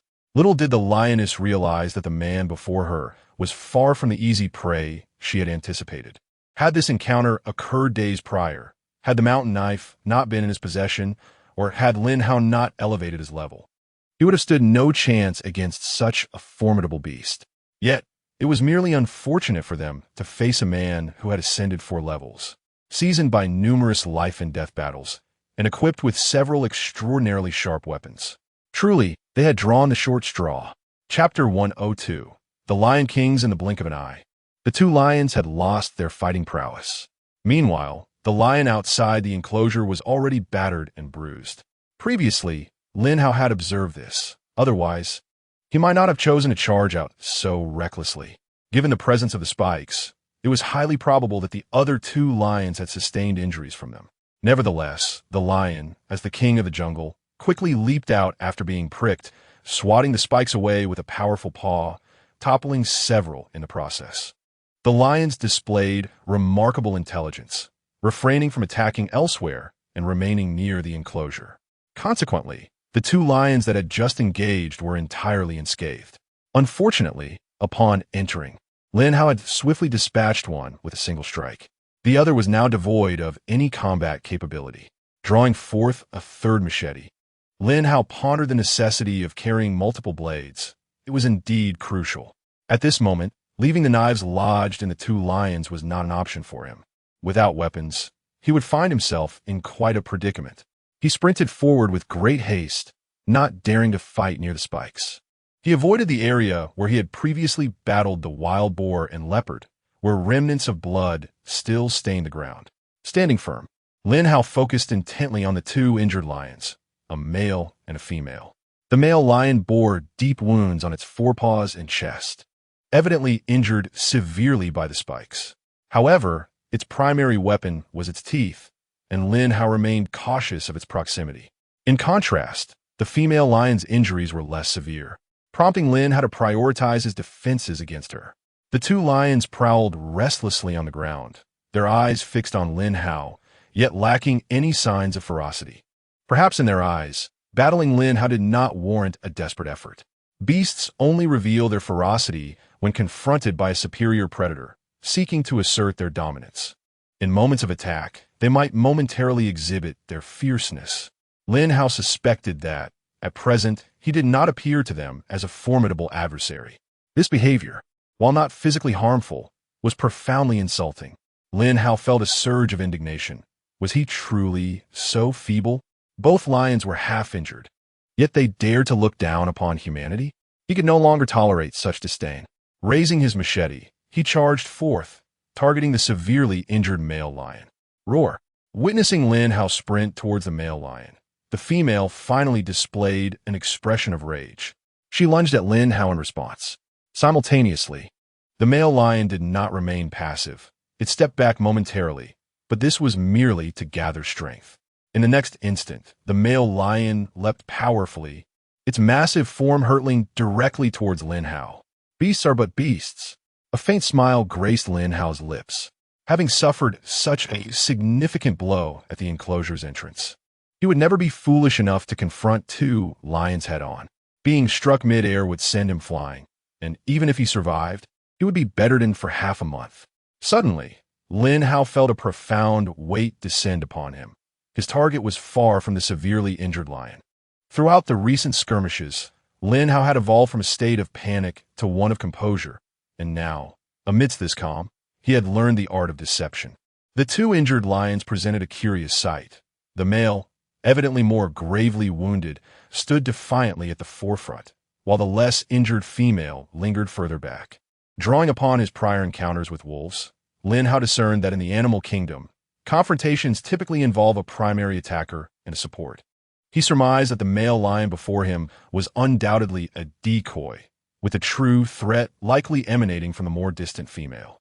Their apparent tranquility was merely a ruse, an attempt to mislead their adversary into underestimating their menace. Yet, to think that these lions could engage in such cunning tactics with a human, was that not a perilous game of folly on their part? Chapter 103. The unusual before death. The lion, having missed its target, gazed towards Lin Hao. At that moment, Lin Hao was poised to thrust his machete towards the lioness, prompting an urgent reaction from the male. As it landed, its powerful hind legs propelled it upwards again, its front paws leaping into the air once more. Yet, in that fleeting moment, it was struck by astonishment. The human had vanished from sight. Lin Hao had not leapt at all. His previous move was merely a feint. As the male lion soared through the air, Lin Hao's lips curled into a cold smile. His target had never wavered, but this ruse had deftly afforded him additional time to strike. Death. The sequence of events unfolded with breathtaking swiftness. So rapid was the pace that the lioness, having hesitated for just a second, had yet to touch the ground. Coincidentally, the male lion's second pounce provided Lin Hao with cover, obscuring the glint of his machete. Thus, when the lioness beheld the flash of steel, the icy blade had already sliced through her abdomen. A heart-wrenching cry erupted from the lioness as her body convulsed in midair. Upon landing, she tumbled helplessly, rolling 4 or 5 times. Though she came to a halt, standing was beyond her reach. A mournful roar escaped the male lion. Under normal circumstances, or while watching a nature documentary, Lin Hao would undoubtedly feel sympathy for them. However, in this dire moment, the lion sought to consume him. If he did not harden his heart, by this time tomorrow, he would be nothing but nutrients in this desolate world. The wasteland offered no mercy. Lin Hao was acutely aware of his actions. "It's your turn." As he pivoted, Lin Hao's gaze fixed on a male lion. "Roar." Once again, the lion unleashed a ferocious roar, charging at Lin Hao with malice. In that instant, Lin Hao distinctly perceived the male lion's eyes turning a ghastly crimson. A sinister red glow seemed to emanate from its gaze.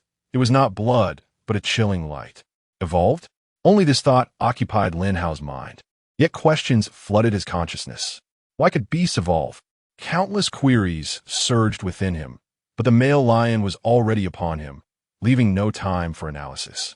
Raising his hand, Lin Hao swung the machete towards the lion's head. "I care not whether you have evolved. This strike will be your end." With a sickening thud, blood sprayed forth. Before Lin Hao's eyes lay a crimson haze, and the resistance he felt confirmed his strike had landed. However, the subsequent force propelled him backward, sending him flying. In midair, Lin Hao glanced at the male lion, now staggering as a result of the blow. Yet, the distance between them grew perilously wide. Crack! A massive tree was violently uprooted, tightening Lin Hao's throat in response. Gulp! A spurt of blood erupted from his mouth. In the next moment, as Lin Hao attempted to rise, his strength dissipated in an instant. Darkness enveloped him, and he crashed heavily to the ground. After a prolonged interval, Lin Hao, whose lips were nearly cracked, sensed a pungent metallic taste in his mouth. He extended his tongue to moisten his lips, intensifying the unpleasant flavor. In the next moment, his little tongue brushed against the corner of Lin Hao's mouth. In that instant, Lin Hao instantly recognized the familiar sensation. It could only be either wolfda or wolf-air. During the evenings, when he played with the two little creatures, they often delighted in licking his face in such a manner. Just as he opened his eyes, Lin Hao was startled by the sight of the small, flower-patterned face of wolf-air, nearly reacting with a punch. The little creature, perhaps having imbibed the blood of a lion, had a face smeared with a gruesome mixture, resembling something that had just emerged from the belly of a lion. Chapter 104.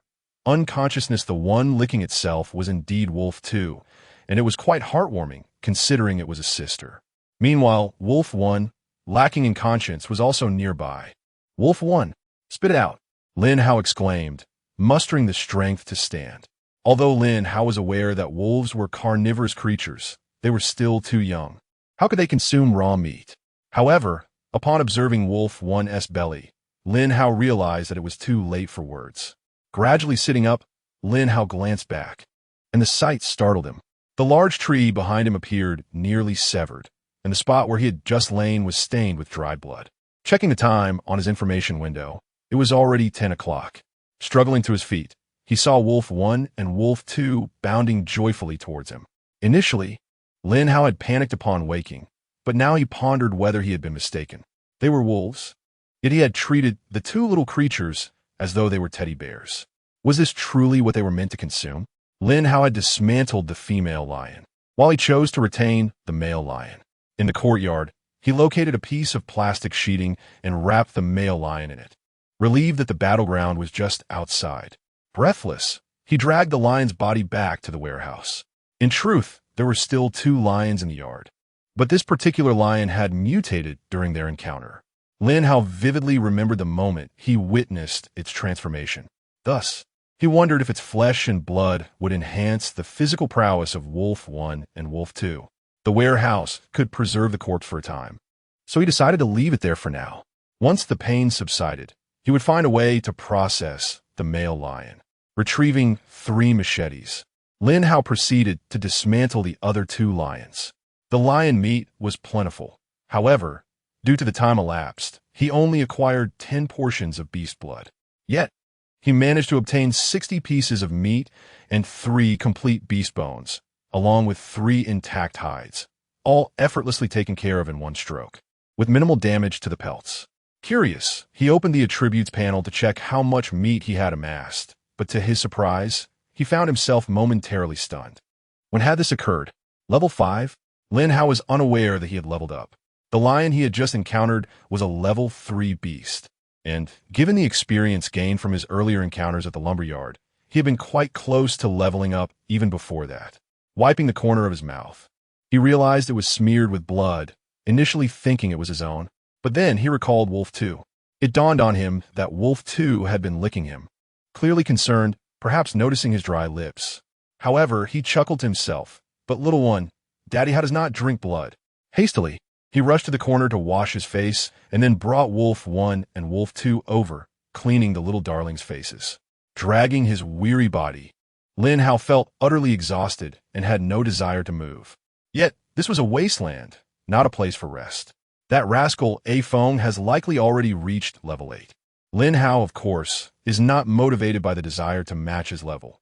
Rather, A Feng's advancement signifies that others can also improve. Thus, should he remain complacent, he genuinely risks being surpassed. Upon noticing Lin Hao's level 3 backpack, the two wolves, Da and Air, wagged their tails and approached excitedly. Ouch! Lin Hao's body still ached. Yet he bent down to lift the two wolves into his arms. The thoughts he had entertained previously have truly manifested, even while at home.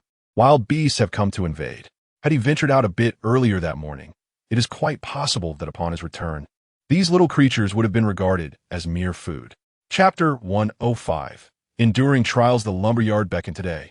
The plan was to craft some ground spikes to take along. However, Lin Hao was ambushed early in the morning, leaving him unconscious for 3 to 4 hours. The spikes would have to wait. First, he needed to secure the timber. The construction of the castle could wait, as this desolate mountain lay far from the city, where the only inhabitants were zombies, and rarely humans ventured into such places.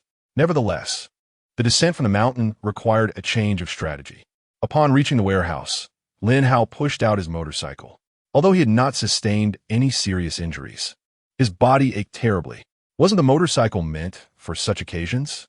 Now, Lin Hao had attained level 5. In these mountains, unless a giant elephant appeared, he was indifferent to the presence of lions or tigers. This was the north. Were there even elephants here? Lin Hao felt no fear, even if one did emerge. Could it outrun a motorcycle? Outside the fence, Lin Hao stretched a bit, confidently placing his right foot on the pedal. Vroom vroom. The sound echoed. The two little wolves, Wolfda and Wolf Air, were momentarily stunned, peeking out from behind the backpack, their big eyes wide with confusion. In the next instant, they were swept away as the motorcycle sped forward. The rushing mountain wind and the rapidly passing trees surrounded them, and the two little creatures, with their round eyes, looked around like bobbing drumsticks. Haha, what exhilaration! Lin Hao twisted the throttle, enjoying the brief stretch of smooth incline. Upon reaching the descent, he eased off the throttle and pressed the brakes, heading straight for the road. Squeak clunk. Within 10 minutes, Lin Hao arrived at the lumberyard. His efficiency was undeniable. No matter how agile one might be, two legs could never match the speed of wheels. Dismounting the motorcycle, Lin Hao approached the pile of timber. There was no need to worry about zombies. If any were nearby, they would have already emerged at the sound. The remnants of yesterday's decomposed bodies lay scattered on the ground, a sight Lin Hao had grown accustomed to. In a blink, a pile of golden silk Namu was completely dismantled, yielding 14 pieces of Namu wood and 4 200 shortboards. Lin Hao unfurled the blueprint for his homestead. The maximum limit for Namu wood was already set at 3 800 boards. He felt a sense of satisfaction. It seemed this blueprint would indeed save him money, eliminating the need for unnecessary materials. What a rosewood! He decided to dismantle a piece, and to his surprise, it was indeed usable. He selected the pile with the least amount. 15 logs were dismantled, resulting in a total of 3 900 shortboards. As Lin Hao reviewed the blueprint, the 3 800 Nama boards had already been accounted for, leaving no allowance for further use. It appeared that the foundation and the inner walls of the castle did not require such high-quality materials. He was left with fewer than 700 pieces of Namu and 100 pieces of rosewood. Lin Hao nodded in satisfaction. Surely, once established, the castle would be quite grand. Glancing at the remaining timber, he lamented the waste, realizing that only 2 piles had been consumed. Alas, would it all be expended? Lin Hao now felt that the presence of this wood was a considerable burden. Mounting his motorcycle, he had no intention of returning home. With the motorcycle at his disposal, his speed had increased, and the road ahead beckoned for exploration. To neglect it would be a true waste. Even a simple glance at the map would suffice. Virum. Lin Hao accelerated, taking Wolf and Wolf 2 along as they sped down the road, journeying forth. Chapter 106. The horde of zombies in the canyon refuge. The sensation of a motorcycle rider, particularly in a desolate wasteland, evokes vivid imagery. A sturdy motorcycle, a solitary man, flanked by two wolf cubs, traversing an abandoned road. The dilapidated road signs, sporadically broken railings, and the leaves dancing in the wind on the ground paint a dismal picture. Even outside the wasteland, such a feeling conveys an apocalyptic aura. The mountain path undulates dramatically, and after several minutes, Lin Hao had covered over 15 kilometers. Yet, upon cresting a large hill, the sight that unfolded before him left him profoundly shaken. In the distance, the specifics of which were difficult to ascertain due to the treacherous mountain roads, lay a vast city. Even from such a distance, it was apparent that this place had once basked in grandeur. An endless expanse of ruins. The number of pioneers who had tread here was unknown to Lin Hao. Surely, this was the destination he sought? His eyes brimmed with anticipation, though he understood that greater cities harbored greater dangers. The surrounding environment was likely to be exceedingly harsh. A moment's carelessness could see him besieged by zombies, with no motorcycle to save him. Lin Hao veered left at a fork in the road. He must venture to the city, but preparation was paramount. Judging by the map, the left path would lead to the mountainous region of his stone dwelling, while the alternate direction would unveil the area map. For now, Lin Hao's focus remained on his current location. As he sped along on his motorcycle, not long passed before Wolf 2 suddenly erupted into frantic howls. Howl! Howl! Awoo! Awoo! Calm down, my dear. Lin Hao was bewildered by the unexpected outburst. What could possibly provoke such a reaction from Wolf 2? Just as he attempted to soothe Wolf 2, Wolf 1 joined in the cacophony. Lin Hao was perplexed, wondering what kind of beast could incite such madness in his little companions. Yet, nothing appeared amiss, save for the canyon to his right. He halted his motorcycle and observed Wolf 2, who was fixated on the canyon. Perhaps the earlier roar of the motorcycle had drowned out Lin Hao's reprimand. With the engine silenced, Lin Hao called out, and Wolf 2 promptly nestled into his pocket. Just then, a low growl emanated from within the canyon. Following that, a chorus of growls erupted, creating a wave of sound. Howl! Howl! Howl! A chill coursed down Lin Hao's spine. He hastily accelerated forward on his motorcycle. As he passed through the canyon, he stole a glance inside. In that fleeting moment, an icy sensation gripped him. Within the canyon, hundreds of zombies were desperately howling in his direction. Even near the iron gate, a human pyramid of zombies had formed, each one climbing atop the other in a frenzied attempt to ascend. The roar of Lin Hao's motorcycle had indeed startled all the zombies within the canyon. He glanced back at the distant city, then at the horde of zombies in the canyon. Was this truly a refuge for humanity? Lin Hao's conjecture proved accurate. This place was once a habitation for humanity. On the brink of the world's annihilation, these individuals fled the cities, seeking refuge in the canyon. They constructed formidable iron gates to isolate themselves from the outside world, preparing to endure the cataclysm before returning to civilization. However, no one is aware of when they underwent their transformation. They remained in the canyon, perpetually wandering its confines. It was only today, upon hearing the sound of motorcycles, that they were stirred from their stagnation. Yet, the noise arrived swiftly and departed just as quickly. The zombies followed Lin Hao, pursuing him deeper into the canyon. Long after the sound had vanished, the silent canyon once again succumbed to tranquility. Chapter 107. The construction of the family castle, a sanctuary for leveling up, a treasure trove for treasure hunting. Was it not said by the person in charge, the more perilous a location, the more likely it is to yield valuable treasures? With such a congregation of zombies, it would be a disservice to my discovery if there were not a grand treasure chest left for me. Lin Hao could not afford to linger. He had already drawn the attention of the undead, and hastening his departure was the wisest course of action. He must return and commence the construction of the castle. As for the leveling points, it appeared that this mountain harbored no other pioneers. The zombies in the canyon would not escape his grasp. All their experience would belong to him. Lin Hao circumnavigated the mountain, taking a considerable detour. Whether or not he attracted any beasts, he could not ascertain, for he had not paused along the way. Even if they had heard the commotion, they would find him long gone. Upon returning home, Lin Hao wheeled his motorcycle into the warehouse. This time, his outing had not been in vain. Opening the map, he observed that he had expanded a circular area around the mountain, albeit in a somewhat erratic fashion. While the center remained obscured, it seemed likely that it was densely forested. Given the opportunity, a few crossings would suffice to unveil the entirety of this region. Reclining on his bed, Lin Hao noted that his body was no longer as sore as it had been that morning. The attribute of stamina evidently influenced one's capacity to endure pain. It was clear that the alleviation of his aches was linked to his stamina. Closing his eyes, Lin Hao recalled the vivid scenes from earlier.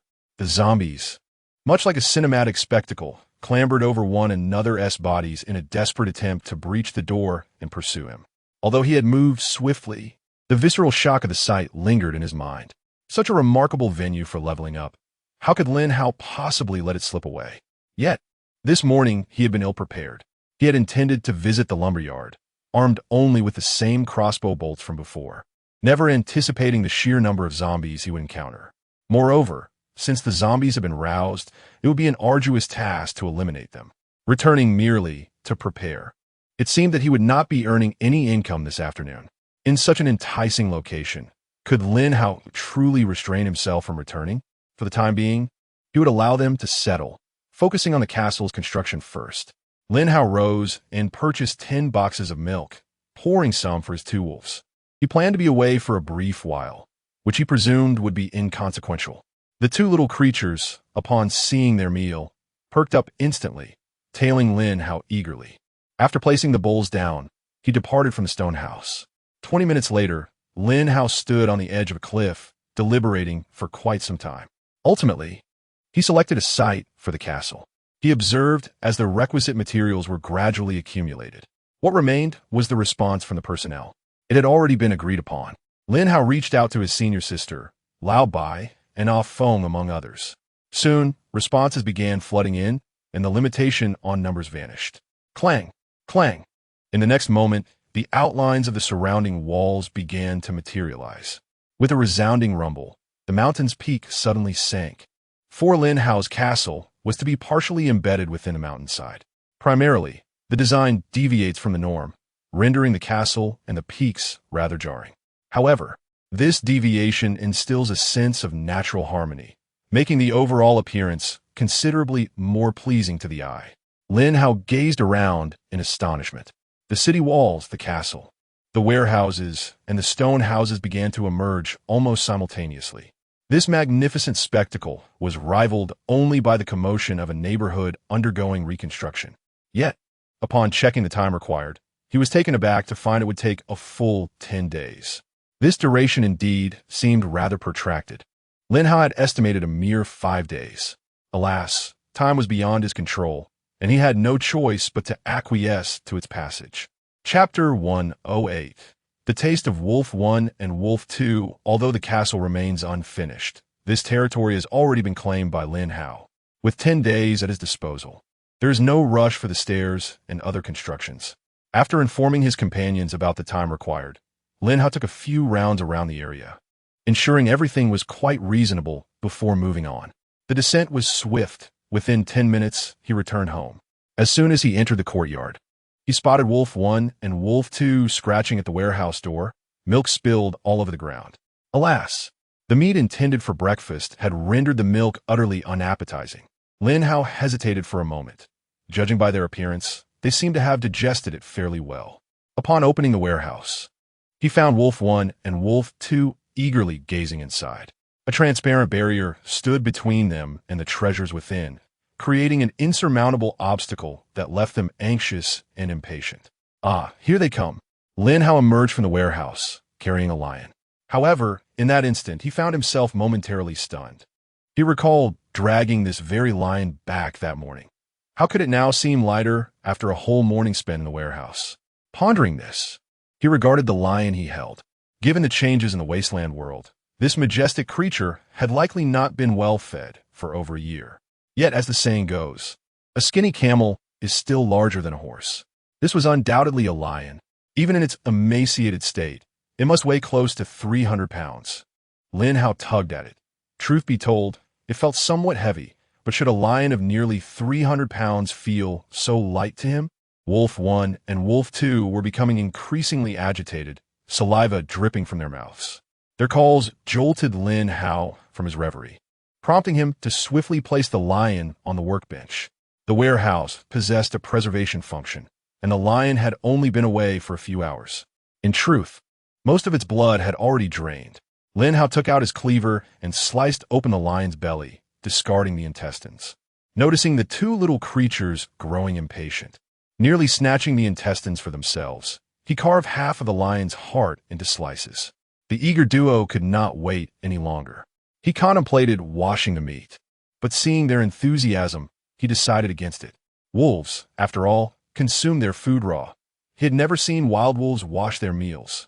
Wolf 1 and Wolf 2 were still young, and half a lion's heart would suffice to fill their bellies. Lin Hao kept the heart and liver, discarding the other entrails as he was no professional chef and had little knowledge of preparing them. The simplest method was to roast over an open flame. He severed the head and paws, preserving the body intact for Wolf 1 and Wolf 2 to enjoy. They could eat at their leisure, taking small portions as needed. He wrapped the entrails carefully and placed them into the storage box. These innards would prove useful later. In the afternoon, he planned to seek out zombies for leveling up. Tossing a heap of innards might attract quite a number of zombies. The lion's head and paws were thoroughly cleaned and placed directly into the pot for boiling. He was originally from the north, accustomed to consuming pig heads, sheep heads, and ox heads. The pig trotters are given. Surely, the lion's claws are more exquisite than pig trotters? Here, the preparations for crafting crossbow arrows commenced. This time, the consumption would be considerable.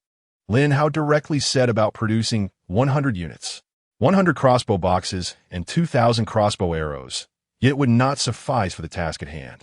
In the remaining time, Lin Hao did not squander his efforts, constructing 1,000 spike traps. For the short wooden planks, he opted for 500, but instead chose 2,500 long wooden planks as a substitute. With ample iron at his disposal, the expenditure would amount to 10,000. Regrettably, the spike traps were of too low a level. Lin Hao had already exhausted his experience in crafting spike traps. Yet, there was little that could be done. The nature of manufacturing dictated such limitations. At level 1, even with experience, advancing consecutively to level 3 would leave one devoid of it. Moreover, during that time, one would also need to possess 10,000 iron. Chapter 109. Impatience over here, the lion meat is being cooked, while on the other side, Lin Hao has sliced the lion's heart. In the kitchen on the first floor, he seasoned it with salt and spices, threading the thin slices onto crossbows. He set up an iron screen and began to roast several skewers for himself. Truly, there is no fatigue that a barbecue cannot alleviate. Although Lin Hao's skills were somewhat limited, in this wasteland world, having the chance to season and roast food was already quite remarkable. The aroma wafted around him as Lin Hao relished each bite. He had prepared a total of 30 skewers, the larger ones threaded with crossbow bolts. Lin Hao devoured 20 of them himself. Had it not been for the need to gnaw on a trotters later, he might have consumed them all in one go. Sister, come and taste my culinary skills. Lin Hao offered the remaining 10 skewers to He Tingting. What is this? He Tingting inquired while savoring the food, exclaiming, "Wow, it's truly delicious." Beef heart. Lin Hao, busy picking his teeth, replied, "Indeed, quite exquisite. Lin Hao, your skills are remarkable. This beef heart is far more fragrant than those at ordinary skewer shops," she praised. Lin Hao beamed with pride. "Of course I cut and skewer it fresh." He Tingting, enjoying her meal, chuckled. All right, you're impressive, I concede. By the way, what about the beef kidneys?" Lin Hao paused. "Oh, sister, you have quite the palate." This thought was merely a mutter to himself, not spoken aloud. He discarded the toothpick and retrieved the plastic wrap containing the offal. After a brief search, he found it, nearly forgetting this fine delicacy. No wonder they call me a recluse. I rarely consider such indulgences. He washed it by the water's edge and messaged He Tingting. "It wasn't team marinated well, and I cut it a bit thick. How about some beef face? I'm cooking it now." "Never mind. You've cut it so thick that I'm already full." Lin Hao, "I must attend to other matters." He Tingting smirked. "All right," Lin Hao replied, carefully storing the kidneys away. Although roasted kidneys are not typically enjoyed by the masses, the flavor is something only a few would truly appreciate. The lion's head would be around for a while longer. Although Lin Hao's pain had lessened, he was still far from comfortable. He had a battle to face in the afternoon, so he decided to lie down on the second floor. Though his body was still, his mind was racing with thoughts. There were simply too many zombies in that canyon. Based on his experience at the lumberyard, zombies could communicate with one another. They could emit low growls to convey simple messages. If several hundred were to charge out at once, he truly would not know how to cope. After lying there for several minutes, Lin Hao sat up again, feeling restless. He could no longer wait. Descending the stairs, he called for Wolf and Wolf 2. The firewood in the campfire was running low. It would be ideal to let the lion's head stew until he returned, allowing it to become tender. Once outside, Lin Hao headed straight for the mountain peak, hurrying along. He decided against riding the motorcycle, uncertain of where he might end up while hunting zombies. He was hesitant to park it too close, as retrieving it could prove cumbersome. With swift strides, Lin Hao traversed the mountains, relying solely on his 2 legs. The prowess of level 5 is not attained without merit. Each level enhances agility. Now, Lin Hao's speed has experienced a remarkable surge. Given the necessity to navigate the complex terrain of the mountains, Lin Hao skillfully maneuvers, occasionally leaping into the air to land securely upon sturdy branches. His previous thoughts were not unfounded. With the elevation of his levels, he has acquired the ability to perform feats akin to those of legendary heroes, effortlessly alighting upon trees. However, Lin Hao typically opts for branches he deems more reliable for his jumps. After sprinting a few hundred meters, he seeks a tree to practice his leaps. He intends to level up in the afternoon, but is determined to avoid an untimely demise before even reaching the canyon. Chapter 110. Too far skill is honed through practice, and such matters cannot be rushed. After an hour and a half of vigorous training in the wilderness, Lin Hao emerged from the forest, with the canyon now within sight. Previously overlooked, the canyon stretches approximately 500 meters in length and about 10 meters in width. Its deepest point reaches a height of nearly 1 to 200 meters, with sheer cliffs rising majestically on either side. It is no wonder that these individuals have chosen this location to evade disaster. Along both sides of the canyon, there are over 100 wooden huts, distinctly different from the type Lin Hao was born into. These structures appear to be self-constructed, reminiscent of ancient Chinese dwellings, albeit lacking in refinement. Each hut is accompanied by a fenced yard, which, rather than serving as a barrier against monsters, merely delineates the boundaries of each family's domain. A throng of zombies ambles sluggishly across the ground. Though they are somewhat sensitive to sunlight, exhibiting no fear, their daytime activity is markedly less vigorous than at night. As Lin Hao continued to survey the canyon, he found it impossible to accurately count the number of zombies. An estimate suggests there are around 400 to 500. At the canyon's deepest point stands a massive stone house, likely serving as a refuge for the leaders. The overall layout of the canyon is quite advantageous for defense. Unfortunately, radiation is an insurmountable foe. Even in this sanctuary, evading fate remains an impossibility. Lin Hao resolved to test the effectiveness of an attack from deep within the canyon. Positioned at a vantage point, he sought to determine whether he could eliminate any of the zombies from this height. The iron gate at the entrance, though lofty, would allow the zombies to form a human pyramid and potentially breach it.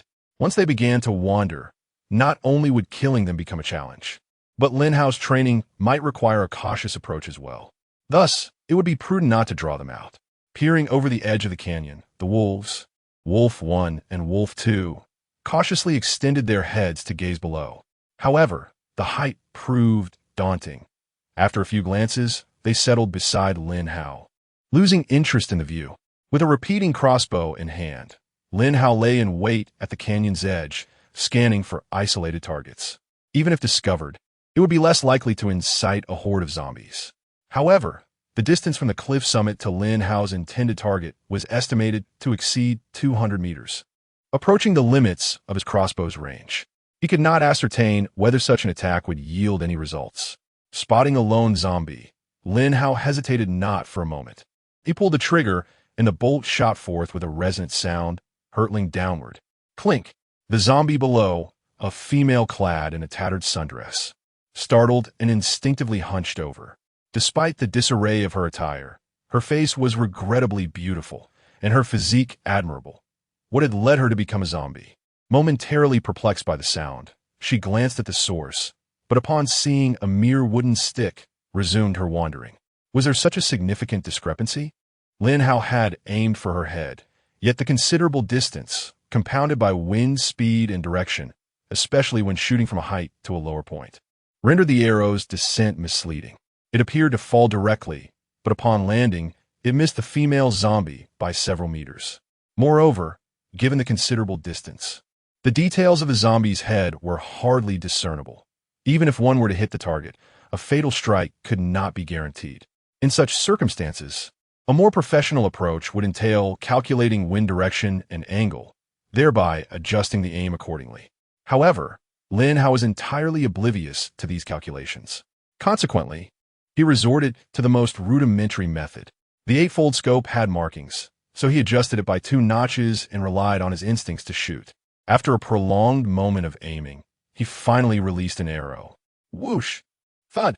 The female zombie emitted a low growl, indicating a hit, albeit in the leg.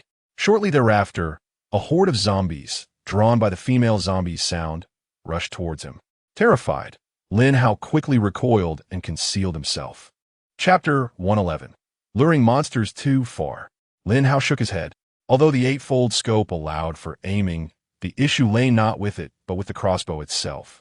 Regardless of its elite classification, it was merely a low-tier weapon constructed from wooden planks and steel wire. One could not equate its quality with its lethality. Even a white-quality sniper rifle would far surpass this elite-grade crossbow. Wolf 1, Wolf 2, let's go.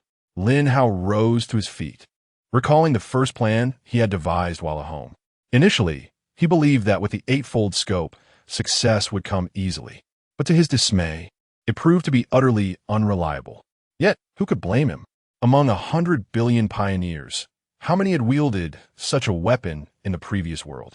Relocating his position, Lin Hao advanced to within approximately 100 meters.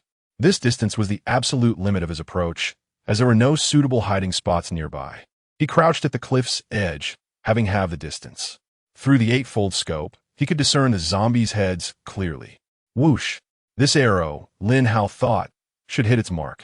However, to his astonishment, it veered wildly off course. Previously, Lin Hao had aimed while descending, and the crossbow bolts had maintained a reasonable speed with minimal resistance. But now, with the reduced distance and his position in the canyon's downstream, the winds affected the bolt's flight more significantly, sending one directly into a nearby trash can with a resounding thud. The sound attracted the attention of the surrounding zombies, who became agitated and stirred into action. Startled, Lin Hao quickly withdrew. Damn it! He gritted his teeth, realizing this approach was futile. The disparity between the crossbow bolt's landing point and the eightfold scope's aim was glaring.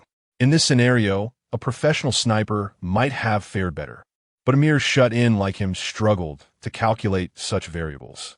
If only the zombies had remained unresponsive, Lin Hao could have taken his time to learn. However, the creatures were exceedingly sensitive. Chaos erupted among them the moment his arrow was released, regardless of whether it hit or missed. A single shot must be lethal. Only then could he quietly level up without attracting undue attention. Lin Hao dared not attempt again, knowing that any further disturbance would lead to inevitable trouble. He prepared to execute his second plan. Producing some intestines, he noticed how eagerly Wolf 1 and Wolf 2 reacted. What were they so excited about? These were not for them. Having just eaten, they had no need for more. Crouching low, Lin Hao drew his mountain knife and sliced through the intestines. He grabbed a handful and hurled it downward. Thud! Whether the zombies noticed the intestines or not was inconsequential. What mattered was the faint scent of blood that drew 2 to 3 dozen zombies rushing toward him. Even among themselves, they began to jostle and trample over one another in their fervor. Lin Hao began to venture deeper into the canyon, dropping pieces of the intestines every couple of steps. He remained concealed, observing furtively from a distance of approximately 10 meters. Lin Hao aimed to draw them to the end of the gorge, thereby diminishing the number of zombies at the entrance. Once accomplished, he could lie in wait near the iron gate at the gorgeous entrance. With a crossbow in hand, he could systematically eliminate them one by one, gradually depleting their ranks.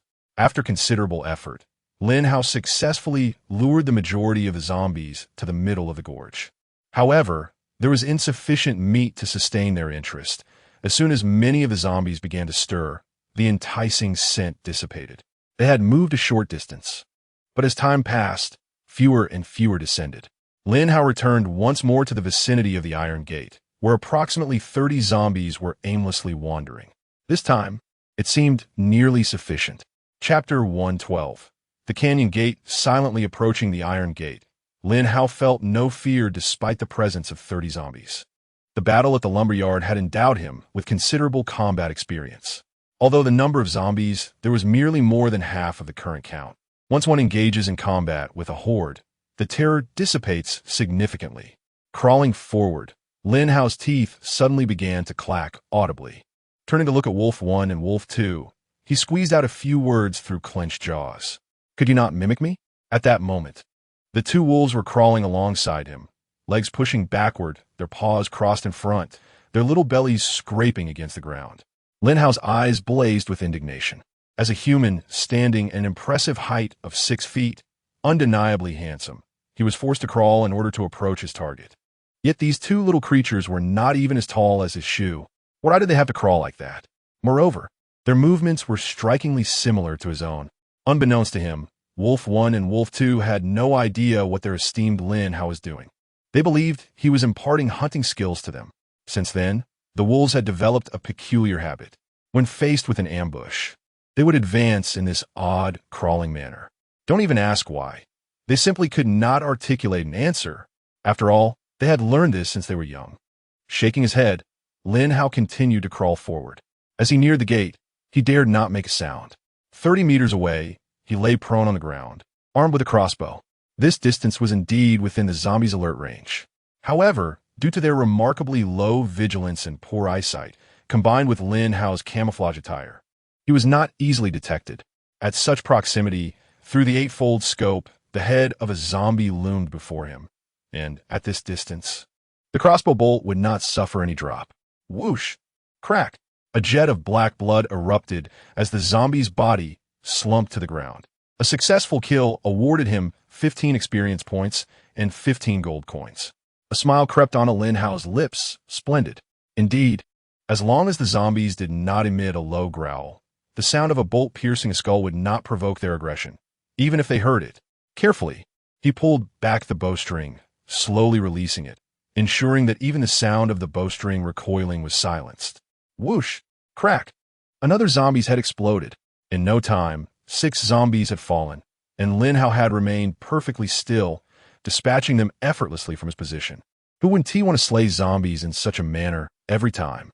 Yet, reality was seldom so simple. Zombies were still moving targets. Those near the iron gate were few.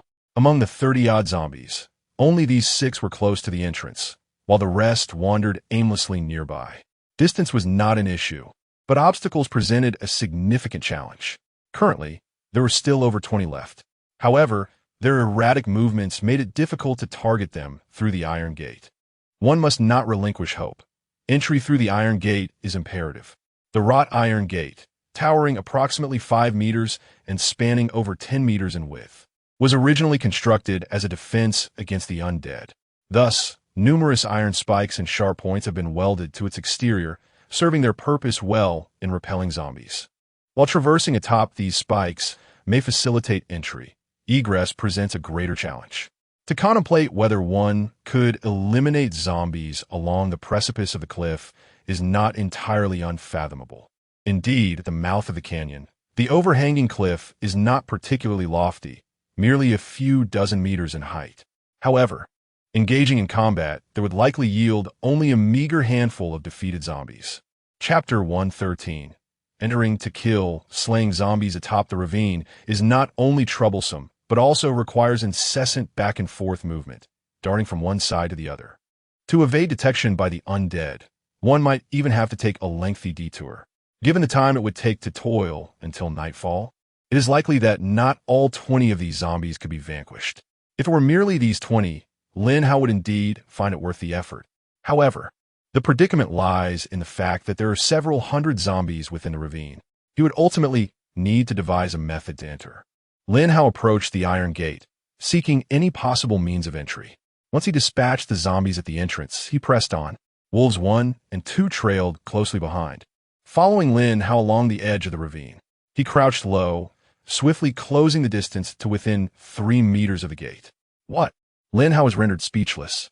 The perspective of the gate from afar was entirely different from up close.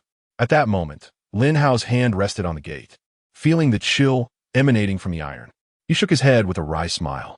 There was no opportunity whatsoever. The arrangement of the iron bars was meticulous. The welds flawless, reinforced with additional bars, all of which were securely welded shut. It could be said that even if this gate remained here for a century, one would find no point of entry. He pushed with all his might, yet the gate barely budged. It was important to note that although the gate was heavy, it was indeed mounted on hinges, hence it could be moved with sufficient force. Lin Hao had no expectation of pushing the door open. He merely wished to ascertain whether stepping upon it would produce any sound. Once he confirmed the silence, he retrieved wolves 1 and 2 from the ground, placing them back into his backpack. Don't make a sound. Lin Hao gently tapped the little noses of wolves 1 and 2. He was unsure why they were so obedient.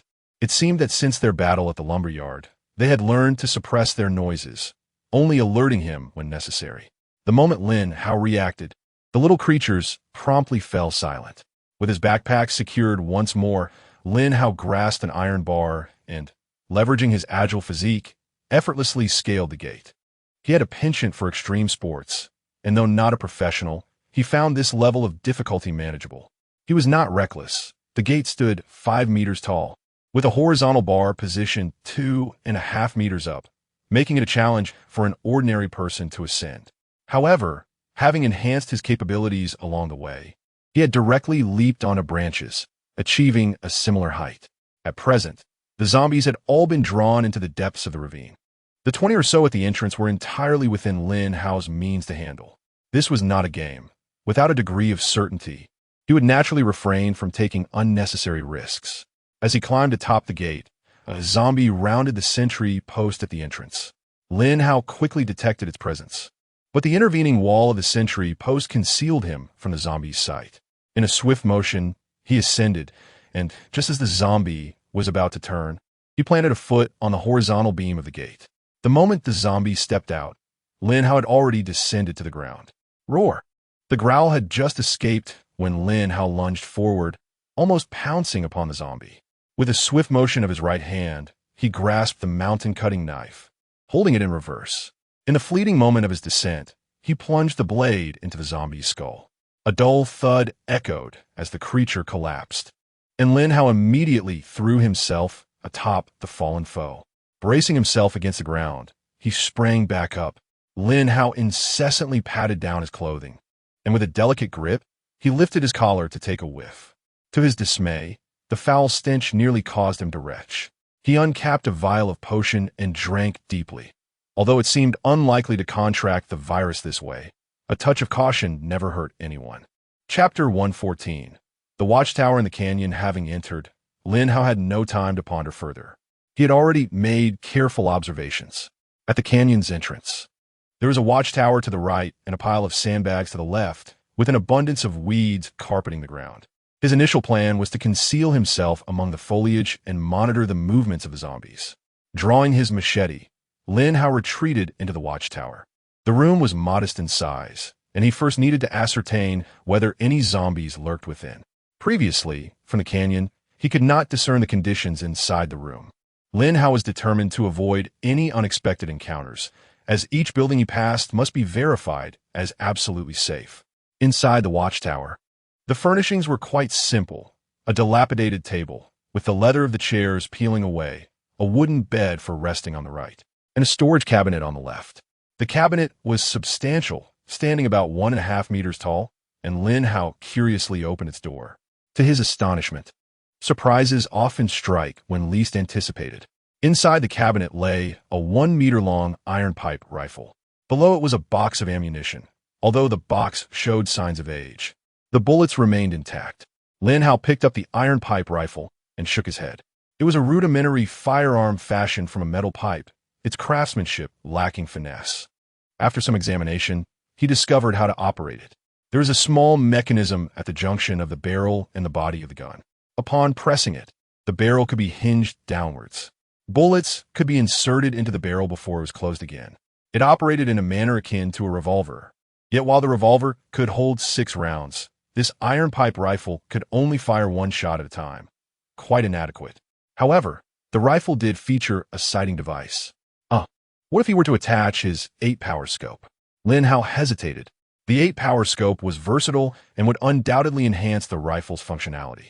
Yet, disassembling it could potentially damage the weapon. Lin Hao had no doubt the iron pipe rifle possessed greater firepower than a crossbow. However, with only 30 rounds of ammunition, it hardly constituted a primary weapon. It was better suited for the crossbow, which allowed for an infinite supply of bolts. The iron pipe rifle could serve as a backup, but as a sniper rifle? Perhaps not. After loading the ammunition, he carefully placed the rifle aside, ready for use when necessary. In critical moments, it could serve as a means of survival, provided he could acquire sufficient ammunition. Otherwise, it could not be relied upon as a weapon. On the other side, he collected 2 sets of clothing. Clothes did not require a shelf life. Despite some yellowing and discoloration, they might still prove useful in the wasteland. Peering through the wooden slats of the watchtower, Lin Hao surveyed his surroundings. The area he could observe was exceedingly limited, rendering it difficult to see clearly. Just as he crouched against the wall, a zombie slowly ambled past his line of sight. Lin Hao's heart raced, and his wolf companion, Langda, was about to emit a low growl. However, Lin Hao silenced him with a sharp glance.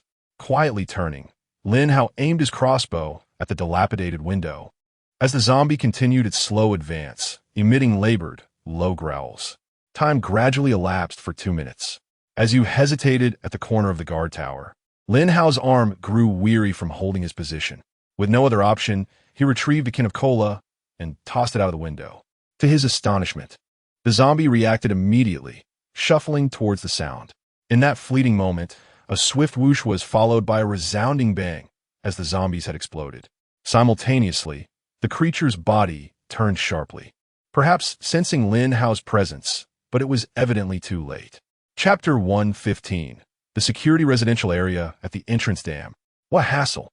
Lin Hao stowed away his crossbow, stretched his arms, exited the guard tower, and hurriedly secured his cola. After a moment of hesitation, he picked up a few small stones and placed them in his storage box. Another 2 zombies had been dealt with. Lin Hao let out a sigh of relief and turned to move forward. It was still that pile of grass. He lunged into it to ensure there were no dangers lurking within and crouched down. The camouflage attire proved effective. From a distance, it was hardly noticeable. However, the zombies had impaired vision, unlike Lin Hao. Around him, there were 6 or 7 small courtyards, each housing several zombies, some clad in security uniforms. It appeared that these individuals were the guards of the canyon. These courtyards likely served as their residences. Lin Hao finally understood why there was a blank area in the canyon's housing. It was probably to prevent attracting outside zombies due to the residents' activities. Hence, they avoided lingering near the canyon's entrance. The guards, due to their work, will be particularly vigilant about this. However, by the same reasoning, if these guards were merely temporary residents for work, their actual homes might lie elsewhere. This implied that after Lin Hao dispatched these zombies, he might not find anything particularly valuable within these rooms. A slight disappointment washed over him, yet his primary goal in entering remained to level up. Any items found would merely be a bonus. Once his level increased, he could ultimately cleanse the canyon of all its zombies. Would not the entirety of this canyon be his domain? Lin Hao observed for a while longer. To the left, there were 16 zombies, and to the right, 23. Due to visibility issues, he had previously perceived over 30. In reality, many were situated above the canyon, hidden from his view. However, upon approaching, the perspective altered dramatically. For an attack, the left side would certainly be easier to manage first. Raising his crossbow, Lin Hao aimed at the nearest target on the left. In the next moment, he frowned. The grass was too dense, obstructing his line of sight. Unwilling to stand and expose himself, he sought a more suitable position for an attack. To the left of the canyon, a pile of stones presented an excellent opportunity. Those stones were likely arranged for the purpose of blocking the canyon at any moment. A chaotic heap lay there. The zombies would find it difficult to navigate due to the uneven stones, and one misstep could ensnare them, making escape a formidable task. However, for Lin Hao, it provided a natural concealment. Nearby, one zombie was most likely to notice him before he could find adequate cover. Extracting the small stones he had just collected, Lin Hao hurled one with force. Thud! The stone struck the canyon floor, creating a sharp sound.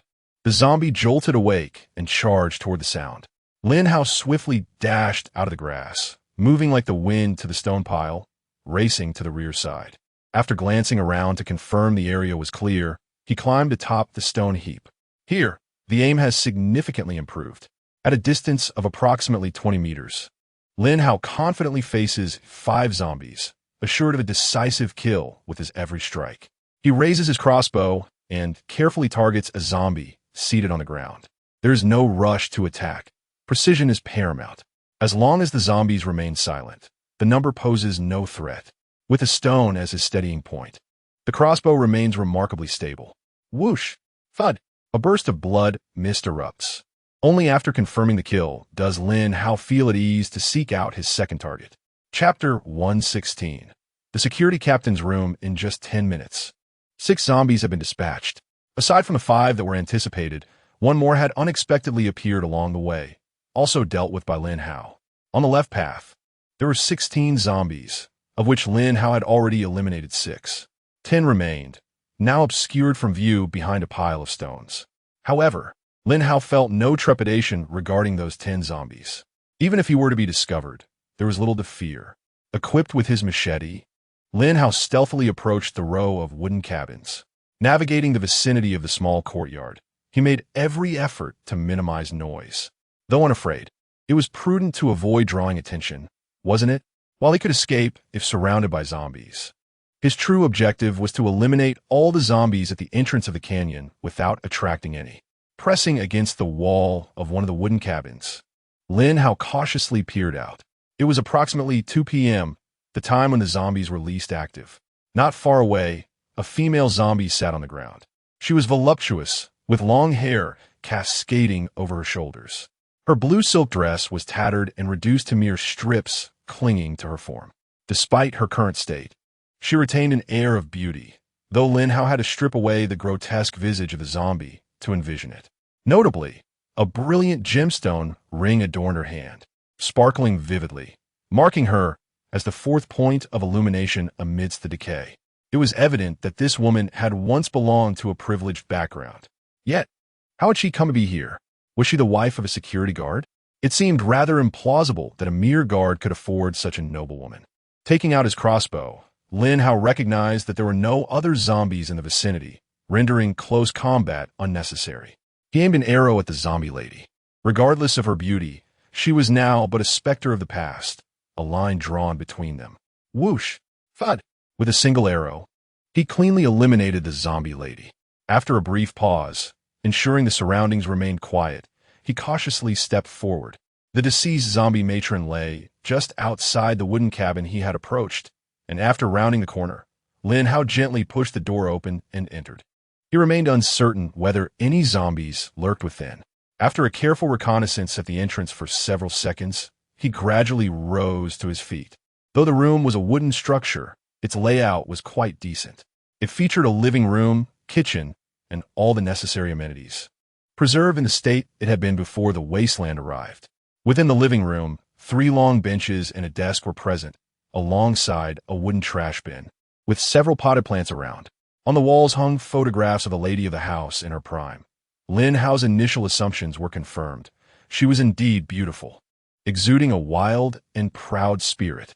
However, regardless of her former life, the gruesome scene outside rendered him only to shake his head in resignation.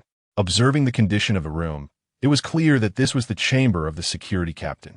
In this world, security personnel were hardly esteemed figures, incapable of sustaining a life of luxury for a noble wife. Yet this was not a city. In the canyon, survival must have been overseen by a powerful figure. The canyon itself served as a sanctuary. Thus, could the safety overseer of such a haven truly be gauged by the standard of a mere security captain?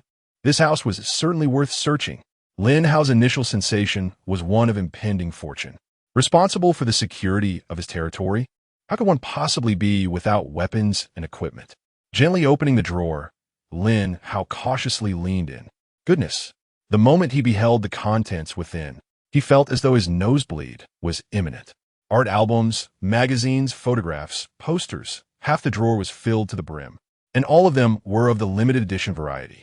Without even a moment's hesitation, Lin Hao promptly gathered everything into his storage box. Such exquisite items deserve to be appreciated. Chapter 117. Almost scared to death after thoroughly searching the entire desk, Lin Hao arrived at a definitive conclusion. The owner of this room was undoubtedly a pervert. Besides the various albums, an array of small toys occupied nearly every drawer. Lin Hao dared not leave a single one behind. Each toy, if discovered by his senior sister in the future, could lead to his demise. Moreover, Lin Hao did not possess such perverse inclinations. What he sought were weapons and ammunition, not some childish playthings. Damn it, Lin Hao spat in frustration. If it weren't for the belief that he might find a handgun in one of the drawers, he would have given up long ago. And what did he find? A table cluttered with toy guns. Yet, not a single real firearm in sight. With disappointment etched on his face, Lin Hao turned his gaze towards the kitchen and the other room, which he presumed to be the bedroom. He refused to believe that this entire room was filled solely with such items. The leader responsible for the canyon security could not possibly lack valuable belongings. The living room bore no weapons, and the kitchen likely followed suit. What about the bedroom? Crouching low, Lin Hao cautiously approached the inner room while keeping a vigilant eye on the doorway. Zombies did not remain stationary. They preferred to roam within a certain vicinity. If detected, it would not end well. Creak! Lin Hao gently pushed the door open, revealing a rather cozy room. To the left stood a wardrobe. In the center, a large bed accompanied by a nightstand, and near the window, a long wooden plank resembling a tatama mat was adorned with various stuffed toys. Although these toys had faded over time, their original charming appearances were still discernible. Humans were such peculiar, sophisticated creatures. The female owner did not seem like one who would adore stuffed animals. It appeared that sports cars and diamonds were more to her taste. Who could have imagined that her room would be filled with such toys? Standing upright, Lin Hao sought to determine whether there were any cabinets or similar structures within the room. His gaze wandered across the walls, yet he discovered no crevices or hidden doors. If he failed to locate any weapons in this room, he would have to question whether he had misjudged the situation or whether the owner of this room was indeed the woman outside. That didn't seem quite right either.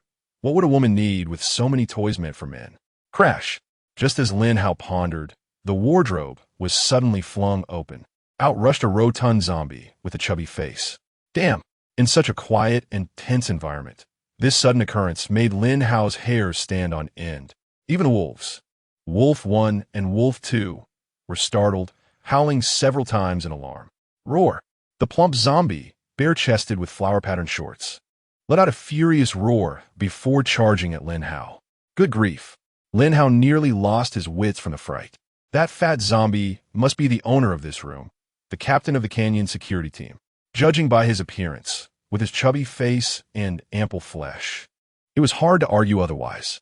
In life, he was undoubtedly a formidable individual, and after his transformation into a zombie, his appearance became even more terrifying. Moreover, his body was covered in a nauseating greenish pus. With a powerful kick, Lin Hao hoped to create some distance from the corpulent zombie to find an opportunity to strike. However, to his surprise, his kick had little effect on the hefty creature, and he was instead forcefully rebounded. Roaring in fury, the obese zombie, despite being unharmed, was incensed by Lin Hao's attack and lunged forward aggressively. Chapter 118. The Special Zombie, Bloodskin. What an overwhelming strength! Lin Hao was taken aback. He had slain numerous zombies before, yet he had never encountered one as powerful as this corpulent zombie. As a level 5 explorer, albeit not primarily a strength-focused one, he had elevated his initial attribute from 5 to 8, nearly doubling his strength. Ordinarily, one would not expect such a stark disparity in power. Even if this zombie were not stronger than him, it should at least exhibit some signs of resistance. Unless, of course, it was no ordinary zombie. During combat, Lin Hao seldom switched tabs to check details. However, he felt compelled to ascertain the attributes of this particular zombie. In a split second while dodging, he opened the tab and swiftly scanned the text below. Bloodskin, a defensive-type zombie, one of the more formidable adversaries in the wasteland. Under the influence of the wasteland's forces, zombies with a bulkier physique gradually evolve into elite-level zombies endowed with enhanced strength and resilience.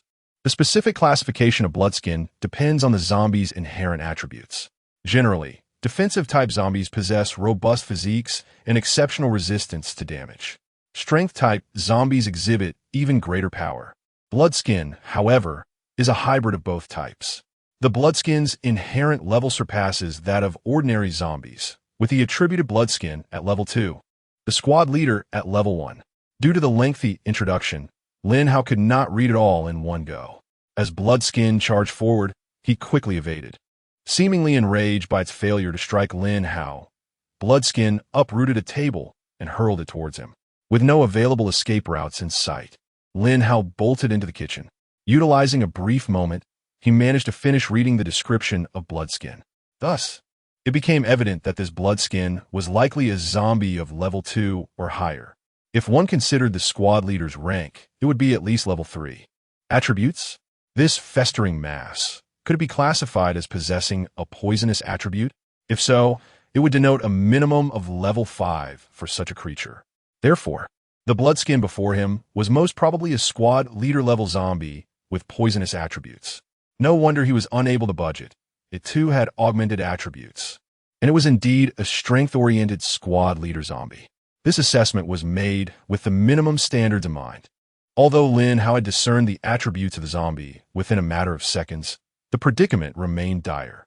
The cries of bloodskin had drawn nearly all the zombies from the left side of the canyon towards this room. Lin Hao found himself cornered in the kitchen, with scan options for retreat. Should a dozen zombies rush in to assist, he had no doubt that this afternoon would mark his resurrection anniversary. With that thought, Lin Hao bolted from the kitchen without hesitation. He had barely taken refuge, and the table had only just fallen. Although bloodskin possessed immense strength and resilience, Lin Hao was undoubtedly an agile explorer. The speed at which he emerged would surely be beyond bloodskin's capacity to react. Almost at the moment of his dash, Lin Hao noticed that the two nearest zombies were closing in rapidly. Having already burst forth from the confines of the house, he harbored no fear of being encircled. Are you two truly so audacious?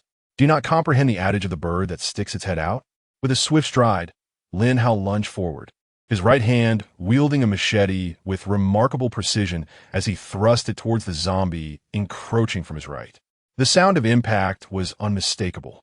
Such was the frailty of the lowly undead, offering virtually no resistance as Lin Hao's blade punctured its skull with a resounding pop. The second zombie met a similarly swift demise. Halting momentarily, Lin Hao seized the creature by its collar, yanking it forcefully to the ground. His steel boot descended mercilessly. With a sickening squelch, dark blood splattered forth. Yet Lin Hao did not spare a glance. He pivoted and continued his flight. Chapter 119.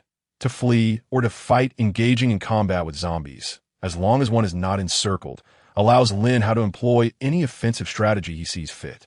Through these past few days of skirmishes, he has mastered the art of direct confrontation with the undead. Even when faced with the more grotesque specimens, he has gradually acclimatized to the horror. After all, one cannot maintain a perpetual distance from zombies. If one does not seek them out, they will inevitably seek you. Thus, the repulsion he once felt has faded. In every situation, it is paramount to remain composed and identify a suitable battlefield, regardless of the grotesque appearance of the creatures. Lin Hao's eyes scanned his surroundings and fixed upon a pile of stones that appeared advantageous for his combat style. Suddenly, a resounding crash echoed behind him as a bloodskin barreled forth, smashing through the wooden wall. Upon noticing Lin Hao's retreat, it opened its maw and unleashed a torrent of venom. Cursing under his breath, Lin Hao, despite his resolve to avoid looking back, found himself astonished by the creature's ferocity. He witnessed it expel a stream of venom into the air, trailing a noxious mist that hovered ominously close to his vicinity. In the next heartbeat, he halted abruptly and lunged sideways. With an uncontrollable impulse, he inadvertently flung his 2 wolves from his backpack. Frustration washed over him as he realized both he and his companions were now drenched in the vile substance, a truly disgusting predicament. "Wolves behind the stones," he commanded. As he spoke, he hurled 2 vials of anti-venom. "Bite and drink." At that moment, he was unable to attend to the 2 little creatures. Instead, he hoped they would find refuge behind the stones, where their agility would afford them safety. He could only wonder if they would instinctively consume the anti-venom. The wolves exchanged glances with Lin Hao, each grasping a vial of anti-venom before darting in the direction he indicated. This was truly a testament to their training, as Lin Hao had often tossed them treats and pointed toward the corner, prompting their obedient response. Seeing the wolves scurry away, Lin Hao felt a wave of relief wash over him as he turned to face the bloodskin. At that moment, he noticed that a horde of 15 or 16 zombies had joined the fray behind the bloodskin. Simultaneously, the zombies across the gorge seemed to be converging toward his position. The creature's furious roar had startled the previously hidden undead, awakening a greater peril. In truth, this could be seen as a silver lining. However, facing the onslaught of more than 30 zombies alongside the bloodskin significantly heightened Lin Hao's anxiety. The real terror did not stem from the prospect of fighting in turns. That was manageable, as swift movements could allow for the elimination of several foes. The most daunting scenario was when adversaries recklessly swarmed him all at once, grabbing limbs, biting, clawing, completely disregarding any retaliatory measures. Such relentless foes were enough to leave anyone feeling overwhelmed. Moreover, there exists a formidable adversary, a creature of considerable strength and resilience. This entity cannot be vanquished easily. If there were truly only these 30 or so zombies, Lin Hao could manage to evade them. However, the dilemma lies in the fact that within the canyon, there are several hundred more zombies lurking. Lin Hao fears that if he inadvertently rouses them, escape may become an insurmountable challenge. What to do? Lin Hao is compelled to make a decision within a fleeting moment. Should he flee and return tomorrow? While this is a possibility, Lin Hao remains undeterred. Survival in a wasteland demands courage. Should he allow himself to be intimidated by sheer numbers? If he retreats now, will he forever be forced to run whenever faced with overwhelming foes? Chapter 120, Bloodskin Battle, Part 1, War. Lin Hao clenched his teeth, aware that the zombies approaching from the canyon required a moment to arrive. Before him stood merely a dozen zombies. Could they truly instill more terror than facing for lions? While Bloodskin could not be dispatched instantaneously, given some time, Lin Hao believed he could devise a method to gradually eliminate it. At present, the paramount task was to first deal with a dozen zombies. He could not passively await their encirclement. After expelling a stream of venom, Bloodskin charged forth once more. Despite its formidable size and strength, its speed was rather lackluster. This was the sole advantage Lin Hao could exploit, albeit for only a few fleeting seconds. He needed to swiftly eliminate the 4 zombies in front of him. Transferring the mountain cleaver to his left hand, he retrieved another mountain cleaver with his right. Armed with blades in both hands, Lin Hao surged forward, gritting his teeth. With a swift motion, he swung both weapons simultaneously. Thud! Thud! 2 clouds of crimson mist erupted. Almost instantaneously after Lin Hao dispatched 2 zombies, for darkened hands lunged towards him, their decayed fingers caked in earth, grasping at his collar. 2 emaciated, grotesque zombies opened their mouths, poised to bite at Lin Hao's neck.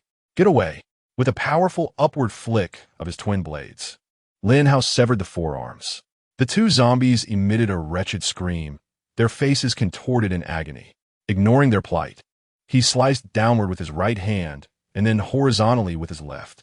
The 2 zombie bodies cleaved into halves, yet Lin Hao did not spare them a glance. Bloodskin was already preparing to unleash its venom once more. With a vigorous flick of his right hand, he hurled the mountain cleaver. Thud! The blade embedded itself in Bloodskin's body. In the next moment, Lin Hao turned and fled. Although the mountain cleaver lacked a bleeding attribute, its blade possessed 2 blood slots capable of inflicting bleeding.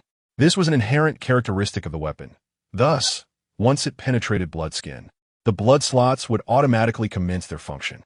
Compared to equipment with bleeding attributes, the effect was undoubtedly inferior.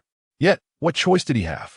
With these 2 blood slots, perhaps they could elicit some of Bloodskin's venom. Lin Hao was determined to test this theory. Speaking of bleeding, Lin Hao was immediately reminded of his crossbow. This attribute matter piqued his attention. It appeared that in the future, he must be discerning when selecting weapons. Blind crafting was not an option. If the attributes did not align, the weapon could not manifest its intended capabilities. At present, in this world, weapon attributes seem to be entirely random. A truly exceptional weapon was not solely defined by its sharpness. Rather, it was crucial to ascertain whether its attributes corresponded with the optimal combat style. For instance, his crossbow possessed a ruthless attribute. If it were to exhibit a slowing attribute, that would indeed be the pinnacle of weaponry, would it not? Ranged attacks necessitated a slowing effect to maintain their efficacy. As for his mountain cleaver, it inherently featured blood slots. If paired with a ruthless attribute, the bleeding effect would undoubtedly accelerate. Should it possess a bleeding attribute, it would become a veritable weapon of poison. Thus, the issues pertaining to attributes are what one should pay heed to in the future. These thoughts are fleeting. Lin Hao's primary focus remains on evading the venomous attacks. Having successfully dodged once, he is now able to estimate the approximate range of the venom. He charged forward 5 consecutive steps, and indeed, the distance of the venom was roughly 4 steps away. However, knowing this did not translate into the speed he had hoped for, he still fell slightly short, resulting in some of the venom splattering onto him. Fortunately, he possessed an anti-venom serum and was not particularly afraid of the venom. Yet the repulsive sensation was undeniably unbearable for Lin Hao. Chapter 121, The Battle with Bloodskin, Part 2. One must endure what can be endured, and even that which cannot be endured must be borne. Since Lin Hao chose to fight, he must confront all that it entails. Ignoring his physical state, he continued to run, aiming to create distance between himself and Bloodskin. Simultaneously, this would allow the remaining zombies to surge ahead of Bloodskin. After dispatching 4, fewer than 10 zombies remained. If granted just 2 more opportunities, he could likely eliminate them all. Yet, the space for Lin Hao to evade was limited. The canyon was flanked by sheer cliffs, overrun with creeping vines. However, Lin Hao was not there to gather herbs, and he could not afford to feel elated. Without a means to ascend the cliffs, he had nowhere to flee. To his left lay the entrance to the canyon's depths, a proximity that filled him with trepidation. As Bloodskin's cries might attract the attention of the zombies lurking within. With no other choice, he dashed toward the pile of stones. At that moment, he was uncertain whether Wolf 1 and Wolf 2 had consumed their antidote. He was reluctant to lose the 2 little companions, his sole allies. Gritting his teeth, he charged toward the zombies. At worst, he would merely endure another spray from Bloodskin. He was already nearly saturated with venom, and one more dose would hardly make a difference. Indeed, as Lin Hao closed the distance to 10 meters, Bloodskin halted, unleashing another generous spray of venom. The verdant mist, illuminated by the sunlight, was particularly striking. Lin Hao kept his head down, although he was protected by a level 3 helmet. He preferred not to have his vision obscured by venom, as it would hinder his ability to survey the ground. He allowed the venom to cascade over him while he surged up the stone heap. After a few leaps, he glanced back at Wolf 1 and Wolf 2, who were diligently licking the antidote from the ground. A sense of relief washed over him. The little ones were not destined for demise. Managing to drink the antidote at such a tender age was a remarkable feat, but this was the apocalypse. Size was no excuse to create miracles. One must possess the will to survive. With his mind at ease, Lin Hao was finally ready to engage boldly. The zombies charged toward the stone pile, where the uneven terrain became a natural hindrance. Initially, their speed was not slow, but once they ascended the stones, their pace immediately faltered. It was then that the crossbow could truly come into play. Lin Hao's right hand still wielded the knife embedded in Bloodskin, while he held a second knife in his left hand, positioning the crossbow about 3 meters away, directly against the zombie's head. With a sharp thud, the zombie's skull exploded. Drawing back the bowstring, he released a second bolt, which shattered another zombie's head. He then promptly leapt down from the stone pile. Bloodskin's range for venom was sufficient, yet once Lin Hao vanished from its sight, it would cease its assault, taking refuge behind the stones. He indeed did not witness any venom sprayed toward him, and he tossed the knife into his backpack. First, he placed Wolf 1 and Wolf 2 back into the pack. The two little creatures gazed longingly at the antidote. For humans, it was hardly a pleasant drink, but since the antidote was undoubtedly derived from blood, it might very well be akin to a popsicle for wolves. With his backpack securely fastened, Lin Hao glanced to his left and right before retrieving his repeating crossbow once more.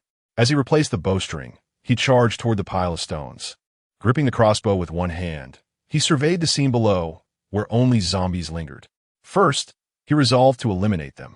Whoosh, whoosh, whoosh. 3 bolts swiftly flew from the bow. At such a close range, Lin Hao scarcely needed to aim.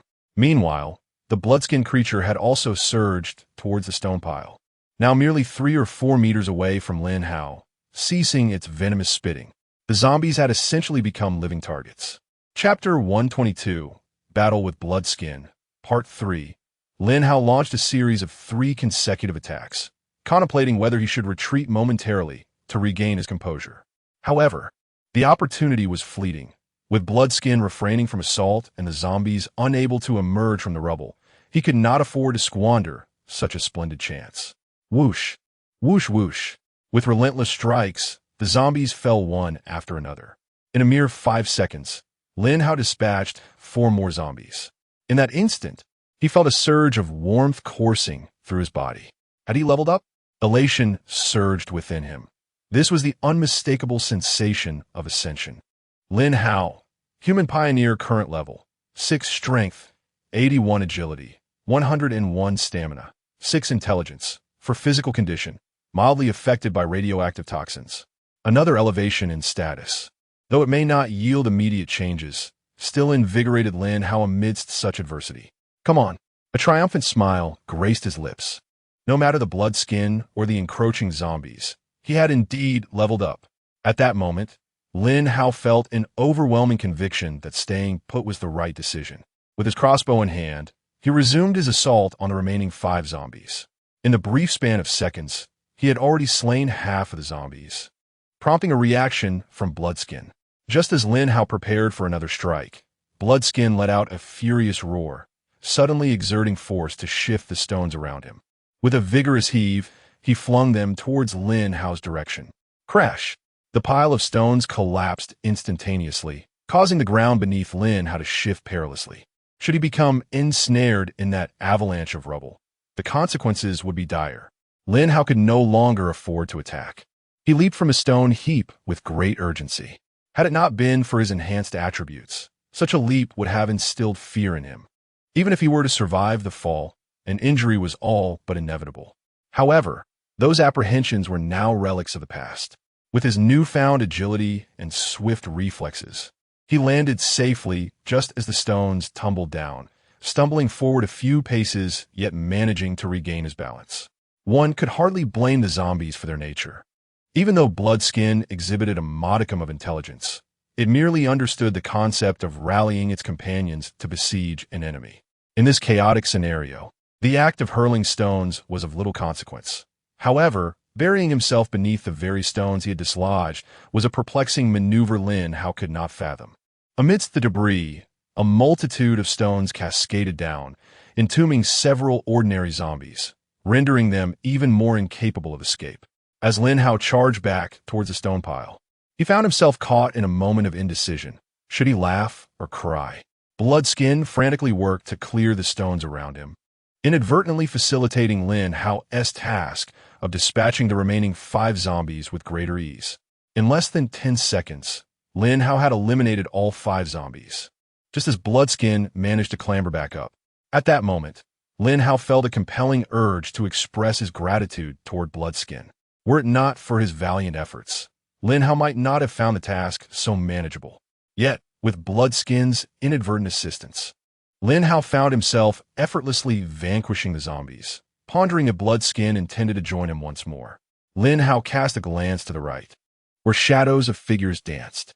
At this moment, he could no longer ascertain the exact number of zombies approaching from that direction.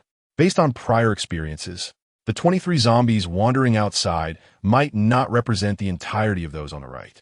Thus, at the sound of Bloodskin's roar, it was plausible that the true number charging forth could greatly exceed this count. However, they had only just burst out of the small courtyard, and it would likely take another 20 to 30 seconds to reach this point. Utilizing this brief interval, Lin Hao found himself questioning whether he could indeed vanquish Bloodskin.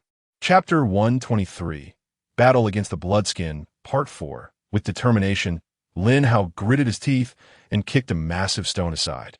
The pile of rocks trembled once more as he navigated the shifting debris, drawing closer to Bloodskin. A fierce roar erupted from Bloodskin upon noticing Lin Hao's approach. Just as it lunged to seize him, Lin Hao hurled a mountain-cleaving knife directly at it. With a thud, the knife embedded itself into Bloodskin, marking the second blade lodged in its flesh, yet it was far from the last. Immediately after, Lin Hao retrieved a third mountain-cleaving knife from his storage box. From a distance of about a meter, he launched it again, fully aware of the peril posed by Bloodskin's formidable strength. Should it catch him, the robust armor he wore would offer little refuge. Escape would be impossible.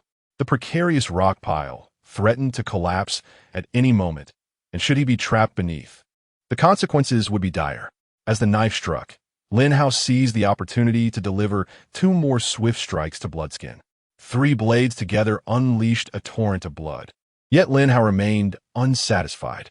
The abundance of fat on Bloodskin's form suggested that 3 wounds would hardly suffice to drain the venom thoroughly. In this brief interval, if he could not guarantee a kill, he aimed to minimize Bloodskin's threat as much as possible. He drew forth another knife, taking advantage of Bloodskin's immobilization amidst the fallen stones. The creature, unable to grasp Lin Hao, redirected its efforts to clear the surrounding debris.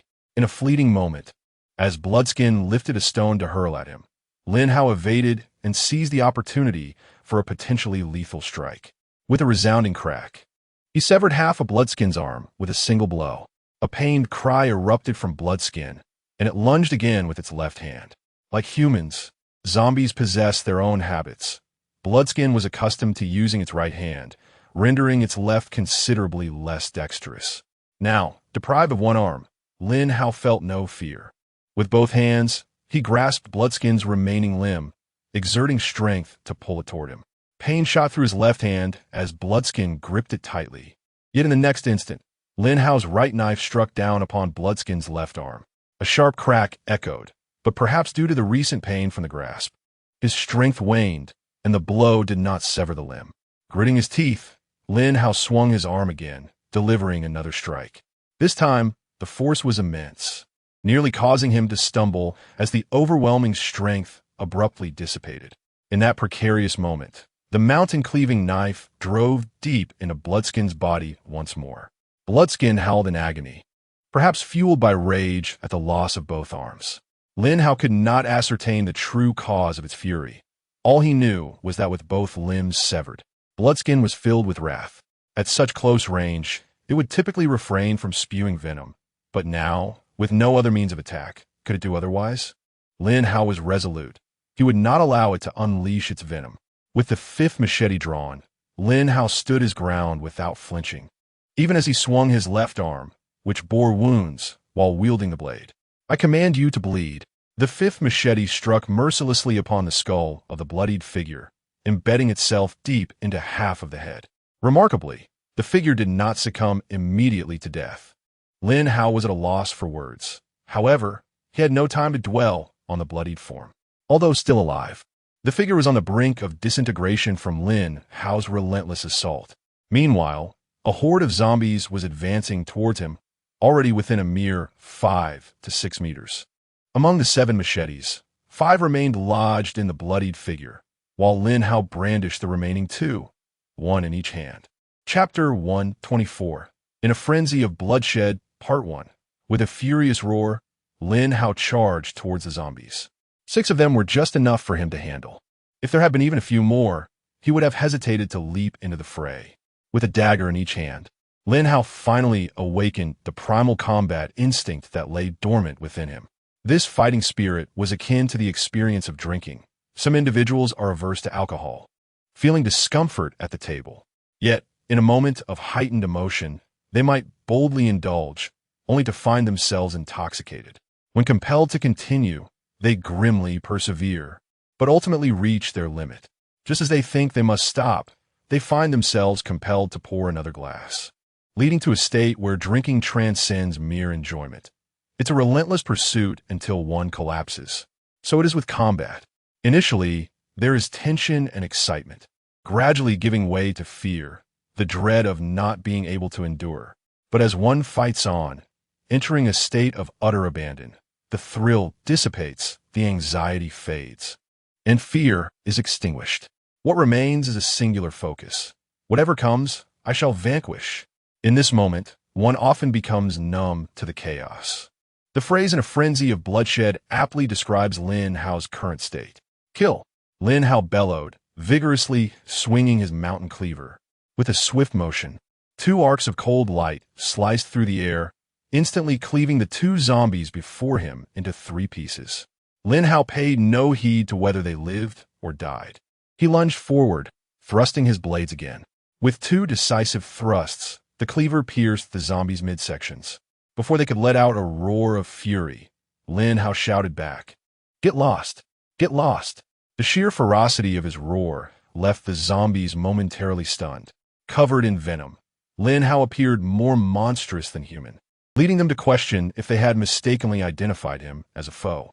Before the two zombies could react, another flash of cold steel sliced past them, severing their heads in an instant. With arms outstretched, Lin Hao pushed the two fallen zombies apart. The two that followed halted, emitting low growls, uncertain if Lin Hao was truly one of their own. Dripping with filthy blood and toxins, any trace of humanity had long since vanished from him. Zombies typically attack based on two factors: the movements of their adversary and the scent of something foreign. Yet, it was clear that this figure before them was not an enemy, but rather one of their own. But did Lin Hao care? With a swift stroke, he severed the heads of the two zombies, black blood gushing forth as they collapsed. In that instant, he turned and crushed the one still attempting to crawl. With over 20 more zombies rushing towards him, Lin Hao did not hesitate. Instead, he charged at them. Much like the previous zombies, these creatures sensed the aura of blood and flesh, leaving them momentarily paralyzed in place. They searched everywhere for Lin Hao's presence. Yet the air was thick with the stench of blood and flesh, devoid of any trace of humanity. At this moment, however, Lin Hao was consumed by a frenzy of bloodlust. Regardless of the thoughts of the zombies, he wielded his mountain-cutting blade with fervor, striking with relentless force. In a brief moment the horde stood bewildered. They immediately unleashed a series of low growls directed at Lin Hao. This served as a warning signal among the undead. Although the scent of blood emanating from Lin Hao deterred ordinary zombies from approaching, the absence of retreat in their warnings could incite a chaotic clash amongst themselves. Clearly, Lin Hao paid no heed to the low growls of the ordinary zombies. This act only served to further infuriate the horde. Chapter 125, The Bloodlust, Part 2. From the moment he engaged in combat, Lin Hao did not contemplate any other matters. The thoughts of what might provoke or enrage him never crossed his mind. In the blink of an eye, he had dispatched 10 out of the 27 zombies, and his assault was far from over. Ignoring the warnings from the horde, Lin Hao seized the fleeting moment when the zombies refrained from attacking, raising his hand to eliminate 4 more. 13 remained. At the forefront of the canyon, only 13 zombies stood alive. Almost simultaneously, after their warnings, they lunged at Lin Hao. Nevertheless, his onslaught did not falter. He relentlessly continued to cleave through them. As soon as the 13 stirred, Lin Hao swung his blade, severing 4 zombies in half. When he reached the 5th, his blade could no longer penetrate. With a swift kick, he toppled the zombie before him, retracting his weapon in the process. At that moment, the remaining 8 zombies charged forth, encircling him in an instant. Get back! Lin Hao forcefully swung his right hand, his weapon slicing through the bodies of 3 zombies. They fell to the ground, bisected, yet they still clung to life. Though consumed by bloodlust, Lin Hao was not foolish. He knew he had to seize the opportunity to escape. Stepping on one of the fallen zombies, he propelled himself forward, breaking free from the grasp of the ones behind him. Turning around, he stomped on the head of another crawling zombie, his right hand cleaving down on one to his left, while his left hand dispatched another. With the remaining few, Lin Hao brandished his weapon, delivering a decisive blow that ended them all at once. Gasping heavily, Lin Hao was drenched in sweat. On the ground, 4 or 5 zombies still attempted to crawl, each receiving a merciless kick from him. The chilling steel of his boots ruthlessly struck the ground, the sickening sounds echoing in his mind. Among these zombies, some were female, yet Lin Hao had long ceased to regard such matters. Only after he had vanquished them all did he notice the frail forms scattered amidst the carnage. 27 zombies yielded him 405 experience points and 405 gold coins. Sitting on the ground, Lin Hao gazed at the now lifeless blood hide in the distance. Lost in his frenzy, he had overlooked the fact that the blood hide granted 90 experience points. This was a level 6 blood hide. Although defeating one equated to conquering 6 ordinary zombies, Lin Hao would much rather face 6 zombies than 1 blood hide. After a 10-minute respite, Lin Hao removed his 3rd level pack, his gaze fixed intently on the 2 wolves. According to Lao Bai, the mutation period for zombies was approximately 5 minutes.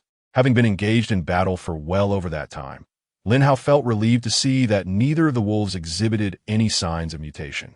It appeared that the antidote was indeed effective. This was a certainty, especially since the wealthy beauty had shown improvement even after being bitten. Yet, given that the 2 young wolves are so diminutive, it stands to reason that a mere sip of the anti-venom serum would bestow upon them sufficient resistance. Thus, they owe their well-being to themselves.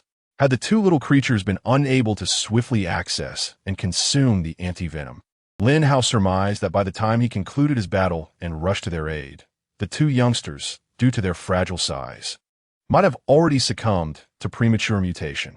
Chapter 126. The secret chamber. Lin Hao rose to his feet. The corpse had been thoroughly dismembered, and the blood had nearly run dry. However, if the body were not decomposed, it would remain here indefinitely. Thus, he hastened to disintegrate the remains. The residual blood would desiccate within days. He would need to frequent this place, and to leave a mound of corpses would be quite unsettling indeed. Lin Hao devoted a considerable amount of time to dismantling each body.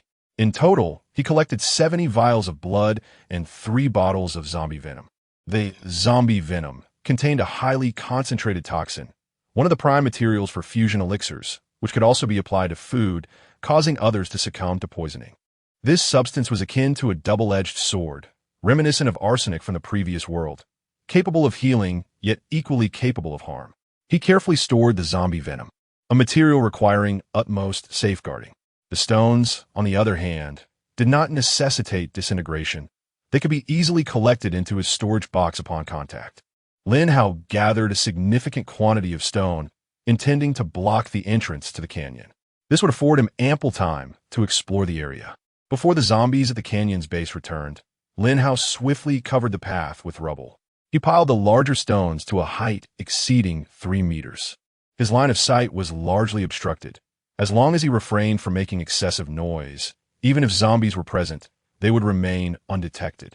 Having completed this task, dusk was approaching. The zombies at night would exhibit heightened abilities, verging on transformation. Lin Hao was eager to search the nearby rooms. While the stone barrier might deter zombies during the day, its efficacy at night was uncertain. He returned to the previous room, the one belonging to the blood-stained figure, which he had yet to fully investigate. He had previously suspected that the room contained valuable items, and now he felt no need for caution as he strode boldly toward the bedroom. Beneath the bed and within the wardrobe, he discovered a collection of increasingly grotesque toys. Other than these, there was nothing of value to be found. Sitting at the edge of the bed, Lin Hao gazed quizzically at the wardrobe. Surely, it cannot be so depraved? A person who spent every day with such items had become the guardian of safety in the canyon. Had he truly misjudged? The blood-stained individual was clearly no ordinary zombie. Could such toys transform one into a mini-boss? Impossible. Lin Hao stood, and searched the kitchen as well. Aside from some basic utensils, there was nothing else of worth. The bathroom remained the last unexplored area. With a sense of disappointment, he opened the bathroom door, only to be taken aback. This was not a bathroom. The room was small, essentially a corridor, and at the opposite end stood a vault door. This was quite extraordinary. While battling outside, he had noticed the space was relatively small, and a vault seemed implausible. Moreover, the exterior was entirely wooden. Did the vault door within serve any purpose? Fortunately, the door was not locked. Lin Hao grasped the circular handle and slowly began to turn it, gradually opening the door. With a gentle push, it creaked ajar. The door creaked open, releasing a damp odor into the air. Lin Hao wrinkled his nose, casting a glance inside. Perhaps the prolonged closure had rendered the atmosphere stagnant, prompting him to hesitate before stepping in. However, it was evident that the doorway unveiled a concrete passageway. Though the immediate danger had subsided, succumbing to asphyxiation or carbon dioxide poisoning within the vault would be an utterly unjust fate. With the door ajar, Lin Hao resolved to explore other areas first, planning to return later to uncover the mysteries that lay beneath. Chapter 127. The terrifying dungeon. Lin Hao harbored no interest in prying into the privacy of others. However, certain matters are beyond one's control, provoking curiosity. Take these rooms. For instance, in one wooden cabin, beneath the pillow on the bed, he unearthed a photograph of an arrogant noblewoman from the adjacent dwelling. What could this possibly signify? Is the owner of this room truly not surnamed Wang? With a bemused shake of his head, Lin Hao resumed his search. The small chamber was modest in size, lacking the secure door of the other room. Yet behind the bed, he discovered a concealed cabinet, revealing a pistol along with over 40 rounds of ammunition, an unexpected boon. How had these items come to be here? Lin Hao could surmise they had not been acquired through legitimate means. Otherwise, there would be no need for such concealment. This discovery, however, illuminated a significant concern. The management of weapons within the canyon appeared to be quite stringent. The food had spoiled and was no longer edible. Although Lin Hao had no intention of wearing the clothing he found, it was largely clean. He set aside 5 or 6 outfits for future use. The remaining rooms yielded little of value, mostly clothing, with scarce food and water, all of which had similarly expired. Occasionally, he stumbled upon some alluring magazines, presumably used by these individuals for target practice, but Lin Hao scarcely glanced at them, dismissing them with indifference. After all, this was merely a peripheral security quarters. Disappointment lingered. It was to be expected. The focal point remained the secret chamber. Time was of the essence, and Lin Hao returned to the hidden room. Having gathered some lamp oil outside, he was prepared. The dimly lit secret chamber was oppressive, but upon pouring in the oil and igniting the lamp, the light flickered to life. As he ventured forward, he stumbled upon a generator. Nearby, he found gasoline and poured a barrel into the machine. With a single press of the switch, the generator sputtered to life. The sound was not overly loud, alleviating any concerns about attracting zombies. Soon, the dim light of the chamber flickered brightly, rendering the once dreadful underground passage less intimidating. Cautiously, he proceeded along the corridor, flanked by solid walls where zombies could not possibly conceal themselves. After walking approximately 200 to 300 meters, 2 enormous iron doors obstructed his path. Lin Hao pondered the purpose of such a deep tunnel. He could open the doors from his side, but rust had nearly rendered them immovable, requiring considerable effort to pry them open. At last, he succeeded in forcing the iron door ajar. As he navigated sideways along the wall, he encountered yet another set of iron doors, which again blocked his way. At this moment, Lin Hao sensed something amiss. A foul odor emanated from one of the doors, while the other remained firmly locked, with no key in his possession. Deciding to investigate the accessible door first, he stepped inside, only to be met with the simultaneous growls of 2 wolves. Zombies! Instantly, Lin Hao brandished his machete. The 2 little ones chose to remain silent, cautiously observing their surroundings. Step by step, they advanced with care. The dungeon was constructed of concrete, each cell fortified by sturdy walls. This presented considerable difficulties for Lin Hao in his quest to locate the zombies. However, merely turning a corner left him utterly astonished by the sight before him. Opposite Lin Hao were several female zombies, utterly stripped of their garments, bound to pillars. Surrounding them were various implements of torture. Within the adjacent cells lay several skeletal remains, notably larger in size, presumably those of men. Chapter 128. A land full of sin approaching the female zombies. Lin Hao was met with terror-stricken gazes, a stark contrast to the indifference of the undead outside. Above, several searchlights illuminated the pillars, while a row of chairs stood behind them. A sinister thought crossed Lin Hao's mind. Some individuals, seeking refuge in the gorge, had been lured here under false pretenses. The women, transformed into zombies, were subjected to torment, while the men were mercilessly tortured to death. Alternatively, it could be that those within the gorge had erred, only to be deceitfully led to this place for suffering, with spectators relishing the torment. Lin Hao's speculation was fueled by the observation that the women bore few marks of having been bitten by zombies, yet their bodies were marred with signs of cruelty. Could it be that the men imprisoned in the dungeons were husbands or relatives of these female zombies? The thought was too harrowing to pursue further. In this apocalyptic world, the obliteration of humanity might indeed be the most terrifying reality. He drew forth his crossbow, reluctant to act, yet finding no better alternative. The arrows flew. The soft thud followed. The delicate zombies fell, yielding no experience, no gold. A group of inexperienced zombies? Lin Hao surmised they had indeed been victims of persecution. The zombies emitted shrill cries of fear, an anomaly for the undead. Their reactions unequivocally demonstrated that Lin Hao's actions had stirred memories of profound terror within them. Yet, he did not believe that his departure would be a kindness. Sometimes, only death could offer them liberation. All the female zombies were slain by Lin Hao. However, he could not bring himself to dismember them. He would wait until the time came to cleanse the gorge of its undead and find a way to destroy this chamber, allowing these women to find their rightful rest. After carefully stowing away the searchlights, Lin Hao exited the dungeon. Another room awaited to be opened. Lacking a key, he resorted to more forceful means. "Ah Feng, Brother Hao, what is the matter?" came Ah Feng's prompt reply. "Is there any way to break open a heavy lock?" Lin Hao, unfamiliar with such matters, sought assistance. "Hey, Brother Hao, it's the apocalypse. Why hesitate? Just smash it with an axe." "Of course. If I had an axe, I would have smashed it already. Why would I ask you?" "Oh, wait a moment. I'll find an axe for you." Lin Hao sat upon the floor, the atmosphere of the chamber feeling quite eerie. Even the wolves remained silent. Alone in this unsettling space, he felt a chill creep over him. Before long, Ah Feng's trade proposal arrived. Lin Hao opened it to find that the lad had procured a fire axe from somewhere. Without further ado, he closed the trade and hefted the axe, testing its weight gently, mindful of the wolves' potential fright. Clang! Clang! After a few moments, Lin Hao's movements grew increasingly vigorous, accompanied by a crescendo of noise. The two little creatures, frightened, retreated into the confines of the backpack. Before Lin Hao, sparks flew as he grappled with a remarkably sturdy padlock. It took him a relentless barrage of a dozen or more strikes to finally break free. After tossing the fire axe into the storage compartment, his hands felt numb.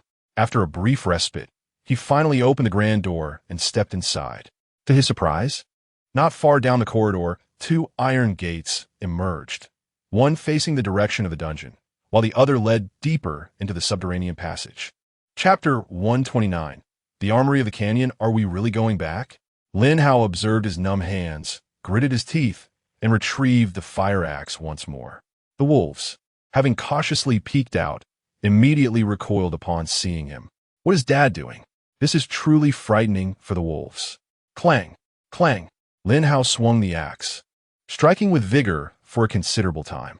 Finally, with a resounding thud, the lock shattered, and Lin Hao exhaled in relief, tossing the axe back into the storage box.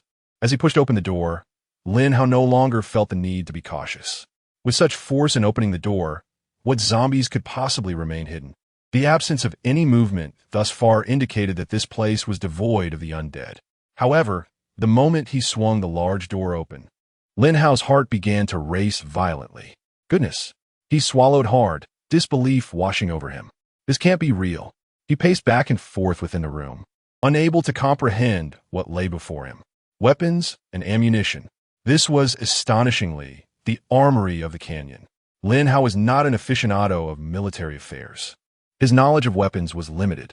He had only learned about them through games, recognizing names like assault rifles, sniper rifles, AKs, and Desert Eagles. Yet, it was evident that the wasteland world differed vastly from his own. The names of the firearms could not possibly be the same. Carefully, Lin Hao picked up an assault rifle, and his mind immediately processed the weapon's attributes. T-29 assault rifle. Magazine, 30 rounds. Effective range, 300 to 500 meters. Maximum range, 2,000 meters. This was a brand new rifle. Lin Hao counted. There were 10 in total. Additionally, he noted 7 handguns, though the number of firearms was not overwhelming. The supply of ammunition was abundant. A whole wall to his right was lined with 7.62 millimeters ammunition. Lin Hao took stock, 6 shelves in total, each containing 40 boxes of ammunition, with each box holding 30 rounds, amounting to a staggering 7,200 rounds. Facing one wall were the firearms and magazines, 47 rifle magazines and 59 handgun magazines. The left wall was predominantly filled with handgun ammunition, approximately 4,800 rounds. This was already exceedingly satisfactory. After all, this was merely a small canyon and not a true military arsenal. To discover such a wealth of weapons and ammunition was a stroke of fortune beyond expectation. Finding a spot to sit, Lin Hao pondered his next steps. Weapons and ammunition could not all be stored in the family warehouse. This was his secret treasure, his last bastion, and it was best if no one else knew. However, this place was not entirely secure. Lin Hao could not guarantee that others would not come here in the future. Therefore, he must conceal these items in a location that others could never reach, or perhaps one that would never cross their minds. For now, he should gather his belongings. Given that the establishment of the family would take 10 days, it posed no problem for him to carry the weapons and equipment temporarily. To be honest, Lin Hao did not harbor distrust towards the members of his family at present. Yet, human hearts can change. Some secrets are best kept to oneself. At the very least, he ought to test their loyalty first. After collecting his belongings, Lin Hao found that both his storage box and backpack were completely filled. Continuing his journey through the basement, he estimated he had traversed over 200 meters when yet another vault door obstructed his path. This marked the end of his expedition. The vault door was designed to be opened from the outside, leaving Lin Hao trapped within, utterly helpless. He retraced his steps, having dismantled all the lights in the secret chamber. The cessation of the generator rendered the space exceedingly dark, and Lin Hao felt an unsettling chill in the dungeon. He had only removed 5 light fixtures, the generator, and 3 barrels of gasoline. The rewards from this venture were immensely gratifying. Remarkably, the vault within the canyon was interconnected with the outside world.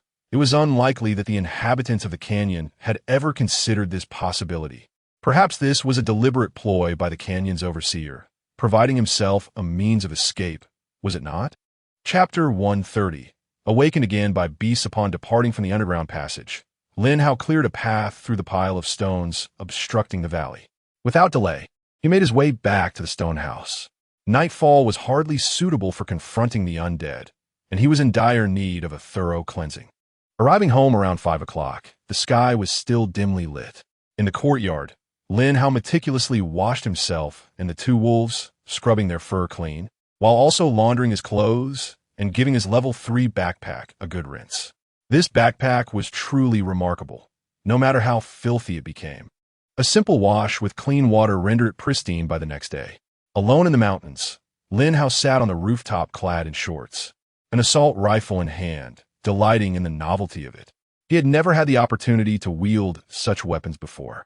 With a sufficient supply of ammunition, he needed to find an opportunity to practice. Mastery of any weapon requires familiarization. Possessing a firearm does not equate to invincibility. Without proficiency, even 10 guns would be of little use. Yet, where could he find a shooting range? The lumberyard. But practicing in a canyon? That would be akin to courting death. Confronted by so many zombies, attracting their attention would render wielding firearms futile. Lin Hao resolved to first hone his skills at the lumberyard. And once the number of zombies in the canyon dwindled, he would use them for practice. After approximately 20 minutes, Lin Hao returned to his room. The day's haul had been considerable. However, none of it was sellable. Weapons and ammunition aside, items like the generator and light bulbs were non-negotiable.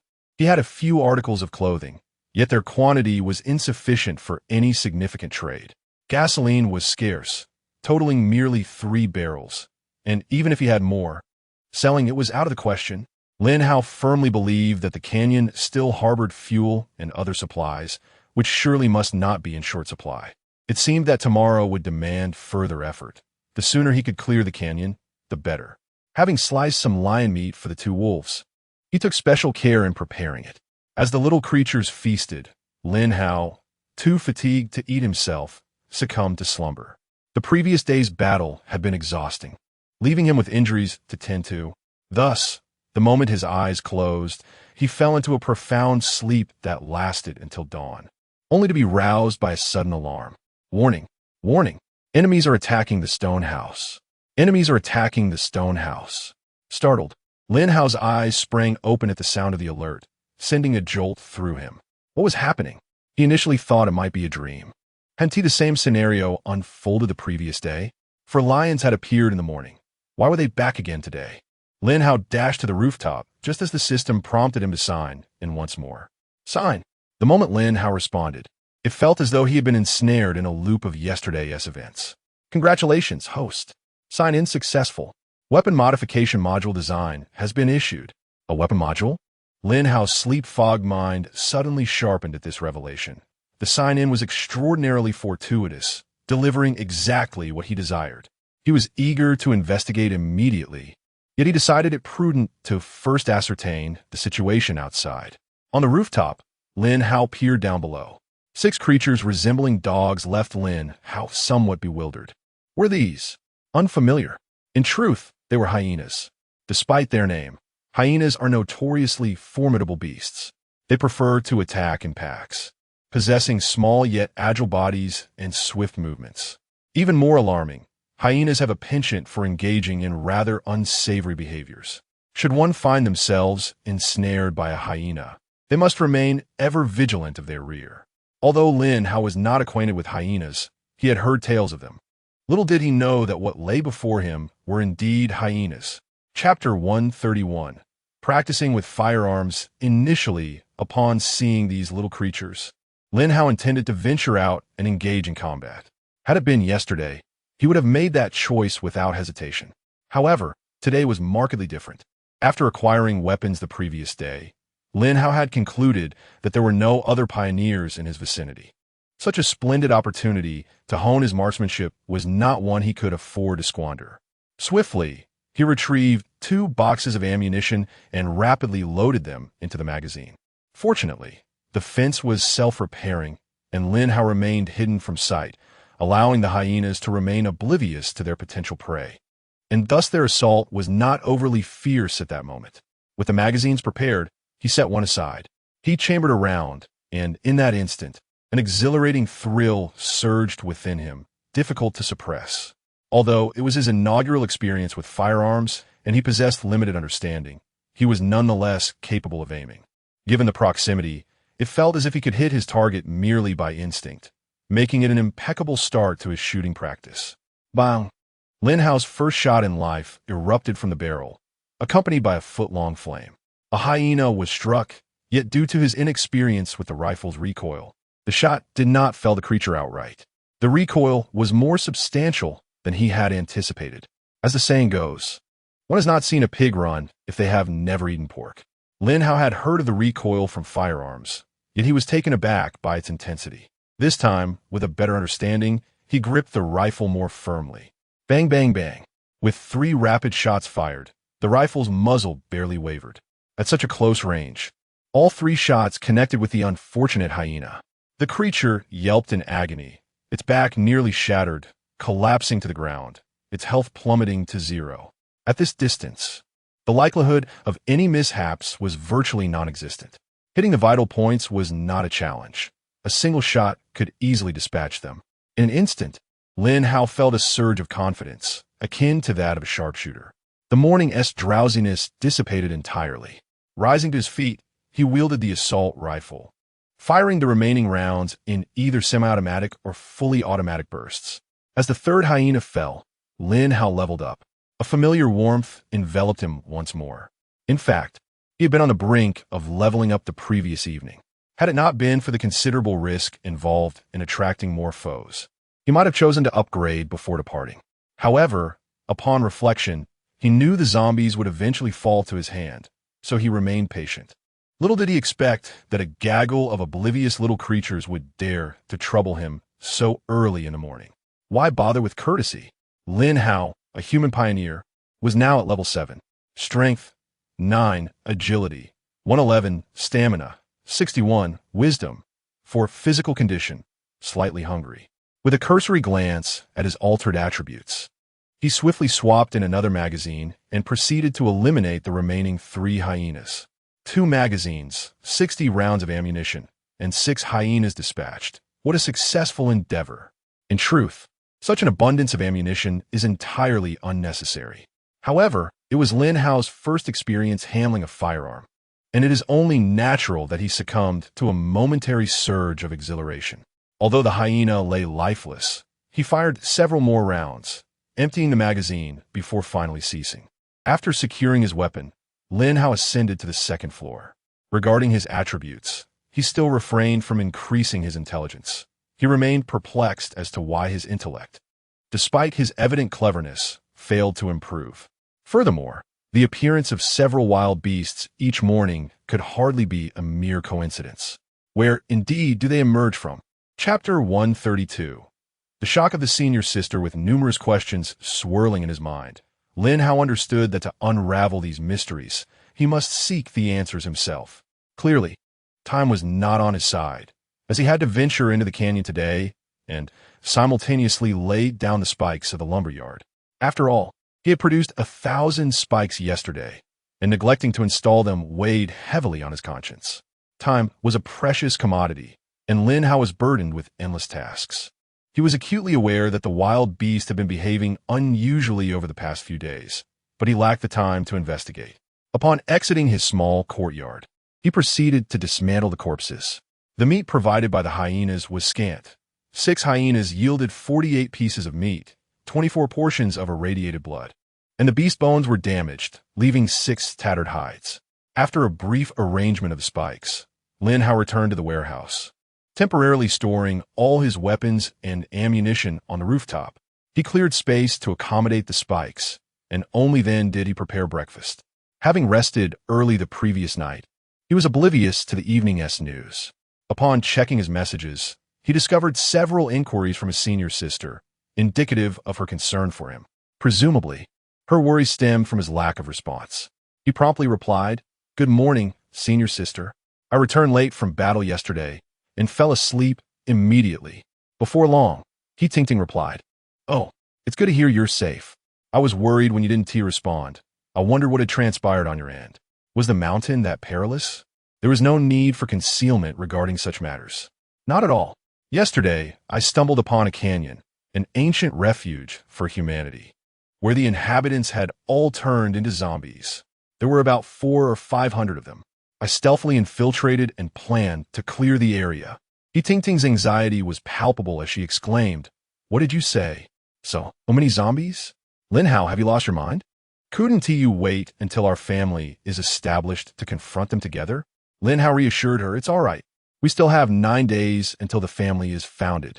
I can't just sit idly by during this time, can I? Rest assured, I am confident. I built a stone barricade in the canyon to contain the zombies, releasing them in small numbers for combat. With the antidote serum, I am perfectly fine. Senior sister, do not fret about my level. Once I progress further, I will take you to the city where zombies abound. You need not worry about lacking opportunities for improvement. I couldn't care less about levels." He Ting replied, expressing her disinterest. "You'd best not be thinking foolishly. Senior sister, allow me to present you with something special." Lin Hao deftly shifted the topic and traded a pistol along with ammunition to He Ting. "Where did you acquire this?" He Ting was utterly astonished upon seeing the items. With a smug expression, Lin Hao proceeded to trade a rifle and additional ammunition. He provided her with 20 boxes of rounds. At this, He Ting was left speechless. Senior sister, make sure to practice your shooting on the island. Did you really obtain this from a canyon? Indeed, over 200 boxes of ammunition. However, I do not intend to let my family see this matter, at least for now. It is best to keep it with me until I can place my trust in them. He Ting concurred with Lin Hao's sentiment. You need only to know. These individuals are strangers to me, and I have long desired to express this to you. Yet I hesitated, not wanting you to perceive me as overly possessive. In summary, in this unfamiliar world, among unfamiliar people, one must remain vigilant in all matters. Lin Hao, are you not concerned about me? Upon reading He Ting's words, Lin Hao playfully chided her. In this world, you are the only person I truly trust. Refrain from speaking such things in the future. Understood. He Ting on the island smiled knowingly. Chapter 133, Daily Life in the Canyon. The following day, Lin Hao's trust in He Ting is not without justification. Both hailing from the same small town, their bond is naturally close, especially in this unfamiliar world. At the core of their relationship lies a mutual reliance and support, a partnership essential for survival. Conflict between them is inconceivable, unless Lin Hao were to commit an act that betrays He Ting's trust. But how could that ever transpire? Furthermore, He Ting holds a significant place in Lin Hao's heart, and he senses her fondness for him in return. Upon returning to the warehouse, Lin Hao glanced at the blueprints he had signed for that day. The timing was impeccable. Just as he acquired a weapon, the accessories arrived. Yet, while he could study the designs, immediate production was not feasible. The blueprints necessitated a precision workbench, a primary manufacturing tool requiring level 4 crafting skills. Currently, Lin Hao had no time to upgrade his crafting abilities. Although crucial, one must make sacrifices when choices arise. With a multitude of zombies in the canyon, there are many areas in need of cleansing. The matter of upgrading his forging capabilities could wait. After breakfast, Lin Hao mounted his motorcycle and headed straight for the lumberyard. After setting up the ground spikes, he practiced his shooting in the office area. He practiced in prone, kneeling, and standing positions, repeating each method several times throughout the morning, depleting a substantial amount of ammunition. Nevertheless, Lin Hao believed that this practice was not in vain. By the end of the morning, he had developed a clear understanding of his weapon. Whether firing single shots or in bursts, and even changing magazines for his handgun, he became proficient, with his accuracy noticeably improved. Yet, the consumption of ammunition was indeed considerable, 600 rounds in total, with 300 for both rifle and handgun. In a desolate world like this, Lin Hao could undoubtedly be deemed extravagant for expending such a quantity on target practice. However, to label it as waste would be misguided. One could consider it tuition for valuable lessons learned. Even if Lin Hao was merely enjoying himself with the rifle, honing his aim was essential training. After all, one cannot expect to wield a weapon in battle without first experiencing target practice, and Lin Hao is not so reckless. During a break, Lin Hao consumed his lunch, a few packages of biscuits, and a piece of fruit. He had brought fresh lion meat for the two little wolves, who had not wasted their meals over the past couple of days. They had clearly changed since Lin Hao first brought them home. They were growing larger, and soon, they would not fit comfortably in their current space. Come on, Wolf 1 and Wolf 2. After lunch, Lin Hao prepared to depart with his companions. He contemplated the idea of installing iron grids behind the motorcycle seat, allowing the wolves to ride alongside him. He could attend to that when he returned home in the evening. 10 minutes later, on the outskirts of the canyon, Lin Hao dismounted his motorcycle and walked a short distance towards the canyon. He first conducted a reconnaissance from above the canyon. The previous afternoon, Lin Hao had dismantled several wooden cabins near the canyon, allowing him a clearer view of the zombie situation within. Unfortunately, the opening created by the pile of stones did not result in many zombies emerging. It seemed that the zombies preferred to linger in their habitual roaming grounds. Only 3 zombies had ventured away from the stone pile, perhaps unable to find their way back. This, however, was rather disheartening. Chapter 134. Assassination when the zombies do not emerge. One must venture forth to eliminate them. The ordinary zombies are manageable, but when confronted with more formidable foes like the blood-skinned ones, the prospect of facing 2 or more becomes daunting. Just yesterday, how long did it take to cleanse the lingering stench from my body? Even now, the memory sends shivers down Lin Hao's spine. Yet, If I do not attempt to draw them out, how shall I lure the zombies forth? The dilemma lies in sourcing the innards of so many lion kings. Regardless, Lin Hao retraced his steps to the entrance of the canyon and ascended over the iron gate. First, he would venture inside to survey the situation. He resolved to commence from the periphery, taking down whatever he could.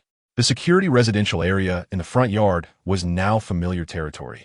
After a thorough sweep the previous afternoon, the layout was firmly etched in his mind. Skirting past the squad leader's quarters, Lin Hao proceeded along the left path. This section, being the north slope, was sparsely built and narrow, yet there were few barriers to hinder his progress. After navigating several fences, Lin Hao found himself nearing a pile of stones. 3 zombies were present. One ambled about a dozen meters away, while the other 2 sat listlessly on the ground. During the sun's most oppressive hours, the zombies appeared particularly vulnerable. Though they required no rest, their slumped postures resembled those of humans dozing off. At this moment, their auditory and perceptive faculties were at their lowest. Lin Hao unsheathed his machete, cautiously approaching the zombies. However, as he took a few steps forward, the crunching sound of stones beneath his feet echoed through the air. The steel boots, though effective in combat, proved cumbersome for stealthy movements. An idea sparked in Lin Hao's mind. Could he eliminate the zombies silently if he approached with utmost caution? While he could easily dispatch the zombies before him with a crossbow, the temptation to seize this opportunity for experimentation was too alluring to resist. Fortunately, after changing shoes last time, he had stored his sneakers in his pack. Lin Hao had considered that steel boots were not always ideal for traversing certain terrains, such as muddy paths during rain. Thus, his sneakers remained tucked away for such occasions. Upon donning the lightweight sneakers, he felt an invigorating sense of freedom, as if he were barefoot. With utmost care, Lin Hao edged closer to the zombies, brandishing his machete. The action felt less like an ambush and more akin to a straightforward strike. Thankfully, he also possessed a curved blade, which, aside from its slashing capability, matched the quality of the machete. Switching weapons from his storage box emitted no sound. In the next moment, Lin Hao wielded the enchanted curved blade, stealthily advancing toward the zombies. With his left hand pressing against one zombie's head, his right hand moved in perfect synchrony. The zombie had no chance to react. It fell lifelessly to the ground. Lin Hao carefully grasped its head and lowered it gently. The wolf bared its teeth at the fallen creature, yet remained silent under Lin Hao's stern gaze. Lin Hao circled around, gradually approaching the second zombie. He raised both his left and right hands simultaneously. Once again, it was a flawless assassination. At the moment his left hand pressed against the creature's head, his right hand deftly plunged the curved blade in. As he withdrew the blade, Lin Hao's heart raced wildly. The thrill was exhilarating, an indescribable sensation. Now, Lin Hao faced the audacious challenge of assassinating a moving zombie. This was rather excessive. For the zombie, Lin Hao's actions were undoubtedly a profound mockery. Although it was daytime, the creature was still traversing the path. Lin Hao's intentions were indeed quite mad. Chapter 135. The escalation of assassination. Perhaps this truly borders on madness. Yet, for Lin Hao, it serves as a means of survival and experience. Each skill possesses its own unique application. Lin Hao firmly believes that acquiring diverse experiences and honing his abilities will not lead to his detriment. In fact, such opportunities are exceedingly rare. In the future, should he find himself in a sprawling metropolis, he will encounter an array of zombies amidst a labyrinthine terrain. At that juncture, will he have the luxury of contemplating strategies for confronting the undead? The tuition for those lessons may very well be his own life. Armed with a curved blade, Lin Hao sought to approach the zombies in a remarkably simplistic manner.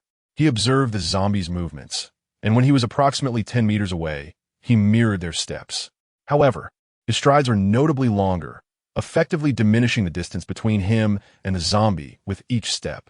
The zombie, head bowed and gaze wandering ahead, moved with a heavy gait, emitting low, guttural sounds as it trudged forward. Unbeknownst to it, with every step it took, the grim figure of Lin Hao drew ever closer. 10 meters, 5 meters, 2 meters. As he neared within a meter, Lin Hao had synchronized with the zombie-esque rhythm, mastering the amplitude of its movements without the need to closely observe its feet. Yet, unexpectedly, the zombie came to an abrupt halt. It had reached the site where Lin Hao had dismantled several of its kind the previous day and paused, sensing an intriguing scent. In that instant, Lin Hao, taking a step forward, nearly collided with it. Startled, he swiftly raised his hand, plunging the curved blade into the zombie's skull. Though successful, the encounter left Lin Hao momentarily shaken. Wiping the cold sweat from his brow, he managed a wry smile. He had believed himself to be unperturbed. Yet the truth revealed otherwise. He was indeed anxious. Exhaling deeply, he relaxed his taut nerves. Stealthily, he approached a pile of stones, examining it closely before deciding to employ assassination tactics to eliminate the zombie. The gorge lacked towering structures, consisting instead of modest wooden cabins standing around 2 meters tall. Currently, Lin Hao could easily scale them to reach their rooftops. The nearest cluster of cabins lay within 30 meters, a distance he could traverse in less than 3 seconds given his current speed. In his previous world, the record for 100 meters had been shattered in under 10 seconds. It was a rather terrifying thought. Yet, in a realm where one could enhance attributes and levels, such concerns faded into insignificance. After a thorough reconnaissance, Lin Hao stretched his legs. Seizing a moment when the surrounding zombies were not looking his way, he propelled himself forward like the wind. From a distance, he appeared as a fleeting shadow, vanishing in an instant behind the wooden cabin. With a powerful leap, he ascended to the rooftop. Lying atop the wooden cabin, Lin Hao gazed down at the small courtyard, where 2 zombies, one male and one female, sat upon the ground. They appeared to be the owners of the cabin. He contemplated jumping down, yet he lacked confidence in evading detection. Thus, after a brief inspection, he returned to the ground. Circumventing the wooden fence, he cast a glance at the courtyard. A face-to-face assassination loomed ahead, the difficulty of the challenge escalating. The 2 zombies sat merely 3 meters apart. Lin Hao hesitated, pondering whether it was indeed possible to silently eliminate them under such circumstances. Chapter 136. The shortage of equipment courage is an indispensable condition for success. If it were someone else, Lin Hao pondered whether they would make the same choice. However, Lin Hao chose this path. With a curved blade in hand, he cautiously approached the male zombie. It was impossible for the strike to be silent. At the very least, the blade would produce a sound upon penetrating the skull. Yet, Lin Hao aimed to eliminate the 2 zombies without alerting others. It was not a matter of evading detection entirely. Rather, it was crucial that the female zombie did not have the opportunity to make a sound before he swiftly dispatched her. Once the kill was achieved, it would count as a perfect assassination. Thus, a stealthy approach from behind was not feasible, as crouching down would hinder a subsequent ambush on the female zombie. Lin Hao opted to strike from above, which would facilitate a swift withdrawal of the blade and enable a coordinated follow-up attack. Stealthily advancing, Lin Hao cast a glance around to ensure his safety. With a quick and decisive movement, he lunged forward, driving the blade directly into the male zombie's skull. The sound attracted the female zombie's attention, but she barely had time to react before Lin Hao's hand pressed against her mouth, forcefully bringing her to the ground. With a swift thrust, the female zombie's struggling body fell still. Lin Hao found himself awkwardly positioned atop her, a rather uncomfortable predicament. Had she been alive, one might have entertained fanciful thoughts.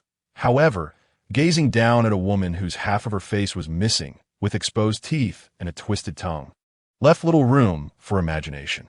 After wiping his hands on the female zombie's dress, Lin Hao realized that his equipment was not yet fully prepared. Of course, he was not bound to this particular combat style. Although it had come to him as a sudden inspiration, he had to admit that this method of fighting proved quite effective. He retrieved his crossbow, ready for close-quarter ambushes, taking advantage of any lone targets he encountered. As he ventured into the house, Lin Hao was acutely aware of the risks involved. He did not wish to gamble with his life. Sneaking inside, he noted the stark contrast between the residential area and the security dormitories, despite their proximity. While various cooking utensils held little interest for him, there were certain items he urgently required. For instance, Bedding was nearly impossible to procure in this desolate world and could only be obtained through diligent searching. Fortuitously, Lin Hao discovered a brand new set of blankets, an exquisite find. After spending several nights sleeping on stone with only a layer of animal skin for comfort and no pillow, he anticipated a restful night ahead. Perhaps the female homeowner was particularly fastidious. Numerous garments were impeccably clean and neatly stored in a trunk. He found several sets of both undergarments and outerwear, over 10 in total. However, for men's clothing, he only managed to locate 3 ill-fitting sets. In a household like this, residing in a shelter, these few personal items were all that remained. In the room, there was simply nothing else to be found. Lin Hao had previously discovered a generator. Yet the precious resource of electricity posed a dilemma. With so many families in the shelter, how could they all possibly have access to power? Thus, electrical appliances, even the most modest ones, were nearly impossible to come by. However, drawing from Lin Hao's prior search experiences, while most rooms bore a striking resemblance and contained similar items, there existed a few that might yield unexpected treasures. Departing from the room, Lin Hao surveyed his surroundings before stealthily making his way toward the second courtyard. Chapter 137. The search continues. Having savored the advantages of stealth, Lin Hao resolved to explore the higher realms of this skill further. The crossbow, undoubtedly, was an excellent complement to his stealthy endeavors. However, challenges were not absent. The primary issue arose when Lin Hao, with his right hand gripping the crossbow, needed to switch to a dagger or a machete. It proved somewhat cumbersome. Retrieving the repeating crossbow from his backpack and swiftly drawing a dagger from the storage box appeared to take merely a second or two. Yet, during a critical moment of action, the instant he opened the storage box, the scene before him would shift to the interior of the box, resulting in a perilous loss of focus at a crucial juncture. By placing the curved blade externally, the problem could be easily resolved, with the sole requirement being a sheath for the knife. Additionally, Lin Hao needed a pair of leather gloves and boots. Previously, when he had pressed down on the female zombie's mouth with one hand, he found himself somewhat repulsed when using his left hand to handle food at night. It was merely a matter of human habit, holding chopsticks with his right hand while his left supported the staple food. Yet the image of that gaunt face, revealing a gaping expanse of gums, haunted him persistently. This was intolerable. Merely contemplating it stirred his unease. Lin Hao had resolved that gloves were of paramount importance and must be prioritized. With the repeating crossbow in hand, he cautiously peered out. The zombies in the courtyard were aimlessly wandering. The presence of 3 zombies was indeed troublesome. Casting a glance around the open space, Lin Hao retrieved a stone. He gently tossed it, and it landed at the edge of the fence, producing a faint sound. Thud! Ugh! The male zombie immediately emitted a low growl of alertness. However, with no visible enemy, although the growl startled the 2 female zombies, it did not provoke them to sound a warning. The 2 female zombies merely glanced at their male counterpart before continuing on their path. The male zombie approached the stone, scrutinizing the situation outside the fence. He even leaned forward, peering beyond the fence for a moment. Naturally, he perceived nothing. But just as he prepared to retreat, a cold bolt from the crossbow pierced his skull in an instant. Splatter! Black blood gushed forth as the male zombie collapsed, hanging limply against the fence. The 2 female zombies turned back momentarily, their indifferent gazes revealing not a hint of compassion, before resuming their aimless wandering. The warmth and chill of humanity were matters Lin Hao chose to disregard. Were they not zombies, he would not have treated them as such. Employing the same tactic once more, Lin Hao attracted the attention of the youthful female zombie again, swiftly dispatching her. For the 3rd female zombie, he equipped himself with a dagger. When she grew weary and sat upon the ground, he stealthily circled behind her and concluded her existence. Having cleared the room, Lin Hao hastened into the interior. The homeowner here was evidently lazier than the mistress of the previous abode. Garments lay strewn across the floor, clearly untouched by washing prior to their transformation into zombies. The heap of clothing was something Lin Hao had no desire to disturb. In the wardrobe, he found few clean garments, and a photograph nestled within a drawer brought forth a pang of sorrow within him once more. The mistress of the house possessed an ordinary appearance, yet her daughter, the recently transformed young female zombie, was indeed quite beautiful. The family once enjoyed a state of bliss. Lin Hao shook his head, as each encounter with such photographs evoked profound sorrow. Discarding the image, he turned and proceeded towards another room. The girl's chamber remained immaculate, with garments meticulously arranged within the wardrobe. The delicate undergarments were of a nature that could provoke quite the blush. Beneath the bedspread lay several books. Lin Hao picked one up and glanced at it. It was a charming tale of princes and princesses, suitable for sharing with his senior sister. Unlike the magazines of the security captain, which were not only inappropriate for viewing, but also best kept in secrecy. Chapter 138. An unexpected encounter. Upon departing from the modest dwelling, twilight had already descended. Lin Hao gazed quizzically at the sky. Had it truly darkened after merely searching 2 small courtyards? Was rain imminent? His brow furrowed in contemplation. Indeed, rain was approaching. The heavy clouds loomed ominously, heralding an impending downpour. Lin Hao hesitated as he surveyed another courtyard. He wasn't greedy, yet had he not just arrived?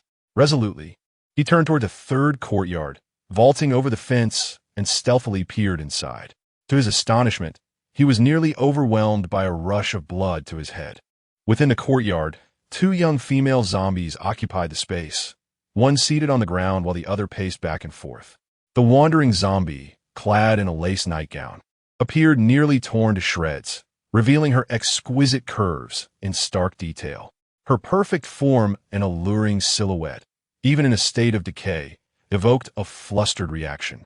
In contrast, the wife of the security team leader he had previously encountered, though possessing a commendable physique, bore the marks of time. How could she possibly compare to the lithe figure before him? In terms of physique, this girl completely overshadowed the leader's wife. Even her beauty was of a higher caliber. However, she lacked a certain wildness and maturity that some might find appealing. Perhaps for some, taming a wild horse is a source of joy. But for a recluse like Lin Hao, the ideal was the charming neighbor girl. With a crossbow in hand, Lin Hao hesitated for what felt like an eternity. Do not question his indecision. A man who had never so much as held a girl's hand, and whose adventures with charming women existed solely within his dreams, stood before a scene that rendered him paralyzed. Moreover, this girl was exceptionally fair-skinned. Even as a zombie, her complexion surpassed that of many darker-skinned counterparts. Were it not for her sluggish movements and rigid body, one might struggle to recognize her as a creature of the undead. Yet even in such a state, who could resist the allure? Was it not akin to a masquerade ball? Behold, the sheer terror of loneliness had driven a reclusive man to envision a zombie as a beauty. Lin Hao wiped away the involuntary drool. Was this not the epitome of zombie beauty? Reclaiming his greedy gaze, he once again raised the crossbow. A zombie is merely a zombie, however beautiful. Merely observing would suffice. Did he truly believe he could take her home as a wife? Just as he prepared to unleash his attack, a flash of white light streaked through the air, followed by a resounding clap of thunder. The wolves, and air emitted low growls of fear simultaneously. Yet, the echo of thunder masked their sounds. Nevertheless, the fright they experienced paled in comparison to that of the young female zombie. Her expression shifted dramatically, and tilting her head back, she let out a piercing wail. The penetrating quality of her voice rendered Lin Hao's mind blank in an instant. The entire individual stood there, nearly overwhelmed by the piercing sound that threatened to induce unconsciousness. What was happening? What kind of force was this? Lin Hao's immediate reaction was to sense that the zombie girl before him was peculiar. She was undoubtedly a unique type of undead. Meanwhile, the 2 wolves behind him, startled by the shrill cries, instinctively emitted low growls out of fear. "Awoo! Awoo!" These 2 growls promptly captured the attention of the zombie girl. Fixating on Lin Hao's direction, the zombie girl abruptly unleashed 2 more shrill screams. In a mere span of 1 or 2 seconds, the situation took a drastic turn. Following those 2 piercing cries, a vast multitude of zombies outside began to roar in unison. Chapter 139. The disturbed horde of zombies at the forefront was a young female zombie who had just settled down. She immediately sprang to her feet. Judging by her appearance, it seemed that she was the elder sister of the other zombie girl. Clad in a pale blue nightgown, her visual impact remained significant, even compared to her sister. However, her demeanor was decidedly more aligned with that of a typical zombie. Once she stood, the elder zombie charged towards Lin Hao without hesitation. At that moment, Lin Hao drew his dagger. With little regard for the circumstances, he surged forward, gripping the dagger in reverse. As he collided with the elder zombie, he swiftly slashed forward, a glint of cold light slicing through the air. Swish! Thud! A spurt of black blood erupted as the recently awakened elder zombie was instantly dispatched. Her body fell limply into Lin Hao's arms, and he promptly pushed her aside. Expecting the younger zombie to rush at him next, Lin Hao remained vigilant, only to be taken aback once more. The younger zombie had already dashed out of the enclosure, continuing to emit piercing cries as she ran. Ah! Ah! The surrounding zombies roared even louder, seemingly responding to the younger zombie's call for help. Lin Hao's face contorted in disbelief. What on earth? This was the first time he had encountered a zombie that did not instinctively attack upon seeing a human. Moreover, he had never heard or seen such a phenomenon in the myriad of novels and films he had consumed. Although the female zombies in the basement yesterday were timid, they had been victimized by humans. The younger zombie before him was evidently not in the same predicament. She fled in a state of utter panic, her steps erratic, rendering her an impossible target from such a distance. Boom! Another flash of white light illuminated the surroundings. Raindrops began to fall, accompanied by flashes of lightning and thunder, momentarily brightening the gorge as if it were aglow. Observing the chaos outside, Lin Hao found it difficult to swallow. The ominous atmosphere sent chills down his spine. In the blink of an eye, countless moving shadows emerged outside, a swarm of zombies hastily converging towards Lin Hao's position. In truth, he believed he could dispatch around 100 zombies if he chose to act now. He had loaded 10 magazines for his rifle, amounting to 300 rounds of ammunition, supplemented by his handgun. With this arsenal, he estimated he could manage over 200 zombies. However, could he guarantee that the gunfire would not attract the zombies lingering in the gorge? Conservatively speaking, there were still over 500 zombies in the vicinity. Based on yesterday's experience, there were likely still more hidden within the rooms, estimated to be at least 600, perhaps 700. Even if he expended all his ammunition, he would still be unable to eradicate them all. If the attracted zombies followed him to the entrance, would they trample one another and breach the iron gate? Retrieving them afterward would prove exceedingly difficult. Regardless, allowing the zombies to remain in the gorge would provide significant advantages for Lin Hao. Resolute in his decision, he opted to forego the attack, planning to return the following day. Having entered not long ago, Lin Hao effortlessly climbed over the barrier. He no longer needed the zombies to surge forth from the pile of stones. He quickly tossed aside a few stones and turned to sprint towards the gorge's entrance. As long as no further sounds are emitted, the zombies, after a moment of chaos, gradually settle into silence. The rain has begun to fall, and Lin Hao no longer harbors any lingering thoughts. However, behind him, a remarkably swift zombie is hot on his heels, charging forward with alarming speed. A resounding thunderclap reverberates through the air. In a brief flash of lightning, Lin Hao catches a glimpse of a figure soaring from the ground, illuminated by the electric light. Turning to look, he sees a zombie, resembling a frog, its entire body contorted into a crouching position, now descending from midair. Chapter 140. The varieties of zombies, what in the world is this? Lin Hao found himself unable to suppress his astonishment. This zombie was utterly unlike any he had previously encountered.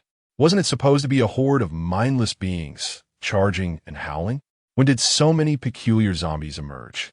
Accelerating his pace, Lin Hao dashed towards the main entrance, resolute in his determination to avoid any confrontation here, regardless of the nature of the creature pursuing him. With an enhancement of agility more than doubled, Lin Hao's speed was beyond ordinary comprehension. Like the wind, he reached the vicinity of the door in less than 10 seconds. However, the zombie trailing behind him remained relentless in its pursuit. Ignoring it, Lin Hao leaped, his foot landing on the crossbeam of the door, propelling himself upward with force. Almost simultaneously, the pursuing zombie soared over his head, its hands clawing at Lin Hao's shoulders. Protected by level 3 armor, the impact felt nearly negligible. Yet the zombie, clearly oblivious to the concept of hesitation, continued its aggressive chase, lunging at Lin Hao once more. Were it not for the fear of attracting a horde of zombies, Lin Hao would have relished the chance to eliminate this leaping adversary. But fighting here was simply not an option. Gritting his teeth, he pressed forward, quickening his steps. The zombie, perhaps mistaking Lin Hao's retreat for fear, eagerly followed, resembling a predator relishing its prey's futile struggle, closely tailing him but refraining from an immediate attack. Little did it know, its quarry was meticulously calculating the distance. In a brief span, Lin Hao had covered over 100 meters. Once he confirmed he was at a safe distance, it became uncertain who the true predator was. After approximately a minute, Lin Hao had sprinted 500 to 600 meters away. At the moment he turned to look, the swift zombie remained at his side. In this relatively open space, Lin Hao decided to confront it here. Drawing from his previous combat experience, he was acutely aware that this zombie could likely be a unique specimen. Thus, he steeled himself for the impending encounter.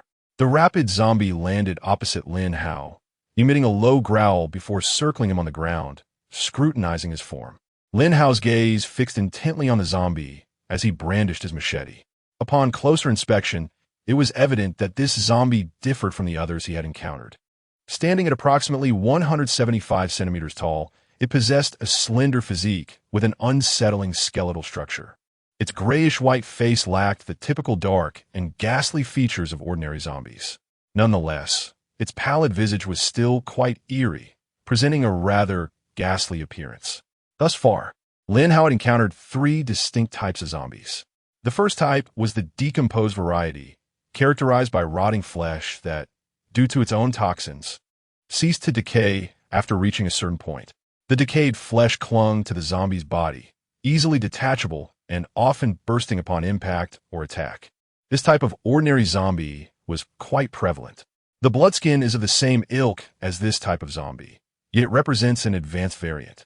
The second type is the withered kind, which may have often been exposed to the scorching sun. These zombies exhibit shriveled skin, lacking moisture. Their facial contours are entirely sunken, with teeth nearly bare to the gums. Their bodies are drained of blood, occasionally revealing skeletal structures, rendering them rather terrifying. However, this category of zombies is generally easier to handle, as their desiccated skin results in sluggish movements. Those who prefer to remain seated on the ground are predominantly from this group. Of course, they are merely relatively withered, not entirely lifeless. Flesh and blood still persist, albeit appearing more emaciated. Chapter 141. The highly agile zombie, the third type, is precisely the one before me, akin to the zombie girl I encountered earlier. Both of these undead share a common trait. Their skin is ghastly pale. However, when minimally injured, their pallor does not evoke the same level of terror as the other 2 types. Their physiques resemble that of normal humans, exhibiting little sign of decay or desiccation. Yet, their eyes reveal a stark contraction of the pupils, their expressions twisted into a grotesque grimace. Similar to the previous zombie girl, the one before me possesses remarkable speed. The earlier zombie dashed away in the blink of an eye, moving significantly faster than a typical zombie. As for the one now confronting Lin Hao, its swiftness is even more pronounced. Just moments ago, Lin Hao had to step on the threshold to vault over, while this creature effortlessly leapt out. The agility of this undead surpasses Lin Hao's own capabilities by a considerable margin. Suddenly, the rain began to pour. Lin Hao pushed aside the visor of his level 3 helmet. The rain-soaked visor rendered his vision somewhat unclear. Yet, this slight movement broke the stalemate between them. In an instant, the zombie lunged toward Lin Hao with incredible speed. Its movements were reminiscent of crawling, revealing its elongated claws, which appeared particularly nimble as it maneuvered on the ground. With an ear-piercing shriek, the zombie leaped into the air, its hands poised to strike, aiming directly for Lin Hao's throat. Lin Hao did not flinch. The protection of his helmet and armor assured him that this zombie posed no lethal threat. What he desperately needed was to physically contact the creature in order to glean its attributes. As he observed the zombie descending, he instinctively stepped back. At the moment it landed, he swung his blade. With a swift motion, the blade sliced through the air. Lin Hao's combat experience told him that he encountered no resistance, indicating a miss. This revelation left him astounded. How could a creature falling from the air evade his strike? In fact, not only did the zombie evade, but it also seized the opportunity created by Lin Hao's missed attack, delivering a kick to his shoulder. In the next heartbeat, Lin Hao felt his body tilt as a result of the kick. His unsteady stance, compounded by the force of his swing, nearly sent him tumbling to the ground. Fortunately, he managed to brace himself with his hands, narrowly avoiding a complete fall. He had envisioned that a successful strike would allow him to seize the zombie immediately, inflicting injury while simultaneously acquiring its attributes. Yet, the outcome was far from what he anticipated. A missed strike, no attributes gained, and he was almost knocked down. In that instant, Lin Hao's fury ignited. Having dispatched countless zombies before, he refused to believe he could not vanquish this wretched creature that resembled a frog. Drawing forth the crossbow, Lin Hao gazed at the leaping zombie suspended in midair, and with a swift motion, he released a bolt. Whoosh! In that instant, Lin Hao distinctly perceived the creature's gaze shift towards him upon hearing the sound of the arrow. Simultaneously, its body twisted violently in midair, evading the bolt's trajectory at an extraordinarily peculiar angle. Astonishingly, while suspended, it seemed to harness the very forces of the air around it. With a powerful push of its feet, it appeared as though it was treading upon the very air itself. Yet, inexplicably, its form catapulted towards Lin Hao. Unnatural. Lin Hao found himself at a loss for words to describe such a phenomenon. This power was simply too formidable. Chapter 142. The power of the wasteland world as a zombie. The combat method employed is so fundamentally unscientific that it defies explanation. However, in that fleeting moment, Lin Hao found himself engulfed in doubt. The wasteland world is replete with phenomena that elude rational understanding. Can one truly elucidate the nature of the bloodskin's toxic spray? It could be posited that the bloodskin harbors a toxin, released through a form of expulsion. Yet, how could such a substantial quantity of venom be retained within its stomach? Thus, engaging in meticulous scrutiny seems futile. Perhaps it would be more prudent to study the attack patterns of primordial monstrosities. Although they are classified as zombies, they undoubtedly possess a longer tenure in this realm than Lin Hao himself. It is conceivable that the zombie before him underwent mutation a year prior. During this span, might it have learned to harness the forces of the wasteland? Even if its attacks are instinctual, the existence of such power raises a pertinent question. If zombies can wield it, why cannot the pioneers? Lin Hao, endowed with agility, did not contemplate executing a downward thrust while airborne, yet he was struck by a thought. Could this creature leap so high? Was its level surpassing 10? Impossible. Lin Hao remained skeptical of the zombie's level exceeding 10. This leads to another possibility he had previously considered, the matter of attributes. While skill points can enhance abilities, the representative values of inherent attributes tend to increase alongside one's own progression. For instance, prior to acquiring attributes, Lin Hao could leap 3 meters. From his observations, each increment in agility purportedly translates to an increase of 0.2 meters in jump distance. At level 10, his potential jump distance might reach approximately 5 meters. Does this imply that individuals with equivalent points share similar jump distances? The answer is not necessarily. Consider certain individuals, for instance. If a female's original jump distance were a mere 1.5 meters, her physical constitution may yield a maximum jump distance of only 3.5 meters upon reaching level 10, even if she possesses agility. Moreover, should her leaping ability be insufficient, her incremental jump distance might not achieve the 0.2 meter mark. Thus, her true jump distance might fall short of 3 meters. Lin Hao suspects this capability can indeed be enhanced over time. Previously, when he extracted the Lion King from the warehouse, despite no alteration in attributes, he distinctly perceived the Lion King's weight had diminished. At that moment, Lin Hao speculated that due to Wolf 2's influence, he had absorbed a portion of the Lion King's blood. In that instant, the Lion King had evolved. Regrettably, it perished shortly after its evolution, leaving one to ponder whether it failed to convert the essence of its newfound power. During that time, Wolf 1 and Wolf 2 ingested a significant amount of the Lion King's strength. It seems that from that day forth, the two little creatures have been notably quieter. Today was an exceptional circumstance. The sudden thunder, coupled with the scream of the zombie girl, incited a rare panic in Wolf 1 and Wolf 2. After all, they are still quite young. However, yesterday, confronted with the blood of the lion and under the influence of poison, they remained silent. Did they truly believe their training was sufficient? Lin Hao now firmly believes otherwise. The genuine cause lies in the Lion King's blood, which has instigated certain transformations in the wolves, Da, and Air. These transformations are undoubtedly beneficial. Nevertheless, it is ultimately the power of this world that has exerted its influence upon them. Enlightened, after a brief contemplation, Lin Hao appears to have unraveled some truths. Chapter 143. The application of power. It is evident that an elevation in rank can augment supplementary attributes or assist pioneers in unlocking unique capabilities. However, each individual possesses their own foundational values. As one's level increases, these foundational values become less pronounced. Yet, in the early stages, these foundational values assume a far more significant role. The zombie before me may very well possess an unusually high initial attribute.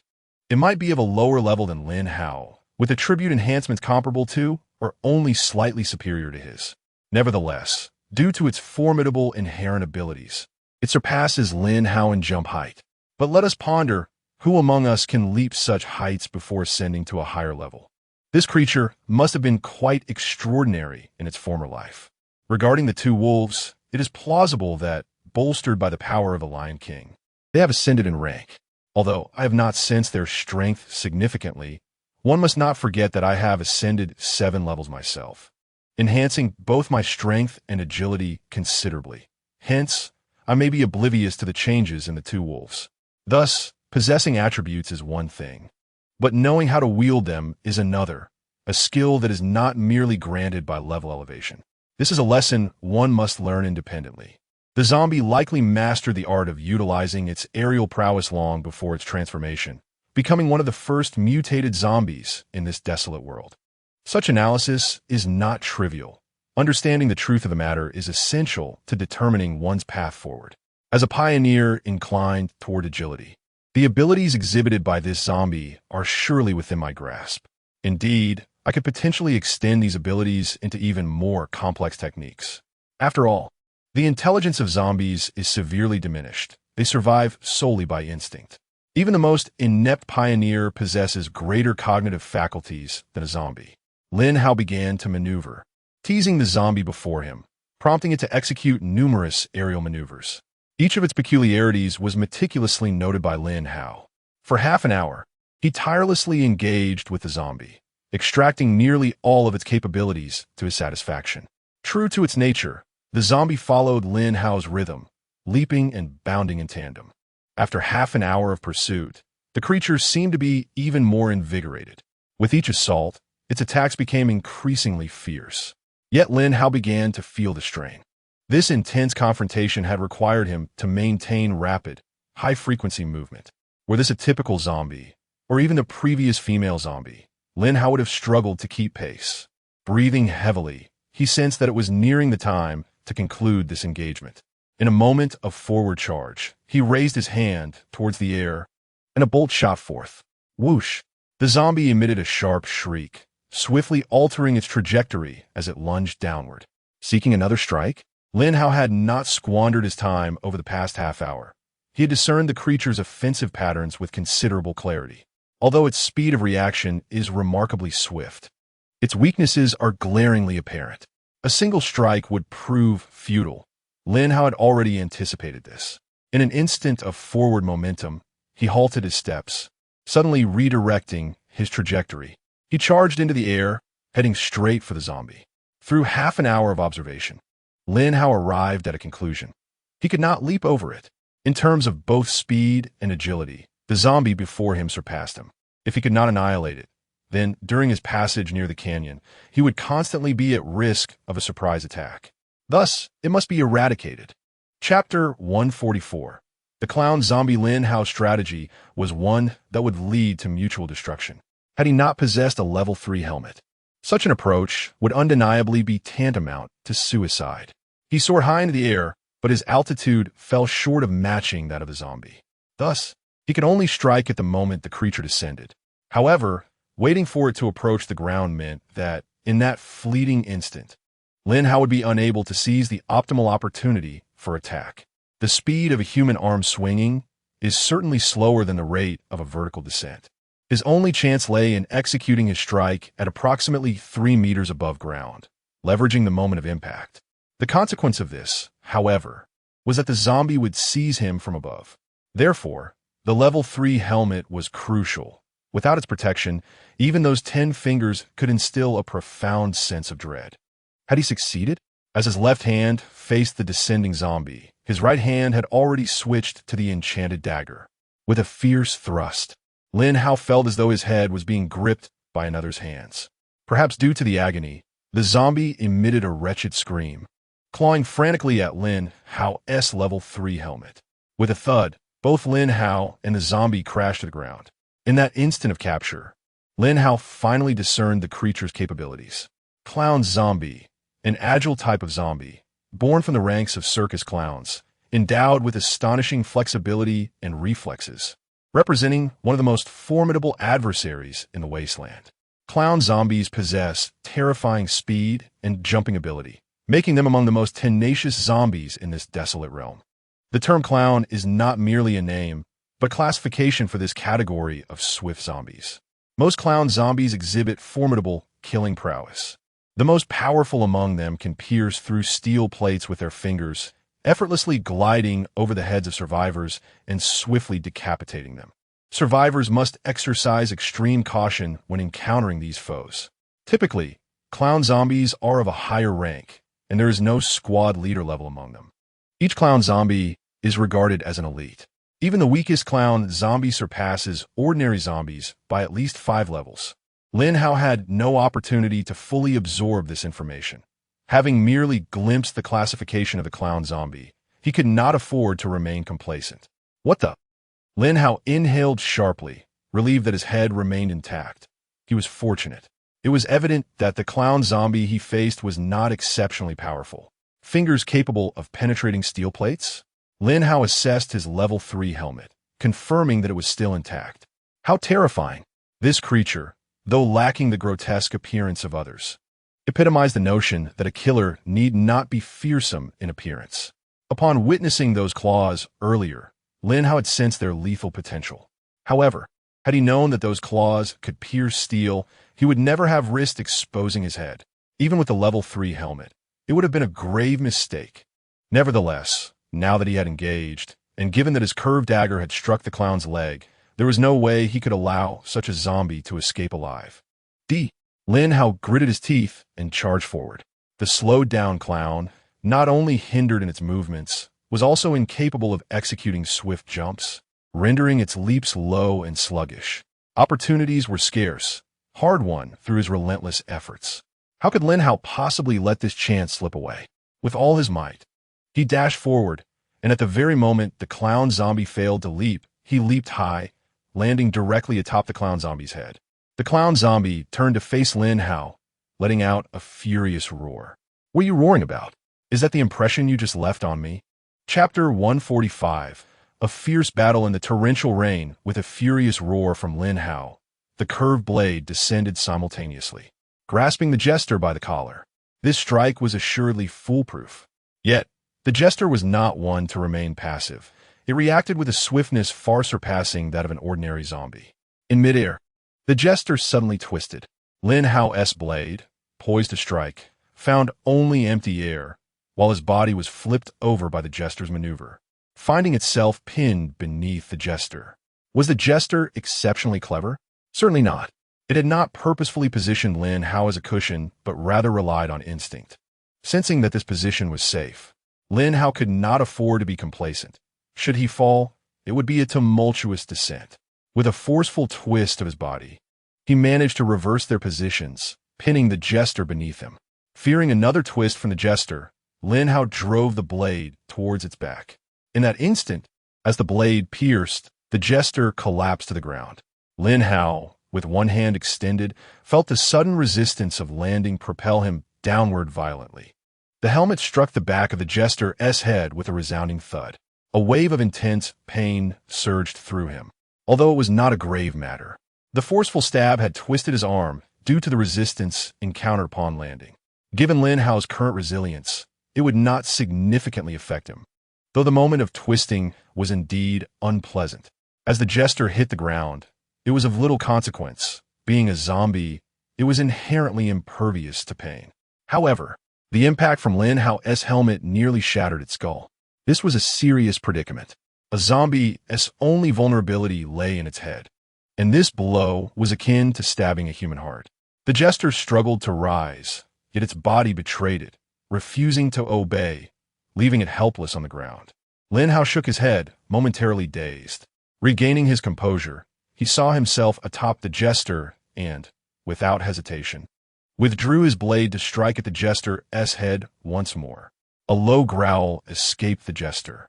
Despite its attempts to evade the blade, the injury to its head severely impaired its reflexes, rendering it unable to dodge effectively. The blade plunged into one side of the jester's skull, though not to the most vital region. In that moment, the jester exhibited a desperate instinct for survival, thrashing with hands and feet while trying to dislodge Lin Hao. With a powerful kick, Lin Hao sent the jester sprawling away from him. The force of the blow was overwhelming, leaving the jester unable to adjust. The blade remained lodged in the back of its head, and the jester writhed in agony on the ground, its cries mingling with the sound of the rain, creating a mournful symphony. Thunder rumbled ominously as lightning flashed across the sky, and Lin Hao's gaze remained fixed intently on the jester lying in the rain-soaked earth. With a machete in hand, raindrops cascaded along the blade, trickling down to the ground. Lin Hao advanced step by step, while the clown zombie crawled backward on the ground. Occasionally, it emitted a roar aimed at Lin Hao, attempting to intimidate him. "Damn you!" Enraged, Lin Hao swung his blade and severed its head. The moment he withdrew the machete, he delivered a swift kick to the clown's head. Bang! Lin Hao grimaced in pain, cursing under his breath, realizing he had forgotten to wear his steel-toed boots for today's ambush. Chapter 146. Routine education. The demise of the clown zombie yielded a reward of 120 experience points and 120 gold coins. Lin Hao, hopping on one foot, listened to the announcement of his reward. Level 8. He glanced at the fallen clown on the ground, astonished by its formidable level. No wonder it proved so challenging to defeat. In truth, while facing the clown zombie, it appeared less perilous than a blood-skinned creature. However, had it not been for Lin Hao's agility attribute and his serendipitous contemplation of the zombie's characteristics, a direct confrontation could have yielded a vastly different outcome. The critical strike was secured solely through the protection afforded by his level 3 helmet. Without such advantageous circumstances, it is likely that Lin Hao would not have emerged unscathed today. Upon dismantling the clown zombie, he acquired merely 4 portions of zombie blood. Yet, a key also found its way into Lin Hao's storage box. This item, typically absent from the possession of zombies, was an unexpected treasure. A key? Lin Hao puzzled over a small chip he retrieved from his storage box. Was this truly a key? He was taken aback. Had the wasteland world been so advanced before its desolation? The key was, in fact, a diminutive chip. Indeed, this was the key to a vehicle in the wasteland, consisting of a circuit board at one end and solid steel at the other. When in use, the chip is inserted into the car's port, causing the information within to automatically display on the control panel. Lin Hao was certain that within the canyon, a vehicle could be discovered, igniting a spark of excitement within him. Mounting his motorcycle, he traversed the rain-soaked mountain path that afternoon. It was at this moment that Lin Hao fully grasped the significance of an automobile. The ascent was arduous, the trails swamped in mud. Had the wild grass not remained intact, Lin Hao would have struggled to return home, and it was conceivable that his motorcycle might have been abandoned along the way. After a cleansing ritual, Lin Hao returned to the stone house in his natural state. The physical enhancements he had undergone indeed proved advantageous. Despite the chill, he was still able to endure. At that moment, the 2 wolves, Big Wolf and Little Wolf, were huddled by the fire, warming themselves. Their physical prowess surpassed that of ordinary wild wolves, yet their damp fur rendered them uncomfortable. Seated by the fire, Lin Hao's gaze was fixed sternly upon the wolves. The biting wind howled, and the wolves sensed the murderous intent in Lin Hao's eyes. Startled, they retreated a few steps, lying low and watching him furtively. If you truly believe zombies are terrifying, starting tomorrow, I shall confine you within the house. If you wish to continue accompanying me, heed my final warning. No unnecessary noise. Do you understand? Lin Hao's earlier disorientation had gone unnoticed. Had it not been for the wolves' outcry, the scream of the zombie girl would have been averted. Lin Hao, of course, did not genuinely blame Big Wolf and Little Wolf. He merely sought to impart a customary lesson, for since the two had leveled up, they ought to comprehend his intentions. Otherwise, how could they be so obedient these past few days? It seems they truly comprehend. The two wolves lay on the ground, responding with soft howls, perhaps expressing their own grievances. They had already endured so much. Suddenly, that terrifying zombie girl exclaimed, "Let's eat." Lin Hao tossed them some lion meat while he spread out the new blanket he had just acquired. As he nestled beneath it, an indescribable comfort enveloped him. It was still early, and Lin Hao had no intention of sleeping.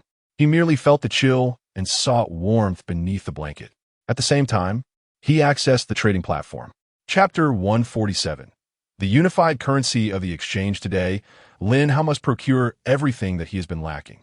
The sheath can be crafted from leather, yet the boots and gloves necessitate blueprints.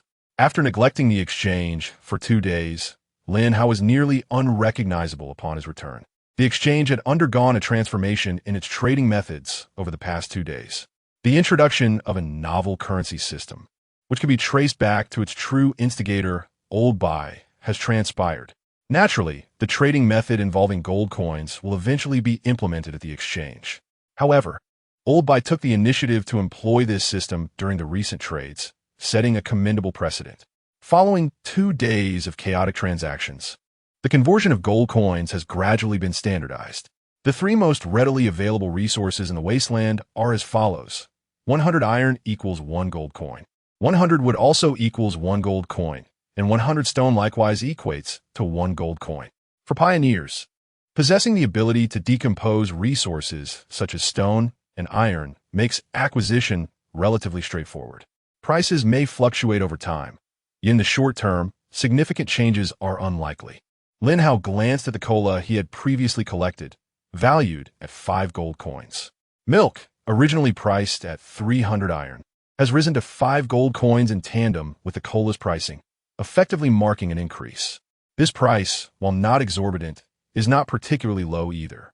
In Lin Hao's recent battles, he had managed to achieve level 7, accumulating a total of 935 gold coins, including cash found at the lumberyard. However, if one excludes the overall calculation, the value of cola and milk suggests that defeating a single zombie could yield 3 bottles of cola, rendering the cost seemingly reasonable. What can 3,000 gold coins procure? Lin Hao perused the prices casually. Aside from resources, the cost of blueprints predominantly hovers around 500, with potential increases or decreases based on their practicality. For instance, weapon blueprints may range from 700 to 800, while tool blueprints could be priced at 400, occasionally dipping to the low 300s. The value of gold blueprints fluctuates significantly. Ordinary gold blueprints are generally worth around 1,000, while weapon gold blueprints typically demand 2,000 gold coins.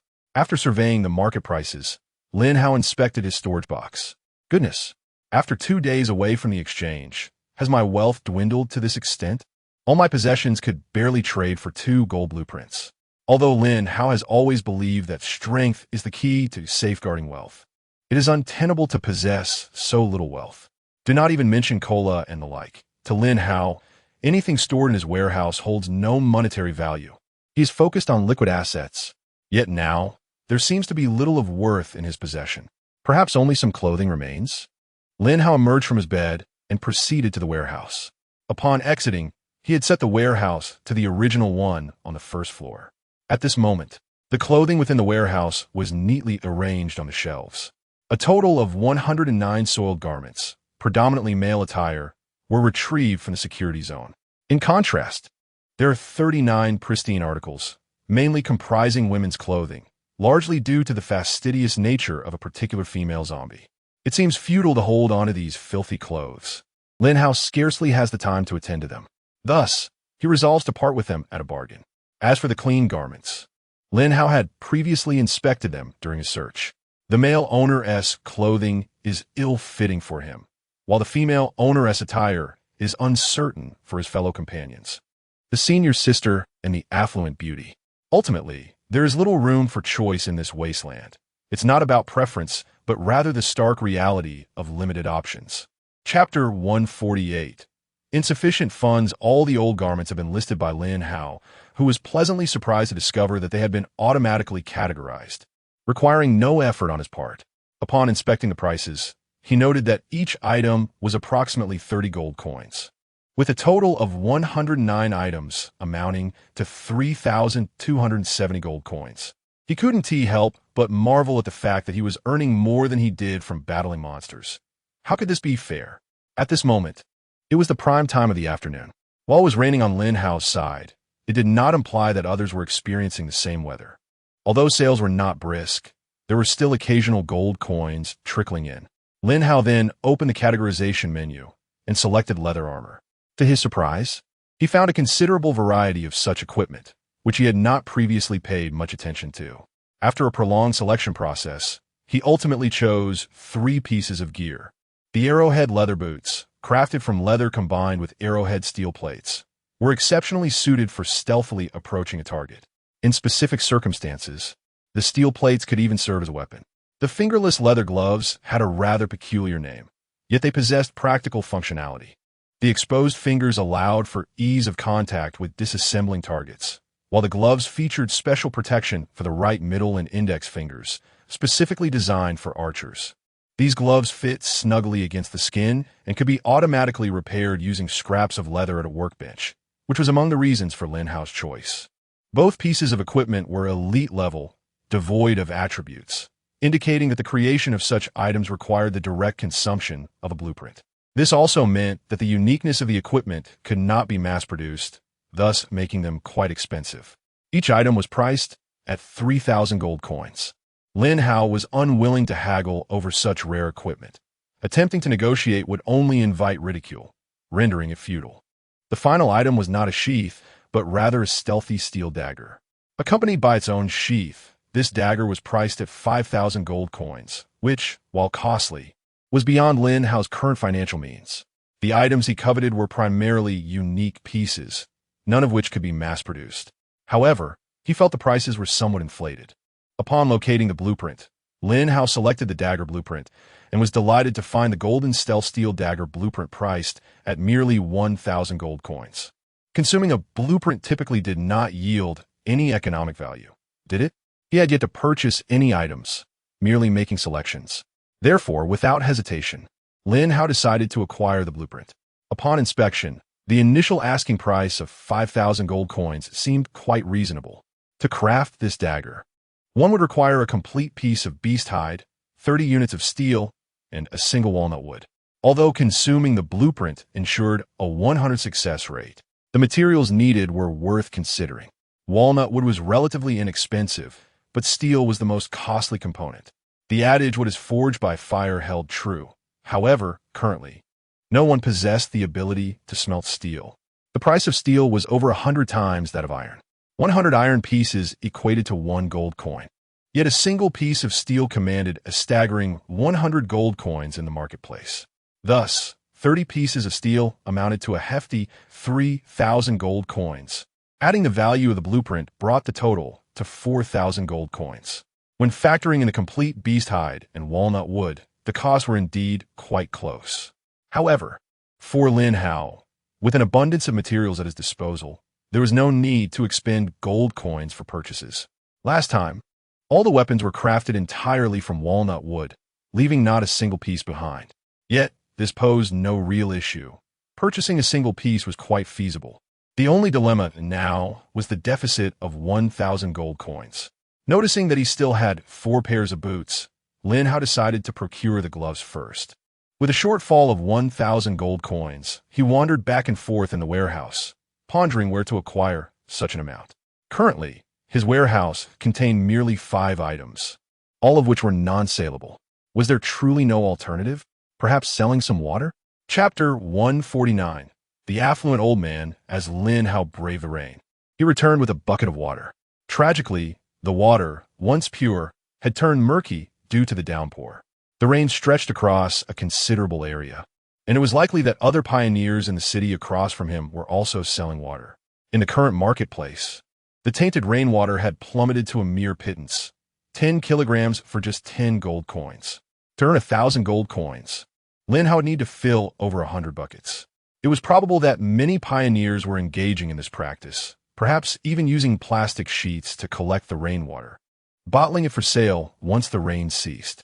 Water had lost its value, and with a bitter smile, Lin Hao flopped onto his bed. He retrieved a magazine, savoring its contents in solitude. Quite intriguing. Although the security captain had become a grotesque zombie, his appreciation for aesthetics remained commendable. This magazine possessed depth and substance. After perusing it to the end, Lin Hao yawned. "Old buy, I'll trade you for 1,000 gold coins." "Really? The master thinks 1,000 gold coins is worth discussing?" Old buy chuckled, fully aware that Lin Hao was reluctant to part with his treasures. Not to mention, cola was currently priced at 5 gold coins per can. How much of Lin Hao's cola and mineral water could that be? Would 1,000 gold coins truly pose a challenge? "Enough chatter, old man. I'm exchanging with you, not borrowing. A good item should certainly be sold to one's own first." "Oh really? What good item? Let us see. I've been quite familiar with market prices lately." Lin Hao sent a trade message, tossing the magazine into the exchange. Without hesitation, Old Bai transferred 2,000 coins. 1,000 as a hush fee. "Don't let Xiao Mei find out." "Old rascal." Lin Hao chuckled as he accepted the gold coins. What kind of transaction was this? In reality, he had merely requested 1,000 gold coins from Old Bai. Now that Old Bai had given him 2,000, there was no need to wait for all the old clothes to sell. Lin Hao promptly took possession of the items. With 3 pieces of equipment acquired, the crafting of a dagger would require 5 hours. This was no longer a concern. A brief nap would suffice. It wasn't tea until 3 hours later, when the rain had subsided, that Lin Hao emerged to wipe down his motorcycle. He washed his clothes and shoes, hanging them to dry on the 3rd floor. Simultaneously, he tested his new boots. They were incredibly comfortable, soft to the touch, and conformed closely to his feet. The steel tip at the front of the boots was seamlessly integrated, extending only a short distance, which did not impede normal walking. These boots were not merely for combat. Lin Hao mused that in a wooden structure, his agility combined with the steel tip could allow him to leap 5 to 6 meters high with a simple touch. This ability was not confined to wooden rooms. Anywhere the steel tip could provide leverage would enable him to jump higher. During dinner, Lin Hao traded the items with He Tingting and Bai Fumei. Since they were all part of the same family, there was no need for division among them. The wealthy young woman was naturally quite astonished and engaged Lin Hao in conversation for quite some time. It was then that Lin Hao learned that the old man had, in recent days, been amassing a considerable fortune. According to the affluent young lady, the old man had conservatively estimated his earnings to be over 200,000. While this sum may seem modest at first glance, one must remember that the old man had risen from nothing, building his fortune from the ground up. The art of making money is indeed a nuanced endeavor. In the beginning, when one possesses nothing, earning even a couple of hundred or a couple of thousand gold coins can take several hours of labor.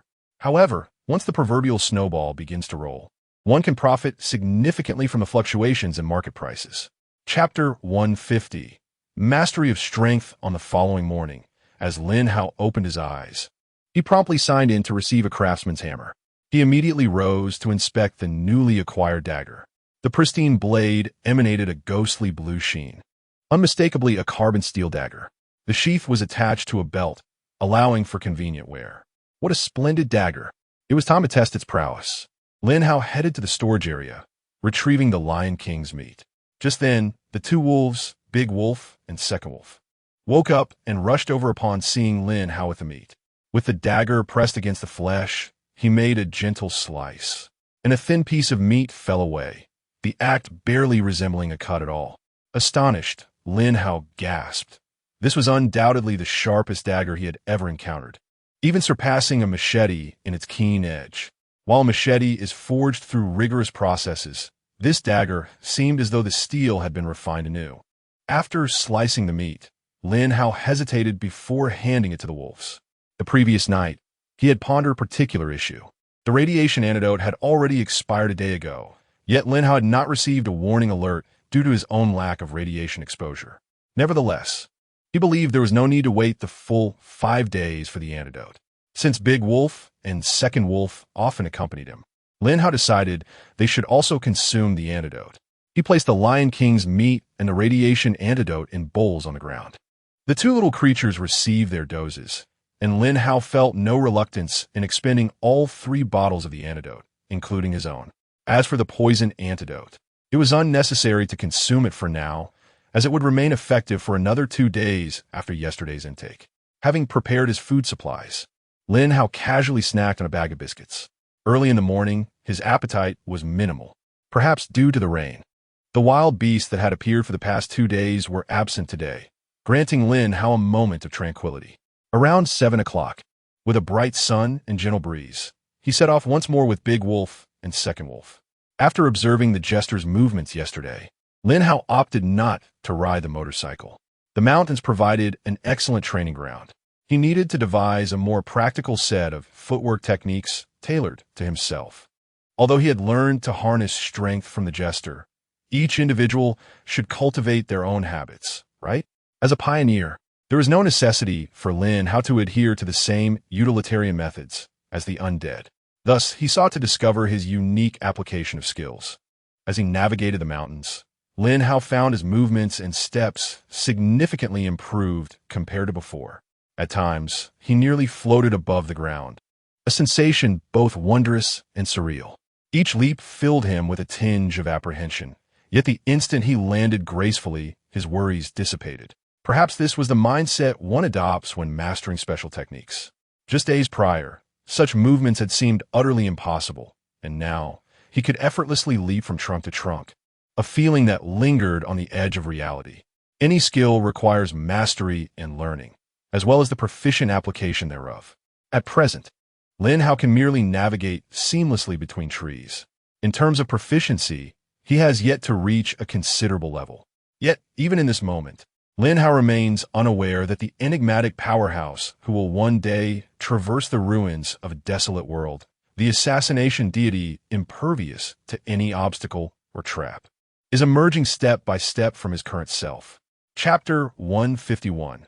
The Wisdom of Nobility for a full 30 minutes. Lin Hao experienced an exhilarating sensation that left him craving more. The thrill of weaving through the forest was unparalleled. Although his movements were somewhat clumsy, they did not diminish the exhilarating rush he felt. The canyon, following yesterday's torrential downpour, had been thoroughly cleansed. The remnants of dismembered corpses in the security zone had vanished, leaving the ground pristine and adorned with lush green grass, as a new day radiated with invigorating vitality. Lin Hao began by scouting a distance above the canyon. The pile of stones had indeed been disturbed, yet due to Lin Hao's swift departure, the horde of zombies failed to find a target to attack. Amidst the rain and thunder, the zombies gradually returned to their familiar haunts, as if nothing had transpired. 10 minutes later, Lin Hao had emerged outside the stone pile, stowing the central stones back into his storage box, clearing a path 1 meter wide. The previous day had merely marked the beginning. Glancing at the sky, Lin Hao noted the pleasant weather, perfect for a day of hunting. With his crossbow cartridges neatly arranged and magazines placed prominently, Lin Hao leapt into action, crouching as he charged towards the first house on his left. With the first encounter behind him, he felt an ease in his movements. This wooden cabin had become familiar territory. The room appeared unchanged from his previous search. In the realm of the undead, barring any natural disasters, the landscape remained largely unaltered for decades. Moving swiftly along the roof of the cabin, Lin Hao covered the short 2-meter distance without hesitation. Whoosh! In a single bound, he found himself atop the second wooden house, immediately dropping into a crouch. However, this time, Lin Hao was puzzled. Having sprinted through the mountains earlier, he had overlooked a particular detail. Had he truly landed so silently after jumping from 2 meters above? Curiously, he glanced down, uncertainty gnawing at him. Opting for a direct jump off the house, he landed with a soft thud. Lin Hao had not consciously attempted to minimize sound. Yet where he had previously heard a notable noise upon landing, today it had nearly vanished. Could it be his boots? Lin Hao was certain that his footwear played a significant role in this newfound silence. Were there hidden attributes at play? No wonder. These were elite-grade gear. Lin Hao was elated, astonished to discover that these boots possessed the ability to muffle his landing sounds. Indeed, there was wisdom in quality. It was worth noting that while Lin Hao's clothing was priced at a mere 30 gold coins, a pair of boots of that caliber would typically cost around 300 gold coins. Yet these boots had commanded a staggering price of 3,000 gold coins. Lin Hao had not considered the potential for hidden attributes, believing only that his combat boots could be slightly superior, aiming for the highest quality possible. Thus, in this harsh wasteland, fairness prevailed. These costly boots indeed possessed unique traits that set them apart.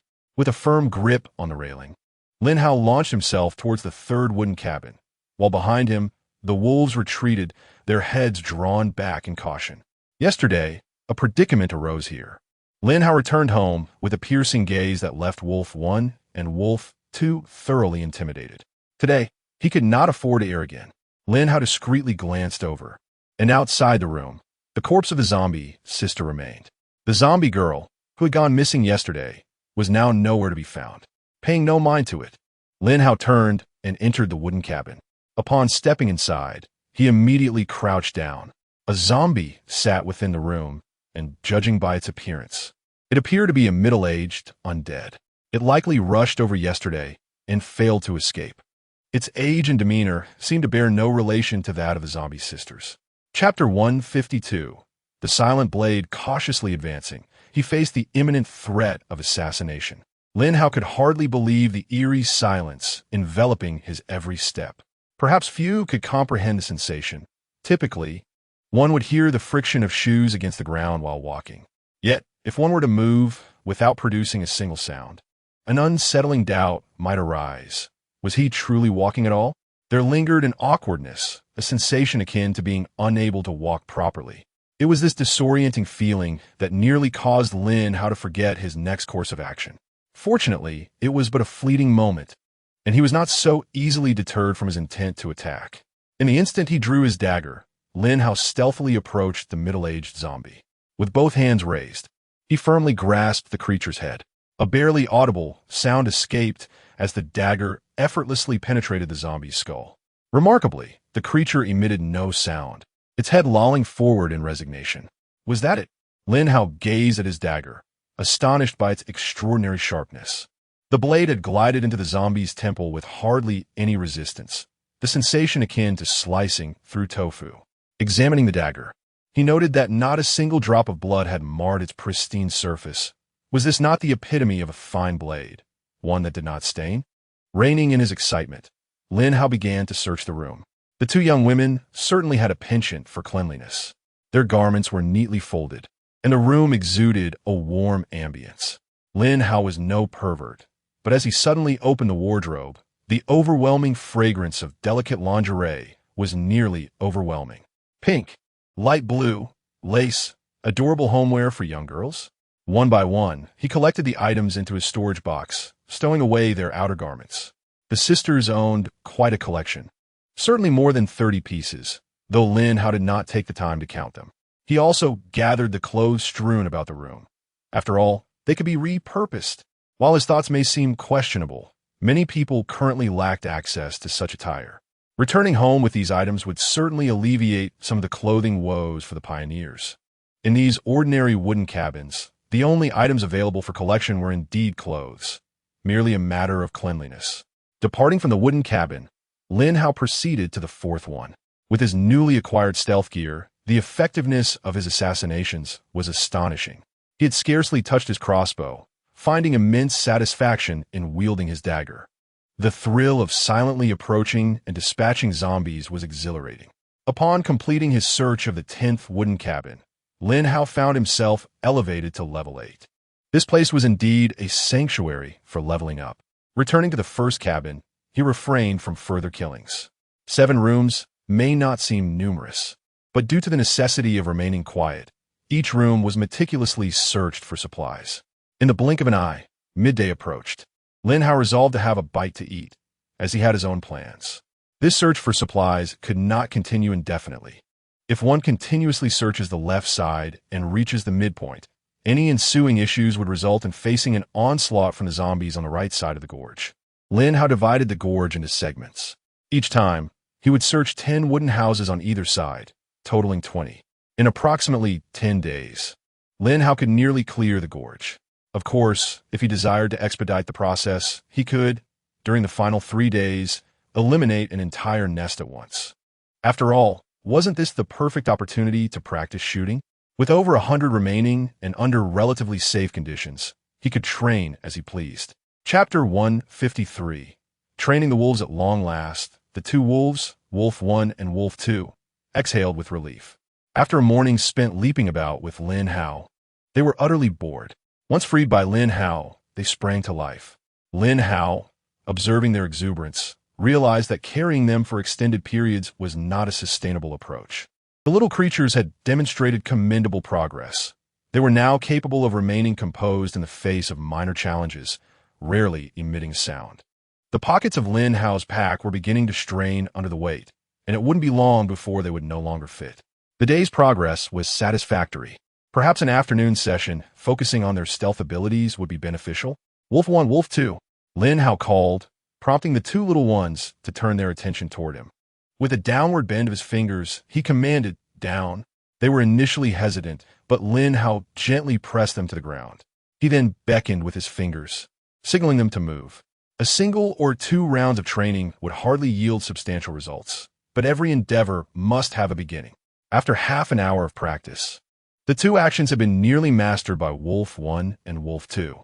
Lin Hao dedicated another 10 minutes to training, this time relying solely on gestures without uttering a word.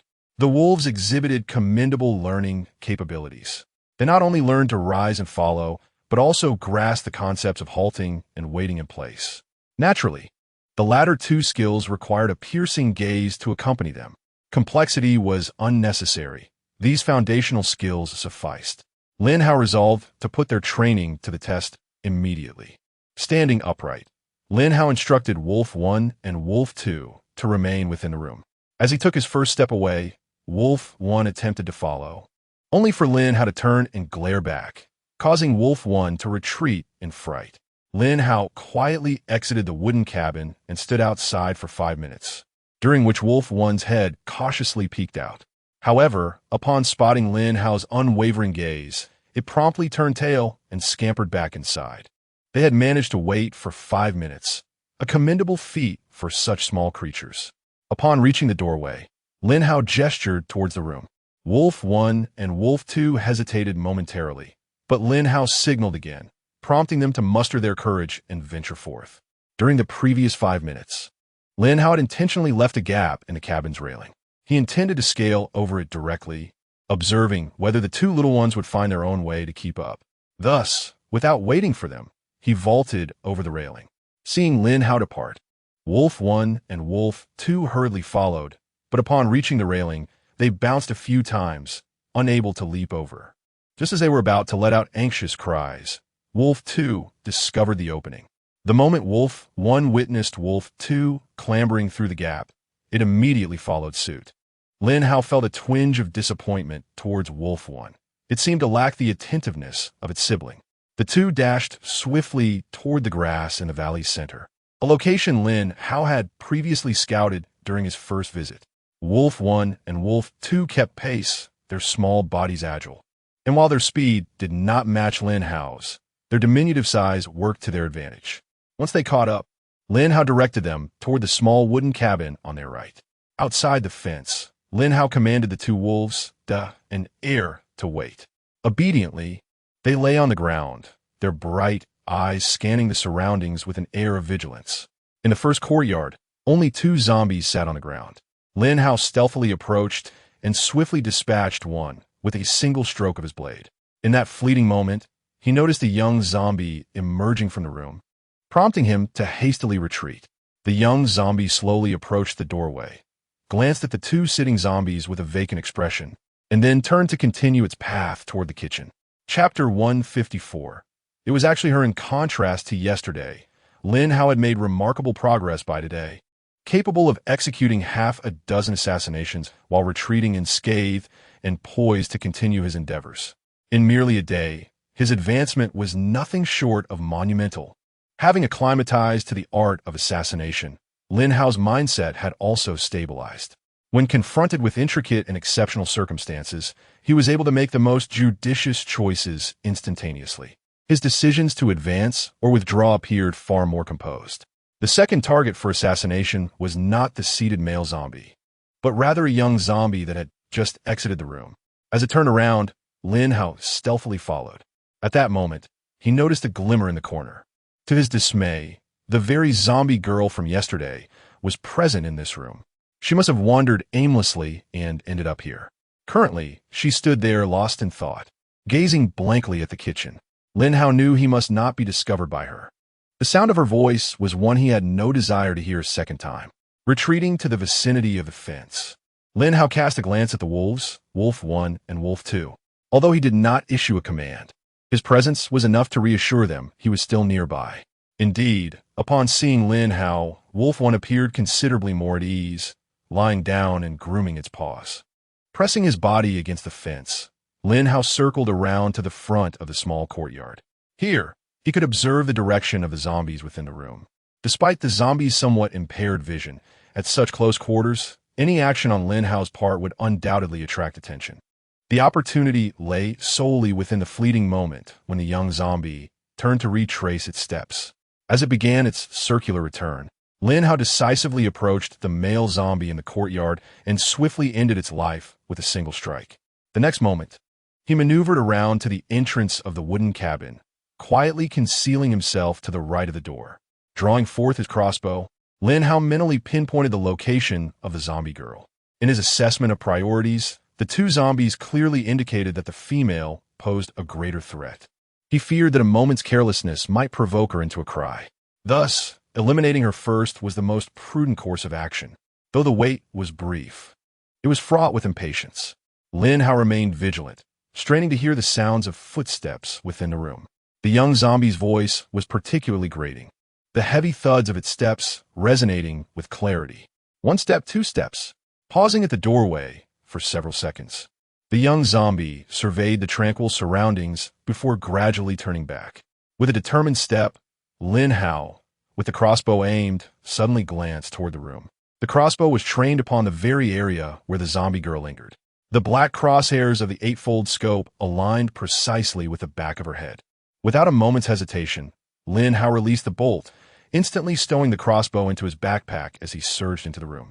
The young zombie had yet to turn around when Lin Hao seized her from behind, stifling the scream that was about to escape her lips. With a swift thrust, the dagger pierced her skull, and with a flick of his left hand, the lifeless body of the young zombie toppled heavily to the floor. With a swift and decisive attack lasting barely a second, Lin Hao dispatched two zombies without hesitation. Sheathing his dagger, he instinctively drew his crossbow and nocked an arrow, only to stow it back in his backpack shortly thereafter. Approaching the fence, Lin Hao beckoned to the two wolves with a flick of his finger. The pair scampered eagerly towards him, but upon entering the room, their expressions shifted to one of wariness as they regarded the zombie girl. Lin Hao chuckled. These two little creatures had surprisingly retained their memory of her.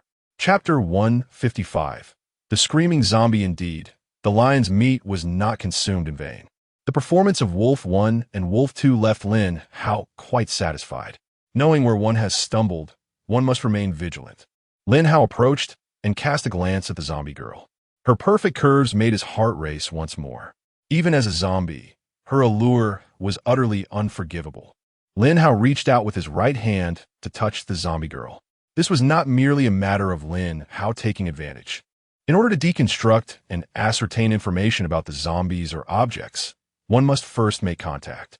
A chilling sensation coursed through him, despite her appealing physique. The moment he touched her, a wave of cold enveloped him. Screaming zombie. In the wasteland world, this type of zombie possesses the weakest combat power. The screaming zombie lacks formidable offensive capabilities, being timid and fearful of enemy attacks. Upon detecting an adversary, it emits a uniquely piercing scream, resonating with the surrounding zombies. The screaming zombie is an exceptionally unique entity. Due to its distinctive warning ability, it must be prioritized for elimination among the horde. Identifying a screaming zombie is not particularly challenging, as they predominantly manifest as female, with a small number of males potentially mutating into this form.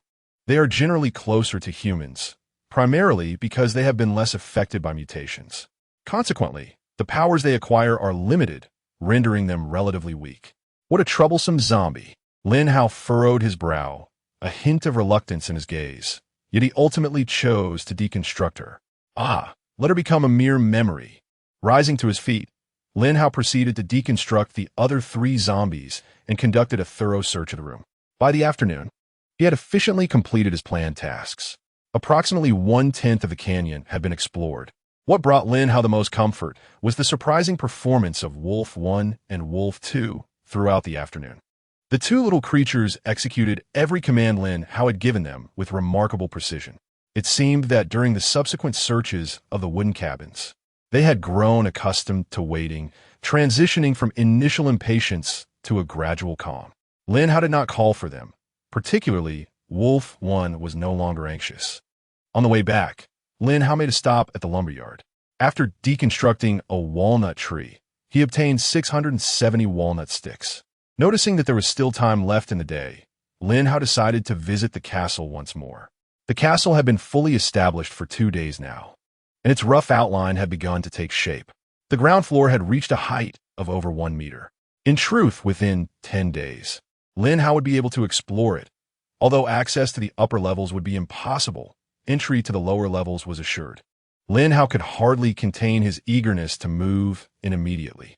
In fact, he needed no small wooden cabin. Simply placing a bed here would make him feel as though he resided within the castle itself. Reluctantly, he circled a few times before returning home with Wolf 1 and Wolf 2.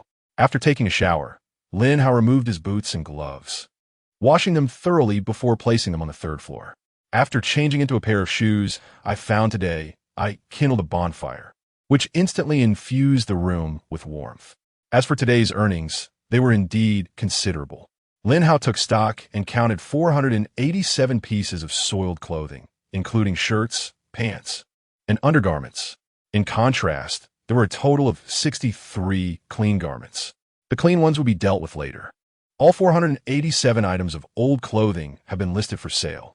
Recently, the rain has been quite abundant, making the clothes sell exceptionally well, as people can take them home and wash them with the available water resources. If it hadn't rained, it seems that no one would have been interested in such apparel. Chapter 156. Afong situation. Lin Hao found himself at a loss. Guarding the small stream was one thing, but could he truly wash over 500 garments all by himself? Let it be. He decided to display all the old clothes at once. Various types would be automatically categorized by the trading system, totaling 487 items, which amounted to a staggering 14,610 gold coins. Goodness, was he truly making a profit in business? This sum far exceeded the gold he might earn from slaying zombies, perhaps by several times. Thus, even a canyon devoid of extraordinary riches could yield substantial rewards through the accumulation of ordinary resources. Having searched only a fraction, he mused that upon completion, he could effortlessly amass over 100,000 coins. Reclining on his bed with one leg crossed over the other, Lin Hao contemplated his forthcoming plans. Although the canyon was not far from his location, the journey there was manageable, as he resided on a hillside. Descending was swift. However, the return trip would bring about some frustration. The uphill trek, compounded by fatigue from battle, could take nearly an hour. He needed to leave early and return late, wary of wasting any time. Yet, what if he stayed in the canyon overnight? As a pioneer, he possessed the ability to construct a small wooden cabin. By bringing enough wooden planks, he could erect the cabin in no time. In fact, if he carried pre-made stone walls, he could complete a stone house within 10 hours. Was it feasible to find a spot in the security zone outside the canyon to build a rudimentary stone dwelling? Lin Hao's idea was not without merit. The The stone house would be no different from his current residence, save for the absence of a crafting station. However, the lack of a crafting station was inconsequential for a temporary resting place. Since the canyon only yielded clothing and similar items, crafting there was unnecessary. Equipped for a stay of 3 to 5 days, he would face no issues. Stepping outside his room, Lin Hao crafted 20 spike traps. Surrounding his stone house with these traps, he left only a path for himself. If he sealed off the route during his few days away, he likely would not need all 20. Next, he fashioned 30 stone walls and a wooden door. With over 10,000 stones remaining, the task was trivial. Each stone wall required 100 stones, making 3,000 stones an insignificant amount for Lin Hao. The wooden door required merely 10 long planks, which could be disregarded. As the construction progressed, Lin Hao returned to his room and opened Afeng's message. "Afeng, how have you been lately?" he inquired casually. Afeng's response arrived swiftly. "Don't mention it. Brother Hao, the past 2 days have been fraught with troubles. I didn't want to disturb you while you were busy." "Oh, what has happened?" Lin Hao asked, intrigued. "A formidable horde of zombies has recently appeared at the city's edge. To my knowledge, over 300 pioneers in the vicinity have suffered casualties. You may not be aware, but there are only about 600 to 700 pioneers in our area. Nearly half have been lost." Subsequently, Afeng recounted the events. It turned out that in the suburban expanse of Afeng City, as the pioneers gradually advanced in their endeavors, an increasing number of them began to regard the zombies with disdain. Some even ventured out at night to hunt them. Yet, no one anticipated that come nightfall, those zombies would exhibit an astonishing fervor. Not only did their speed undergo a remarkable transformation, but their auditory, visual, and olfactory senses also heightened to an unimaginable degree. Chapter 157. The pitfalls among the pioneers at first glance. This situation seemed to bear little relevance to the majority of pioneers. However, this was a misconception. The pioneers who hunted during the night unwittingly attracted hordes of zombies, causing the undead to converge towards the area where Afeng resided. This not only intensified the zombie population, but also gave rise to numerous zombies endowed with unique abilities. Just yesterday, the zombie hordes retaliated. A group of inept individuals attempted to flee to the cabin area, hoping to draw the attention of zombies to others' cabins, thus buying themselves time to escape. This reckless act resulted in the demise of several pioneers. Some who left their homes found themselves unable to return to their cabins, a stroke of luck compared to others. The unfortunate ones, who remained at home obliviously, were swiftly surrounded by zombies. As one can imagine, with no means of flight, their fate was sealed. A certain death awaited them. Yet, this was merely the beginning. This morning, those pioneers who could not return home due to the events of yesterday began their quest for vengeance. They too started attracting more zombies, seeking to unleash havoc upon others. Consequently, chaos erupted in the suburbs. Pioneers no longer dared to stay at home, as these individuals became a scourge, harming anyone they encountered. Having lost everything, they were determined not to let others find solace. Upon hearing Afeng recount these events, Lin Hao could only sigh in resignation. Such matters were beyond his capacity to resolve. The pioneers' lives were almost entirely tied to their cabins. The instigator of this calamity was indeed a bane. However, why did everyone resort to mutual destruction? Sooner or later, pioneers would confront a crisis of survival. Did they not comprehend this? Yet, when one has lost everything, how can one remain calm? "Where are you? Are you safe?" Lin Hao inquired. Afeng glanced around, a hint of desolation in his voice. "I'm on the bridge. It's a place where ordinary people cannot descend. The beams in the middle are spacious enough, and it's relatively safe at night." Lin Hao proceeded to the warehouse and brought Afeng some biscuits. "Start with these. Afeng, take care of yourself. Your family is in the process of being established, and I currently have no teleportation scrolls to bring you here. Be cautious." Feeling somewhat embarrassed, Afeng accepted the provisions. "Brother Hao, I apologize for not being able to contribute to the family and relying on your generosity." Lin Hao reassured him, "This is not your fault. Do not dwell on it. By the way, what level are you now?" "9th level." Afeng gritted his teeth as he spoke. He had initially planned to advance to the 10th level to see if he could acquire any abilities, but these events had thwarted his intentions. Rest assured, Brother Hao. Tomorrow I will find a way to reach the 10th level. I won't bring shame to you or the family. Lin Hao quickly replied, do not rush. The situation over there is unstable. Wait until it stabilizes to proceed. Feng, this is not merely a game. You have only one life. And there is no need to involve yourself with those individuals. Level is not the most important aspect. What truly matters is learning to wield power in this wasteland. Oh, speaking of which, Feng appeared somewhat puzzled and wished to seek Lin Hao's assistance. As I recline here, Brother Hao, reflecting on the battles of recent days, I find myself pondering whether I can strike at the zombies through the very air itself. I am uncertain if my senses are deceiving me. Nevertheless, I have attempted this several times, and it indeed seems to be the case. Brother Hao, have you experienced something similar? Lin Hao, momentarily at a loss for words, couldn't help but marvel at the fact that this lad had encountered the power of the wasteland at such a low level. However, adopting the role of an elder brother, he imparted wisdom. The power of the wasteland is far more complex than we might imagine.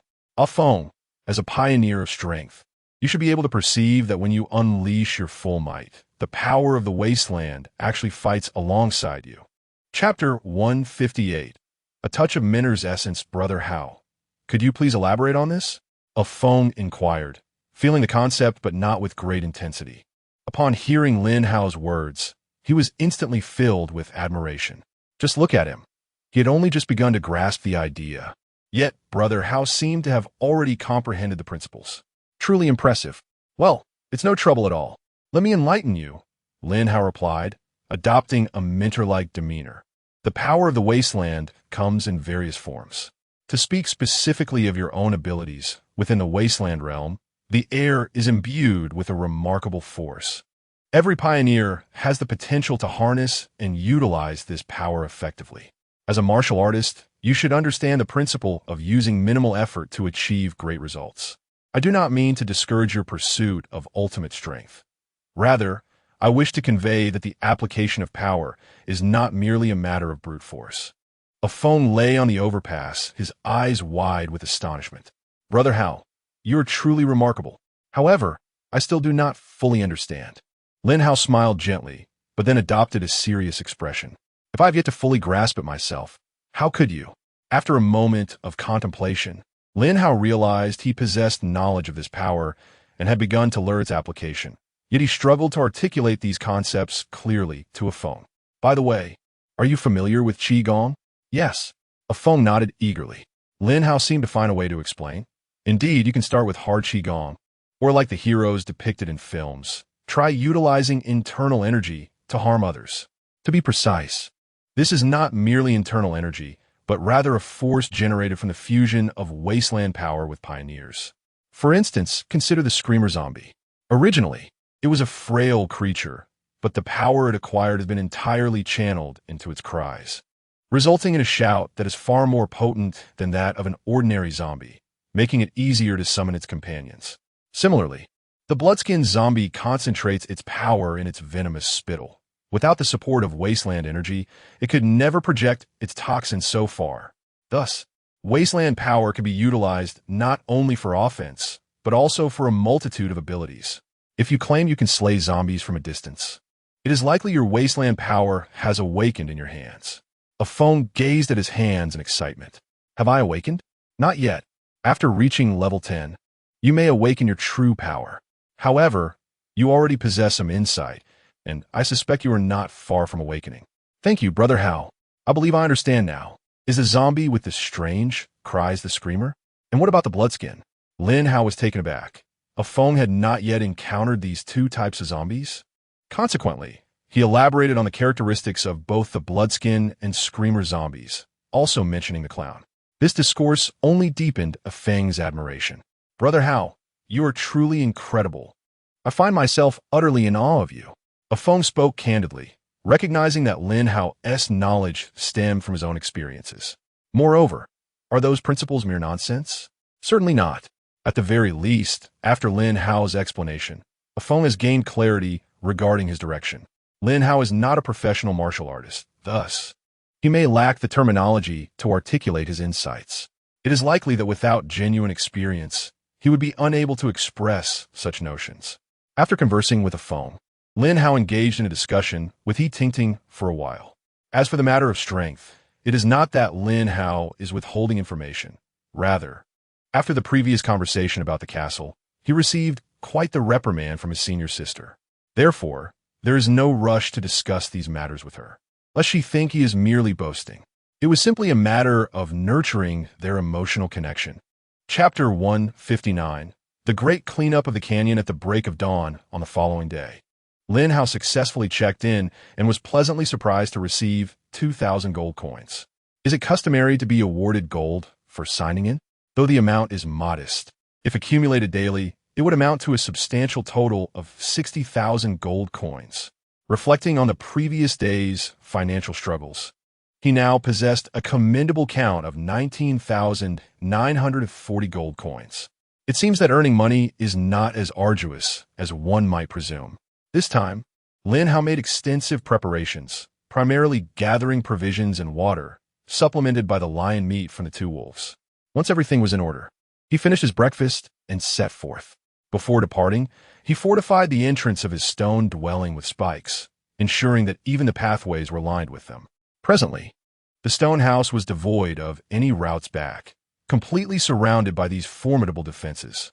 He could always dismantle them upon his return. Casting a final glance at the stone house, Lin Hao hastened toward the mountaintop. This route was familiar to him. He could navigate it without even consulting a map, effortlessly retracing yesterday's steps to the canyon. Half an hour later, he commenced his settlement plans within the canyon. As a pioneer, he was unable to dismantle structures, so to clear the surrounding area, he would need to demolish buildings. While he could not deconstruct them entirely, he could reduce them to ruins and reclaim wood from the debris. Although this method was not particularly efficient, it sufficed for one individual. Lin Hao merely needed to find a suitable spot to establish his home without necessitating the dismantling of the entire world. Opposite the security captain's location, this area faced south, bathing in ample sunlight. Although the stone house lacked windows, he began the construction of a stone dwelling. Fences were unnecessary since there were piles of stones he had previously amassed across the canyon. Most of the zombies near those stone piles had been dealt with. As long as he refrained from setting off fireworks in this vicinity, it was unlikely to draw the attention of the zombies within. The area surrounding him was devoid of zombies, and the canyon was adorned with lush green grass, exuding a serene beauty characteristic of a post-apocalyptic world. Lin Hao glanced at the stone house, each arm cradling one of the wolves. With a few powerful strides, he leaped onto the stone pile. Gazing into the canyon, he felt a surge of ambition. Little zombies, are you prepared to embrace death? With that declaration, Lin Hao leapt gracefully, executing a flawless free fall, landing lightly on the ground. The great cleanup of the canyon had commenced. Lin Hao suddenly turned back. The two wolves were trembling, gazing down below in confusion, occasionally looking toward him as if to say, "Are you not bringing us down?" This is quite a challenge for the little ones. In his excitement, he had forgotten to bring them along. After bringing the wolves down, Lin Hao stealthily advanced. He had devised his own plan for the canyon cleanup. His previous day's experience revealed that simultaneously clearing and scavenging was an immense waste of time. Since he intended to reside here temporarily, it would be far more efficient to cleanse the canyon entirely before embarking on a comprehensive search. The advantage of this approach was that he could swiftly enhance his strength within a single day. Searching through rooms could be done leisurely. With this newfound perspective, Lin Hao initiated the extensive cleanup on the left side. On the rooftop of the 11th wooden cabin, Lin Hao cautiously crawled forward. In the grass, Wolf 1 and Wolf 2 observed Lin Hao, their instincts sharpening. The little creatures had also learned to conceal themselves, lying low and vigilantly surveying their surroundings. Lin Hao subtly peered out. Although zombies do not visit one another, they wander freely within a certain vicinity. Upon arriving in this area, Lin Hao had to remain vigilant against the lurking undead. 1, 2, 3. He counted steadily up to 8. From his vantage point atop the roof, Lin Hao had a clear view, spotting a total of 8 zombies around the 2 wooden cabins. After swiftly devising a route for his advance, he quietly leaped down to the ground. Chapter 160. Challenges are meant to be conquered inside the room. Lin Hao remained oblivious to the circumstances unfolding. However, he had formed a preliminary assessment regarding the 8 zombies lurking outside. Stealthily infiltrating the courtyard, he raised his crossbow. Whoosh! Thud! A sharp sound echoed, startling another zombie into sudden awareness. Yet, before it could fully comprehend the situation, a cold dagger had already pierced its skull. Lin Hao emitted no gasp of astonishment, nor did his heart stir with any tumult. He stowed the crossbow back into his backpack, wielding a curved blade in his left hand and a dagger in his right, as he crouched to survey the room. Though he had chosen to search together, safety verification of the room was paramount. Once he confirmed that no hidden zombies lurked within, Lin Hao swiftly exited the room and approached the fence. Outside, one zombie was slumped against the barrier. Through the fence, Lin Hao swiftly thrust the dagger. This mastery of force was a skill honed through gradual learning. Sheathing the dagger at his waist, he retrieved the crossbow, effortlessly dispatching the zombie beyond the fence.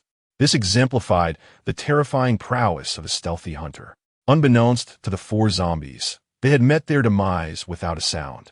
In the moment Lin Hao vaulted outside, he had already readied another bolt in a crossbow. This time, the 4 zombies in the courtyard posed a formidable challenge. One was seated at a distance, while the other 3 included 2 lounging in the shade and 1 wandering restlessly nearby. The difficulty of the challenge had escalated. Previously, Lin Hao had only confronted 2 zombies in a direct assassination. Now, with 4 zombies gathered, the slightest noise from one would undoubtedly capture the attention of the others. Lin Hao cautiously approached the adjacent courtyard, peering through the fence into the room. While on the rooftop earlier, he had failed to observe the interior of the neighboring wooden cabin. Thus, the 8 zombies outside did not represent the entirety of the threat. Upon closer inspection, Lin Hao was left speechless. Inside the room, there were still 2 more. This small wooden cabin housed 6 zombies. It was noteworthy that other cabins typically contained no more than 4, and usually only 2, rendering the situation rather precarious. Lin Hao resolved to experiment with a new hunting technique. Stealthily approaching the back of the cabin, he leaped gracefully onto its roof. Lying low, he concealed himself, waiting for the wandering zombie to turn its back before making his move. The narrow courtyard spanned less than 5 meters, with the zombie's footsteps averaging 1 step per second. His return distance was 4.5 meters, and when the zombie drew within 1 meter, it was almost adjacent to the wooden cabin. Lin Hao had a mere 2 seconds to act. At the moment the zombie turned back, he could not risk immediate action. Such proximity could easily alert the others. He had to bide his time until it moved farther away. Yet he could seize the instant the zombie turned back at the cabin's entrance to inch closer to the door from the rooftop. Quietly awaiting the opportune moment, Lin Hao gripped the enchanted curved blade tightly. He had sheathed the dagger at his waist, prepared for a secondary strike. The zombie inched closer to the eaves until its body completely vanished beneath them. With determination, Lin Hao rose stealthily, edging along the rooftop towards the cabin's door. The zombie below glanced around the room and emitted a low growl. 2 zombies locked eyes, while the one outside the courtyard turned towards the fence. Meanwhile, the zombie inside continued its advance towards the door. Lin Hao stood at the edge of the eaves, watching as the creature slowly approached. 1 meter, 2 meters, 3 meters. Just as it was about to take its 3rd step, Lin Hao grasped the eaves with his left hand, his body swinging down as if suspended from the overhang. Chapter 161. The Hunt for 6. A sudden shadow, dark and foreboding, startled the zombies within the room. The sound of an exclamation barely escaped its source when, with a swift motion, a curved blade pierced the skull of one of the undead. Lin Hao rolled expertly, pressing his left hand firmly against the eyes of the sitting zombie that had just awakened. With no hesitation, he drew a dagger from his waist and drove it forcefully into the creature's head. A soft thud echoed as the zombie collapsed at the doorway. Upon hearing the commotion, the zombies outside turned their gaze towards the room. However, there was no cause for alarm. The zombies outside merely regarded the fallen one with a momentary look of confusion before continuing on their path. With a deft motion, Lin Hao retrieved his dagger and curved blade, preparing for the next encounter. When the solitary zombie outside returned, Lin Hao refrained from attacking. To strike now would expose him to the peril of being discovered by the wandering undead. The logic was simple. Should he eliminate the creature in one blow, he would need to catch its falling form to prevent it from alarming the 3 seated zombies nearby. Although such an action would not produce sound, the movement would inevitably attract the attention of the solitary zombie, as it was too close, and even a lowered head would not shield it from perception. What if he chose to act? He could seize the opportunity to eliminate another zombie, yet the fallen one would create a noise, alerting the other 2. Thus, Lin Hao resolved to adhere to his initial plan, to dispatch the lone zombie first. While the plan was set, Lin Hao positioned himself near the door, ready to strike at a moment's notice. He remained uncertain whether the wandering zombie would react to the sight of its fallen kin within the room. As the creature approached the entrance, it emitted a curious grumble. Yet it received no reply and, similarly, detected no enemies in sight. After a brief moment of hesitation, it chose to turn away and continued its advance. In that fleeting instant, Lin Hao felt a slight tension in his grip, not overly concerned, yet relieved when the zombie retreated. Peering through the reflection, he observed the wandering creature continuing on its path. Lin Hao silently closed his eyes, then abruptly opened them wide. His steps were both steady and swift, nearly stirring the seated zombie from its stupor, though he paid it no heed. In the moment of silence, he lunged forward, plunging the dagger into the zombie's skull.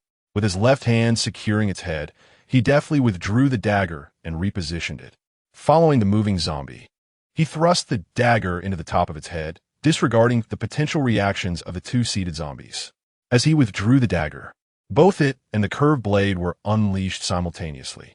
The sound was muted yet present, the action executed with precision, taking less than 2 seconds.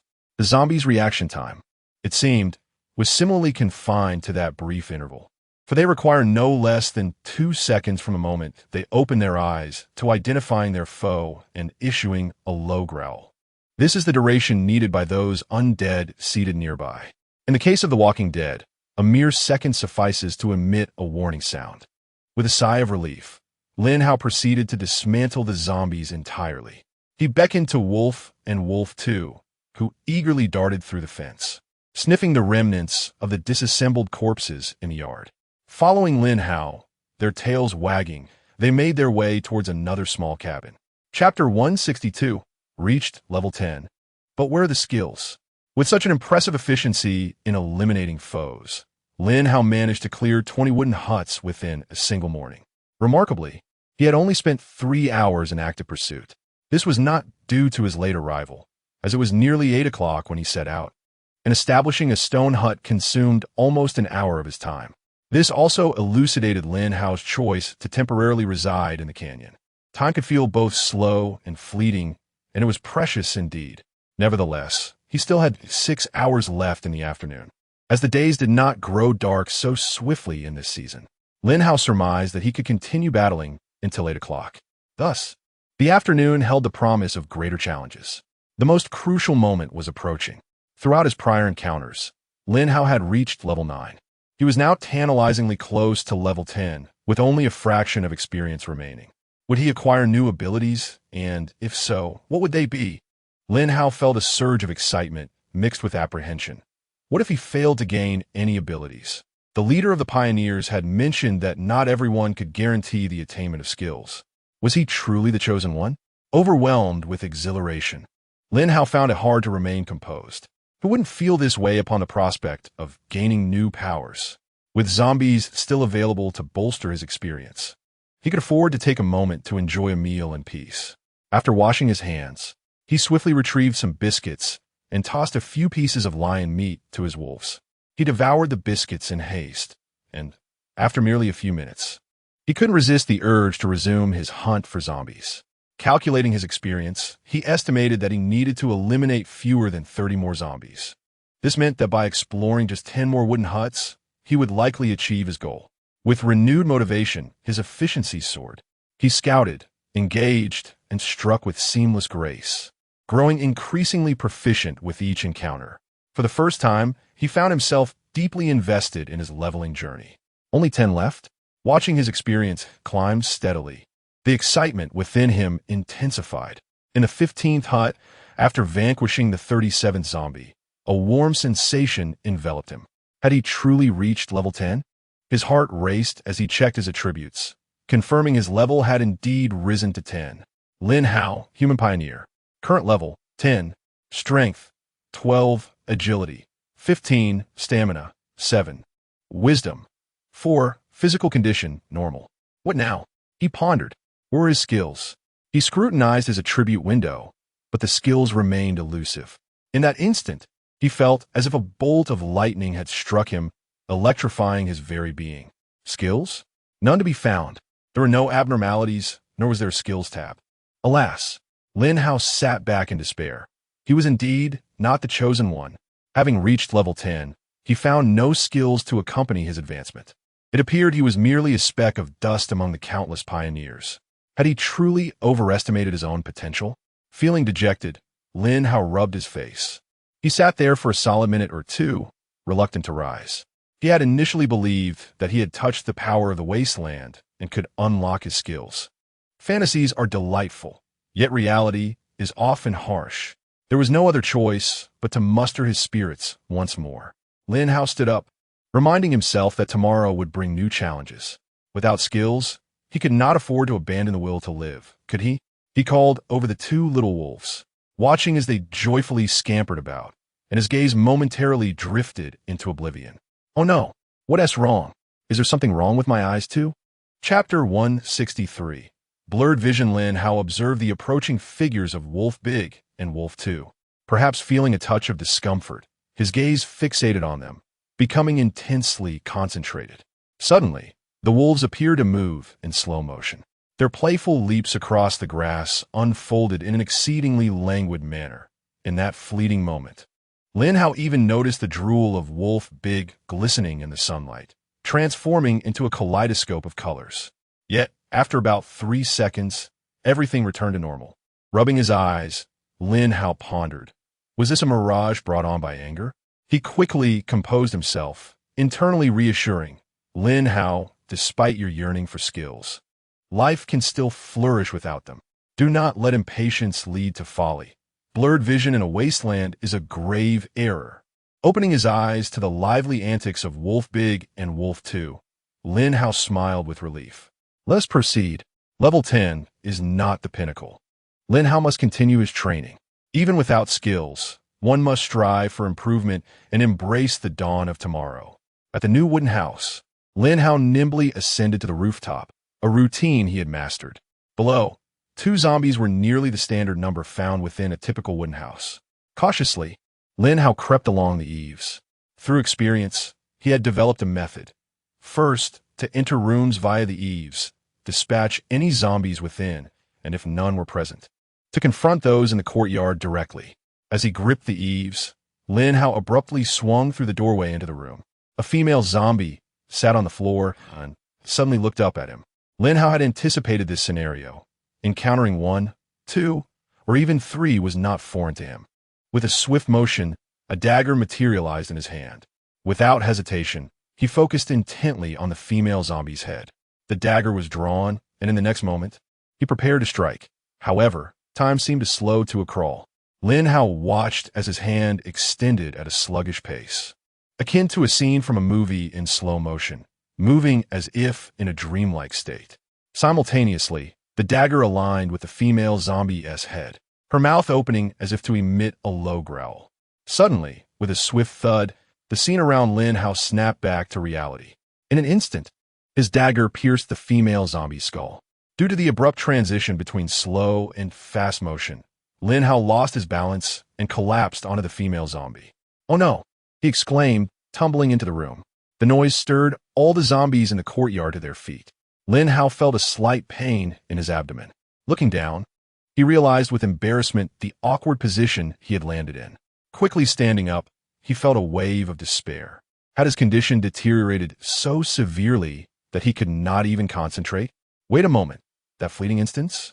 Upon hearing a sound from outside the door, Lin Hao immediately ceased his contemplation and drew his crossbow, aiming it at the entrance. A zombie lunged in. In that fleeting moment as it crossed the threshold, Lin Hao raised the crossbow bolt. Time seemed to slow once more.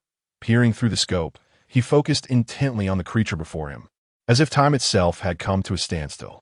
However, Lin Hao was mentally prepared this time, aligning the crosshairs with the zombie's left eye. At the moment he pulled the trigger, he could almost visualize the bolt soaring through the air. Whoosh! In the next instant, reality resumed, and the bolt struck the zombie with deadly precision. Without uttering a word, Lin Hao followed up with a horizontal stab of his dagger. This time, he did not deliberately concentrate on the second zombie. Thud! The result was nothingness. Chapter 164. The Eye of Gaze. Upon stepping outside the room, Lin Hao turned over the first male zombie's body. His previous aim had been at the left eye, and he observed the crossbow bolt. It had indeed penetrated precisely through the left eye. Was this the truth? Suddenly, Lin Hao felt a surge of excitement. Could it be that his vision was not merely a result of anxiety or a heated temperament, but rather a manifestation of his own skill? Sitting down, Lin Hao pondered for quite some time before comprehending the entirety of the situation. No one had ever informed him that the skills of an explorer would manifest in the skills panel. Those eminent Shaolin monks possess the iron shirt and iron sandpalm techniques, yet no one claims that their iron shirt skill is embedded within the skills panel. Do they? Lin Hao began to realize that he had been misled by the attributes panel, mistakenly believing that possessing certain attributes necessitated the existence of a skills panel. In truth, this was not always the case. Each individual possesses unique abilities, and those responsible for the Explorer program scarcely had time to address the effects of radiation, let alone assist with skill-related matters. Moreover, the person in charge had seemingly mentioned that they were direct victims of radiation, devoid of skills altogether. Only explorers, through gradual exposure to radiation and adaptation, might convert the powers of the wasteland into certain capabilities. Thus, was his first ability indeed that mysterious gaze that froze the scene for approximately 3 seconds? Lin Hao decided to name this skill the Eye of Gaze. He conducted several experiments and discovered that as long as he focused intently on a particular object, he could activate this ability. There was no consumption of magical energy, nor any distinction between single target and area effects. It was simply his own ability, seamlessly integrated into his being, akin to raising an arm or kicking a leg. During the 3 seconds triggered by the Eye of Gaze, he became the sovereign of that fleeting moment. If speed was the ultimate form of martial prowess, then Lin Hao was the master of countering all swift opponents. Regardless of how rapid their movements, under the Eye of Gaze, it all unfolded in slow motion. Feeling triumphant, Lin Hao signaled for his companions, Wolf 1 and Wolf 2, to press onward. He intended to return after reaching the 40 wooden huts. Earlier, he had spotted a rather sizable courtyard. Positioned diagonally across from him, he marked this courtyard for clearing, as it was easily recognizable. After leveling up by 10 levels, the pace of his experience accumulation had noticeably slowed. Lin Hao had dispatched 5 wooden huts and over 20 zombies, yet upon checking his experience, it seemed he had gained only slightly more than a tenth. Gazing towards the courtyard across the way, Lin Hao's brow furrowed. This courtyard appeared rather out of place. Unlike the others, it spanned an area of approximately 200 to 300 square meters, while the other courtyards were merely around 60 to 70 square meters. Such a grand structure should, by all accounts, be a cause for celebration, for fine courtyard often signifies valuable treasures within. However, through his 8-fold magnification, Lin Hao observed that 2 shrieking zombies were lurking within the courtyard. 4 clowns occupied the room, having just traversed from the past. Among them, one was undoubtedly a bloodskin, while another appeared to be a newly emerged zombie. This particular zombie, Lin Hao, was of the formidable variety, towering and robust. He was nearly half a body larger than the bloodskin accompanying him. Lin Hao remained oblivious to the secrets harbored within the courtyard. Yet the presence of such potent zombies rendered entry into the yard an exceedingly daunting endeavor. Chapter 165. The application of the Eye of Gaze. Retracing his steps, Lin Hao arrived at the opposite side and swiftly inspected the first wooden cabin before proceeding to engage in combat. He was determined to clear the yard. It was unwise to confront zombies on both sides simultaneously, so he decided to press forward. Following his plan, he aimed to eliminate the zombies in this area first. The yard would eventually be his, it was merely a matter of time. Having recently acquired his abilities, Lin Hao needed to diligently explore their utilization and ascertain the duration of their effectiveness. No ability could be wielded endlessly. The Eye of Gaze certainly possessed its limitations. Failing to clarify these aspects could lead to dire consequences during battle. The small courtyard before him harbored only 2 zombies. After thorough inspection, Lin Hao confirmed that the interior was devoid of any undead. This presented an excellent opportunity for him to practice his skills. With the crossbow poised, he crouched upon the eaves and activated the Eye of Gaze. In that fleeting moment, time seemed to slow, and Lin Hao's hand, holding the crossbow, gradually lifted. This brief span of approximately 3 seconds was merely a deceleration of the imagery in his eyes, while the world continued its relentless pace. In essence, he could extend a single second into a 3-second interval through the Eye of Gaze. However, his body would still operate according to the timeline of the desolate world. Aside from the visual experience, there was no enhancement in his physical speed. Thus, to truly harness his unique capabilities, Lin Hao had to ensure his posture was precise at the instant he activated the Eye of Gaze. Simultaneously, he needed to calibrate his aim to deliver a fatal blow to his adversary. Should his movements falter, the result would be that the effect of the Eye of Gaze would conclude while his hand remained unraised. The moment time resumed its normal flow, he might misjudge and inadvertently elevate his hand too high, sacrificing accuracy. This phenomenon stems from an individual's habitual response. When one sights a target while still raising their weapon, there's an unconscious tendency to exert undue force. Of course, such errors could be avoided with prior aiming and through diligent practice.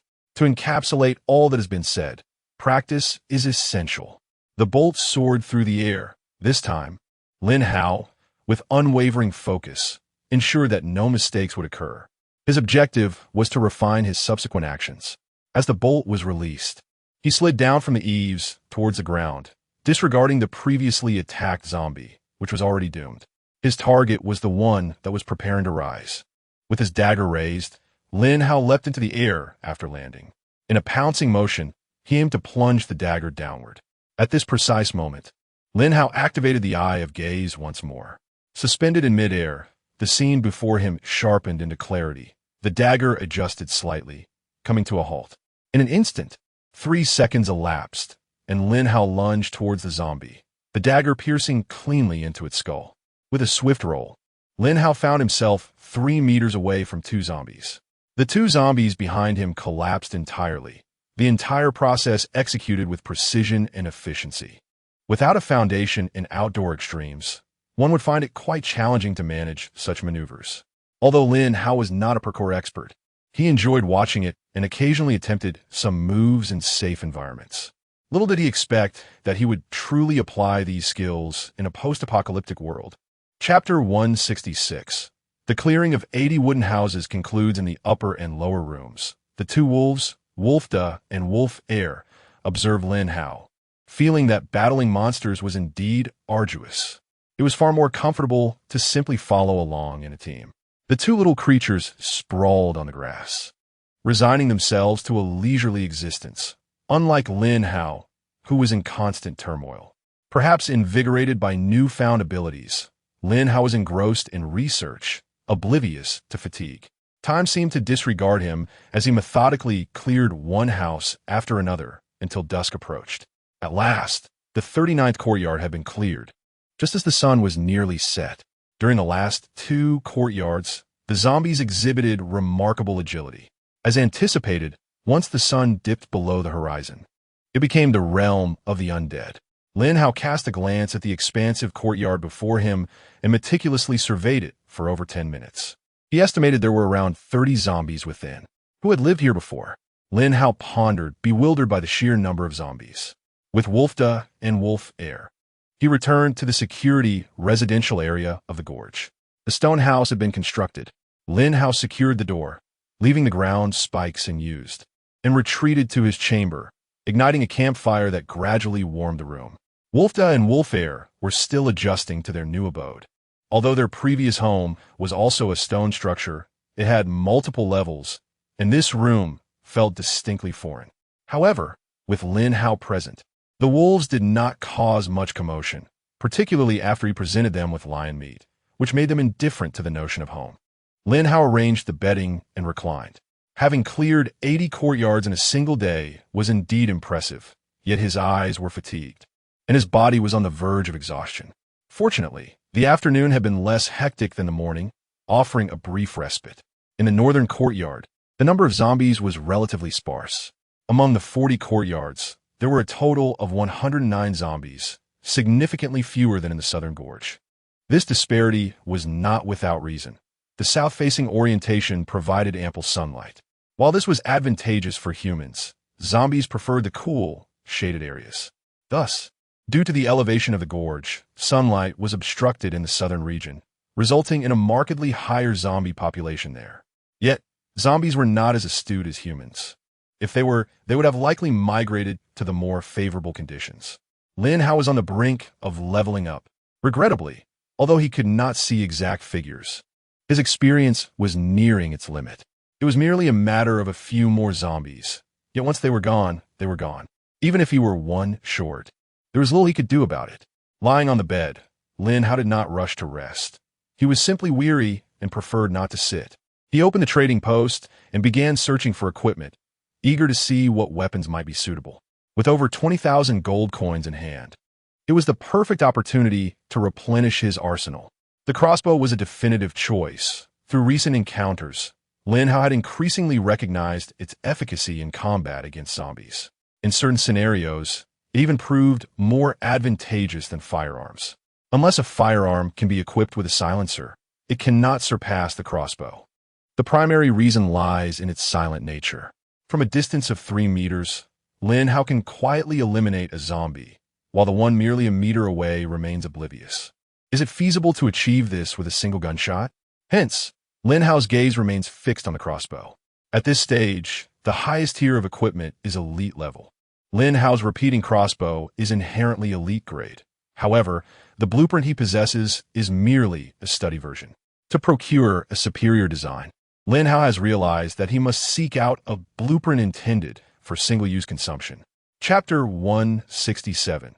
Financial constraints again. What distinguishes a one-time blueprint from a learning blueprint? The difference is not particularly challenging to discern. Firstly, a learning blueprint inherently possesses attributes, and its success rate is currently not high. It can be produced indefinitely, with attributes being random and variable. However, as the crafting level increases, mass production becomes feasible. In contrast, a one-time consumable blueprint may or may not possess attributes, and once utilized, it is gone forever. Regardless of how high the crafting level is, one cannot recreate it without consuming the blueprint again. Typically, weapons derived from consumable blueprints exhibit greater power. After all, they're unique weapons. If they are inferior to mass-produced ones, what justification exists for the cost of that blueprint? The number of blueprints is limited, merely a few dozen, with the majority being of lower grade. Lin Hao has selected one of the most expensive among them. Golden blueprints are generally priced at 2,000 to 3,000. Yet this particular one is listed at 20,000. There is no helping it. The seller is knowledgeable. The silent steel crossbow. Lin Hao was unsure of its appearance, but its characteristics were immediately apparent. Silent, utterly noiseless, it is ideally suited for assassination. Lin Hao had previously noted this issue. The attributes of weapons are diverse, and having attributes does not inherently equate to a superior weapon. The hallmark of a good weapon lies in the compatibility of its attributes. Those who wield crossbows undoubtedly seek silence, and the attribute of silence makes this crossbow the undisputed king among its kind. In addition, it possesses attributes such as piercing and slowing, both of which are commendable. However, the slowing attribute seems more fitting for bows. 20,000?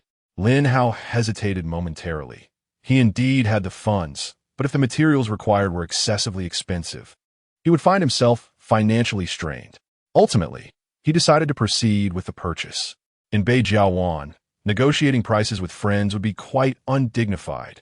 Gritting his teeth, Lin Hao directly bought the blueprint. It was likely that the seller was quite pleased. 20,000 gold coins is no small fortune at this stage. Disregarding the attributes, Acquiring a complete set of equipment would also require a similar sum. Lin Hao opened the blueprint. Silent steel crossbow. Requirements: steel X50, plastic X10, short wooden plank X1. Only these 3 materials? Lin Hao was surprised to find that the crafting requirements were not overly burdensome. However, it was still no trivial matter. 50 pieces of steel amount to a significant expense. Given the current market prices, steel alone would cost 5,000 gold coins. Alas, he found himself short on funds again. Lin Hao could not help but exclaim, "Darn it, why am I always a few thousand short? What to be done?" The reality is indeed as such. Yesterday, he was 1,000 short, and today it is 3,000. Selling walnut wood? 100 pieces. Who knows how long that will take to sell? As walnut wood is not a fast-moving commodity. As for clothing, he had a fair amount. With 80 wooden houses, how many garments could that yield? The problem is that he had yet to search thoroughly. Ahem. Old Bai, how did you find yesterday's magazine? Lin Hao's expression bore the mark of a shrewd merchant. Watch it, the old man retorted. What have I not seen? Would I be so unambitious? Huh, but I do rent it out. A magazine for a day costs 100 gold coins. Not a bad business. Oh, splendid. Lin Hao never anticipated that this old man could truly engage in anything. Renting out magazines? Well, if the items belong to someone else, they are free to do as they please. Moreover, the old man may not even be speaking the truth. Perhaps he is simply embarrassed to admit he is reading them himself. That aside, purchasing a few items but falling short by 3,000? Why not sell you 3 copies then? You little master of the house, how shameless you are. Ha ha. The old man's face was a patchwork of bruises. At that moment, everyone was dining, and the beautiful heiress was seated directly opposite the old man. Chapter 168. Purchasing blueprints. Observing old Bai's smug expression, the beautiful heiress inquired curiously, "Grandfather, what are you so delighted about?" Old Bai wiped his mouth and replied, "I was chatting with the family head. This young man possesses quite a sense of humor. Indeed, we had a conversation the other day, and he was rather talkative." The heiress praised Lin Hao with admiration. "Ahem. Yes, he is indeed quite loquacious." Old Bai chuckled, though inwardly he had cursed Lin Hao countless times. With 3,000 coins in hand, Lin Hao promptly purchased 50 units of steel. In the blink of an eye, he found himself with a mere 910 coins remaining. The crossbow was immediately crafted. For the wood selection, Lin Hao opted for golden silk namu, questioning whether just one piece would suffice. Contemplating that perhaps a bit more wood was needed for the handle. Why not make it more aesthetically pleasing? With a production time of 5 hours, Lin Hao turned his attention to the crossbow bolts. Since he only possessed repeating crossbow magazines, and this particular crossbow required universal bolts, he was unable to craft them at home. However, crossbow bolts were not overly expensive. A large magazine originally sold for 100 iron, which translated to merely 1 gold coin. How outrageous! Lin Hao realized that upon converting the currency, some transactions appeared to yield surprisingly high profits due to the reduced prices. Why was this large magazine priced at only 5 gold coins? 500 iron seemed excessive. Yet, people often perceived 500 iron as costly, while 5 gold coins felt relatively cheap. Killing a single zombie netted 15 gold coins. With a magazine containing 100 bolts, it could potentially slay a zombie. Lin Hao dismissed the need for calculations, as he lacked a workstation. However, he wasn't in a rush to make a purchase. Instead, he opted to sort the prices from high to low, hoping to discover something of greater value or different quality. Steel bolts were priced at 500 gold coins for a large magazine. Instantly, Lin Hao was captivated by these bolts. Drawing on his crafting experience, he understood that while a piece of steel cost 100 gold coins, it could yield at least 30 arrowheads. Thus, the 500 gold coins likely consumed no more than 3 pieces of steel. The price was moderate, yet not exorbitant. Without hesitation, Lin Hao purchased a large magazine. With 100 steel bolts in hand, he anticipated that after hunting a few zombies the following day, he would have enough funds to acquire another magazine. He estimated that 200 steel bolts would suffice for a day's endeavors. With these thoughts in mind, Lin Hao examined the steel bolts. They were nothing short of a work of art. The arrowheads were triangular, featuring a hollow center, while the shafts were crafted from plastic. As he held them, Lin Hao also received information regarding the steel bolts. Their attack power surpassed that of iron bolts due to superior craftsmanship, resulting in lighter weight, enhanced speed, and greater penetrating ability. It was evident without needing to verify. How could steel bolts possibly be inferior to iron ones? He spread the bolts out, placing them in the most accessible position. Turning to glance at the wolves, he patted his bedding. The two little wolves, Wolf 1 and Wolf 2, bounded over with exuberance, eagerly burrowing into their temporary abode. Lin Hao had not provided them with a proper nest, and the cold ground was far too frigid for him to allow the little creatures to endure such discomfort. Before long, the sound of gentle snoring filled the room. Both Wolf 1 and Wolf 2 had grown accustomed to this soothing noise, even sinking into a deep slumber alongside it. After a day filled with arduous battles, Lin Hao was indeed weary, and he too succumbed to a profound and restful sleep throughout the night. Chapter 169. The interest-free steel repeating crossbow. As dawn broke the next day, Lin Hao awoke to discover it was already past 8 o'clock. This was the latest he had risen in the wasteland world. Congratulations, host, on successfully enduring 10 days in the wasteland, the system announced. A small gift package has been dispatched to your warehouse. Please check its contents at your convenience. Lin Hao was utterly speechless at the system. I'm stuck in a canyon, and you've sent the package to my warehouse? This is a disaster. I can't return to check it. Today marked the 10th day, and surely the contents of the package would be exceptional. He recalled the initial gift package, which had included a motorcycle, indicating that these packages were far from ordinary. If only I had known about the gift, I could have arrived a day later. He sat up and glanced at the two wolf pups, who were still fast asleep. These little creatures had a rhythm of their own. They awoke and slumbered in tandem with him, making them easy to care for. However, today was special. He needed to treat himself to a hearty meal. Right? My crossbow should be ready by now, Lin Hao thought as he swung his legs off the stone bed. On the stone table lay a gleaming silver steel repeating crossbow. Elated, he picked it up, running his hand along the steel frame, clearly enamored. A fine weapon had a distinct appearance. While his wooden crossbow had been beautifully crafted, it lacked the sheer power of a true weapon. Now, with this new steel crossbow, the solid steel frame alone conveyed an impression of formidable strength. The crossbow utilized a specialized magazine, featuring a row of pure steel slots above the arrows. When opened, it could accommodate standard crossbow bolts with a maximum capacity of 10. Below was a steel grip that, when pushed back, would draw the bowstring taut until it latched onto the trigger, automatically dropping the bolt into position. This design eliminated the need for the left hand to maneuver around the string during loading, allowing for a swift two-handed operation. The rear handle, crafted from golden silk nano wood, felt incredibly smooth and pleasant to the touch.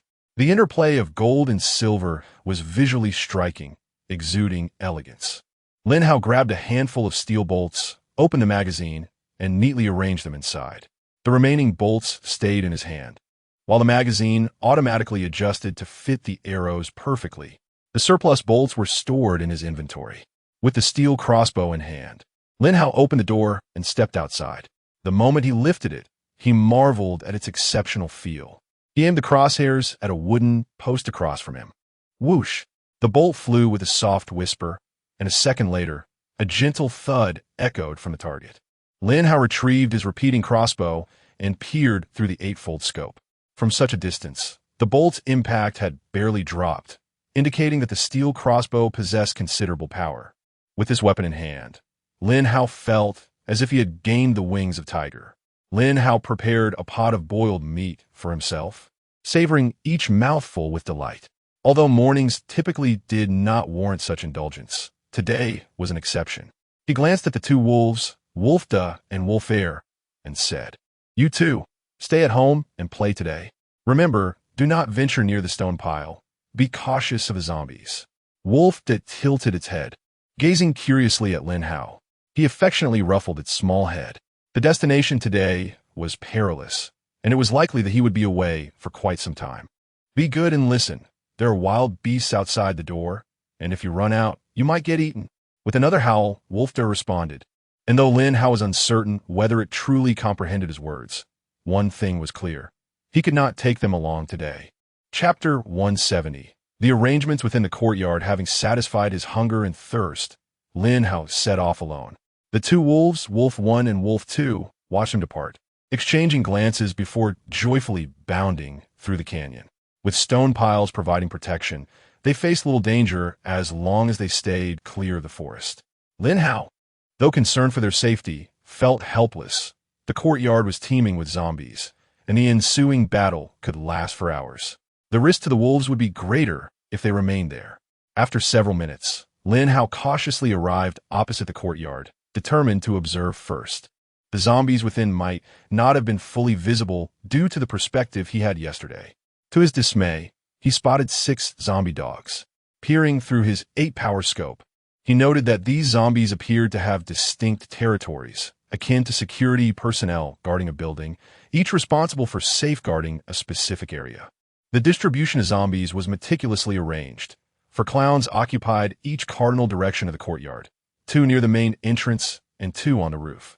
2 screeching zombies roamed seemingly aimlessly, yet one remained on the left and the other on the right, each steadfastly maintaining their designated zones, coordinating with the roof-dwelling clown zombies.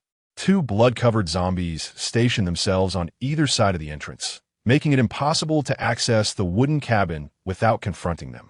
The remaining zombies patrolled the courtyard, accompanied by the 6 zombie dogs that protected the perimeter. Had Lin Hao ever witnessed zombies orchestrating defensive strategies? Today he did. The challenge lay in how to confront this situation. Lying on the roof of the wooden cabin, he fell into deep contemplation. The zombies in the courtyard were not insurmountable foes. The primary concern was the traps present. The 2 screeching zombies were the crux of the issue. The courtyard's layout appeared straightforward, yet the surrounding defenses were merely deceptive aids. Only the 2 screeching zombies at the center represented the true ignition point.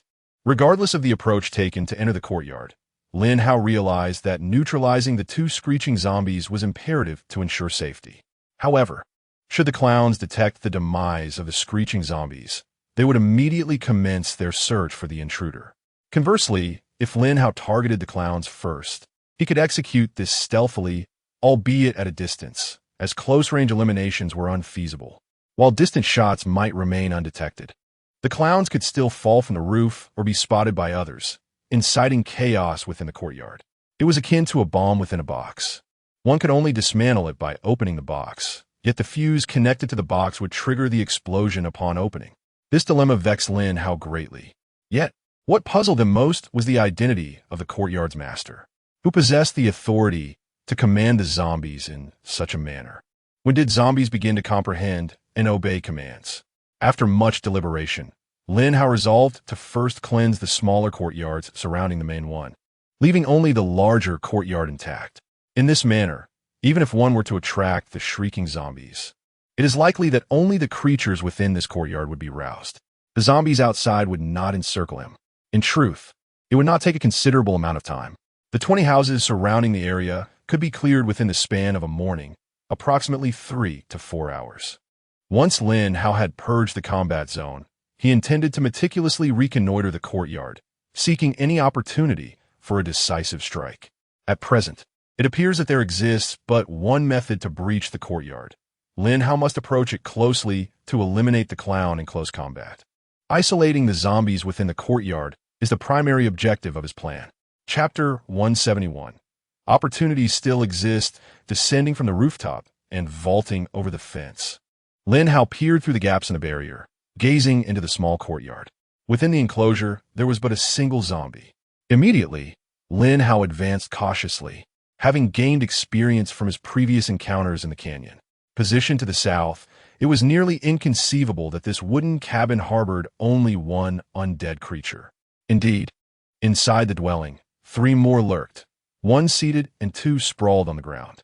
The steel crossbow was about to make its debut, filling Lin Hao with a touch of excitement. Although lacking an 8-fold scope, the crossbow's built-in sight proved commendable.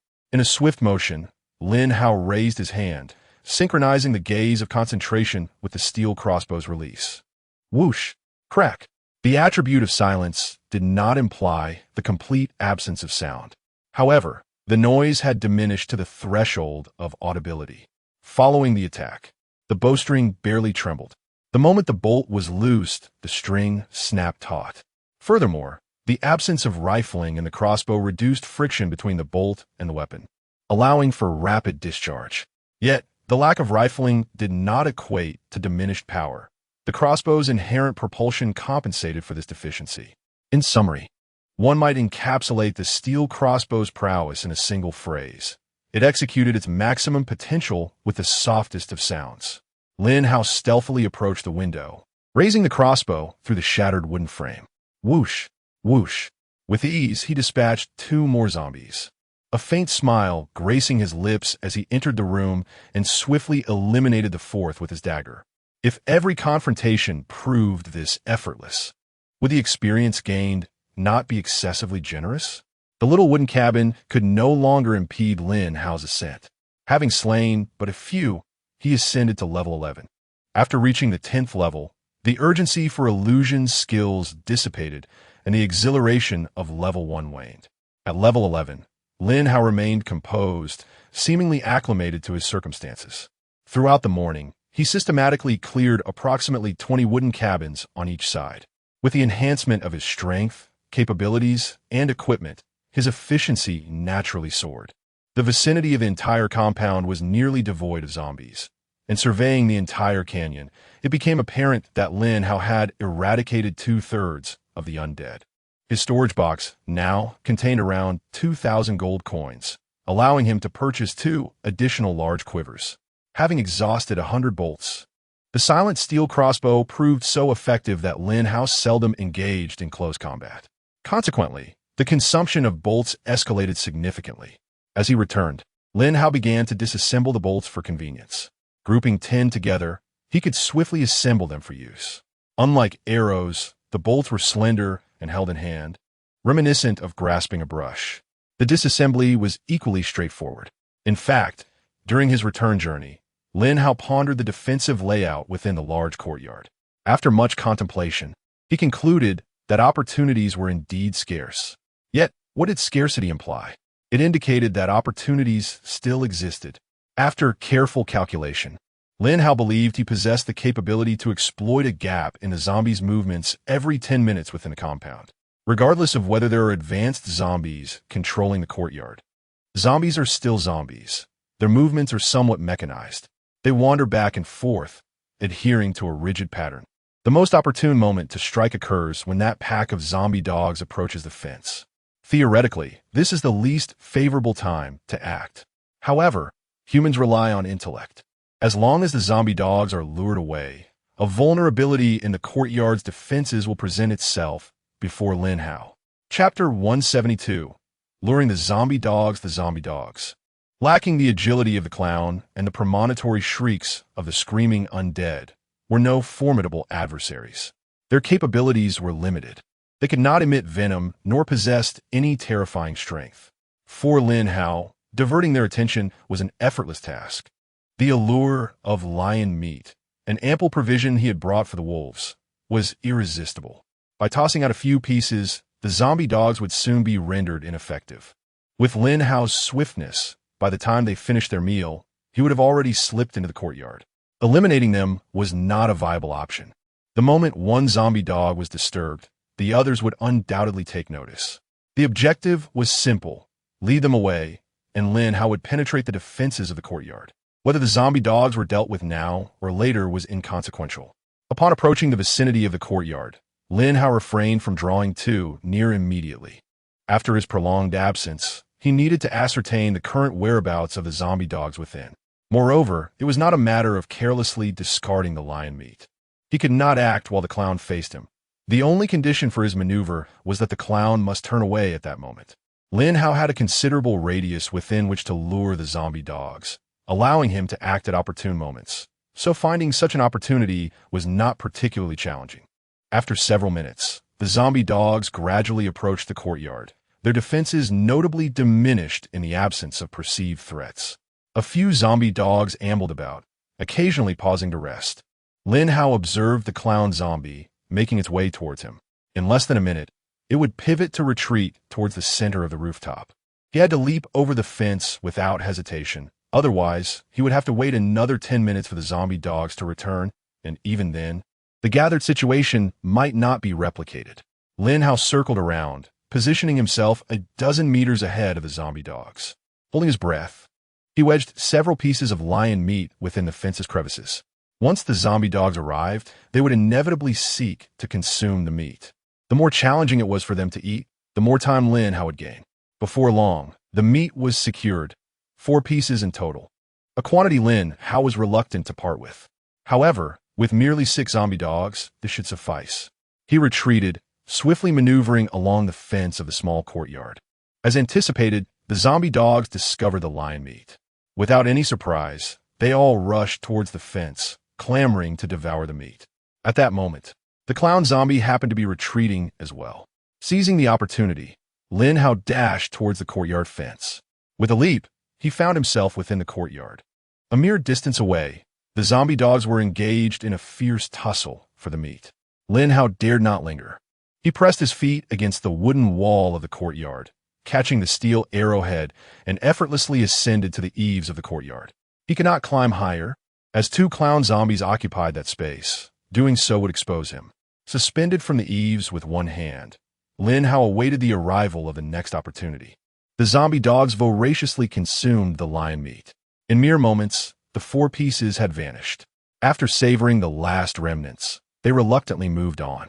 At that moment, the wandering zombies approached. Lin Hao initially believed that securing even a minute of respite for himself was a considerable fortune. To his astonishment, the zombie dog lingered, captivated by the scent of flesh, extending the delay to nearly 3 or 4 minutes. Originally, the zombie dog and the horde were positioned at 12 o'clock and 6 o'clock, respectively. However, now they were nearly converging. This proximity implied that after the horde passed, Lin Hao would have approximately 7 to 8 minutes, during which he need not worry about encountering any zombies. In this precious interval, Lin Hao could accomplish a multitude of tasks. Chapter 173, Clearing the Front Yard, Part 1. Before him, a horde of zombies ambled by. Lin Hao sat horizontally atop the eaves, his body and legs forming a straight line. Had he not brought stone walls and a door when he arrived at the canyon? Lin Hao had even prepared a spare, fearing potential mishaps upon reaching the canyon. Now, that door proved its worth. He wedged one side of the door panel with the steel triangle on his foot while prodding it with a dagger. Without the enhancement of his attributes and the increase in strength, sustaining the weight of a wooden door for 10 minutes would have been unbearable for Lin Hao. The crucial point was that his other arm was still dangling from the eaves. However, such a disguise could fool even a 3-year-old. Could it deceive the zombies? Perhaps. Peering through the crack of the door, Lin Hao observed 2 zombies in the horde, their heads cocked at odd angles. They indeed cast a few glances at the door panel hanging in the distance. The 2 zombies sensed something amiss. They could not pinpoint what was wrong. Emitting low grunts of they were gently nudged forward by the throng of zombies. Phew! Lin Hao exhaled, for this was not his first venture into such perilous acts. In fact, he had employed a similar evasion tactic in the small courtyard before. However, it was not the door panel in his possession, but rather a piece that had fallen from the courtyard door. Its position was evidently altered by Lin Hao, yet the zombies, seeing it, remained oblivious. Were it not for his prior experiences, Lin Hao would not have dared to act so boldly. After enduring until the zombie horde and the zombie dogs had moved on, Lin Hao swiftly removed the door panel with his right hand. Next, he had to deal with the 2 clown zombies. As they emerged, it signified that the screaming zombies were not far from his eaves. Lin Hao intended to strike them as they approached the eaves, but doing so would certainly draw the attention of the screaming zombies. Thus, patience was imperative. He could not act in that fleeting moment. Yet, as the clown zombies drifted further away, Lin Hao's ambush would no longer be as straightforward. But he had devised a plan. The clown zombies gradually approached the eaves, and Lin Hao remained cautiously still. The sound of their footsteps on the rooftop echoed in his ears. Creak, creak, ah! The low growls resonated nearby, prompting Lin Hao to hold his breath, fearful that the clown zombies might detect the scent of a human, for they were perilously close. Almost separated by merely a layer of roofing, the clown zombies glanced downwards, unaware that just beneath their line of sight, A human lay concealed. Turning to each other, the two clown zombies exchanged glances. The rooftop extended east-west for more than 20 meters. They had no inkling of how many times they had traversed back and forth. 5, 4, 3. Lin Hao silently counted down in his mind. At this moment, there had been no zombies approaching from his side for nearly 10 minutes, rendering the situation relatively secure. Lin Hao pressed his foot against the wall, hands gripping the eaves as he prepared to climb upwards. 1. At the instant he mentally uttered 1, Lin Hao propelled himself upward with his right foot. In midair, Lin Hao raised his steel crossbow, his gaze not fixed upon the nearby jester, which had its back turned to him. Instead, his target was the jester zombie across from him, facing him directly. Whoosh! The bolt was released from the crossbow. In the next instant, a sharp crack echoed as it struck the crawling jester zombie squarely in the head. Without a moment's hesitation, Lin Hao flicked his wrist, discarding the steel crossbow into his level 3 backpack. Swiftly, he drew the dagger from his waist. The entire sequence, from the completion of his attack to the unsheathing of the dagger, transpired in precisely 2 seconds. Chapter 174, Clearing the Front Yard, Part 2. The jester zombie before him had just sensed something amiss, turning its head at that very moment. Lin Hao's piercing gaze activated once more. With a swift motion, the dagger found its mark at the center of the jester zombie's skull. Lin Hao gripped its lifeless body with his left hand, while his right hand carefully withdrew the dagger. Decomposed, the two corpses rapidly disintegrated, not for any other reason, but because leaving them intact would allow blood to drip down from the eaves, potentially attracting the attention of the zombies lurking within the room. Once decomposed, the zombie's blood was absorbed into Lin Hao's storage box, leaving only a heap of decaying flesh, no longer a cause for concern. Perched upon the eaves, Lin Hao found his sanctuary in this precarious spot. The zombies and zombie dogs below were no longer a threat. The next phase of his plan involved eliminating the screaming zombies. There were 4 jester zombies in total, 2 of which were situated near the front gate. As long as Lin Hao refrained from approaching that area, there was no need for worry. The zombies, oblivious to their vanished companions, would not exhibit curiosity, for they lacked the intellect to do so.